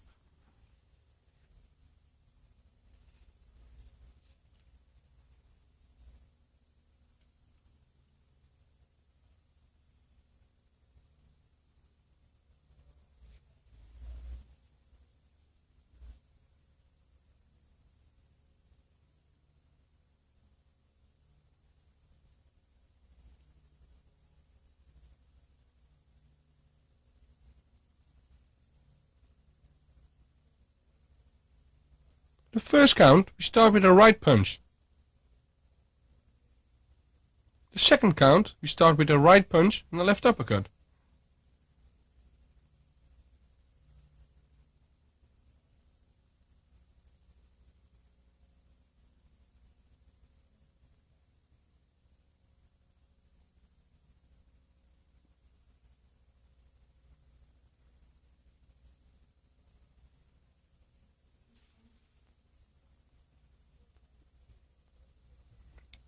On the third count we're adding a right straight punch to our combination.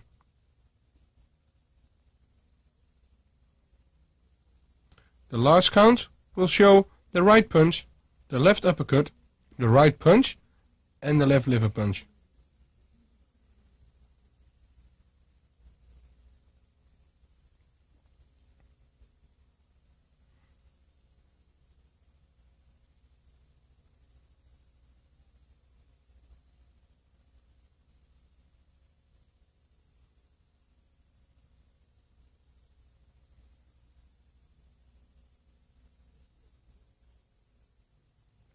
I have a certain rhythm in every combination. This is bang, bang, 1 second rest and bang, the body punch.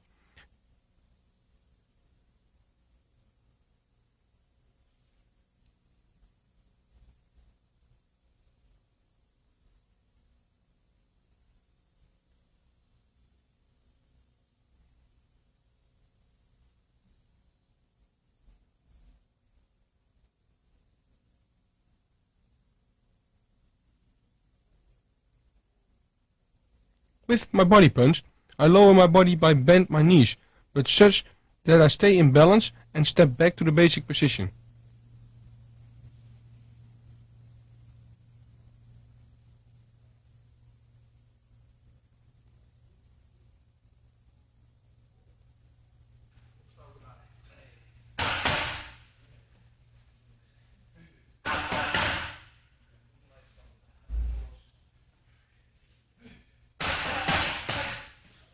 Here we can listen to the rhythm from the punches on the pads.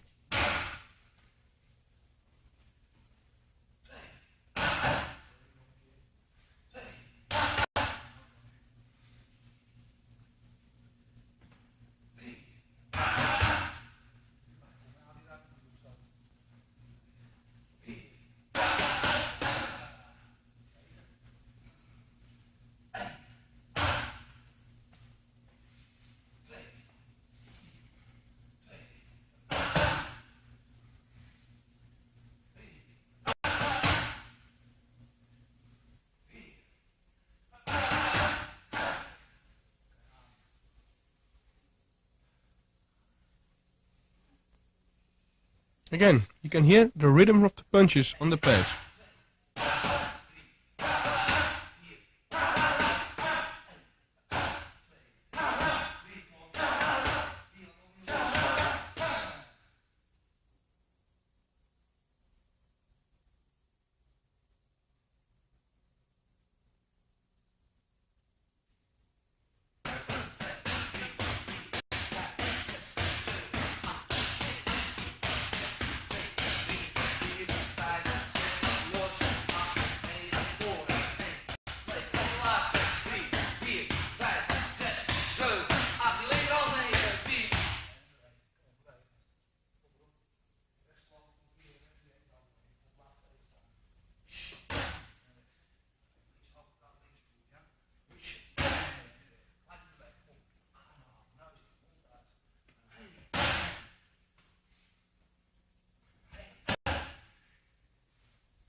We start the fourth round with 30 left-right punches.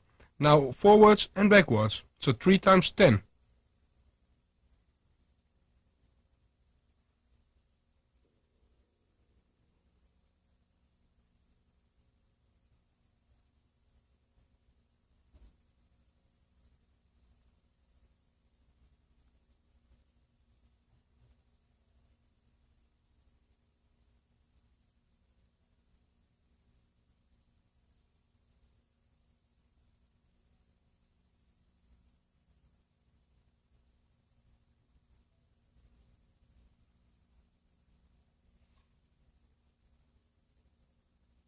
After that, I counter with punches on a right leg kick and on a left high kick.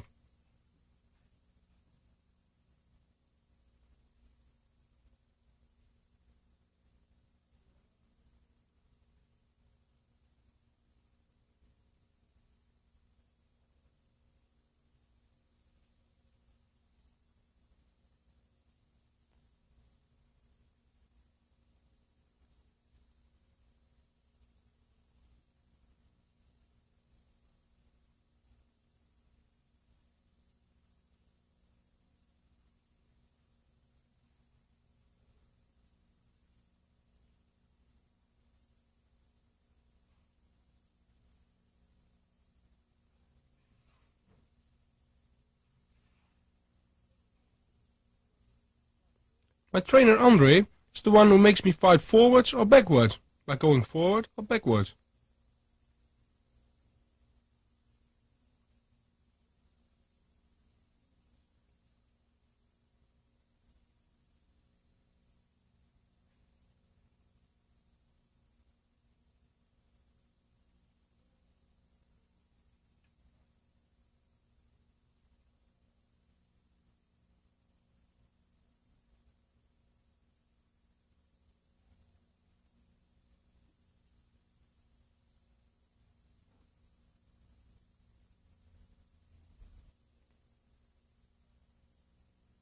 Andre attacks me with a right leg kick. I block and counter with a right punch.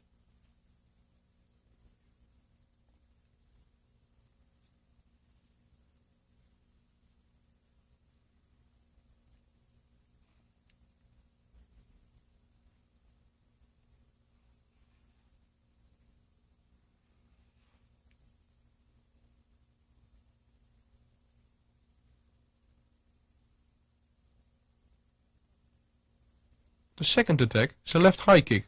I block with 2 hands and counter with a left hook.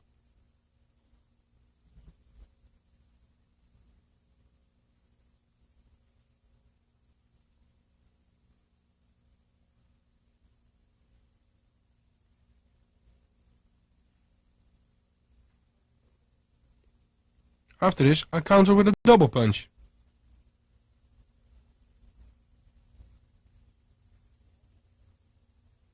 You can see now I block, counter with a right punch and a left hook.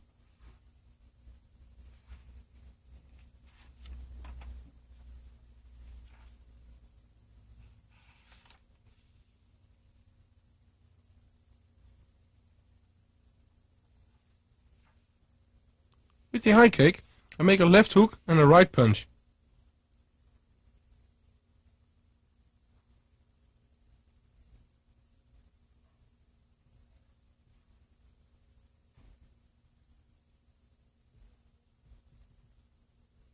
I turn my body in every punch to have a lot of power in my punches.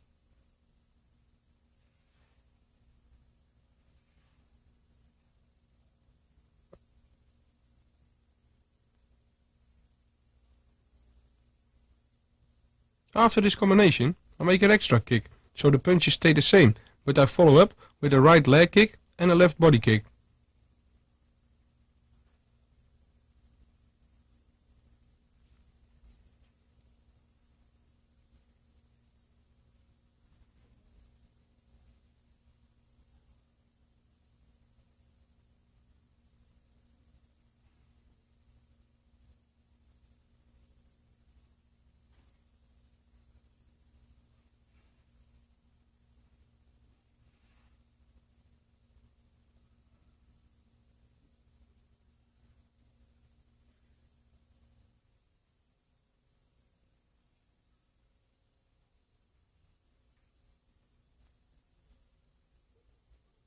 We're finishing the round with single power punches, a right punch and a left hook on every count.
You can see Andre is keeping the pressure on me, and sometimes he let me come forward.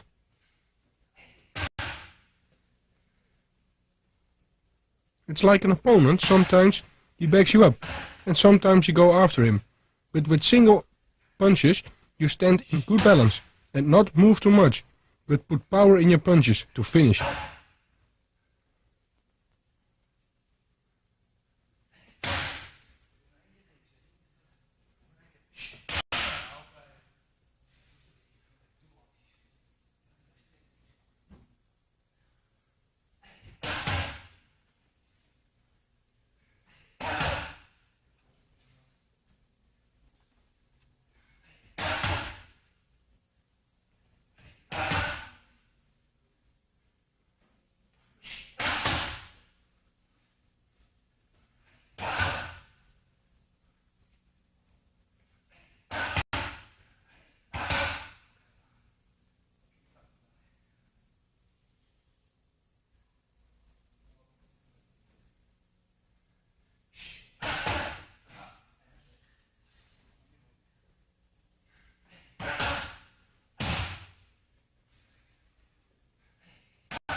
And we're finishing the round with a single power punches, a right punch and a left hook on every count.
Now I start with the kicks.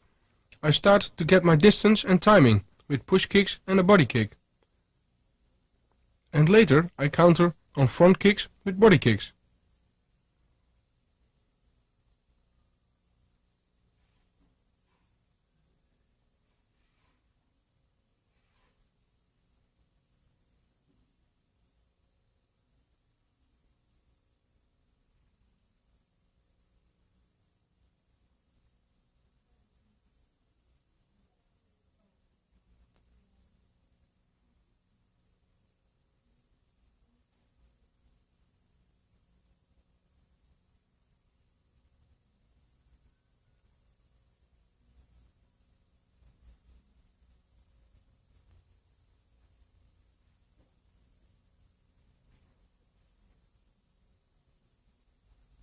Notice my little step in between while I'm kicking the pads.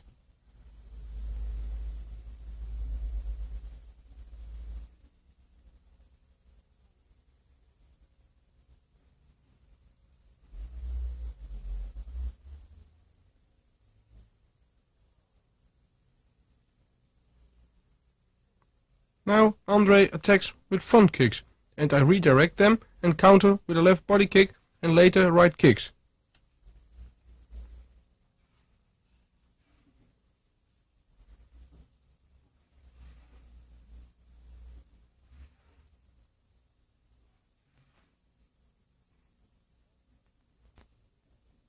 After I redirect, I make a step in between to get in the right position to give a powerful kick.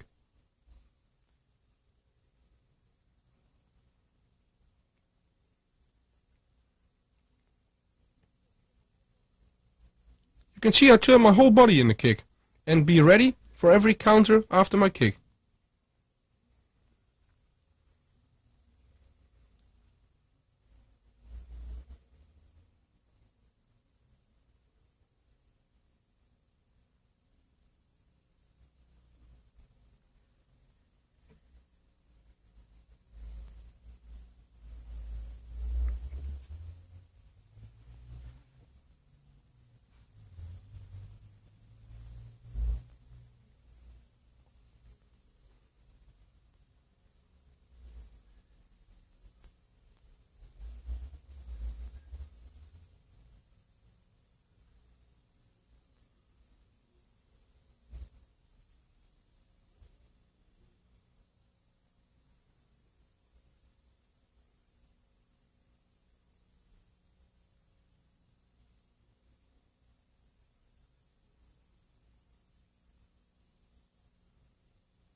You can see that after I redirect the attacking leg, my opponent gets off balance, which creates an ideal opening to give a counter kick.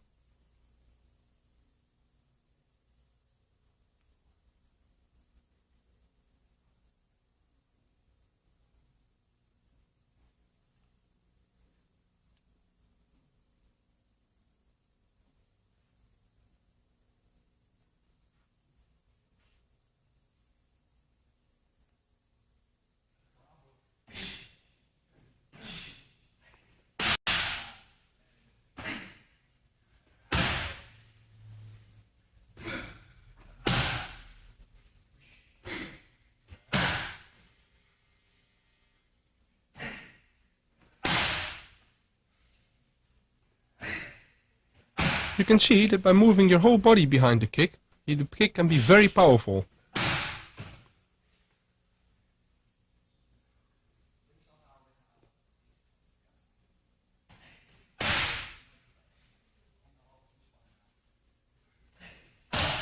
This is the finishing power we need in a real fight.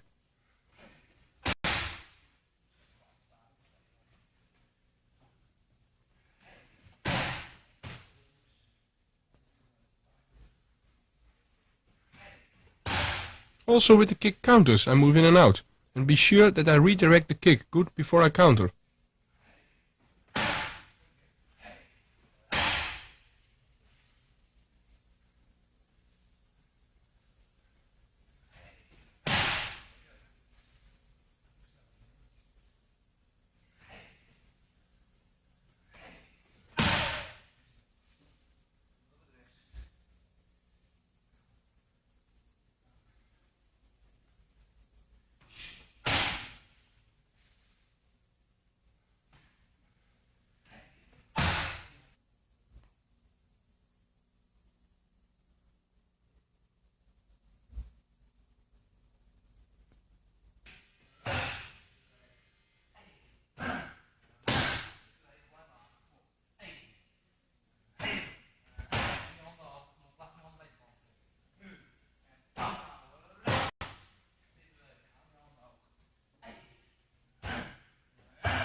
Now we take the big pad for the kicks, for the better impact. I start again with a push kick and a body kick for 30 seconds.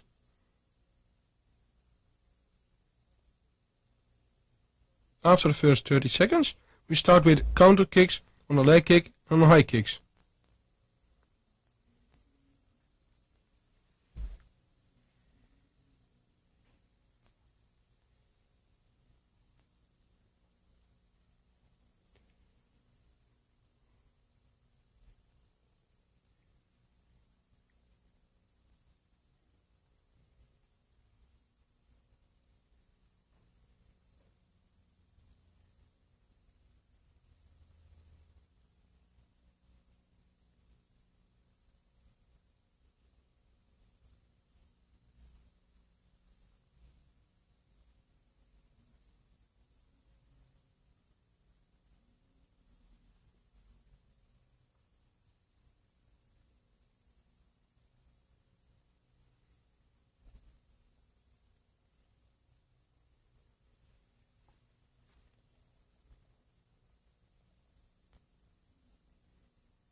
Now my trainer Andre is attacking me with a right leg kick. I block, make a step in between and counter with a left body kick.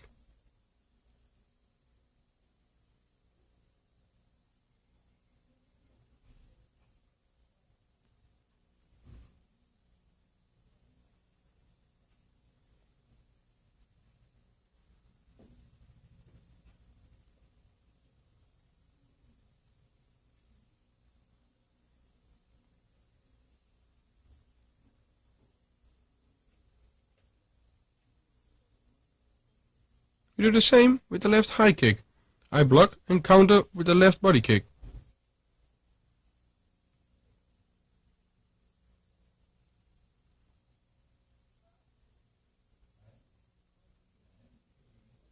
By kicking with the shin on the pad, you can see it gives a lot of impact.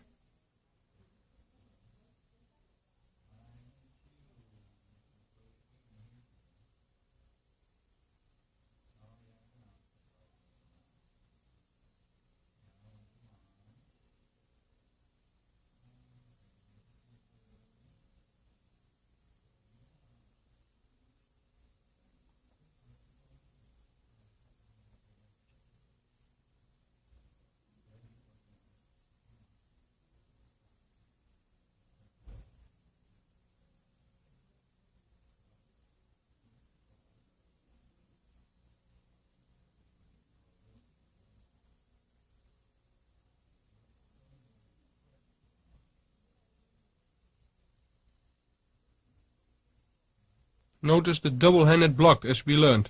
After this we counter with the right kick.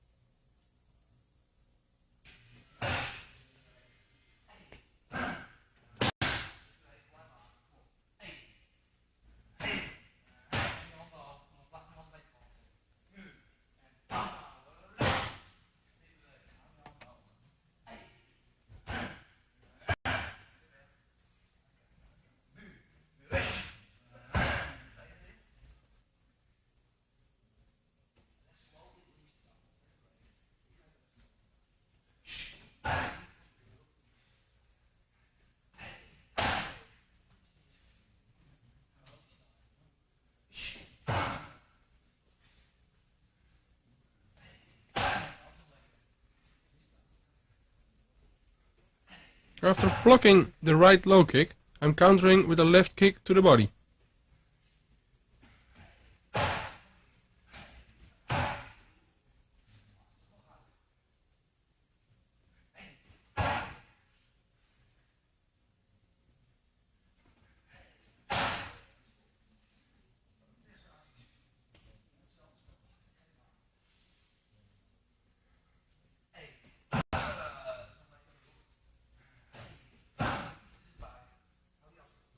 You can see, with my right kick, I take a good step with my left leg sideways, forwards, to get the right distance and power in my kick, and step back to the basic position.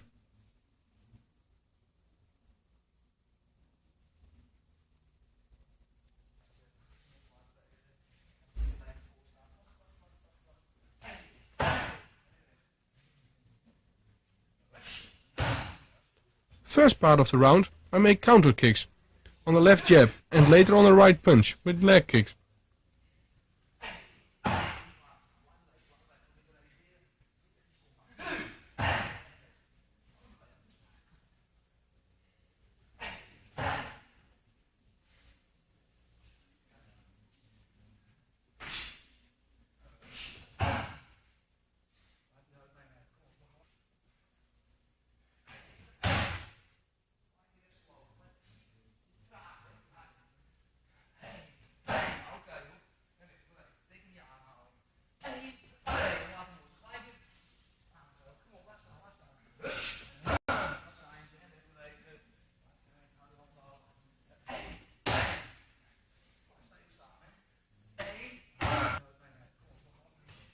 That's how the trainer is building up the speed.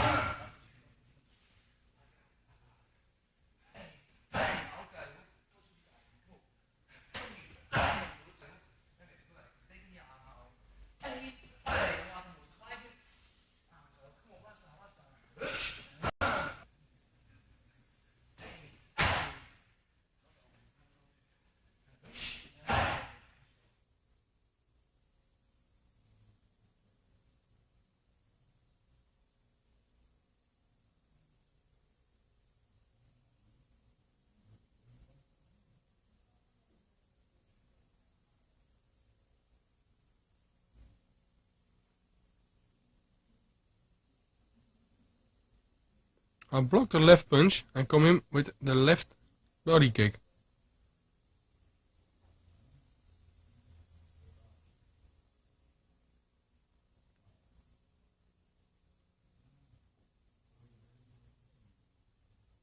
Again, you can see that I kick with my shin for a good impact.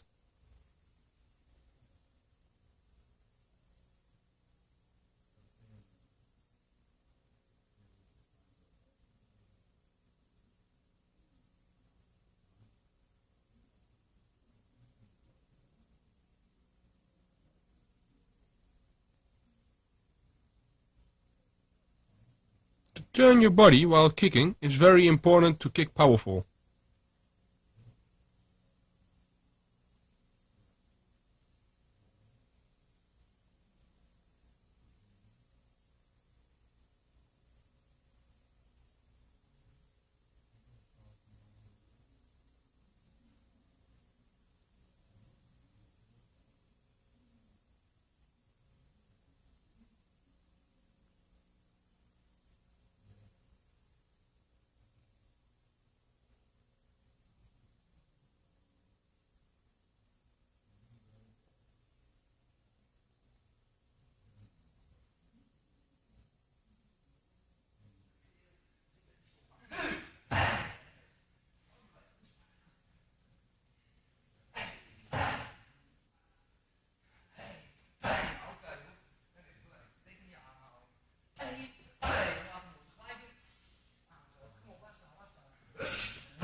Here I made total sparring with a big bag, but start with push and body kicks.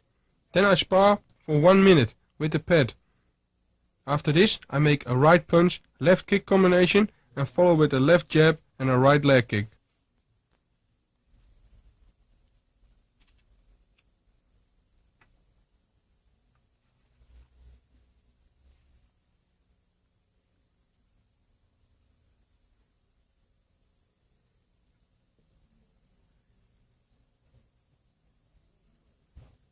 While sparring, I try to do everything fluid, and not only with power.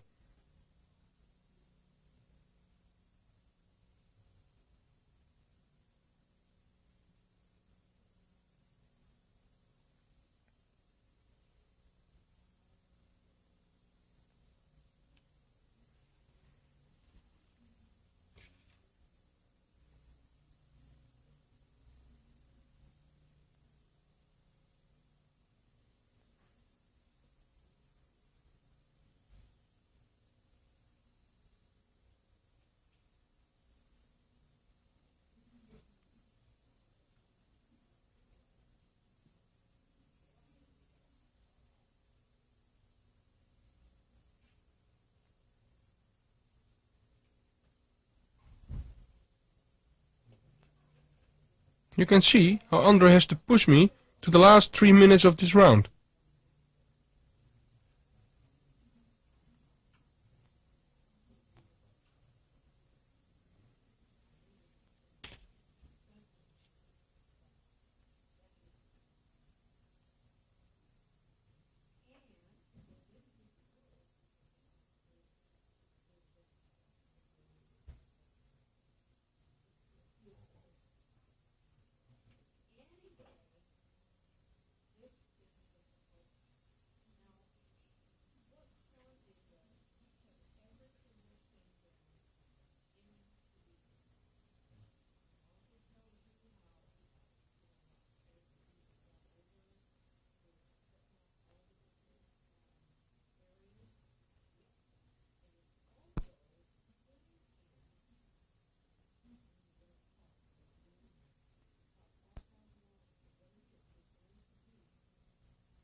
Now the exercise starts with a left jab, where I follow with a right kick to the legs.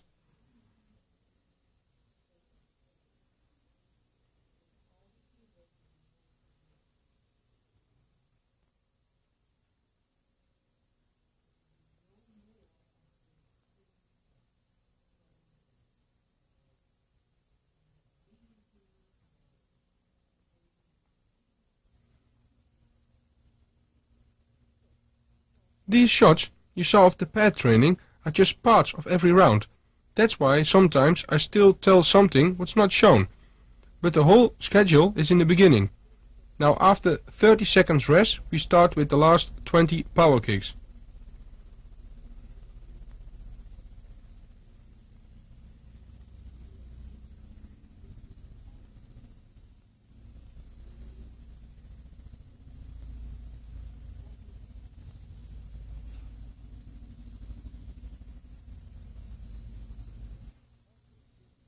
After the second 30 seconds of sparring, I make hard right punches, as Andre steps in and finish with some high kicks.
Now we start with the last part of the training, the 20 power kicks.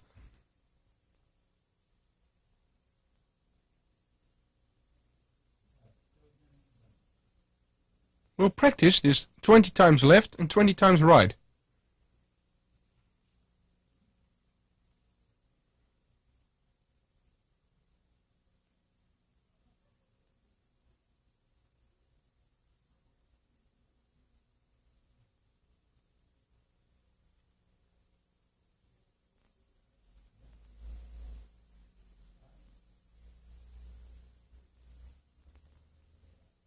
Watch how I kick with my shin bone.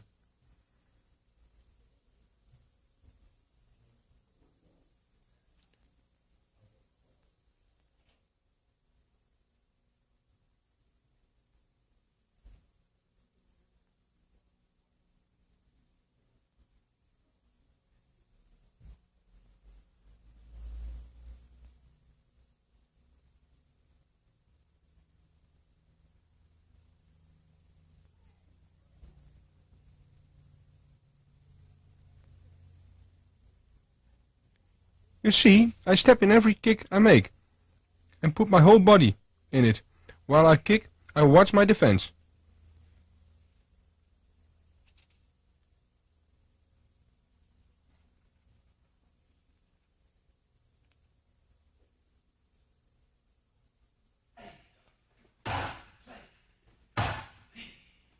My explosion of the kick is in the step to the pad and only in my leg. The quicker I turn my body, the more explosion is in my kick.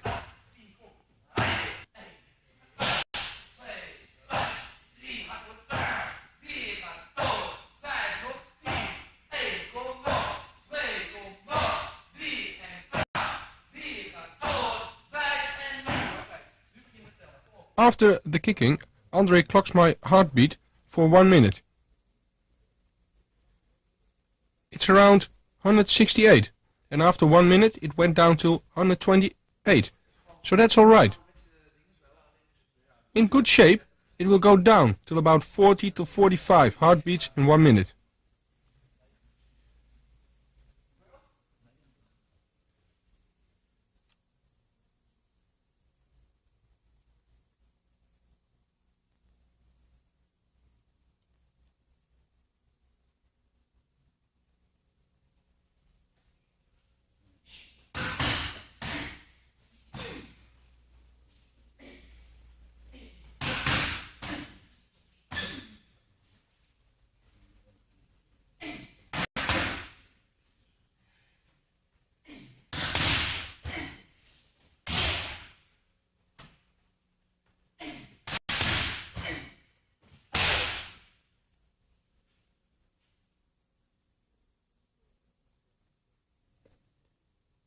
This is more a complete form of training on the pads for Muay Thai. Bob Schreier, my partner, holds the pads.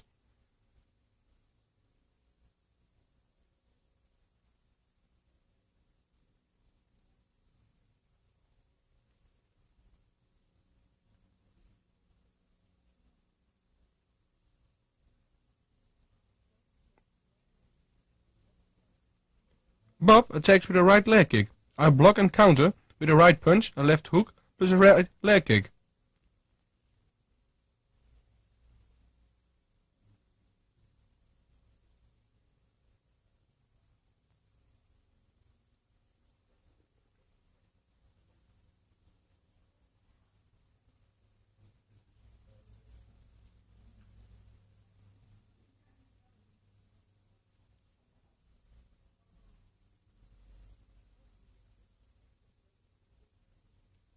After the action, I'll step back in the basic position. I'll stop Bob off while he wants to come forward with a left body kick.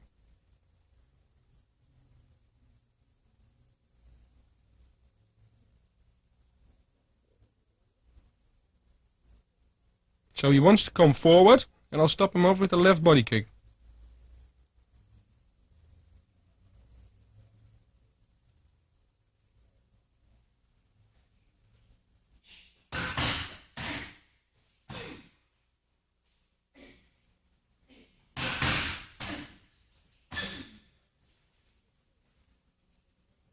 After the left hook, I step sidewards, in for the right leg kick. I don't step straight forwards.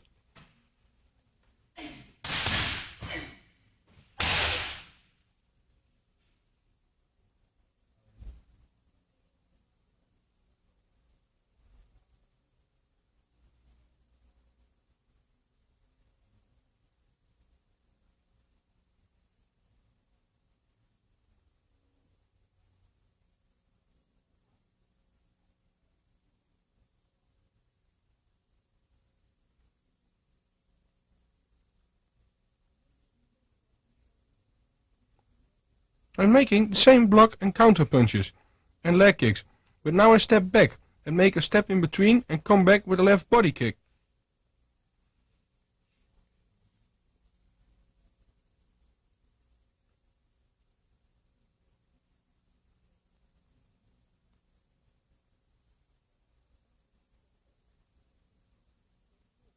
After I step back, I step with the kick again forward to put my body in the kick.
Here we can see I'm making counters on a high kick with a punch and a left kick.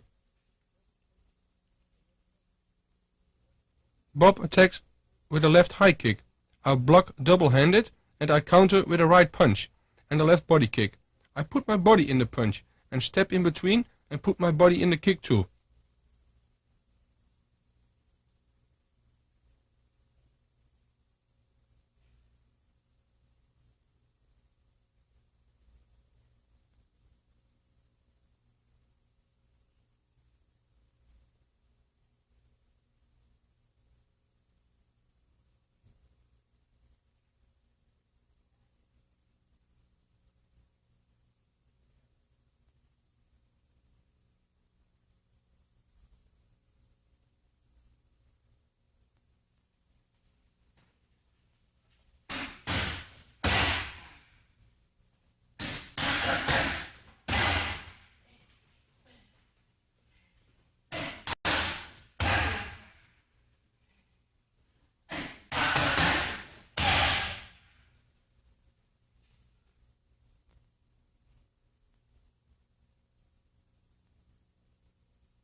With the second counter, I make a punch combination, step in between and kick left to the body.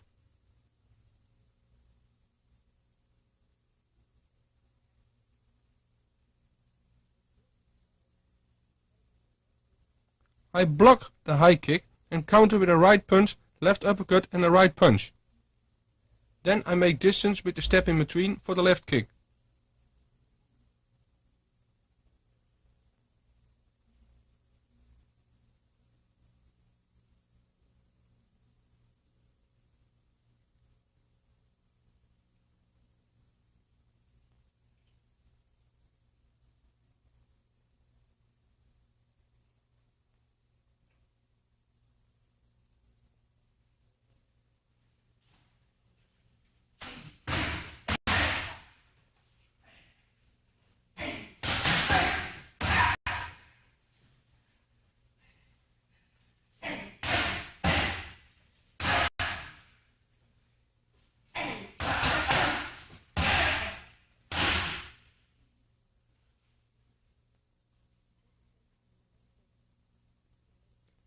Bob attacks with a left front kick. I redirect with left and make the same move with the left hook and step in with a right body kick.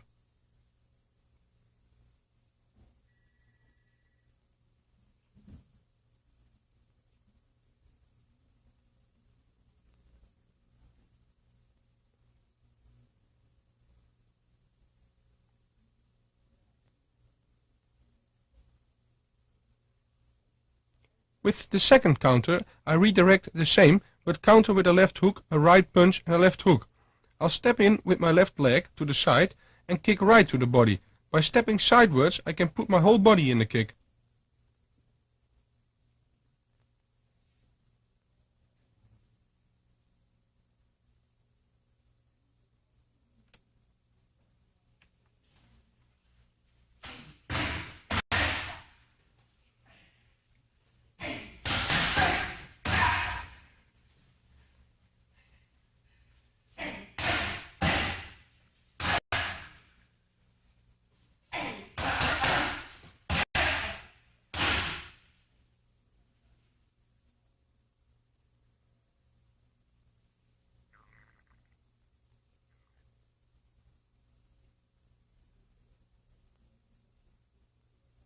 I make sure I redirect the front kick good before I counter, otherwise the counter is no good.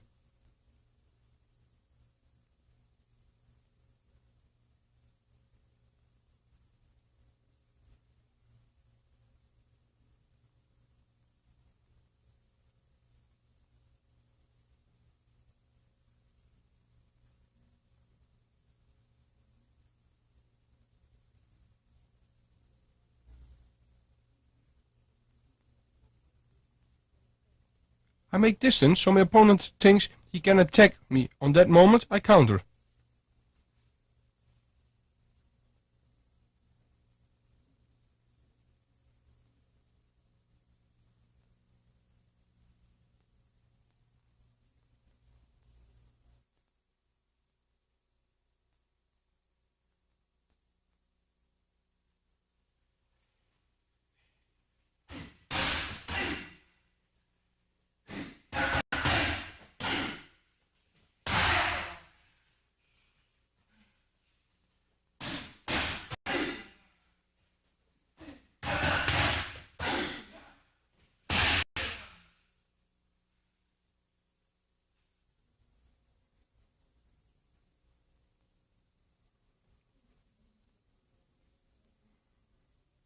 Bob was attacking me now with a right high kick. I block double-handed and counter with a left hook. Step in with the right knee.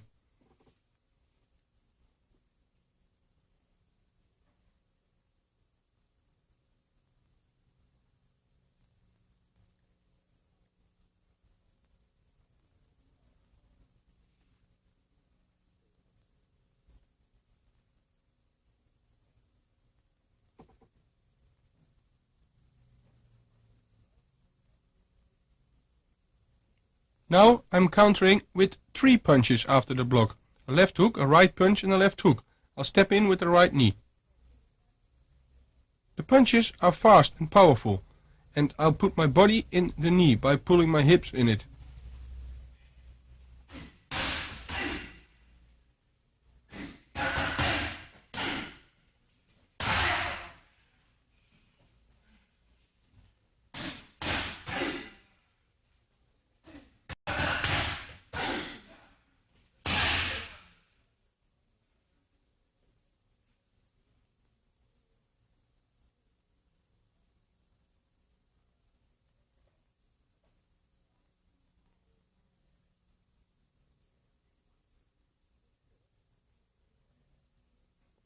I make sure that the block is double-handed, because if the kick comes through, I can't counter.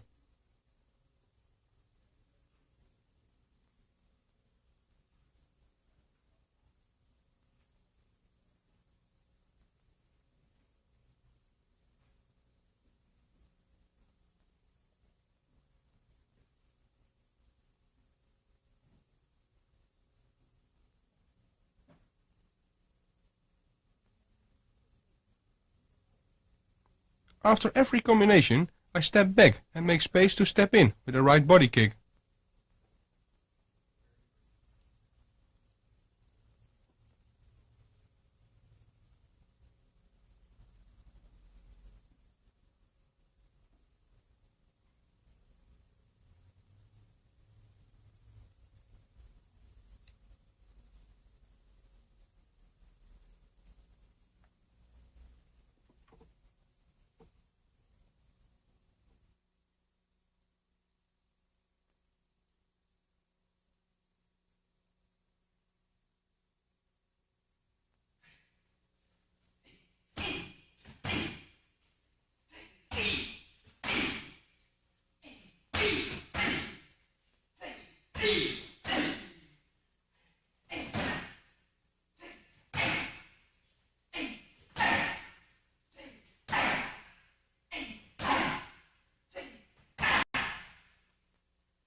Bob is coming in, and I stop him with a front push kick and a knee, if he comes in again.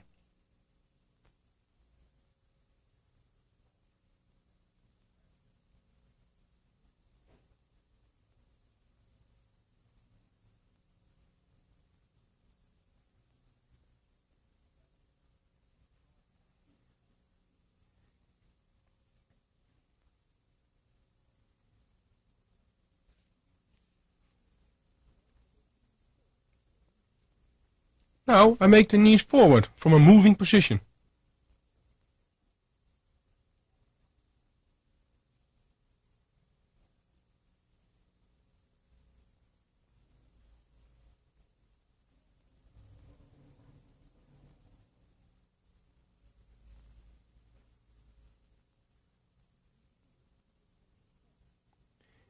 In the beginning we do this on a count.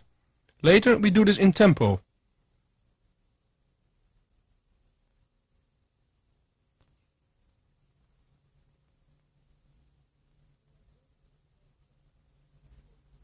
When I grab Bob around the neck, I stand close to him, and when I make the knee, I step back and make distance and fire back.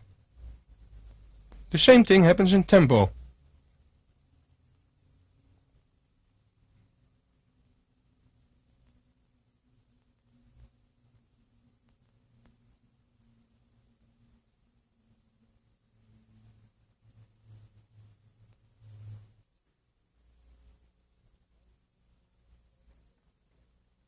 Now we're practicing the exercise in tempo.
You see that after every knee I make distance again, to oversee everything and to step in again.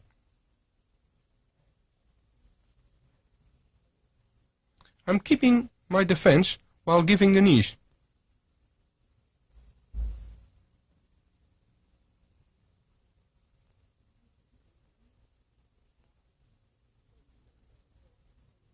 You can see it's very tough for Bob who's holding the pads, so I aim good with my knees and kicks. If you don't aim too good, he will get hurt.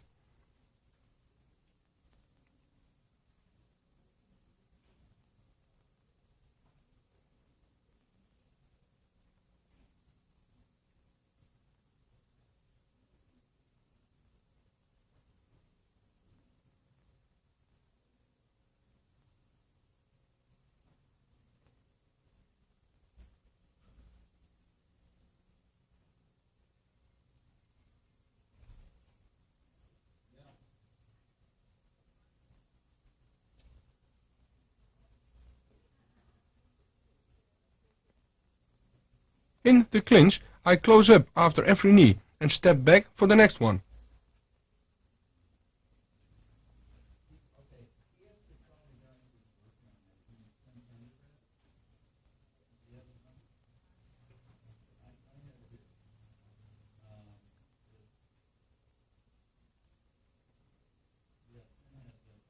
And again in tempo.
Trying out the opponent is very important.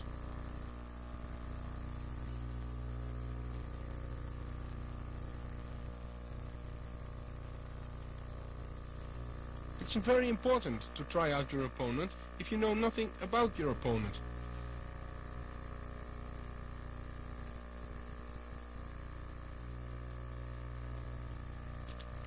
You have to try to find out what kind of fighter he is.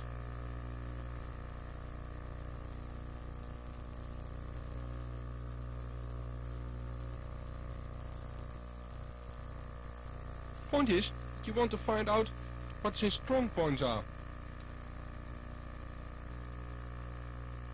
This can be found out by faking a lot and irritate him. So he wants to attack, but be aware for every counter if you irritate him.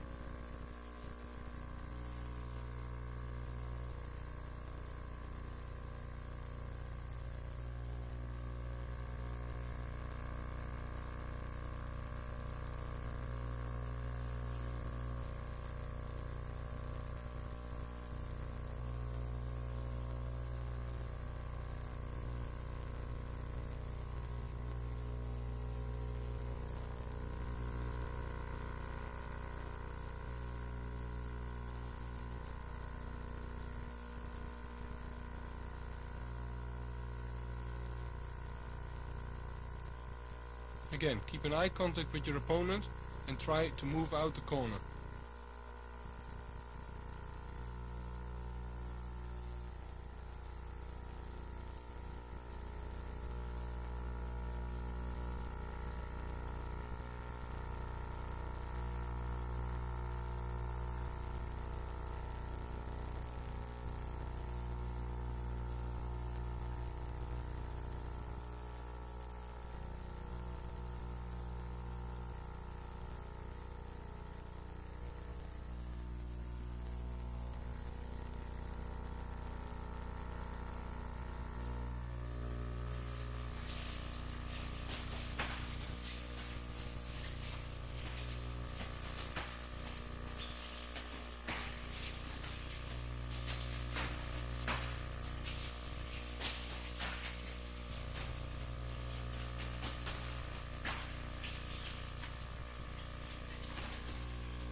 You're exercising this not on full power, but on speed and fluidness.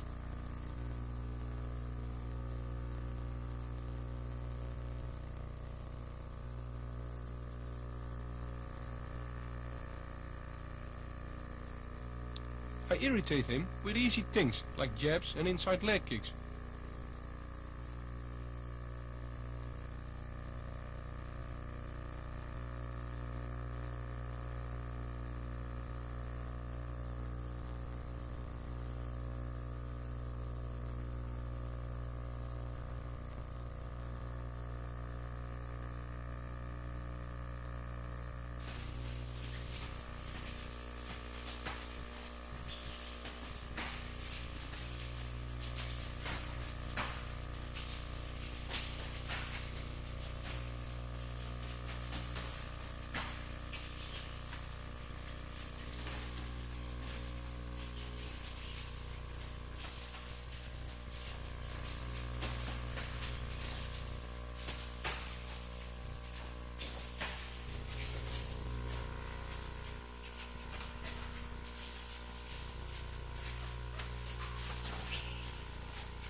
Trying out the opponent is very important.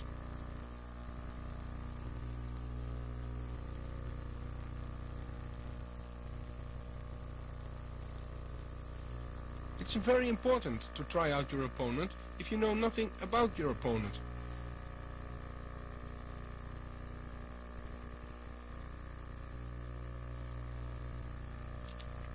You have to try to find out what kind of fighter he is.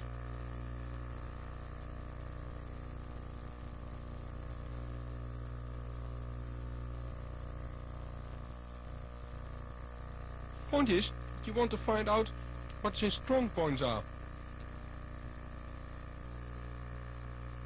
This can be found out by faking a lot and irritate him. So he wants to attack, but be aware for every counter if you irritate him.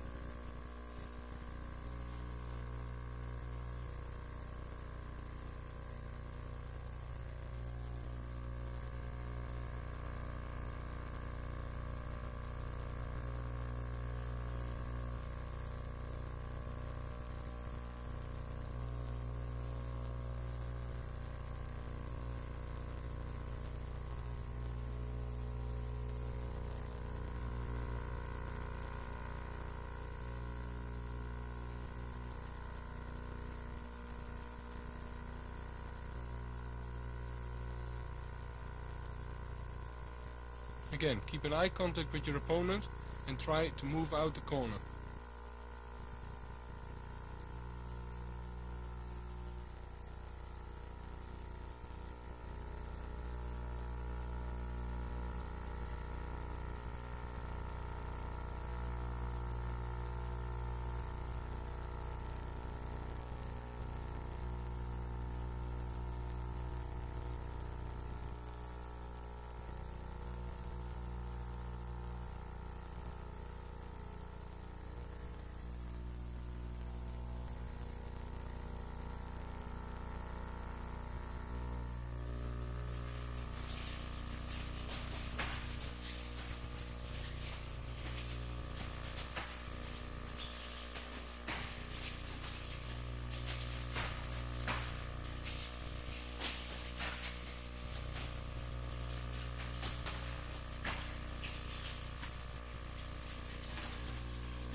You're exercising this not on full power, but on speed and fluidness.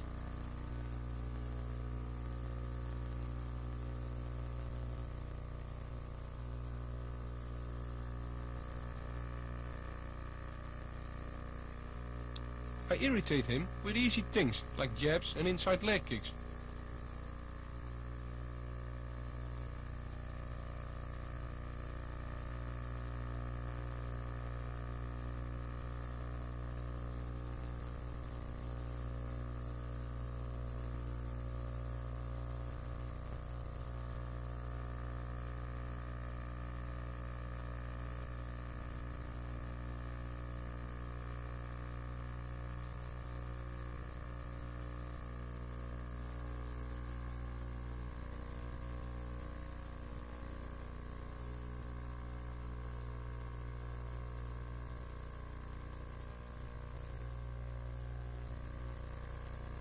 Don't make too difficult combinations.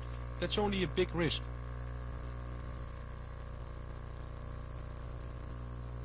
Stick with 1 or 2 punches or a kick.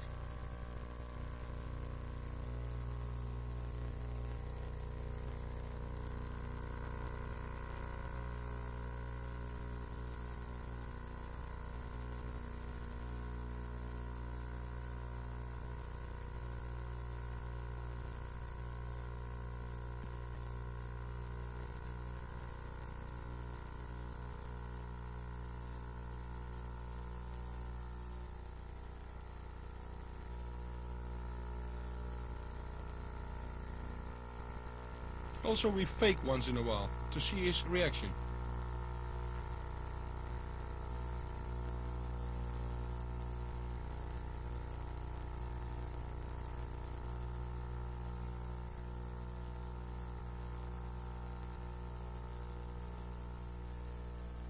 Remember, don't make the combinations too difficult. Just make one punch or one kick. It's just why you want him to show something. Let's see how this applies in a fight.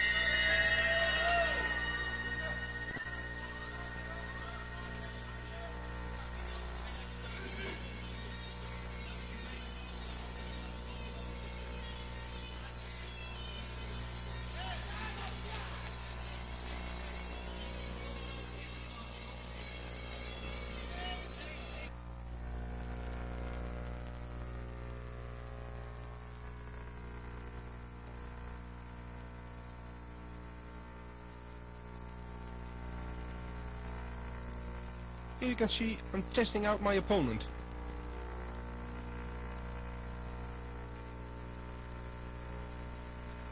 Watch how I'm testing my opponent.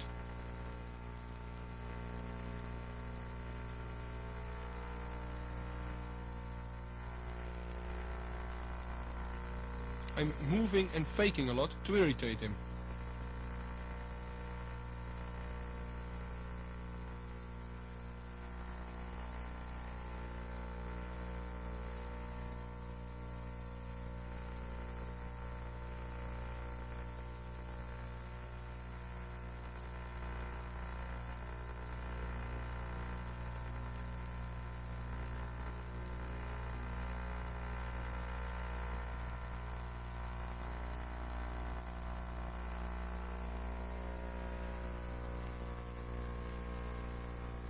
Stay alert at all times when irritating in the beginning of a fight your opponent.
How to deal with an attacking fighter.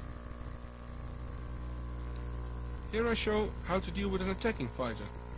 You look first and I will explain later.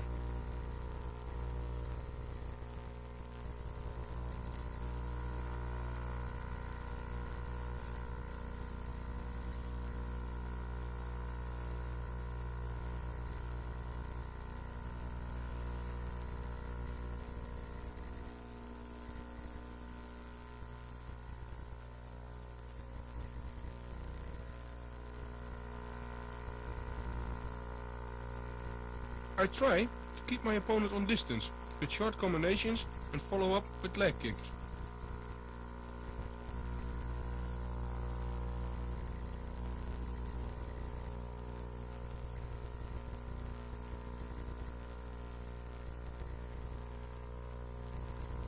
I turn away and don't let him put me in the ropes.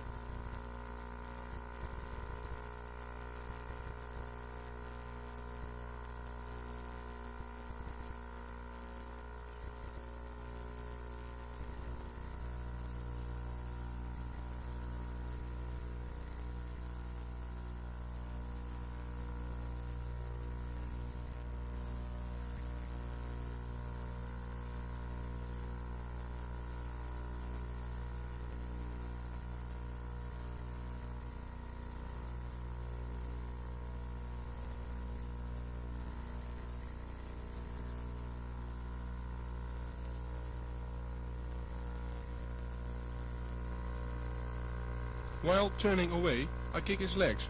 He has to recover and get in the right position again.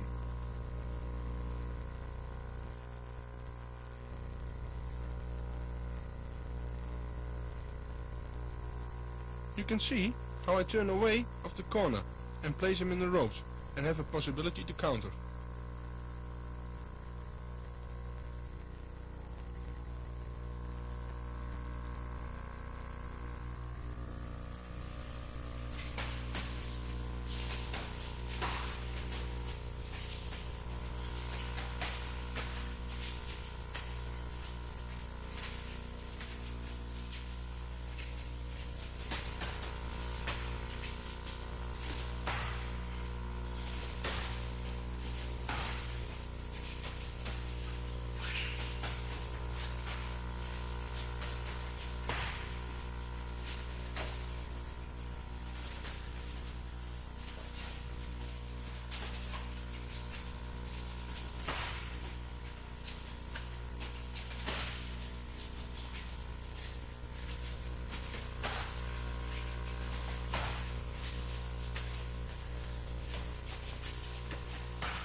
By giving short combinations and following up with the leg kick, we control the distance.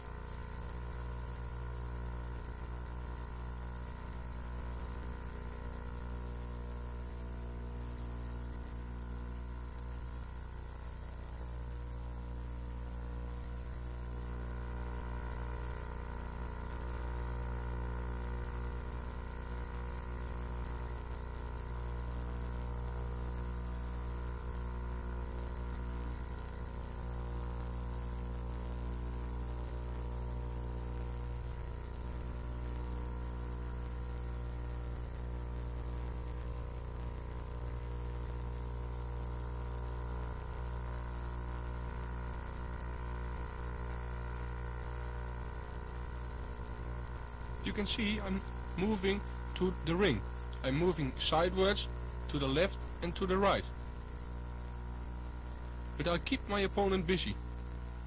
Another possibility is, well, giving him the feeling he can come in and keep him away with a push kick and a front knee and hard body kicks. Turn away and counter.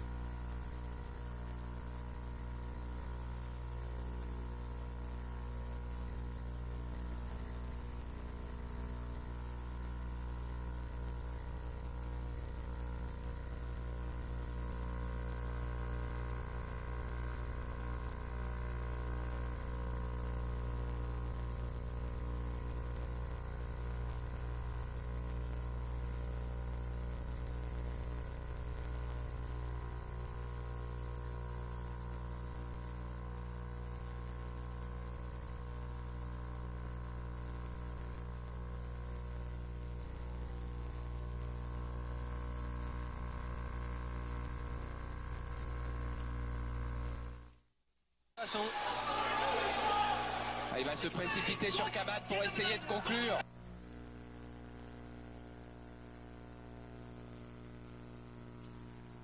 Here I show how to deal with an attacking fighter. Try to move backwards and sideways and try to counter. Il va se précipiter sur Kabat pour essayer de conclure. Il replace encore une droite.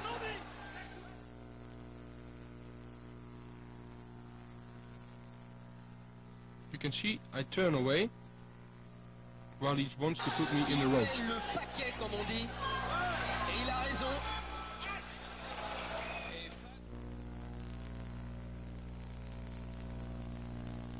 Watch how my left jab is stopping him off. Le paquet comme on dit. Et il a raison.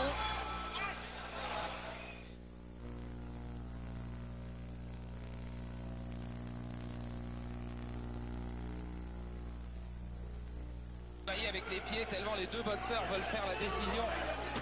quasiment sur un coup. Superbe droite plongeante. By moving backwards and keeping my balance in the center, I give a good counter punch with my right hand. Décision quasiment sur un coup. Superbe droite plongeante. He's not only a boxing type of fighter, he can take a punch too.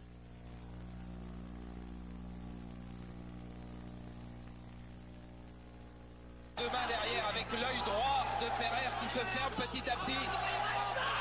Et toute la chance de Kaman maintenant réside dans son travail de jambes, avec une garde bien fermée, hermétique.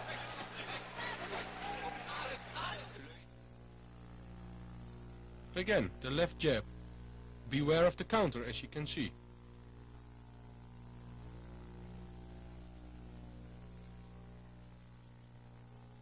And a push kick when he's moving forward, to keep the right distance.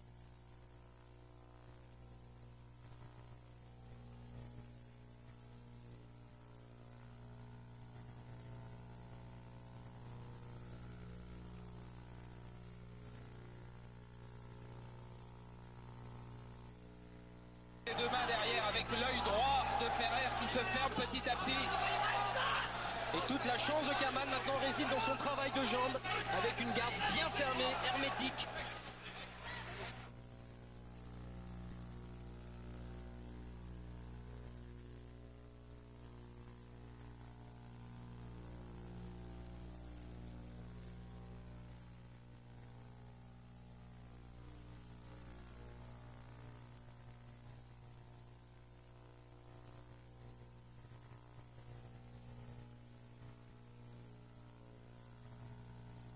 Watch how my first punch take away his sides, and I'm following up with the right uppercut.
Dealing with a boxing type of fighter.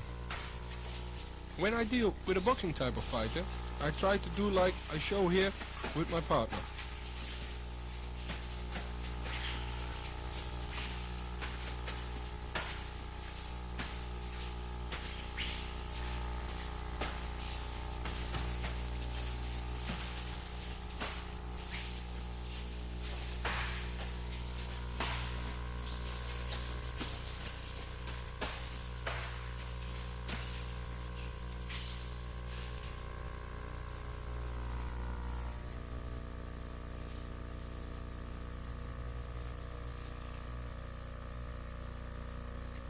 In slow motion, we'll try to show you how to handle a boxing type of fighter. A puncher needs to come close and needs a good balance, so I keep him busy with flurry punches, and when he comes in my reach, I grab him, turn him in the ropes and counter on his legs.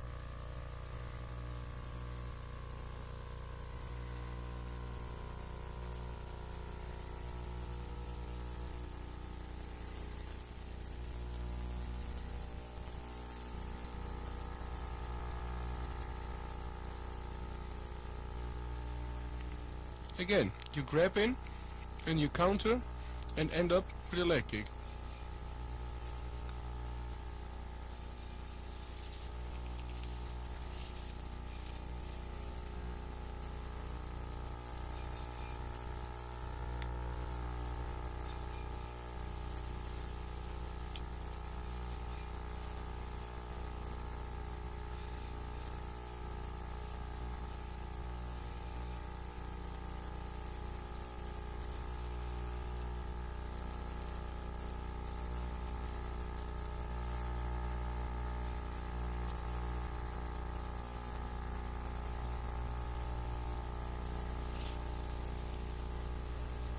The punches I make are not so hard, but he has to block them, and when he wants to punch, he's in my reach.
You can see I grabbed him, turned him on the ropes and counter on his legs.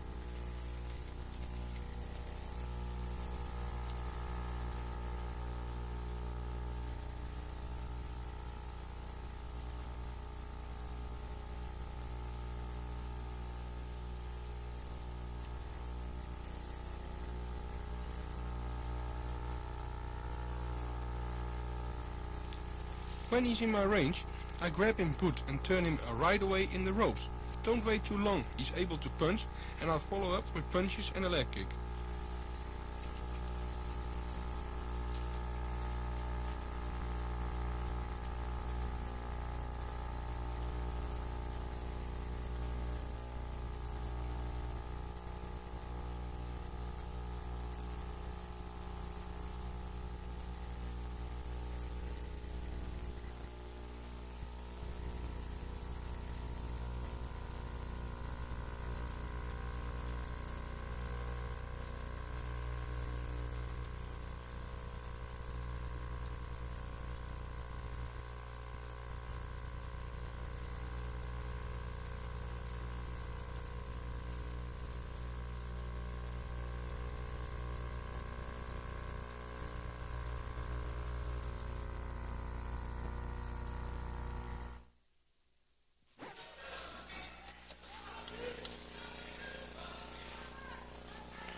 Voilà, bonne droite du Polonais.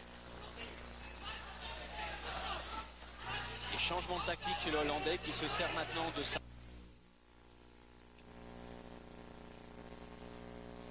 I'm showing you how to deal with a boxing fighter. But in real, it's not as easy as within training. You get hit for real. But still, you have to move and turn away and counter. That's what I try here to do.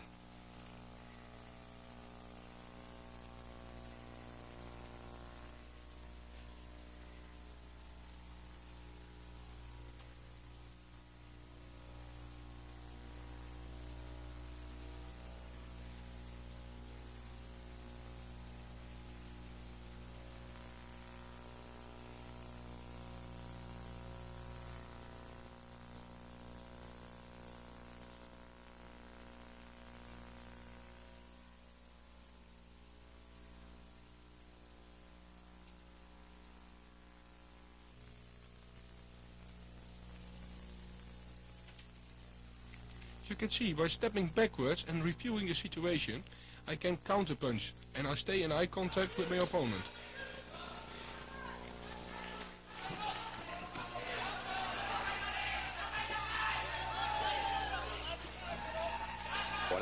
Bonne droite du Polonais.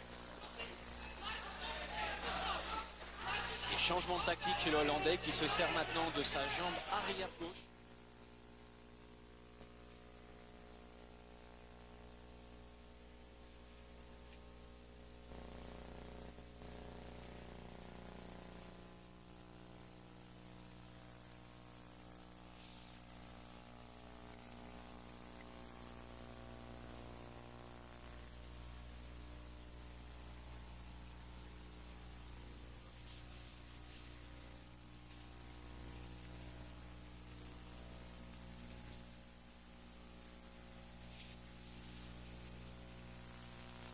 By way of pushing your opponent and stepping back in the basic position, you can review the situation. This is important with the boxing type of fighter.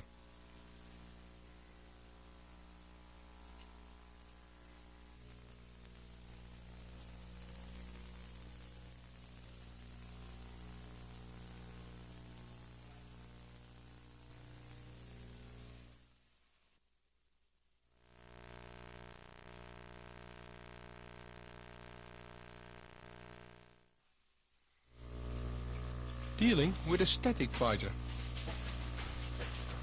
If your opponent is a static fighter, so he moves so much, you have to move around him and irritate him as much as possible. By irritating him, he will take action.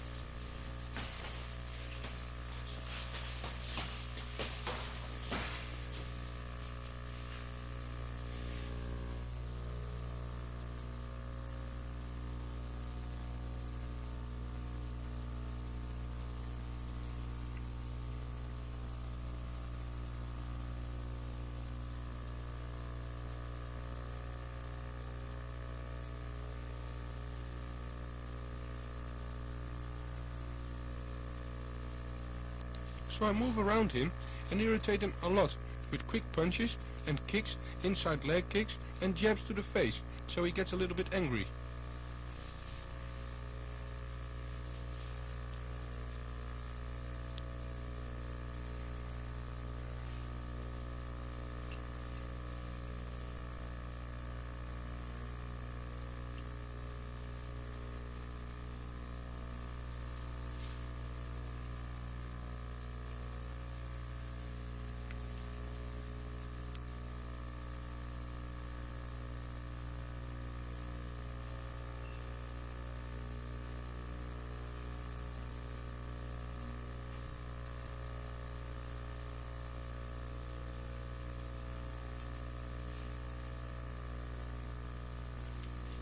While irritating him and making a lot of points, he has to do something back.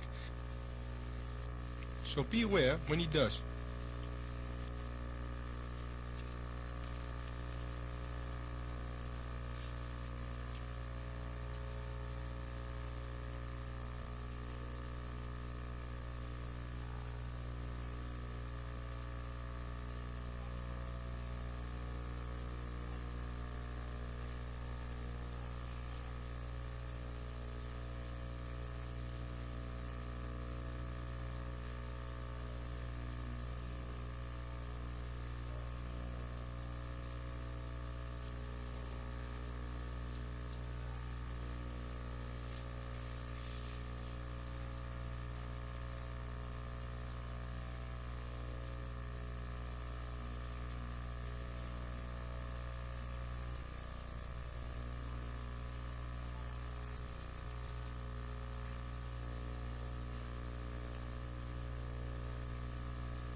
Especially when your opponent gets angry, he starts making mistakes. He don't think so good and makes mistakes. But be always aware for attacks. And if he attacks, you have to be sure your counters are hard and effective.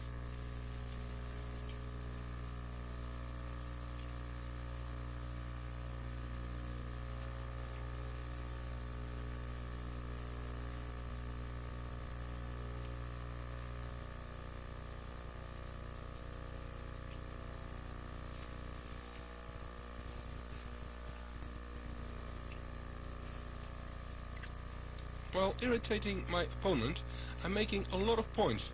Of course, in a real fight, this will give me a good advantage in one round on points. So maybe in the later rounds he has to force the fight because he's behind on points.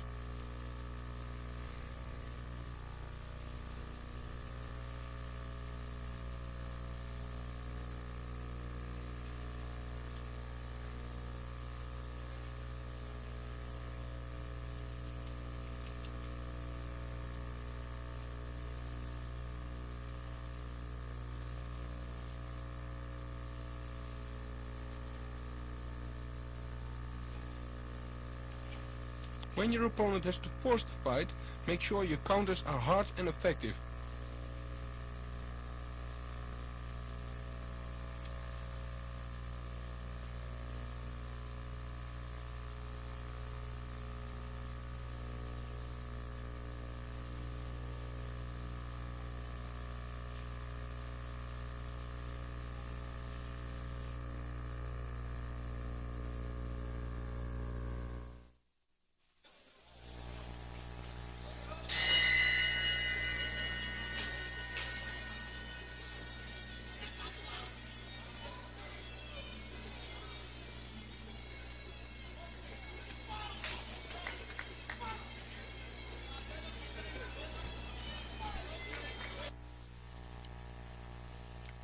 Here you can see how I deal with a static TIE fighter.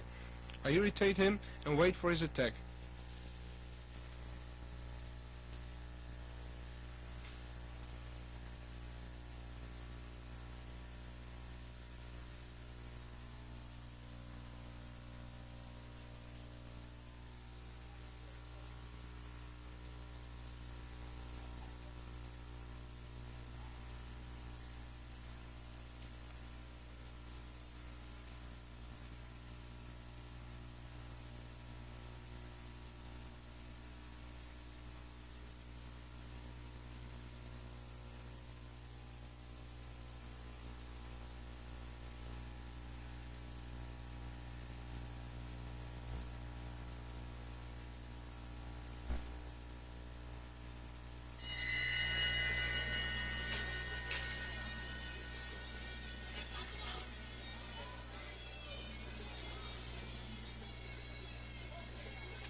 You can see I start to irritate my opponent while giving a left inside low kick.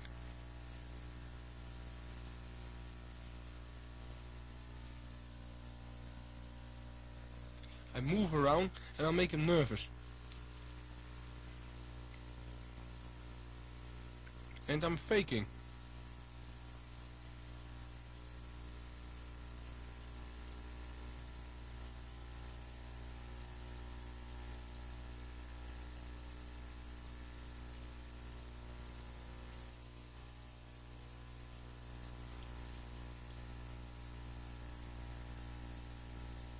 Watch now. I block his kick and counter with a right low kick.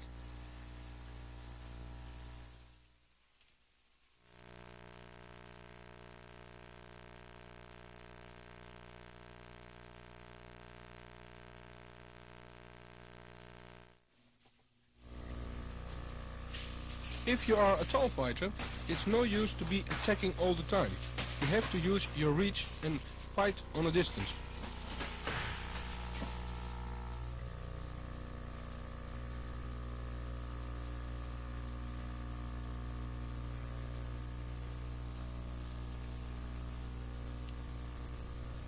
I keep my opponent on a distance, with front kicks, jabs, leg kicks and front knees, and move sidewards. When he comes in my reach, I grab him and don't let him go anymore. This part I cannot show anymore, because there was a little accident. A left high kick to the head hit my partner.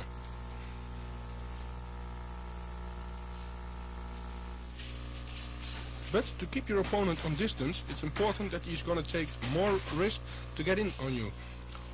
And from these mistakes you have to take advantage.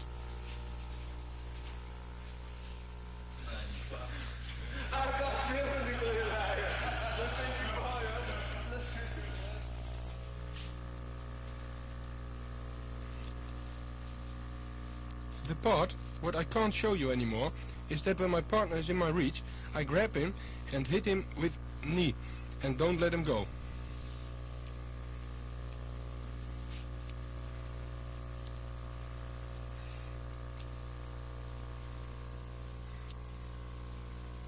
We saw this little accident happen. Of course the producer immediately told Rob's partner that he should drop his defense again and repeat his action. Unfortunately, he wouldn't listen.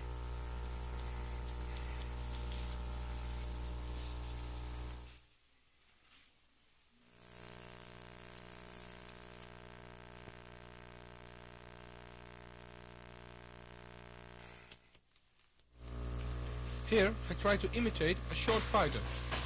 A short fighter always have to move in and have to take risks.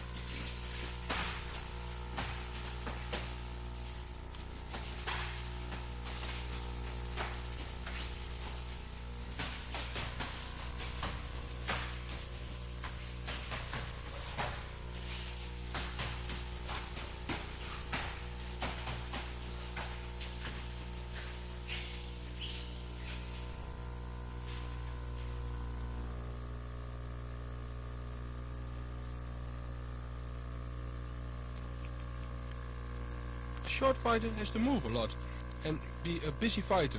He has to make a lot of combinations with his hands and follow with leg kicks and body kicks.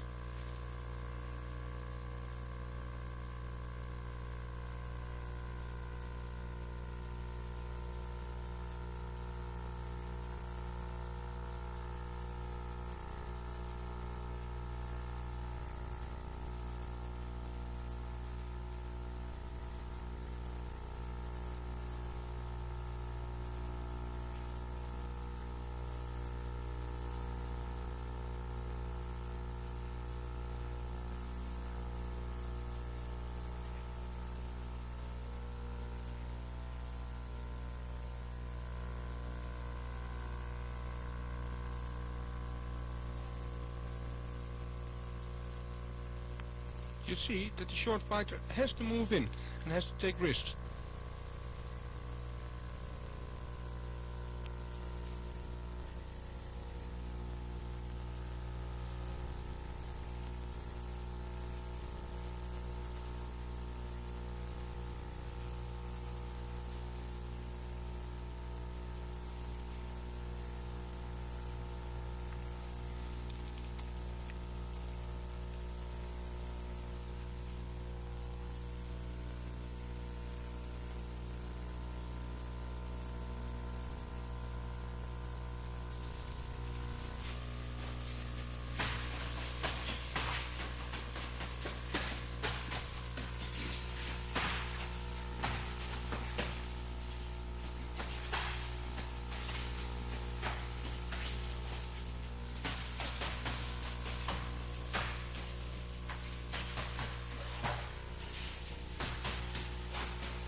Short fighter has to move in and out and fake a lot to create openings in the defense.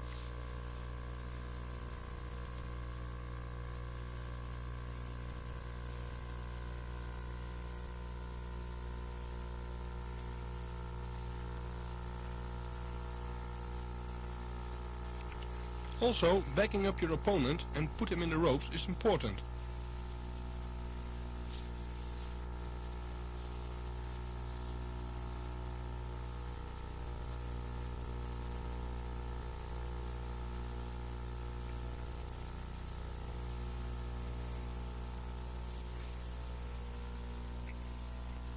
Try to force him to fight in your rhythm, and don't let him come in his own rhythm.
Sparring with boxing is to get rhythm and timing and distance. It's good for your balance and develop your combination ability, if you do it right.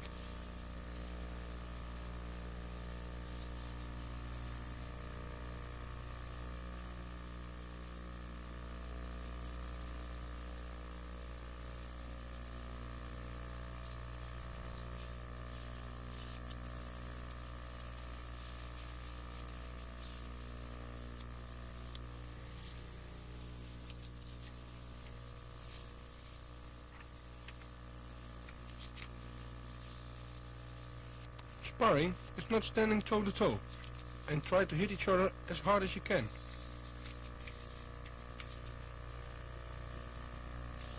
If that's what you thought, you have the wrong idea of sparring. It's giving each other the possibility to try something new, a combination of footwork.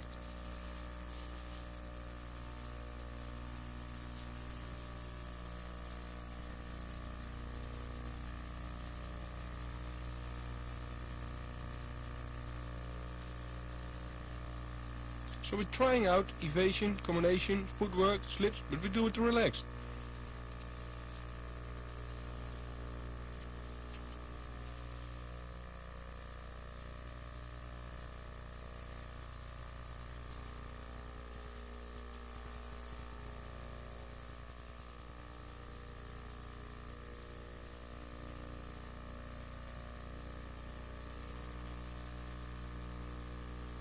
Later, as everything goes well, you can put more pressure and power, but it's still sparring and not a real fight.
So the main reason we spar is to get rhythm, timing and distance.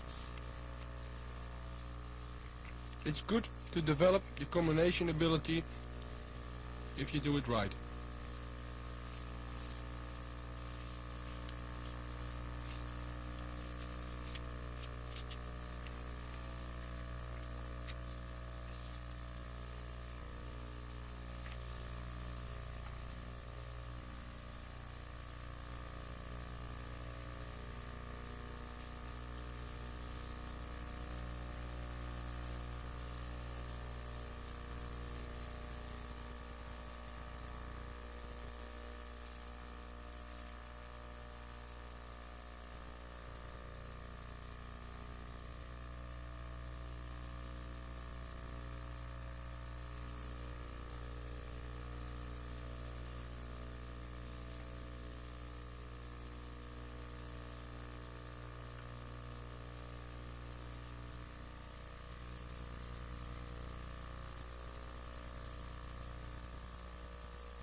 Watch how I keep eye contact with my opponent.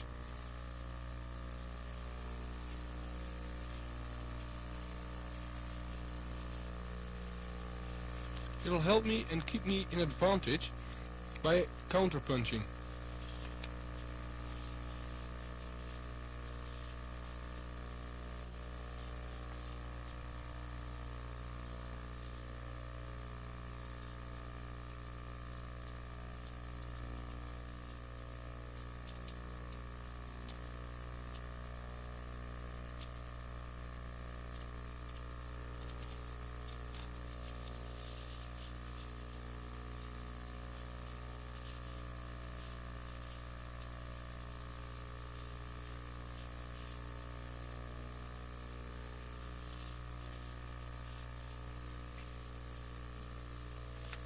Watch again how I keep my balance in the center and I move around my opponent by taking little steps to the side.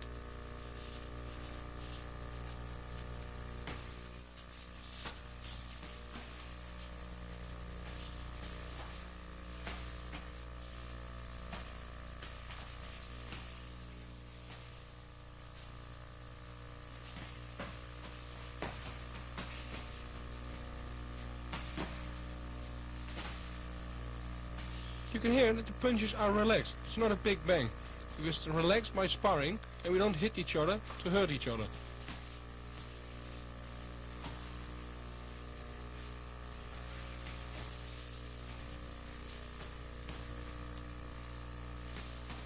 Try out everything. Not only come forward and throw in your punches, but evade and fake as well.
The clinching I train always on the end of the training. I start with grabbing each other around the neck and try to get your arms to the inside and pull your opponent off balance with short pulls on his neck and steps sideways.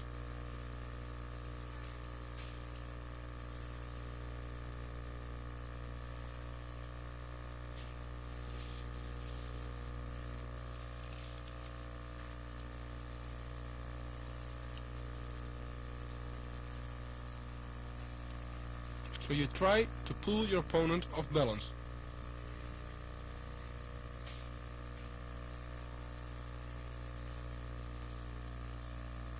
By giving short jerks, you will be off balance.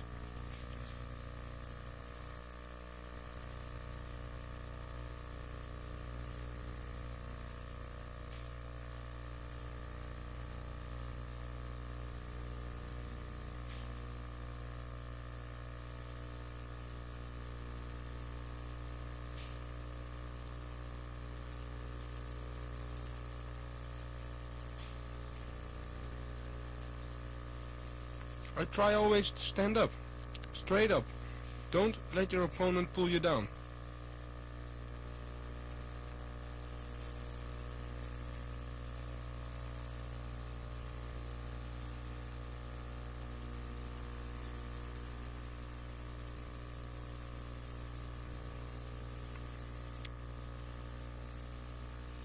Don't use too much power during clinching. It's a lot of techniques. It's not only power. Use the power of your opponent at that point.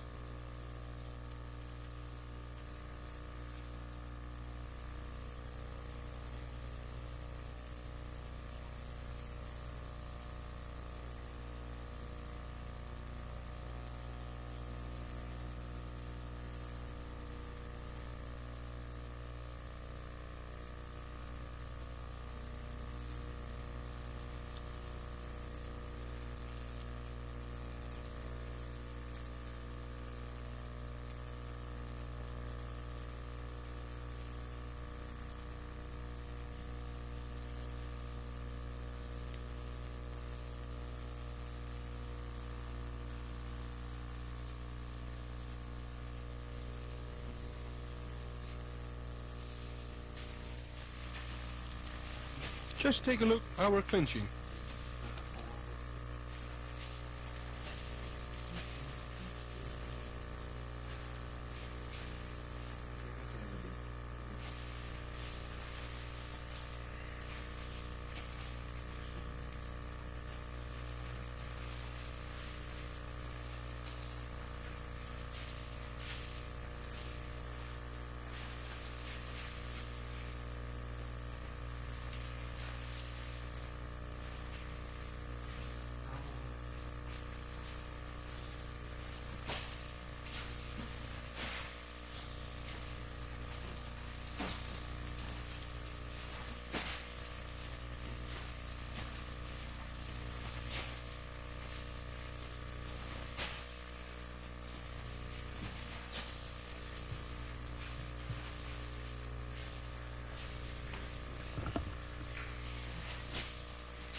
Total sparring is like boxing sparring, for timing, distance and combination and footwork, and not to hurt each other.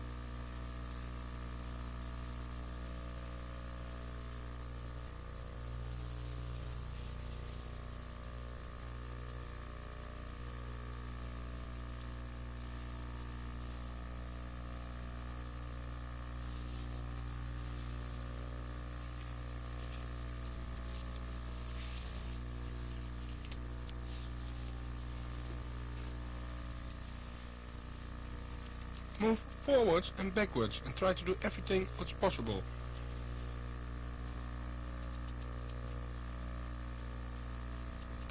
You can do it.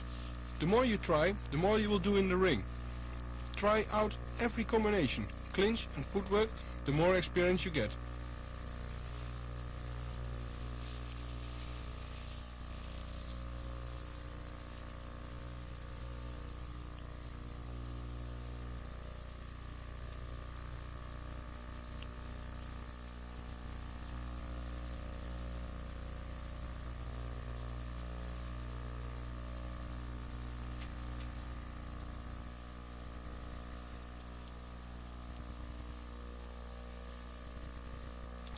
You'll start to recognize also more things from your opponent. The way how he fights, moves and attacks.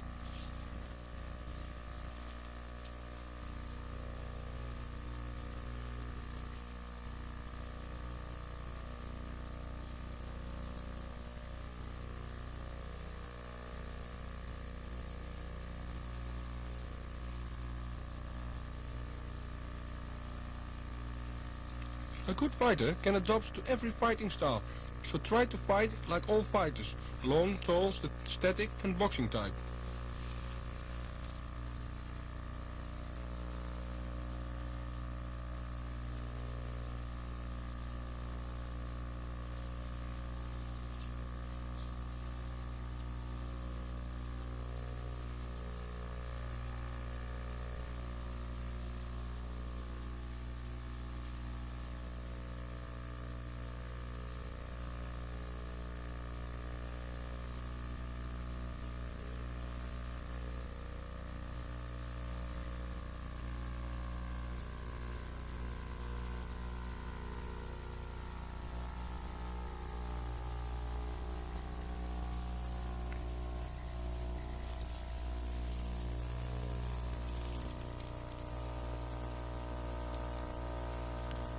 This kind of sparring is not to hurt each other. Again, it's for timing, distance, combination and footwork.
It's nice to try out your footwork, clinching and combinations to get more experience in fighting.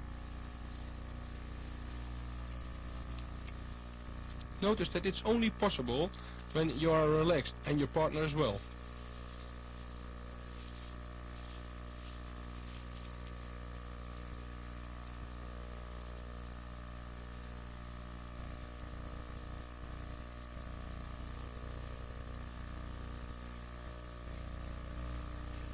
Again, notice that a good fighter can adapt to every fighting style, so try to fight like all fighters, long, tall, static or a boxing type.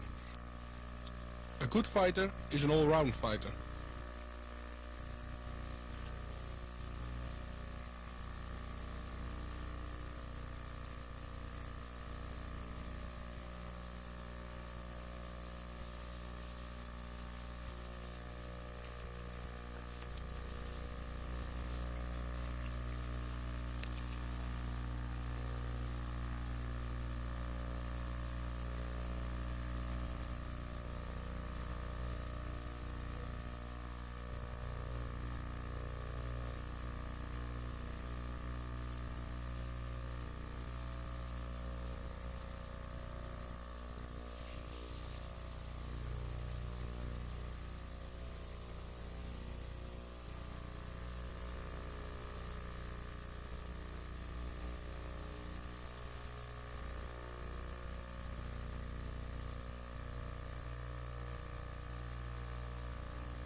Everything we learned we can put in the sparring.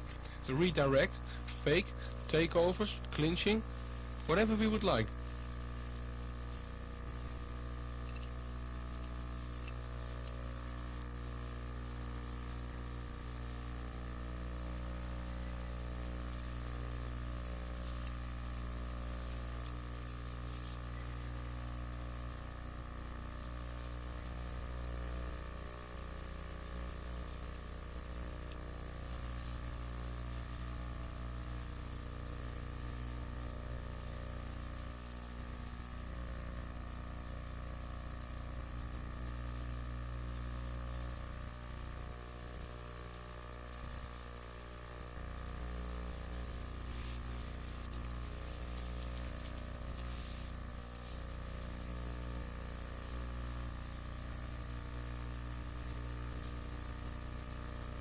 Remember, a good fighter is an all-round fighter.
In this tape, I show you which training methods you can use to prepare you for a fight. Try to pick out the things which you feel will work for you and your fighting career. Good luck and have fun.